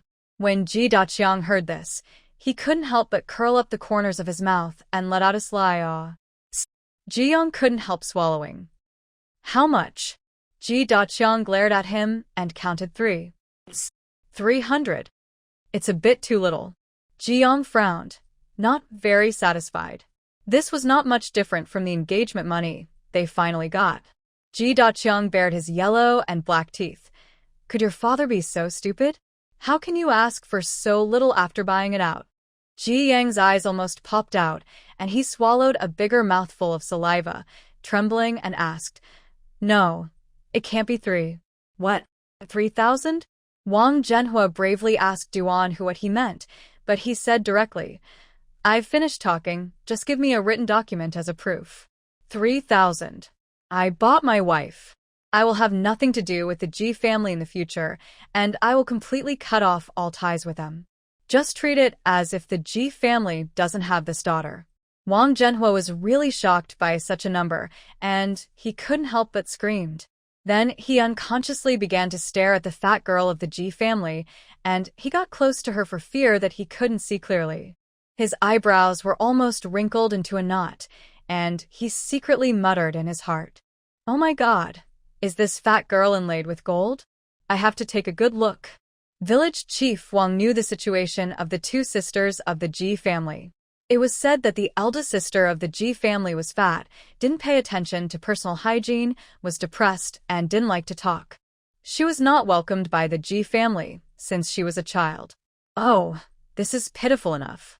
But there are too many poor people, and it's not worth 3,000. 3,000. 3,000. He had never seen such a large amount of money in his life. Perhaps it was because the look in the eyes of Village Chief Wang was too fiery. Ji Chunhua felt a little embarrassed when she was stared at, and couldn't help burying her head deeper and deeper. She was also guilty. She just tried to pull Duan Hu's coat and tried to refute, but Duan Hu grabbed her hand and glared at her, telling her not to speak. Ji Chunhua pursed her lips and thought, even a wandering pig would not be so expensive. Hey, hey, hey. Duan Hu stretched out his hand to block Ji Chunhua's face. Village chief, you've almost had enough. Your eyes are going to stick to my wife's face. How old are you? Can't you understand some rules and speak properly? Hee hee hee. Wang Zhenhua smiled awkwardly and stepped back quickly. Belatedly, he broke out in a cold sweat. No, I'm sorry, Comrade Duan Hu. I'm old now, and my eyesight is not good. I just want to see clearly whether it is the eldest daughter of the Ji family. Ji Yong interrupted from behind like a life-threatening tone. Stop doing that useless thing. He shouted. It's all settled. Why waste time? Hurry up and sign the agreement and go back to bed. Yes, yes, yes. Wang Zhenhua didn't want to stay here for too long. He thought that it would be better to cut the Gordian knot in such matters. If he stayed for too long, he would have to help mediate if some conflicts arose. The key is that there is a bully like Duan who likes to use fists. I brought it with me. Fortunately, I have a brain. Wang Zhenhua reached into his arms and took out paper and pen. Duan Hu also urged, hurry up. You have to look carefully, don't write another 0 for me. That can't be done, that can't be done. Wang Zhenhua walked to the windowsill with a pen and paper and began to write while muttering to himself. Duan Hu narrowed his eyes, thinking that fortunately the village chief was not the kind of sticky person who liked to ask questions. Otherwise, it would take a lot of time and a lot of saliva. He would have something important to do later. Duan Hu put the tip of his tongue against his upper teeth and looked at Ji Chunhua lazily and slowly. She drooped her fine eyelashes, her chubby hands tightly grasped the hem of her cotton-padded jacket, and her plump and white face was flushed. Ha! Duan Hu curled his lips and sneered silently. Are you frustrated? Are you uncomfortable? You deserve it. You should be frustrated to death and feel guilty to death. I won't sue you for the money. I have plenty of ways to get it back. I want to make you feel sorry for me, to repay me wholeheartedly, and to love me to death and for the rest of your life. Duan Hu rubbed his short hair, his temples throbbing impatiently, and he couldn't help but secretly said in his heart, He said why their Duan family only had widows but no divorces. Marrying a wife is such a hassle. Who would be willing to marry a second time? Okay. 2 copies. Wang Zhenhua confirmed on the face sticker several times. Yes, there is no mistake at all. Duan Hu couldn't wait any longer, went up and grabbed it and scanned it under his nose. He basically read 10 lines at a glance. After that, he quickly separated a copy and threw it back. Oh. Ji Yong, pick it up. Ji Daqiang looked at the receipt worth 3,000 yuan and pounded the bed anxiously. We have to take this receipt to ask my son-in-law for money tomorrow. Don't lose it. Hey. Ji Yong agreed repeatedly and quickly squatted on the ground to pick it up in an awkward and funny manner. Ji Chunhua closed her eyes and didn't want to watch anymore. Then, Duan Hu grabbed her hand and pulled her out without stopping. Don't go too early tomorrow. I want to sleep in. Go at noon. Okay, son-in-law. Ji Daqiang was so happy that he seemed like a different person, with wrinkles on his face, and he pretended to get up. Son-in-law, go slowly. Be careful of your step. Duan, who ignored him, took Ji Chunhua and hastily tucked the document into his arms, then left the Ji family in a big way. It was late at night when they came out, but Ji Chunhua suddenly felt her palms were completely cold. She could hardly even feel his warmth. She hung her head, stumbling and barely keeping up with his rough steps, almost stumbling several times. In a trance, it seemed that a few wild dogs passed by barking. Ji Chunhua was too absent-minded and trembled, as if she was startled. Unexpectedly, she was immediately pulled by Duan Hu again in a very abrupt manner. Ji Chunhua didn't even scream out before she felt a flash in front of her eyes, and he pushed her shoulder with one hand. She fell backwards due to inertia, and he accurately shoved his big palm into her back, separating her from the cold earth wall. They were in a dim, narrow, and cramped corridor. She didn't know where it was, but the end was a dead end. It was like a closed and dark cave, and all of Ji Chunhua's senses were magnified. She held her breath unconsciously and raised her eyes stiffly, only to see his fierce and deep eyes, darker than the night, staring at her with a strong sense of deterrence and coercion. Her heart beat rapidly in an instant, and she was at a loss to open her lips, but her face turned red because of the suffocation, and finally, she could only squeeze out, I'm sorry. Duan Hu's expression did not change, and his voice was unusually hoarse. Why are you sorry? I'm sorry. I'm sorry. It's me. Ji Chunhua said anxiously. I'm sorry for you. Where are you sorry? He took another step forward, and she stepped back in panic. After pressing his rough palm, she hurried forward again, almost sticking to him. Duan Hu lowered his head deeply, as if he would not miss any of her expressions. His eyes were sharp and focused, and he said word by word, I have always been clear about things, and what should be is what should be. I'm not wronging you, and I'm not saying anything good for you. You and those two old guys were anxious just now, and I know why you were anxious. Because you can't stand it, right? You can't stand them cursing me and Mom. Yes. Ji Chunhua nodded repeatedly, and she didn't know why, but she felt sour and painful when she heard it. She felt the cold wind in winter drilling into her neck, and couldn't help thinking of his sturdy figure walking towards her in slippers in the snow. Ji Chunhua's voice trembled, and before he could say the rest of the words, he looked down on himself. But what's the use? I'm so anxious that I've even made you lose money. Duan Hu raised his eyebrows and asked without hesitation, what other solutions are there? Tell me one. Ji Chunhua was choked. Put it on any longer? Put it off until your sister really moves back with us with her luggage? Duan Hu frowned in disgust and chuckled. She's like a mouthful of sticky phlegm. She just keeps sticking to me. You think I can't see through it, do you? Duan Hu grabbed Ji Chunhua's plump cheeks, forcing her to pout, looking silly, stupid, and aggrieved. Duan Hu lowered his eyes to see the small teeth marks on her lips, and he knew that she had bitten her lips a lot just now. His brows furrowed even deeper, and before she could speak, he quickly lowered his head, opened his teeth, and bit her lower lip. This time he didn't use much force, like a ferocious wild tiger scaring and teasing a timid fat rabbit. He just held it gently. He was vague, but fierce and rude. You just bite your lips blindly every day for nothing to do, and you're so hard. What? You don't feel any pain when you bite yourself, but you scream and run away when I bite you. No, I'm not. Ji Chunhua was so embarrassed by his words that she reached out to push him. Unexpectedly, Duan Hu narrowed his eyes and growled cruelly and domineeringly, I don't think you dare to move. Ji Chunhua had just raised her hands when they froze in midair. It was so funny that she looked like she was surrendering. Duan Hu stepped back slightly, still pinching her face. The places where his fingertips were pinching had turned red, and it made his eyes burn. He suddenly asked with a smile like a gangster, Did I say something wrong? Isn't it me that your sister wants to stick to?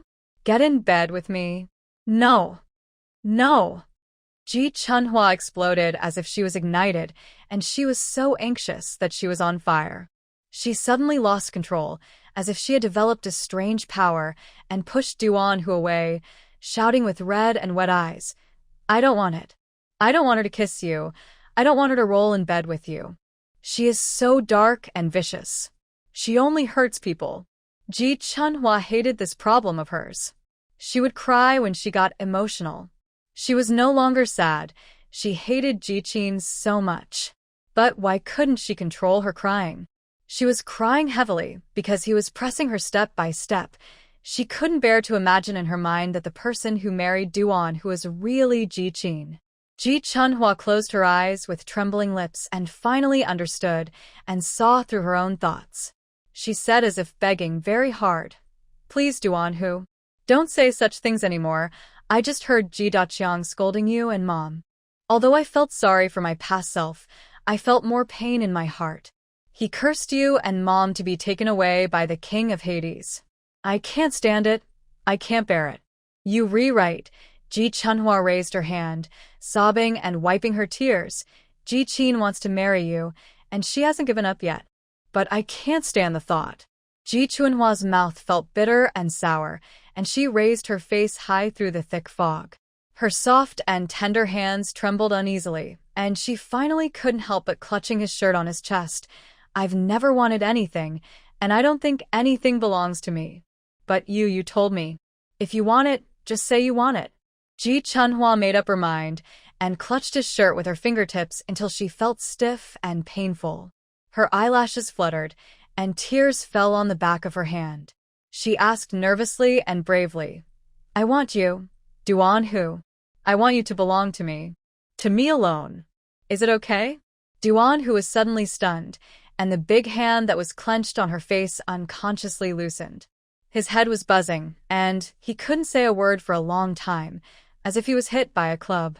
He had bullied and forced Ji Chunhua many times, but he didn't expect that this time he would really force her to say something like a thunderclap. This thunderclap was like a bomb thrown at his chest, making his heart hot and the corners of his eyes bloodshot. She was very afraid of his silence. After waiting for a long time, she finally couldn't bear it anymore and wanted to dodge and retreat. But he suddenly stretched out his arms and strangled her plump and soft waist with force. He leaned down, without a smile on his face, looking serious and serious, exhaling white mist like hot air, and asked in a rough voice, Then will you really listen to me tomorrow? No nonsense, no bluffing. Ji Chunhua paused for an instant and said hurriedly, Listen, really listen. Oh. Duan Hu suddenly grinned, revealing his white teeth. Then don't bow your head first. Okay. Ji Chunhua's cheeks were as red as blood, and her heart was beating wildly. With hazy eyes, she raised her neck obediently. Then he approached and ordered hoarsely, Open your mouth for me. Ji Chunhua was timid. Duan Hu didn't wait for her to hesitate and snorted sarcastically, I just gave you 3,000, and I'm almost bleeding dry. You ask me if I can be yours alone. He asked, Why? I gave you both the money and the people, and you still have the nerve to coax me with your mouth? Huh. No, I'm not trying to coax you. Ji Chunhua was so embarrassed that she wanted to show him her heart right now, so that he could see that she was not making up stories, but that she really felt guilty and understood everything. She had had other thoughts about him for a long time, but she never understood and never figured it out. She had never had such a feeling, such a strong one that would make a person feel like they were not her own. Thinking of this, Ji Chunhua felt that she was going to cry again. But this time, it seemed as if there was a boiling pot in her heart, and the brown sugar water he stewed for her was boiling in it. It was so sweet. She couldn't help wanting to cry.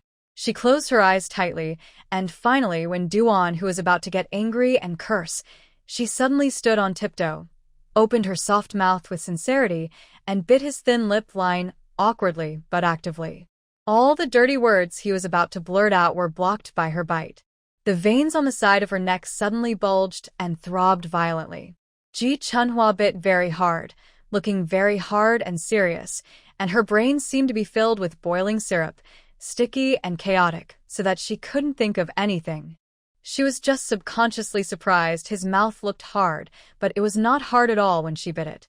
It was very different from other parts of his body.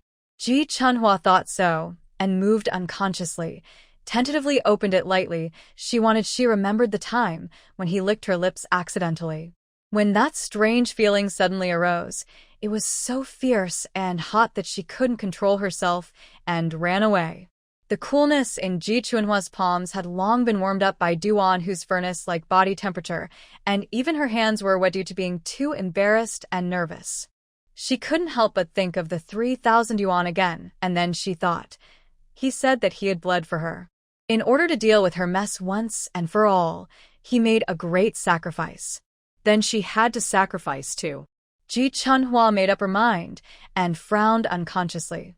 She also had to sacrifice her reserve and shyness, to coax him well and listen to him well. So, she began to work hard, carefully but very seriously and clumsily.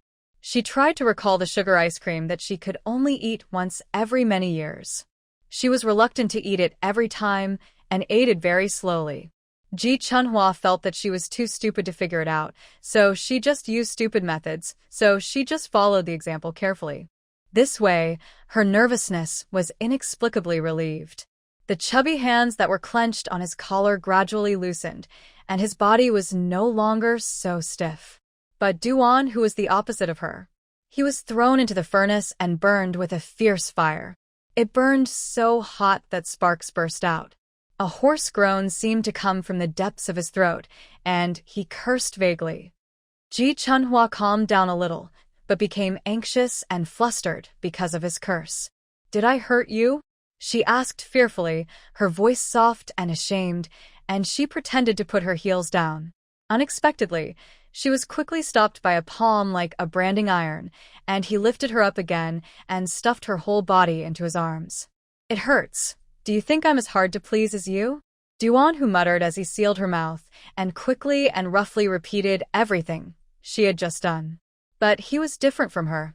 Once he tasted the flavor, he would be fierce and ruthless, without any hesitation. Ji Chunhua only felt more numb. She couldn't stand on tiptoe. Tears couldn't help but flow down the corners of her red eyes, but she didn't notice it at all. She was so comfortable, so happy, so sweet, and so scared. How could it be like this? Why is it like this when eating your mouth? Is this normal? Ji Chunhua finally couldn't stand it anymore and felt that she was about to suffocate, go crazy, and couldn't live. She raised her hands to poke Duan Hu's rapidly heaving chest and didn't care to be polite. She begged with a voice like a sticky soak in brown sugar water, "No more, no more. Duan Hu, let's go home. I can't stand it anymore. I can't breathe." Duan Hu was naturally dissatisfied. The more he ate, the hungrier he became. The more he ate, the thirstier he became. He couldn't stop and didn't want to stop. But he did feel her suffocating powerlessness. Her whole body seemed to be hanging in his arms, limp in his embrace. He couldn't bear to close his eyes and tried his best to suppress his anger, gritting his teeth and cursing. "When the Hades are you going to get better?" "Good. What good?" "Yihunhua vandert, banting." Duan Hu's face turned black, and he grabbed her by the waist and carried her on his shoulder. He took big steps angrily and walked out of the path. He frowned, slapped her roughly, and ordered, "Pa, apply medicine when we get home. I'll give you 3 levels of improvement this time. I don't think you'll be better tomorrow." Ji Chunhua was suddenly lifted up and was stunned for a moment. This posture was so familiar that she didn't care about the explicitness and rudeness in his words. She raised her body slightly and glanced at him, and she could see the hard and ferocious outline of his cheek along his ears and neck. Ji Chunhua's heart was twisted into one, and indescribable pain and fear surged up madly. His rough roar seemed to reverberate in her mind again. "What the Hades did you eat to make you so heavy?" Ji Chunhua's lips trembled, and she asked in a daze, "Duan Hu, am I heavy? Do you look down on me?" He narrowed his eyes and suppressed the corners of his mouth, but he still couldn't hide his arrogance. "I carried 300 kilograms of cement to the 8th floor. You're not heavy at all." After saying that, he patted her again through her thick cotton pants. Ji Chunhua shuddered, but she was rarely embarrassed. She raised her neck too hard and finally couldn't hold it anymore and drooped slightly in order to see his face clearly. She leaned on his broad and strong shoulders, and her eyes floated in the air. "Why is it different?" Ji Chunhua pulled the corners of her lips and thought, "You clearly said I was heavy in your last life." In a moment, a crow's cry sounded above her head. "Kak, kak." Ji Chunhua was too distracted, and she didn't know what to do. She was frightened. Duan Hu's eyebrows jumped, and his steps suddenly stopped. After a moment, he started to stride forward again. He whispered faintly, and there was a bit of malice in his dark eyes. He also deliberately cleared his throat. The hoarse and rough voice made Ji Chunhua shiver again inexplicably, and then squeezed him harder. Duan Hu lowered his voice and said, "Hey." Ji Chunhua said, "Ah," after a long time. In response, Duan Hu chuckled in his heart. "She's really as timid as a rabbit, isn't she? A crow's cry can scare her like this. If he says something more scary, she will definitely climb on him." Thinking about it, Duan Hu became more and more eager to try. His throat was burning. He continued to maintain a hoarse voice, looking ahead while pretending to mention it casually. "Didn't you just ask me if you were heavy?" I suddenly remembered something. What's the matter? Ji Chunhua asked innocently.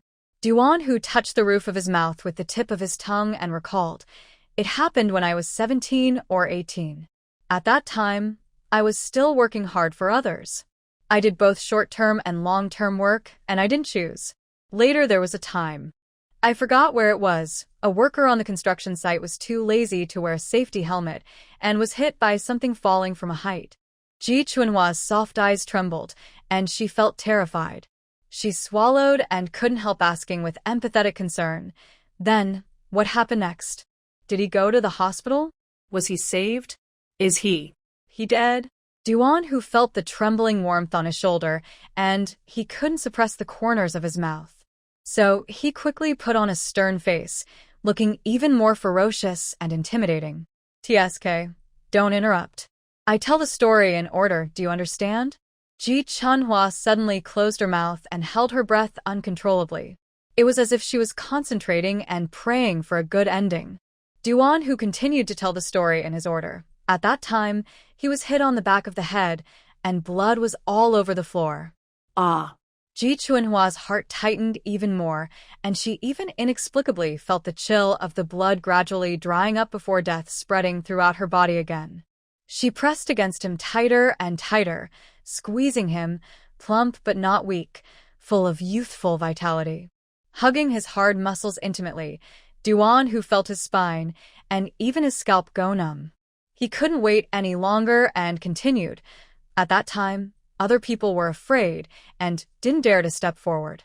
Some people said that he would die even if he was sent to the hospital because he was bleeding so much. They can just watch, but I can't. I just went up and carried him on my back and ran to the nearest hospital. Duan Hu's original intention was to scare and tease her, but he couldn't help but let his eyes deepen as he spoke. He didn't even have time to think about whether he would lose face. He just couldn't help but say what he felt at the time. Actually, I was a little scared. I thought, can this guy really bleed so much? You don't know, when I sent him to the hospital, his vest was all soaked. My hands, arms, and neck were all covered in blood. Later, when I got home and took off my clothes, there was blood all over my buttocks. I guess it flowed in through the waistband of my pants. Ji Chunhua couldn't say anything else. She couldn't remember clearly. When the blood dried up bit by bit, she could only feel the stickiness under her body. Her skin seemed to be frozen by the snow, but she could feel the warmth of the blood. Duan, who was still muttering to her in a hoarse voice, Hey, I'm a little off topic. What did I want to tell you? Oh, yes. He raised his eyebrows and said, I'm not lying to you. I can really carry 300 kilograms of cement, but you know, that dying person is really heavy. Even. It seems to be heavier than cement, sand, or something. Very heavy, really. He patted her. I can really carry 300 kilograms of cement, but you know, that dying person is really heavy. Even. It seems to be heavier than cement, sand, or something. Very heavy, really. He patted her. Why don't you even make a sound? Why, you get so excited when the crows call, and you feel sleepy when I tell you a story. No, I'm not sleepy. Ji Chunhua suddenly buried her face, and finally couldn't help trembling like a sieve. Oh.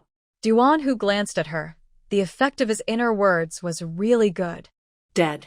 Duan Hu raised his head, looked at the dark night, and said slowly, I only knew it after that incident. It turns out that when a person is about to die and can't live anymore, his body will become very heavy, and it has nothing to do with whether you're fat or thin. There is no difference for those the king of Hades wants to take away. It's all the same for everyone.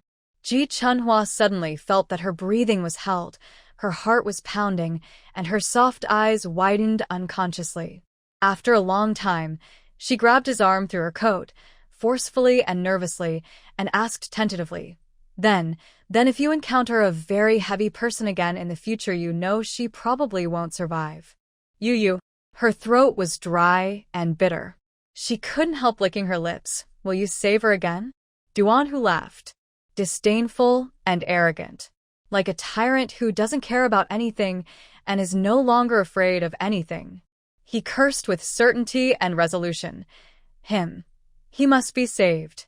Whether he lives or dies, that's his fate. Even if he really dies on me, I'm not afraid. Duan Hu raised his eyebrows and snorted roughly. Our mother said that not saving someone is the same as killing someone. If you don't do anything about this kind of thing, you will be in big trouble in the future. What do I care about his fate?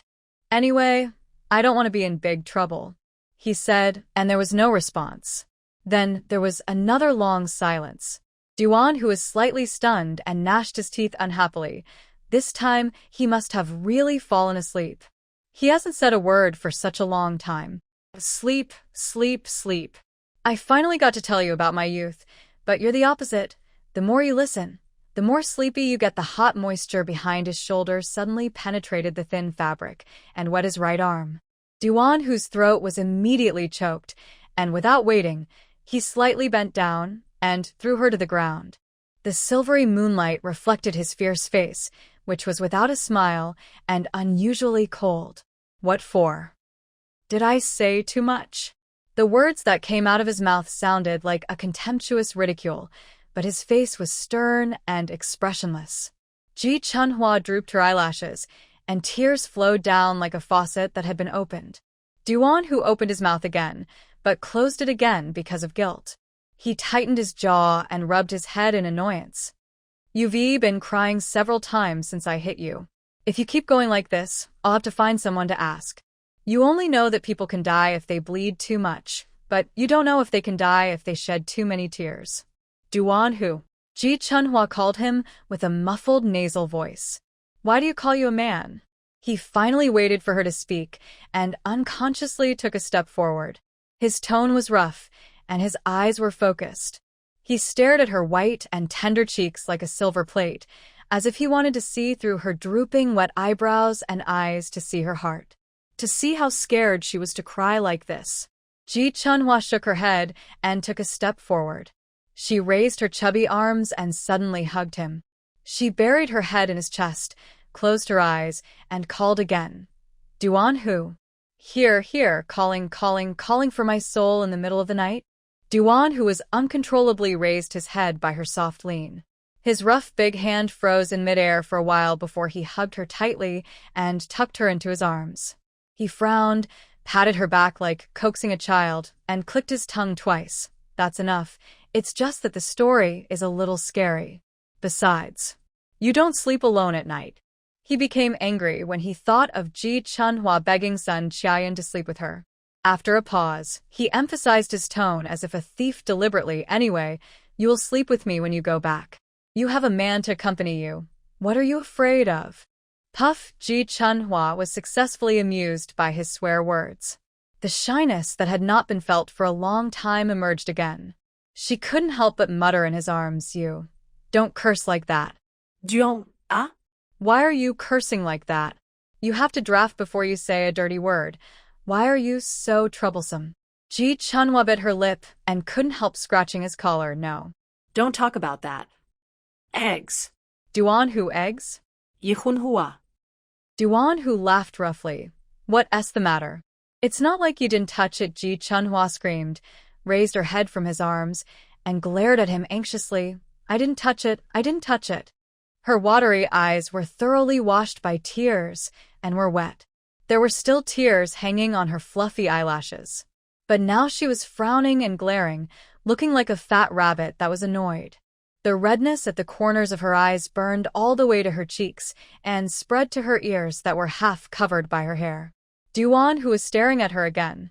He snorted carelessly, pretending not to hear anything, wrapped his arm around her chubby hands and ran away. Why didn't you touch us? Is there any part of our bodies that we haven't touched? You're just digging up all kinds of nonsense all day long. Ji Chunhua was so embarrassed by him that she retreated back in anger and shame, like a poor fat girl who was bullied to the extreme by a bully. She pouted behind him and didn't say anything. Anyway, she didn't have such a thick skin as him and couldn't argue with him. In the end, she was the only one who was embarrassed to death. All right, stop talking nonsense. Hurry home. He rubbed the little dimple on the back of her hand, and with a look of arrogance, he opened his eyes and lied again. If you don't feel cold, I do. Wandering outside in the middle of the night, people who don't know would think we were fooling around, and went into the woods in the dark. Ji Chunhua moved in his palm. Duan Hu's still moving around? What? You don't want to leave? You still want me to carry you? Ji Chunhua blinked and looked up at him. Am I really not heavy? Really? It's so heavy, isn't it? Am I really walking with you alive and then going home together? Ji Chunhua's mind flashed, and her eyes trembled. She didn't know about her past life, so she could only. Duan Hu, Ji Chunhua asked, I want to know whether the worker, who was crushed to death, was taken away by anyone later. Duan Hu, aren't you afraid? Why are you asking? Ji Chunhua said anxiously. I'm not afraid now. Duan Hu sighed. You are sick. Ji Chunhua said earnestly. Tell me, please. Duan Hu rubbed her hands and said in a hoarse voice, No one took him. He is an old bachelor. I carried him back to their village and dug a hole to bury him. Ji Chunhua was speechless. After a long time, she murmured almost silently, That's great. I hope I am buried by you too. Duan Hu frowned. What are you talking about again? I can't hear a single word. Ji Chunhua held his big hand in return. I'm cold too. Let's go home quickly. That night, Ji Chunhua never thought about sleeping with Sun Xiaoyan again. Not only because they went home too late in the dark and Sun Xiaoyan had already fallen asleep. It was also because of the panic that still could not be dispelled in her heart. At night, she burrowed into the soft and warm quilt, closed her eyes and felt the discomfort of 3 layers of ointment on a certain part, bit her lower lip and moved her legs. At the side, Duan Hu's sturdy body like a ferocious beast suddenly turned around. Ji Chunhua clenched the corner of the quilt and buried her head directly in it. Soon she heard his hoarse and heavy breathing. She was relieved and carefully got out of the quilt again. Here, Duan Hu frowned suddenly and uttered a word. Ji Chunhua's heart almost stopped beating with fright. Sweat broke out on her forehead, and she timidly and panically tried to look at his face in the dim light. But she could only vaguely see his thin lips moving, as if he licked his lips. Hurry up, Wife. The next morning, after breakfast, Ji Chunhua finally got the chance to wash the dishes. She rolled up her sleeves with great interest, ready to work hard, with a light in her soft eyes, thinking, she will definitely wash all these plates and bowls until they are shiny and no grease will escape. Mom and Duan Hu are so good to her, so that her heart is warm every day. She couldn't think of doing anything big to repay them, so she could only think of these little things in life. With her in the future, she must work hard to make their lives more comfortable. Thinking of this, Ji Chunhua began to wash the dishes. She squatted in front of the sink in the kitchen, concentrating and seriously rubbing the loofah along the edge of the bowl, frowning slightly and pursing her little mouth. Unexpectedly, a rough and cold snort came from the door suddenly. If you don't know, you would think you are thinking about something big. Why do you always like to frown? Duan Hu strode into the kitchen and glanced at Ji Chunhua. Ji Chunhua was squatting in front of the sink with her chubby body, and she couldn't help but pause when she heard his savage scolding. Then, as if replaying in her mind, she rang the rude and hot words he said in her dream last night, and the call of wife. Ji Chunhua quietly raised her lips, clarified her eyebrows and curved into a cute and silly arc, and chuckled. Duan Hu was stunned, and turned around with a heat on the back of his neck. He went to the yard again. Soon, he rushed in with a stool like a bandit, and with a dark face, he threw the stool behind her buttocks. He stood up and put his hands in his pockets and said, I think you are really sick. Don't you want to suffer a little? What's wrong with those 2 big round eyes? Didn't you see there is a stool in the yard? Can't you just sit down and wash? Ji Chunhua smiled calmly and softly, sat down on the stool obediently, turned around and explained, It's warm today and sunny. I was thinking that in case Mom wanted to bask in the sun in the yard and had no place to sit. Duan Hu frowned. Who are you looking down on? What's our family's condition? We only have a small shabby stool? No. Ji Chunhua laughed, shook her head, and continued to wash the dishes. Our family is already very good. You just made me hot water. I have never felt that working is so comfortable. I never thought. It turns out that working is like enjoying life. You are just sick. Duan Hu saw that she was so happy that his heart was itchy and dry. He turned his head away again and couldn't hide his impatience to take out a cigarette, but he tried to light a match several times but couldn't light it. He gritted his teeth in anger, put the cigarette directly to his ear, turned around and said, "No more smoking. I'm going out for a while." "Oh, okay." Ji Chunhua nodded in a daze and soon leaned forward and shouted, "Then go slowly on the road." Duan Hu's steps paused vaguely, and soon he took bigger steps. Pretending to be calm, he clicked his tongue and said with a forced smile, "You worry about nothing all day long, just like my mother." He walked out of the gate of his own house, and his steps were still so fierce. However, he didn't expect that he had just walked out not far when a tentative voice of trying to hold back laughter trembled behind him. "What's the matter, Foreman? Why are you still walking with your hands and feet together so early in the morning? Is it some fashionable health exercise?" Duan, whose temples throbbed wildly, he stood still and turned around. "You old rascal! Have you been quite idle recently? Why are you running to our village so early in the morning?" Old Shun was holding a brown paper bag in his hand. "I'm delivering plaster for the poached chicken. His grandmother has a sprained waist. I heard that there is an old blind Chinese medicine doctor at the end of East Street who can prescribe the right plaster. He can't drive either, and he can usually follow you. Aren't you busy accompanying your wife these 2 days? I just thought I wouldn't bother him. His grandmother's waist is really serious. She can't even get up from the bed. Besides, it's just a matter of stepping on the accelerator." Duan, who was silent for a moment, raised his eyebrows and said arrogantly, "Okay, I'll go with you." Ah? Old Shin was stunned, thinking that Duan Hu was obviously going out. "Duan Hu, what? Any objection?" No. No objection. Old Shin smiled awkwardly and walked forward. The old lady was still complaining yesterday, saying that she couldn't go to your wedding and she couldn't even see what your wife looks like. She was so angry that she sat on the Kong with a straight face. Shotsai and I tried to persuade and coax her for a long time. Duan, who nodded, and then suddenly said, "Give me the plaster at his house later, and you don't have to go in." Why? Old Shin frowned, and was stunned again. Unable to bear to guess, "What, you want me to go to the construction site? There's nothing wrong there, I just came back no." Duan, who interrupted impatiently, "There's nothing wrong at the construction site. I have something to do." He sneered, "Didn't you say that you have a greasy foot? Why, Shotsai can step on it, but I can't." "Oh my God." Old Shin stopped immediately, his face full of grievance, and sighed. "Foreman, if you have something to say, just say it nicely. If you want to do something for you, then don't even mention stepping on the gas. I'll be willing to do it even if you ask me to step on the accelerator."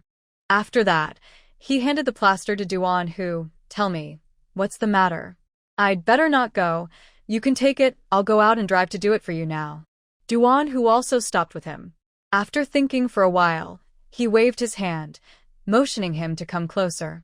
Old Shen was inexplicably nervous, swallowed his saliva, and moved closer. Duan, who thought, the Ji family's trivial matters must be told to these people.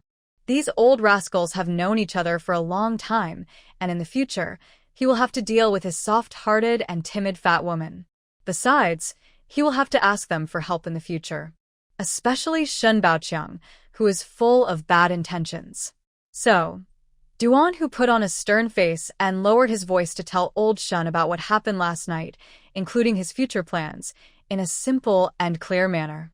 Old Shen was full of curiosity at first, dumbfounded in the middle, and finally frowned and looked indignant. At the end, he slapped his thigh. "There are 3 of them in the same nest. Oh my. His grandma, I didn't expect there is someone worse than me." Duan, who said, "You're quite self-aware." Old Shin pretended to be shy. The big scar on his face twitched twice, scratched his head, and said, "Look, Foreman, this is one of my few advantages. Get out of here." Duan, who raised his hand and hit him with a stick, snatched the plaster and said, "Don't talk nonsense to me. It's a waste of time. Get out of here and do business." Old Shin nodded quickly and said, "Go, go, go. I'll go now."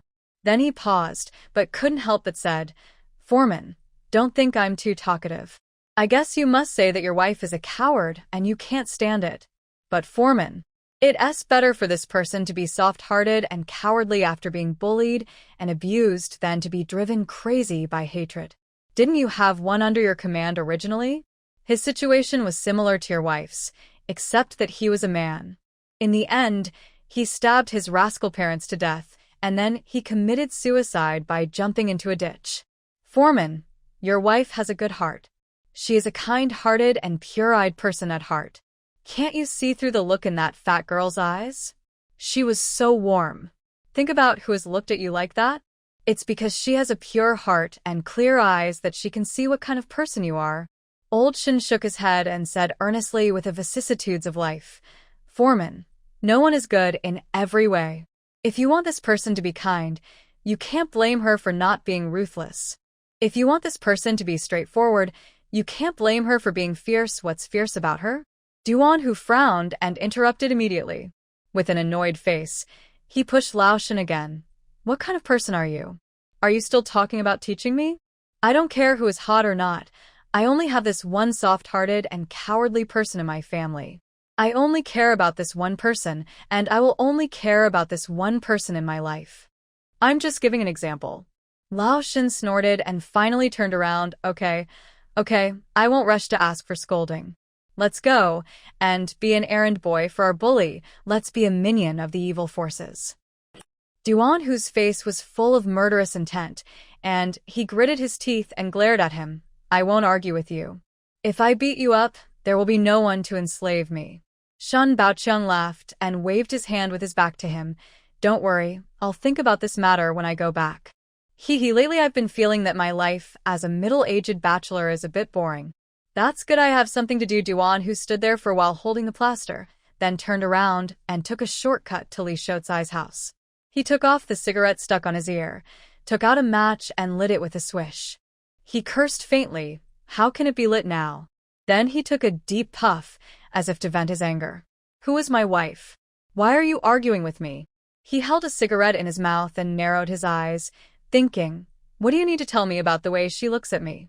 She looks at me every day, I know it best. In a moment, he stopped abruptly, his eyes widened suddenly. He turned around with anger all over his body, and cursed, Your uncle Shun Baoqiang. You think you can call me a fat girl? You are looking for someone to die. Old Shin was absolutely not bragging about driving. He really stepped on the accelerator, and soon he rushed to the county town to get the money for Duan Hu, and then sent it to Li Shouzai's house. He knew that Shouzai's grandmother would definitely not want to let Duan Hu go, so it would take some time for their foreman to get out. Although he didn't know the specific details of the two people going to jail together, Old Shin knew that if it weren't for Duan Hu, Li Shouzai would have been in trouble at that time.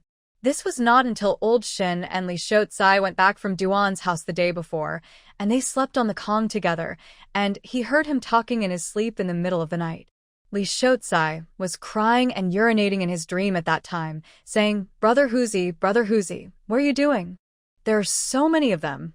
How can you do it alone, Brother Huzi? Run away, don't worry about me. My life is worthless, and Brother Huzi, you have such a good brain. You must have a bright future in the future. Later, Li Shouzai seemed to be in a panic. His skinny body was twitching, and he cried out in a hoarse voice, Brother Huzi, you are bleeding, whoa. Brother Huzi. Even Shun Baoqiang, who is of this age and experience, felt his heart in his throat when he heard this. He did not move until Li Shouzai stopped moving, then he sneaked out to wash his face in sweat.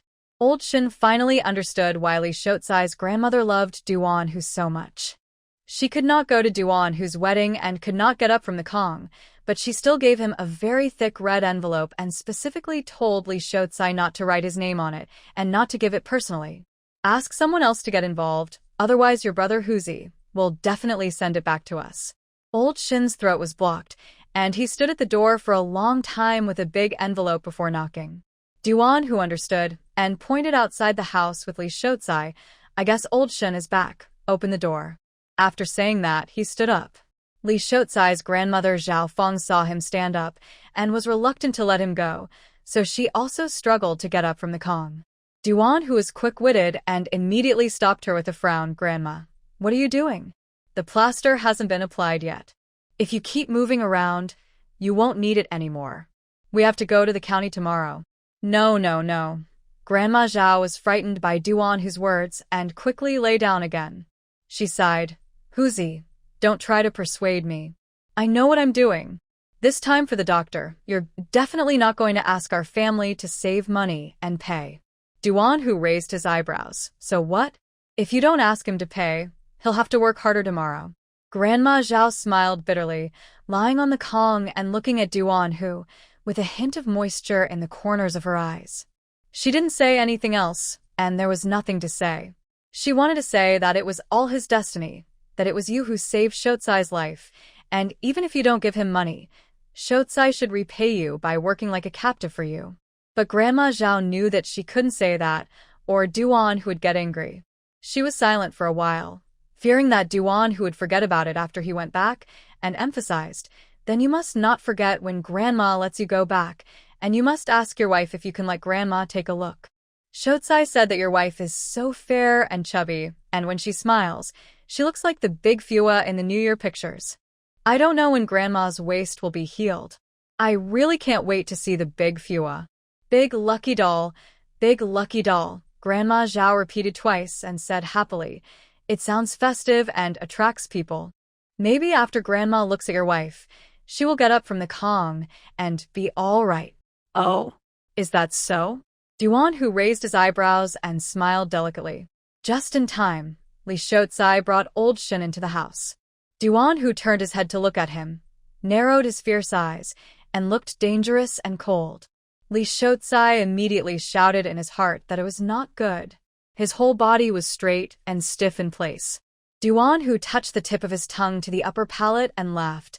I didn't expect that Shotsai looked at his sister-in-law so carefully, and he saw my wife smiling? Li Shoukai. Grandma Zhao chuckled. That's not good. Our Shotsai also said that if Defua had dressed up and taken care of his personal hygiene in the past, his brother Huzi might not have proposed marriage to her. Isn't it the eldest daughter of the Ji family? I've heard of her before. It's just that our house is far away from them, so I haven't seen her much. My legs and feet are not very nimble, and I haven't been out much in the past few years. But Duan Hu seemed to have not heard what Grandma Zhao said later. He just stared at Li Shotsai and gritted his teeth. Wow, why didn't I realize that our Shotsai was so nosy before? You even worry about whether someone dressed up in the past. What? Do you think that your brother Huzi is not worthy of your sister-in-law? Huh? Li Shotsai's face was pale, and he closed his eyes and trembled like a sick and skinny chicken, and rushed directly to the Kong. Grandma. Grandma, please stop talking. Turn over, and I'll put the plaster on you. Hey, kid. Why are you urging me to do something? Grandma Zhao was unhappy and pushed Li Shotsai away. Go. Your brother Huzi is leaving. Send him off quickly. Your brother Huzi just got married these 2 days, and he must be busy at home for a few days, accompany his wife, and so on. You have to pay more attention to your brother Huzi at the construction site, and tell him to focus on family affairs. Oh, I know. Li Shotsai screamed. Grandma, please stop talking, okay? I know. Oh my God, it's killing me. He was really afraid that his grandmother would say something that shouldn't be said. Old Shin looked at Li Shotsai's cowardly look and laughed it off. Okay, foreman, you go home and do your business first, Shotsai. I'll help you criticize him.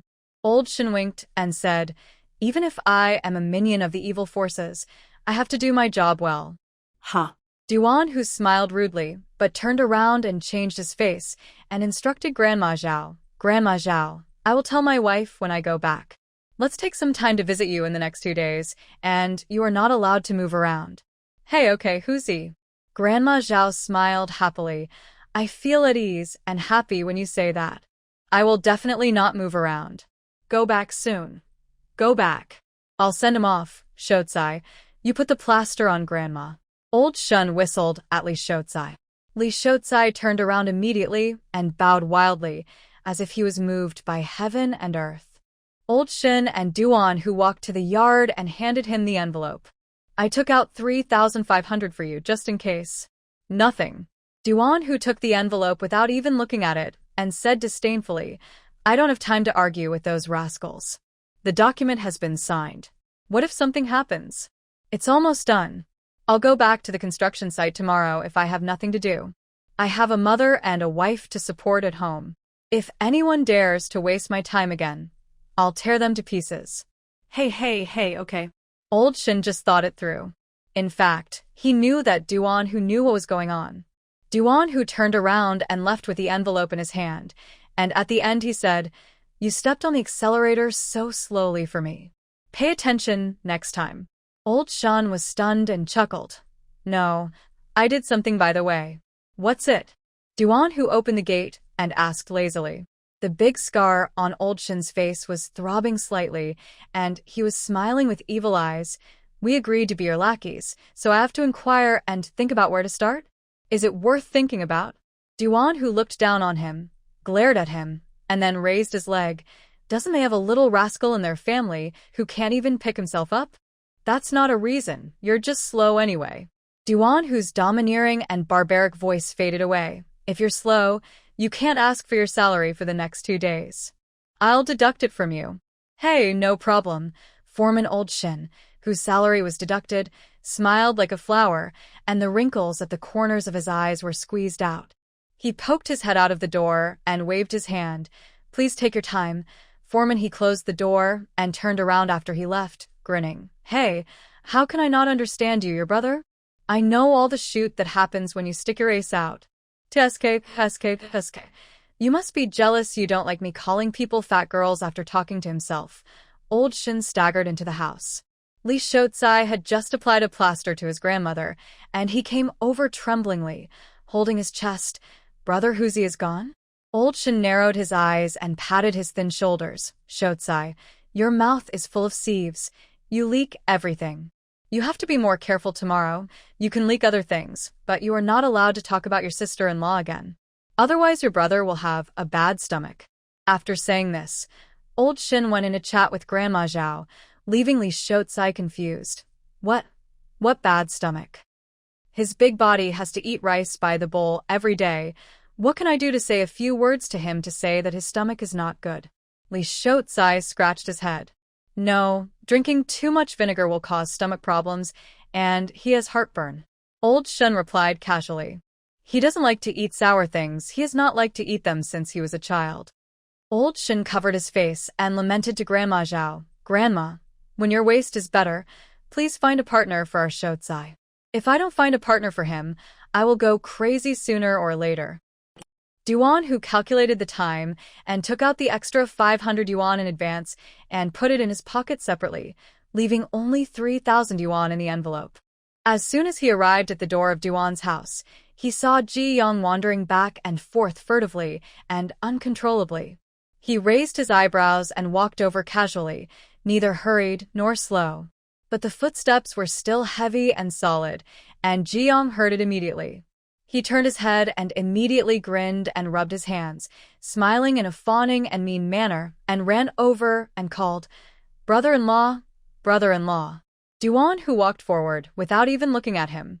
He just scratched his ears. "Hiss, why are there wild dogs barking again in the middle of the day?" "It was the same last night. Just when we were about to rest, there was a wild dog barking at the door, and it's happening again today. I guess the food in our Duan family is too delicious, and the wild dog has been hungry for too long and can't stand it."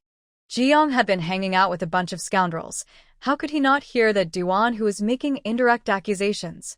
His lips twitched twice, but he still tried to force a smile.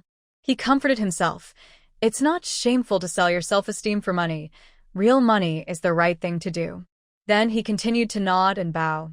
Yes, or else you would say that my sister's wife is good. Poor stray dog has no food to eat. You really an idiot. Your brain is full of shoot. Duan Hu walked to the front door of his house, smiled coldly, half-stepped in, and looked as mighty and ferocious as a door god. He raised his eyebrows. His face was arrogant and domineering. Son of a witch, stand at the door and think about what your father Duan meant just now. If you don't understand, don't even think about taking this money today. If you understand, just shout directly. If you shout nicely and satisfy me, Dad will reward you with the money. After saying that, Duan Hu didn't even wait for his reaction. He slammed the door with a clang and left in style. Sun Xiaoyan was sitting in the yard embroidering. The weather was particularly good today, and the sun was shining brightly, making her feel warm. She was just feeling a little sleepy when she was startled by the sound of her own son slamming the door like a bandit entering the village. She immediately threw the small embroidered bag on her legs, slapped her chest, and glared at Duan Hu hatefully. "If you slam our door again, your grandparents will have to pull your ears in the middle of the night tomorrow. Our door is more than 100 years old. Don't let it break in the hands of a rough guy like you. That can't happen." Duan Hu grinned and walked over like a rolling knife. His arrogant steps became regular. He squatted in front of him and rubbed his nose proudly. "Your son, I was just scaring a wild dog. It was just a loud noise, not strong enough." Oh. Sun Xiaoyan was startled. Then she calmly picked up the bag again and started embroidering, without even blinking her eyelids, and asked casually, "The wild dog is begging for food again?" Ah. Duan Hu's two dark eyes began to become dishonest, darting around as if looking for something. His brows knitted, and he replied absent-mindedly, "I'll ask him to call me nicer, and then I'll reward him with a meal when I'm satisfied." "What are you looking for?" Sun Xiaoyan tried to hold back her laughter. Duan Hu's sturdy body stiffened immediately, and he stood up abruptly. "No, I'm not looking for anything." Sun Xiaoyan didn't even look up, but raised the corner of her mouth and said, "Your wife is in the backyard. She said she was going to pack up her dowry." Who? "Who the Hades is looking for her?" Duan Hu almost jumped up on the spot, as if he was scalded. He rubbed his head, his dark ears and neck burning red, and hummed in an odd voice, I'm thinking, old Shin, give me another 500. I want to add something to our family." Sun Xiaoyan was helpless. "Huzi, even if you have a lot of blood and a lot of hair, you can't rub it like that. You are as strong as an ox. No matter how strong the hair is, it will become bald sooner or later if you rub it like that." Sun Xiaoyan waved her hand, as if to perfunctorily deal with the bare kid. Okay, I haven't found your wife. Don't you have more money? Manhwa is our housekeeper now. Go ask the head of the family how to arrange the money. If you can't think of it, just hand it over and let her think about it slowly." Oh. Duan Hu put his hands in his pockets, raised his chin, and looked very impatient. "Well, since that's the case, I'll just go and ask her reluctantly. Let the guy at the door yell for a while. There's no rush." "Yeah." Sun Xiaoyan ignored him. "Go away. Don't stick around with me. I'm getting sticky just looking at you." Stick to you. No. Go and pay your wife. Go." Sun Xiaoyan waved her hands. Duan Hu. Outside the door. "Brother-in-law." "Ah no, brother-in-law. Brother-in-law. What do you think of this?" Does it sound nice? I can see that the Ji family didn't feed him enough. As he said that, he pushed open the door to the backyard, but he saw Ji Chunhua coming out of the main house when he raised his eyelids. Duan Hu frowned, walked over a few steps, and pushed her. "Come in, I have something to talk to you about." Ji Chunhua was stunned, and immediately developed a conditioned reflex of fear. Her plump body trembled slightly, and she hugged his strong arms tremblingly. What's the matter?" "I seem to hear Ji Yang's voice just now. Is he here to ask for money? Let's go out first. Mom is outside by herself." "What the Hades is Yang Babayang?" Duan Hu sneered and continued to push her into the house. "I didn't see it, I didn't hear it. You have chicken feathers stuffed in your ears. There are only wild dogs barking outside. Come in, something really happened." You better not have anything to do. Can you have something to do in a few days?" Ji Chunhua was so anxious that her soft eyes were covered with water, and she hugged his arm tightly with red eyes, and the familiar fullness and vitality trembled again. Duan Hu was stunned, and the corners of his mouth curled up disobediently. He coughed twice with a hoarse voice and pinched her with his eyelids. Look how scared you are. Why don't you scare you to death? I won't touch you. I won't eat you. I'm your real man. Why do you treat me like a stinky gangster leader?" Duan Hu reached into his pocket, his face full of generosity as if he was giving a favor. "Here, there is really something. Here is the money for you, Mr. Hua." Ji Chunhua was stunned, blinking her eyes, looking at the thick stack of big Unity banknotes, and then looking at Duan Hu. She said naively, "Why? Why is there so much money? Didn't you use it all to marry me? Get out of here, it has nothing to do with that." Duan Hu rolled his eyes and pulled her into the house. "I bled dry to marry you once. Do I want to marry you again? You might as well beat me to death with a stick." The money for household expenses was taken by Lao Shin. It's money for living. He dragged Ji Chunhua to the inner room. "Put it together with your dowry. Didn't Mom tell you to pack up your dowry?" Ji Chunhua was even more confused. "If you don't tell me about the money for your family's living, why put it together with the dowry? You just going to marry me if you don't tell me?" Duan Hu's face was full of rudeness. "You look like you're sick. How come you can't figure out such trivial things? Before, you were still my girlfriend, not my wife, so the money was the engagement money for my girlfriend. Now it's for my wife to save in the slush fund." After saying that, Duan Hu rubbed his nose, his face full of disdain. "Why, have you opened your eyes? Have you learned more? The wives in our Duan family all have to have slush funds. Didn't Mom tell you about this?" No, no. Ji Chunhua shook her head in panic, not daring to take the money after hearing that. She took a quick look, and it must be at least several hundred yuan. How could there be so much pocket money? She blushed and said, I don't want any pocket money. I have put the dowry money in the wooden box. If you really want to give it, just give me 3. 2 yuan will do." After saying that, she looked a little embarrassed, lowered her head and tugged at the corner of her clothes. I know other people's children have pocket money. Buy snacks. When they were young, Ji Yang and Ji Qin had it, but I didn't. I would secretly save a few cents from the money Su Li gave me for buying vegetables, and sometimes I could even get 1 or 2 dimes. Ji Chunhua pursed her lips and smiled. She couldn't help but recall the happiness and satisfaction when she was eating snacks. Those were the few happy memories, which were more precious than other times. She couldn't help licking her lips. "I'll take the money to buy snacks, hee. Duan Hu stood at the edge of the Kong like a mountain with his back to her. He gritted his teeth and looked murderous, and tried to endure it again and again, but finally couldn't help it, raised his hand and rubbed his head.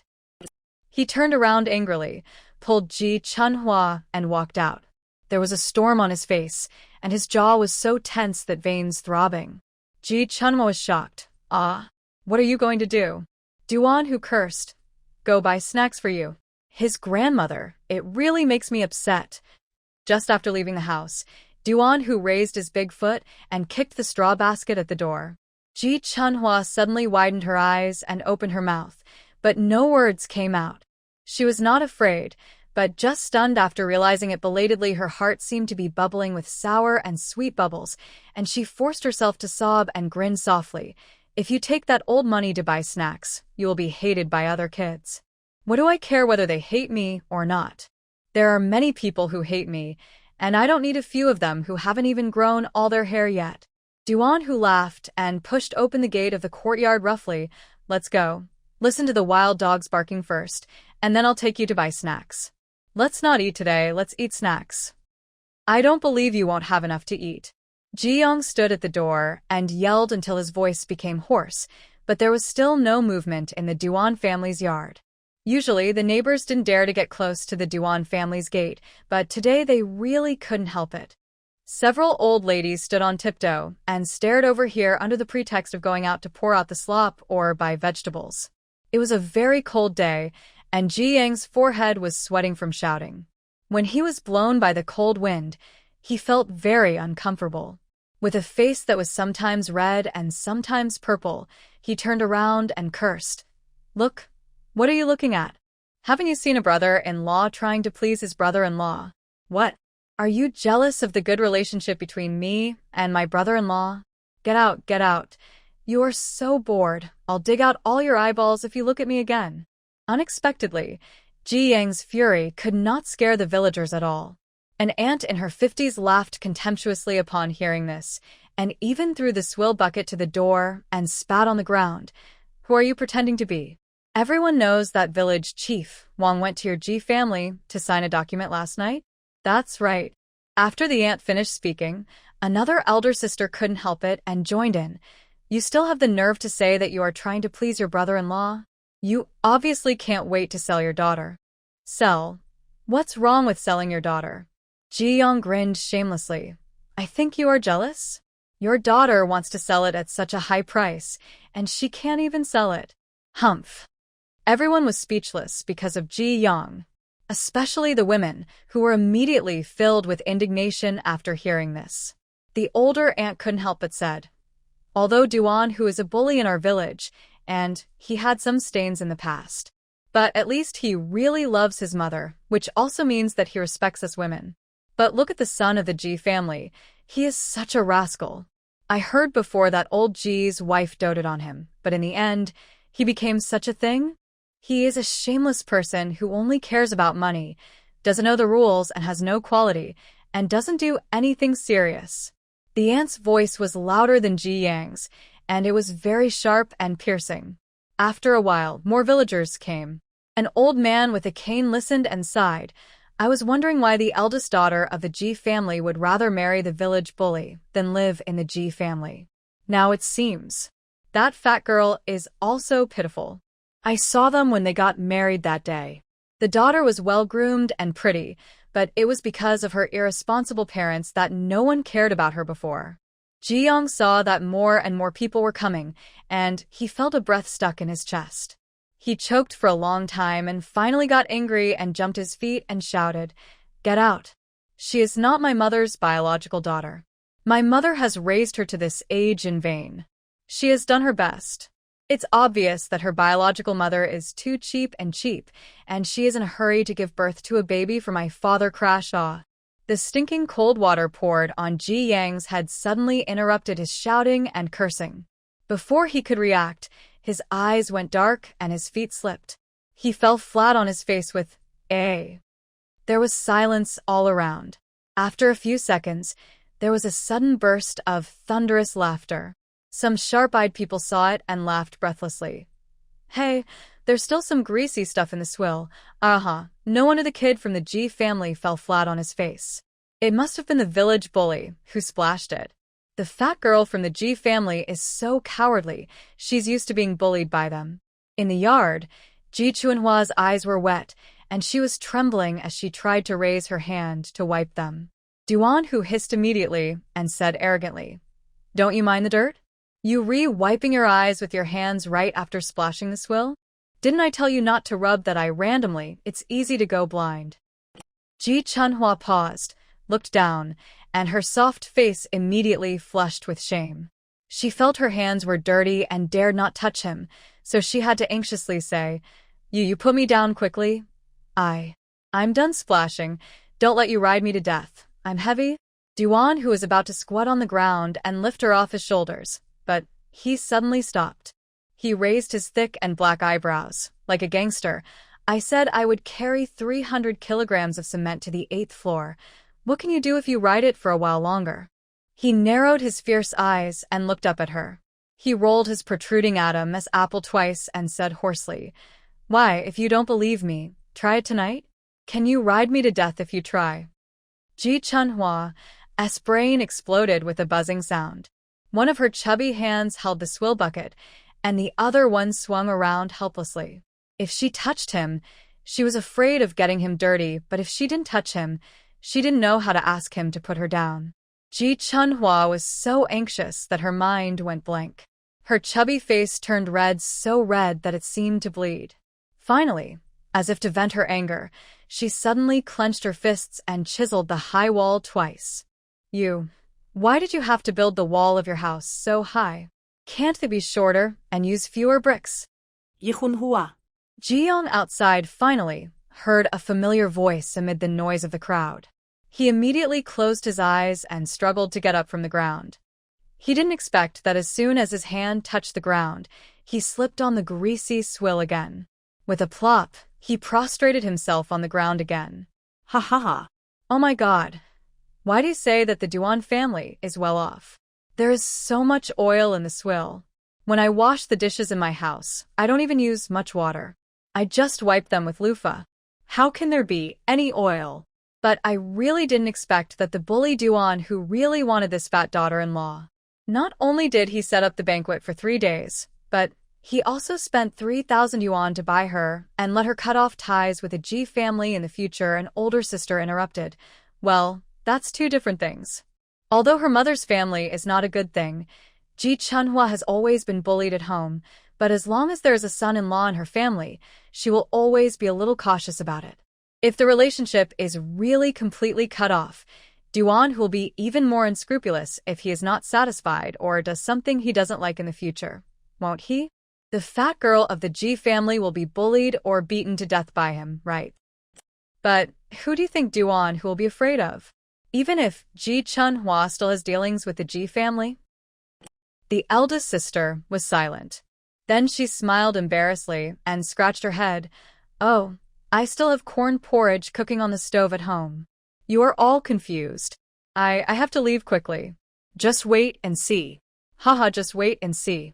Under the high wall in the yard, Duan Hu snorted disdainfully when he heard this. Then he grabbed Ji Chunhua's 2 plump and soft legs and said in a strange voice, "Did you hear that? Those idle guys outside said it very annoyingly. I will beat you later." He raised his head again, with a domineering face, and ordered threateningly, "Hurry up, give me a bite, or I will carry you out like this. Do you believe it?" Ji Chunhua's lips trembled, and she burst into laughter. She held a swill bucket, and her body trembled with joy. But Duan Hu was as steady as if his feet were rooted to the ground, and his sturdy and strong body did not shake at all. His face was hot and itchy at her laughter, and he urged him more fiercely, "Laugh, laugh, laugh, laugh. Can't you hear me talking to you? Still laughing? Are you trying to irritate me? Okay, if you are not afraid of me." With a pop sound, Duan Hu froze suddenly, his scalp numb. The corners of his mouth twitched twice, and the blue veins on the side of his neck throbbed. He gritted his teeth and continued to squeeze to save face. Open pop. Ji Chunhua bit his mouth again, and she was so embarrassed that she closed her eyes tightly, not daring to look at him. Open. Open. Duan Hu's ears felt as if they were burning, and sweat broke out on his chest and back. Ji Yong outside began to shout again. "Brother-in-law, my brother-in-law who is as mighty and domineering as a god, are you happy to hear it? If not, you can at least remind me, so that I know how to correct it." My good brother-in-law Duan Hu couldn't bear to close his eyes. His whole body was on fire, and he roared angrily, "Open the door. See if I do and bury this rascal to death." After that, he quickly squatted on the ground and pushed Ji Chunhua down, stood up and walked towards the door aggressively and rudely, and pushed it with a clang. "You don't understand what people say, right? If you don't understand what people say, just be a good dog." Duan Hu stood across the door sill, blocking the gate tightly. Squinting his eyes, he looked down. "Didn't your father tell you to scream nicer? Just scream." Ji Yong was dumbfounded, as if struck by lightning. He stuttered in disbelief. "Sister, brother-in-law, you." Duan Hu clicked his tongue, his face full of irritation. "What did I just say?" Ji Yong felt the needle-like gazes from all around, and his back ached. He clenched his fists tightly, gritted his teeth with a greasy smell all over his body. He seemed to be struggling and hesitating. Duan Hu reached into his pocket and took out the envelope and the cigarette box. He lit a cigarette and put it between his lips, lazily and casually slapped the envelope on his big palm twice, turned his head and said, "Wife." Ji Chunhua was about to take the swill bucket to the kitchen when she shuddered. Duan Hu frowned. "Leave it there. Why are you in such a hurry? Go, move a stool and sit here and listen. Ask Mom if she is tired of embroidering. If she is, come and have a rest and listen to the dog barking." After saying that, he turned his gaze to look outside the door and patted the envelope twice. "I'll give you some time, and you'd better do it in one go. Think about how to shout in a nice way, how to make your father Duan and your mother Chunhua satisfied." As soon as Duan Hu showed his face, most of the onlookers dispersed. Ji Yong also noticed it, so he endured the shame and continued to reason with himself in his heart. Be patient, be patient. A short pain is better than a long pain, so what if I lose face? Anyway, the 3,000 will not fall into the hands of those idiots who are watching the fun, but into his, Ji Yang's hands. Thinking of this, Ji Yong made up his mind and closed his eyes. He raised his head high and shouted, "Woof, woof, woof." Woof. Duan Hu grinned, not forgetting to make sure Ji Chunhua had moved the stool obediently.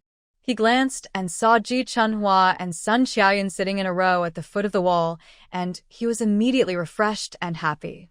Sun Xiaoyan covered her mouth with her hands and laughed so hard that she poked Ji Chunhua with her elbow. Ji Chunhua couldn't help but pursed her lips and curled her eyes. When Ji Yong scolded her mother just now, her heart seemed to be torn apart, and she could even taste the blood through her throat. But at this moment, she felt Duan Hu's wild and hot gaze. Feeling the force of her mother-in-law gently poking her, her whole body seemed to be enveloped by warmth. She felt so warm that she wanted to cry and laugh. This complex warmth was not because of the sun above her head. Ji Chunhua unconsciously raised her plump white cheeks and looked at Duan Hu absent-mindedly. He was smoking a cigarette, lying on the threshold and swinging the envelope in his hand. He was casual and arrogant, and it was impossible for people to tell that the money tucked in there was money that she had never seen in her 2 lives and had never dared to think about. 3,000. Ji Chunhua's mouth felt sour and bitter, but her heart was getting warmer and hotter. Mom didn't say anything. Didn't she scold Duan Hu? She scolded him for doing such a stupid thing and spending so much money to buy a fat girl like her. Such a cowardly fat girl with a stupid brain. Ji Chunhua clenched her fists silently, and a small flame suddenly burned in her soft eyes. Then, she heard Duan Hu calling her arrogantly. "Wife, did you hear me clearly?" Duan Hu opened the envelope, took out $100 bill, and shook it nonchalantly. "Come on, son of a witch, bark again." Chunhua's mother. "Mother, you please ask my dad to give me the money."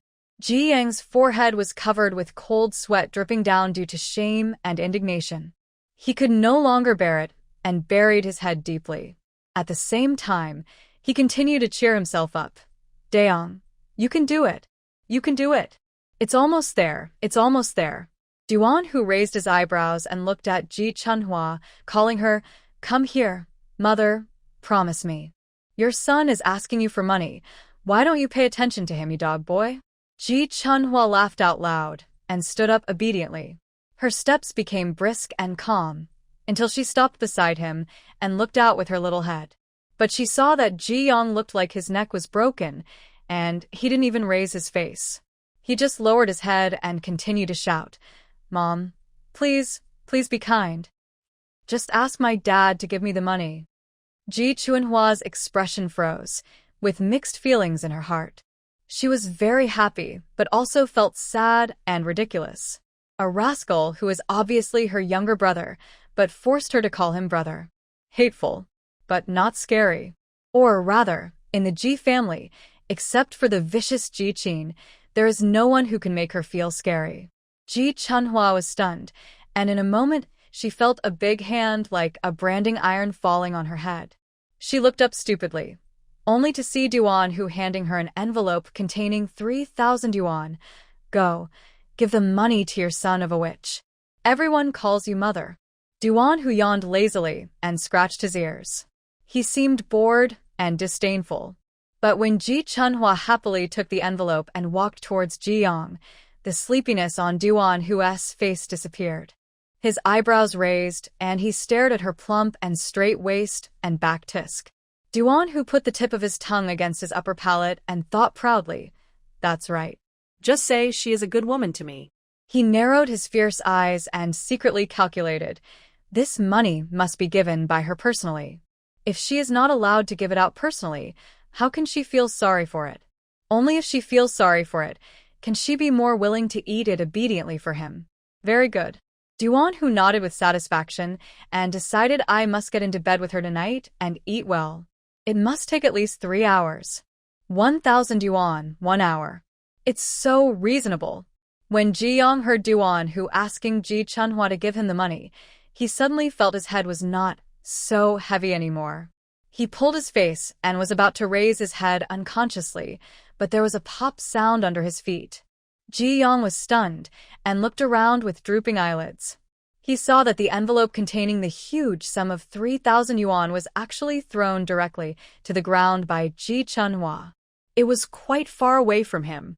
Ji Yong quickly squatted down and bent over to pick it up, feeling angry and distressed. He habitually wanted to scold her while groping to pick up the money. But when he raised his eyes, he saw Duan Hu still leaning against the door, ferocious and tall, intimidating without anger. Although he did not speak, his violent and arrogant eyes were fixed on Ji Yang. It was like a brutal beast waiting for the opportunity. Ji Yang's throat was immediately blocked, and he lowered his head again, grabbed the envelope, and ran away. Duan Hu called him, "Son of a witch, do you know the rules? What do you have to say when you want food?"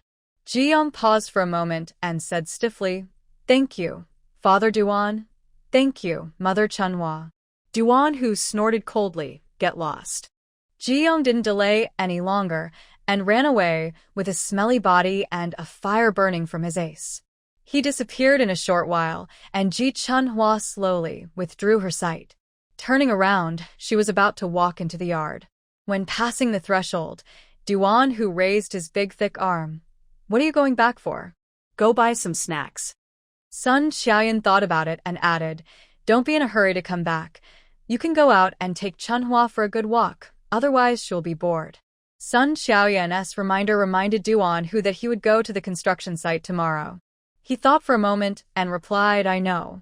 Then he took Ji Chunhua and walked out along the dirt road.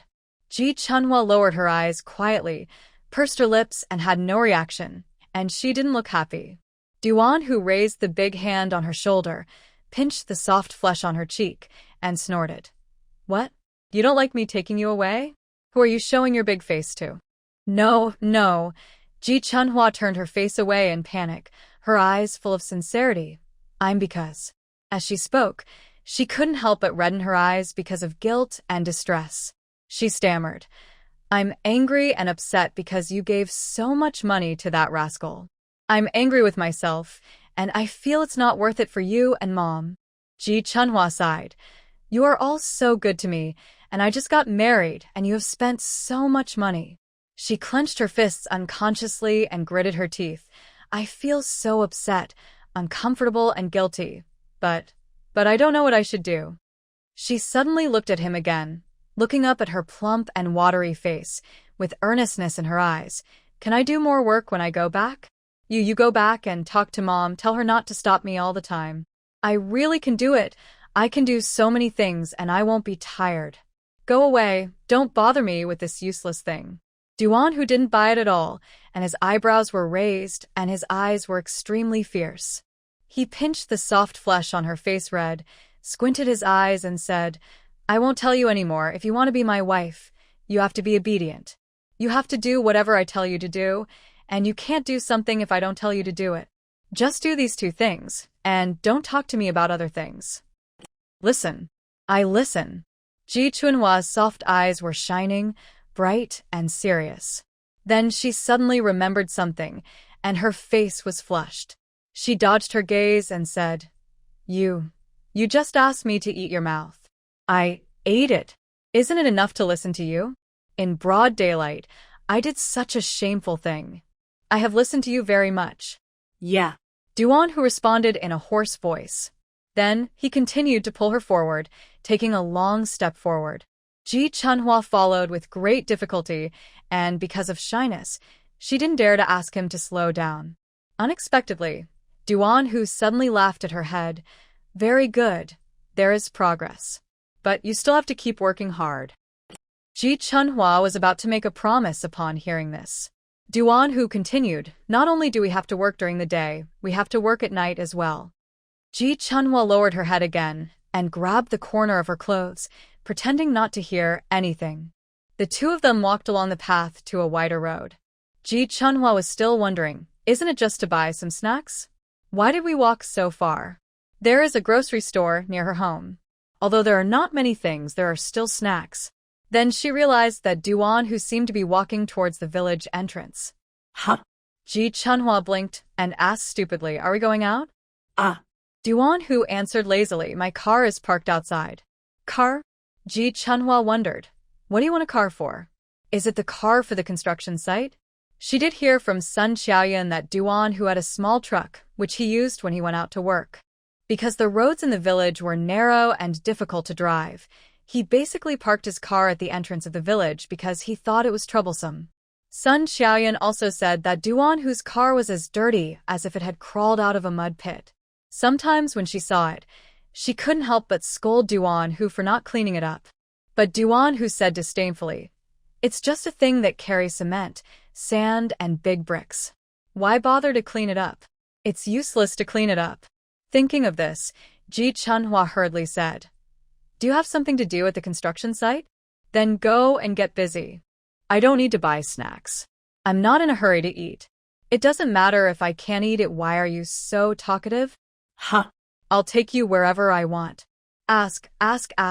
What the Hades are you asking?" Duan Hu didn't pinch her face this time, but pinched her chubby earlobe. Ji Chunhua trembled suddenly, and she couldn't control herself and suddenly climbed up his strong waist, digging him with trembling fingertips. It was quite strong through the clothes. Duan Hu stopped suddenly and gritted his teeth to steady himself after enduring again and again. He felt the warm and soft touch through the thin vest, and he couldn't bear to close his eyes.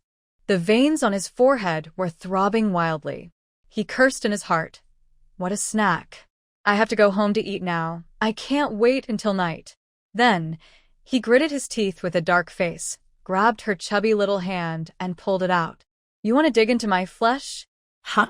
I just pinched your ear and you're taking revenge on me like this? Did I use force? I ask you, did I use force? Who's he? Duan Hu was just frowning and glaring at Ji Chunhua when he was interrupted by a shout. Ji Chunhua was also startled, and she looked around with trembling, wet, and red eyes.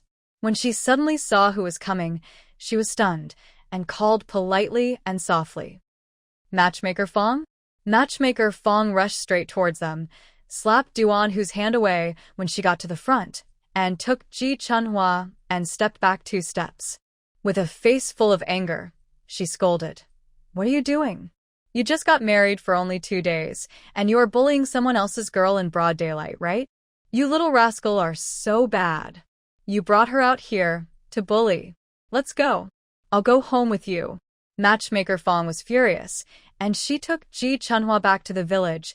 "You are really rebellious, and you'll be punished if your mother knows about this." Duan, who was burning with anger inside, and was suddenly interrupted by such a familiar elder as Matchmaker Fong.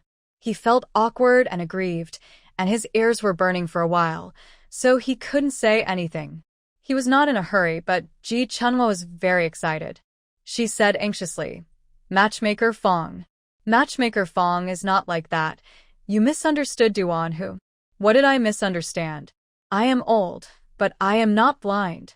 Although Matchmaker Fong was not much different in size from Sun Xiaoyan, she was still quite strong. Even with Ji Chunhua's weight, it took some effort to hold her back. She didn't dare to stop and continued to explain, "We were just joking. We just came out of the house, and Duan Hu said he would take me to buy snacks." "What snacks?" "I saw the look in that rascal's eyes just now, as if he wanted to eat you whole. Why are you so arrogant and fierce?" Ji Chunhua is soft-hearted and soft-tempered. She must be scared to death if you stare at her like this every day. Ji Chunhua didn't dare to pull Fong Matchmaker too hard, thinking that she was old after all. What would happen if she was hurt? "I heard before that the bones of the elderly are not in good condition, and they are prone to dislocation if they are pulled too hard." She was anxious and subconsciously looked at Duan Hu, but saw that Duan Hu's face was very stiff, and he even rubbed his head uncomfortably. Ji Chunhua suddenly widened her eyes and thought, Duan Hu is wronged. He is uncomfortable. He has been misunderstood again. Ji Chunhua felt that her heart was tightened and hurt so much that she closed her eyes and shouted, I hate to hear him scold me. I hate him being mean to me. I am happy for him to tease me like this." Ji Chunhua bit her lower lip and trembled in shame, as if she was afraid that Fong the matchmaker still didn't believe her. She increased her tone and shouted loudly, "I really do. How rare." Fong the matchmaker finally stopped. Her eardrums were about to be pierced by Ji Chunhua's shouting. With stars in her eyes, She tried to calm down and finally turned around and said in surprise, "Oh my God, I didn't know you could yell so loudly, my girl. I thought you spoke like a cat's meow." Ji Chunhua's fine eyelashes drooped, and she didn't dare to look at him. She smiled embarrassedly. It's me. My voice is usually a little soft." After that, she quickly pulled her hand away with a red face. "He really didn't bully me," Fong the matchmaker. Ji Chunhua still said very hard, "We really want to go out for a walk. He wants to buy me snacks, and he said he would buy me a lot of snacks." Matchmaker Fong stared at her for a long time with wide eyes, and suddenly laughed. Okay. Auntie knows I know." Duan Hu barely suppressed the desire in his heart until this moment, and walked over with one hand in his pocket. "Auntie, you actually said such nonsense. Can I hit her? You know it." I know. Matchmaker Fong also realized it belatedly, and felt a little ashamed. When she said this, she suddenly sighed. Frankly said, "Well, this is also my fault. I was distracted and didn't think about it carefully. I stopped you two from coming when my brain was hot." After saying that, she could not bear to explain the reason. "Didn't I go to the next village to help Comrade Yu Guang find a blind date today? The comrade I introduced to him is 3 years older than him. She is a rich lady in distress." Matchmaker Fong sighed again and pulled the corner of her mouth shamefully. "Your aunt is really an old horse that stumbles before its feet. I didn't even find out whether the person took the initiative to ask for a blind date. She is also a pitiful and strong girl. Her father made a comeback in the county and is doing well, but I just found out that he quietly married a young concubine. This old girl has no mother, so she was thrown into a relative's house. Her father didn't care about her and treated her as a burden. But the relative also wanted to get rid of a burden, so he secretly found a partner for her and wanted to marry her off. The girl is very straightforward. I had just walked in with Boss Yu and sat down for a while when she apologized after understanding the situation. She also said that she has to go out and set up a stall to sell food, and has no time to think about getting married." Duan Hu became more and more impatient as he listened. He was not interested in other people's affairs, especially the pig farm owner that Ji Chunhua had visited late at night. No matter who or why it was for, she wanted to chat with that Yu guy in the middle of the night. He was just unhappy and didn't want to listen. Okay, it's okay. You were just distracted and didn't think about it carefully." Duan Hu took advantage of the gap between Fong the matchmaker's words and said, "Then we'll leave first. I'll take her to the county town for a drive." "Oh, okay. Fong the matchmaker came back to her senses a little and smiled at Ji Chunhua embarrassedly. "It's your aunt who disturbed you two." I'm sorry, Chunhua. Auntie was confused. The men in their Duan family must not bully their women. He is born with the temper of speaking as if he is angry, rough and rude, but actually he is always kind. Yeah. Ji Chunhua's hand was held by Duan Hu at her side. She was already a little absent-minded, and now being covered by his hot body temperature, she was almost sweating. She tried to come back to her senses and said softly, "It's okay, Annie, you are also concerned about me. Then you should go back and have a rest. We are leaving." Matchmaker Fong already felt very embarrassed. How could this old man, who had been friends with Qiao Yun for decades, do such a stupid thing? It made people laugh at him. She didn't dare to disturb the young couple anymore and quickly waved goodbye. "Go ahead, have fun, both of you. Huzi, drive carefully on the road. Chunhua is timid. Don't drive so angry, or you'll scare the girl." "I know." Duan Hu wrapped Ji Chunhua's chubby little hand and turned to leave. His tone was rough and impatient, and he did not stay. He dragged Ji Chunhua to find the car quickly, opened the door, and said, "Get in." These 2 words were like being thrown to the ground, but Ji Chunhua silently opened the door and climbed up without saying anything. She didn't even react. Duan Hu tightened his jaw and became more and more angry. He stretched out his big hand and released the handbrake with a click and glanced to the side.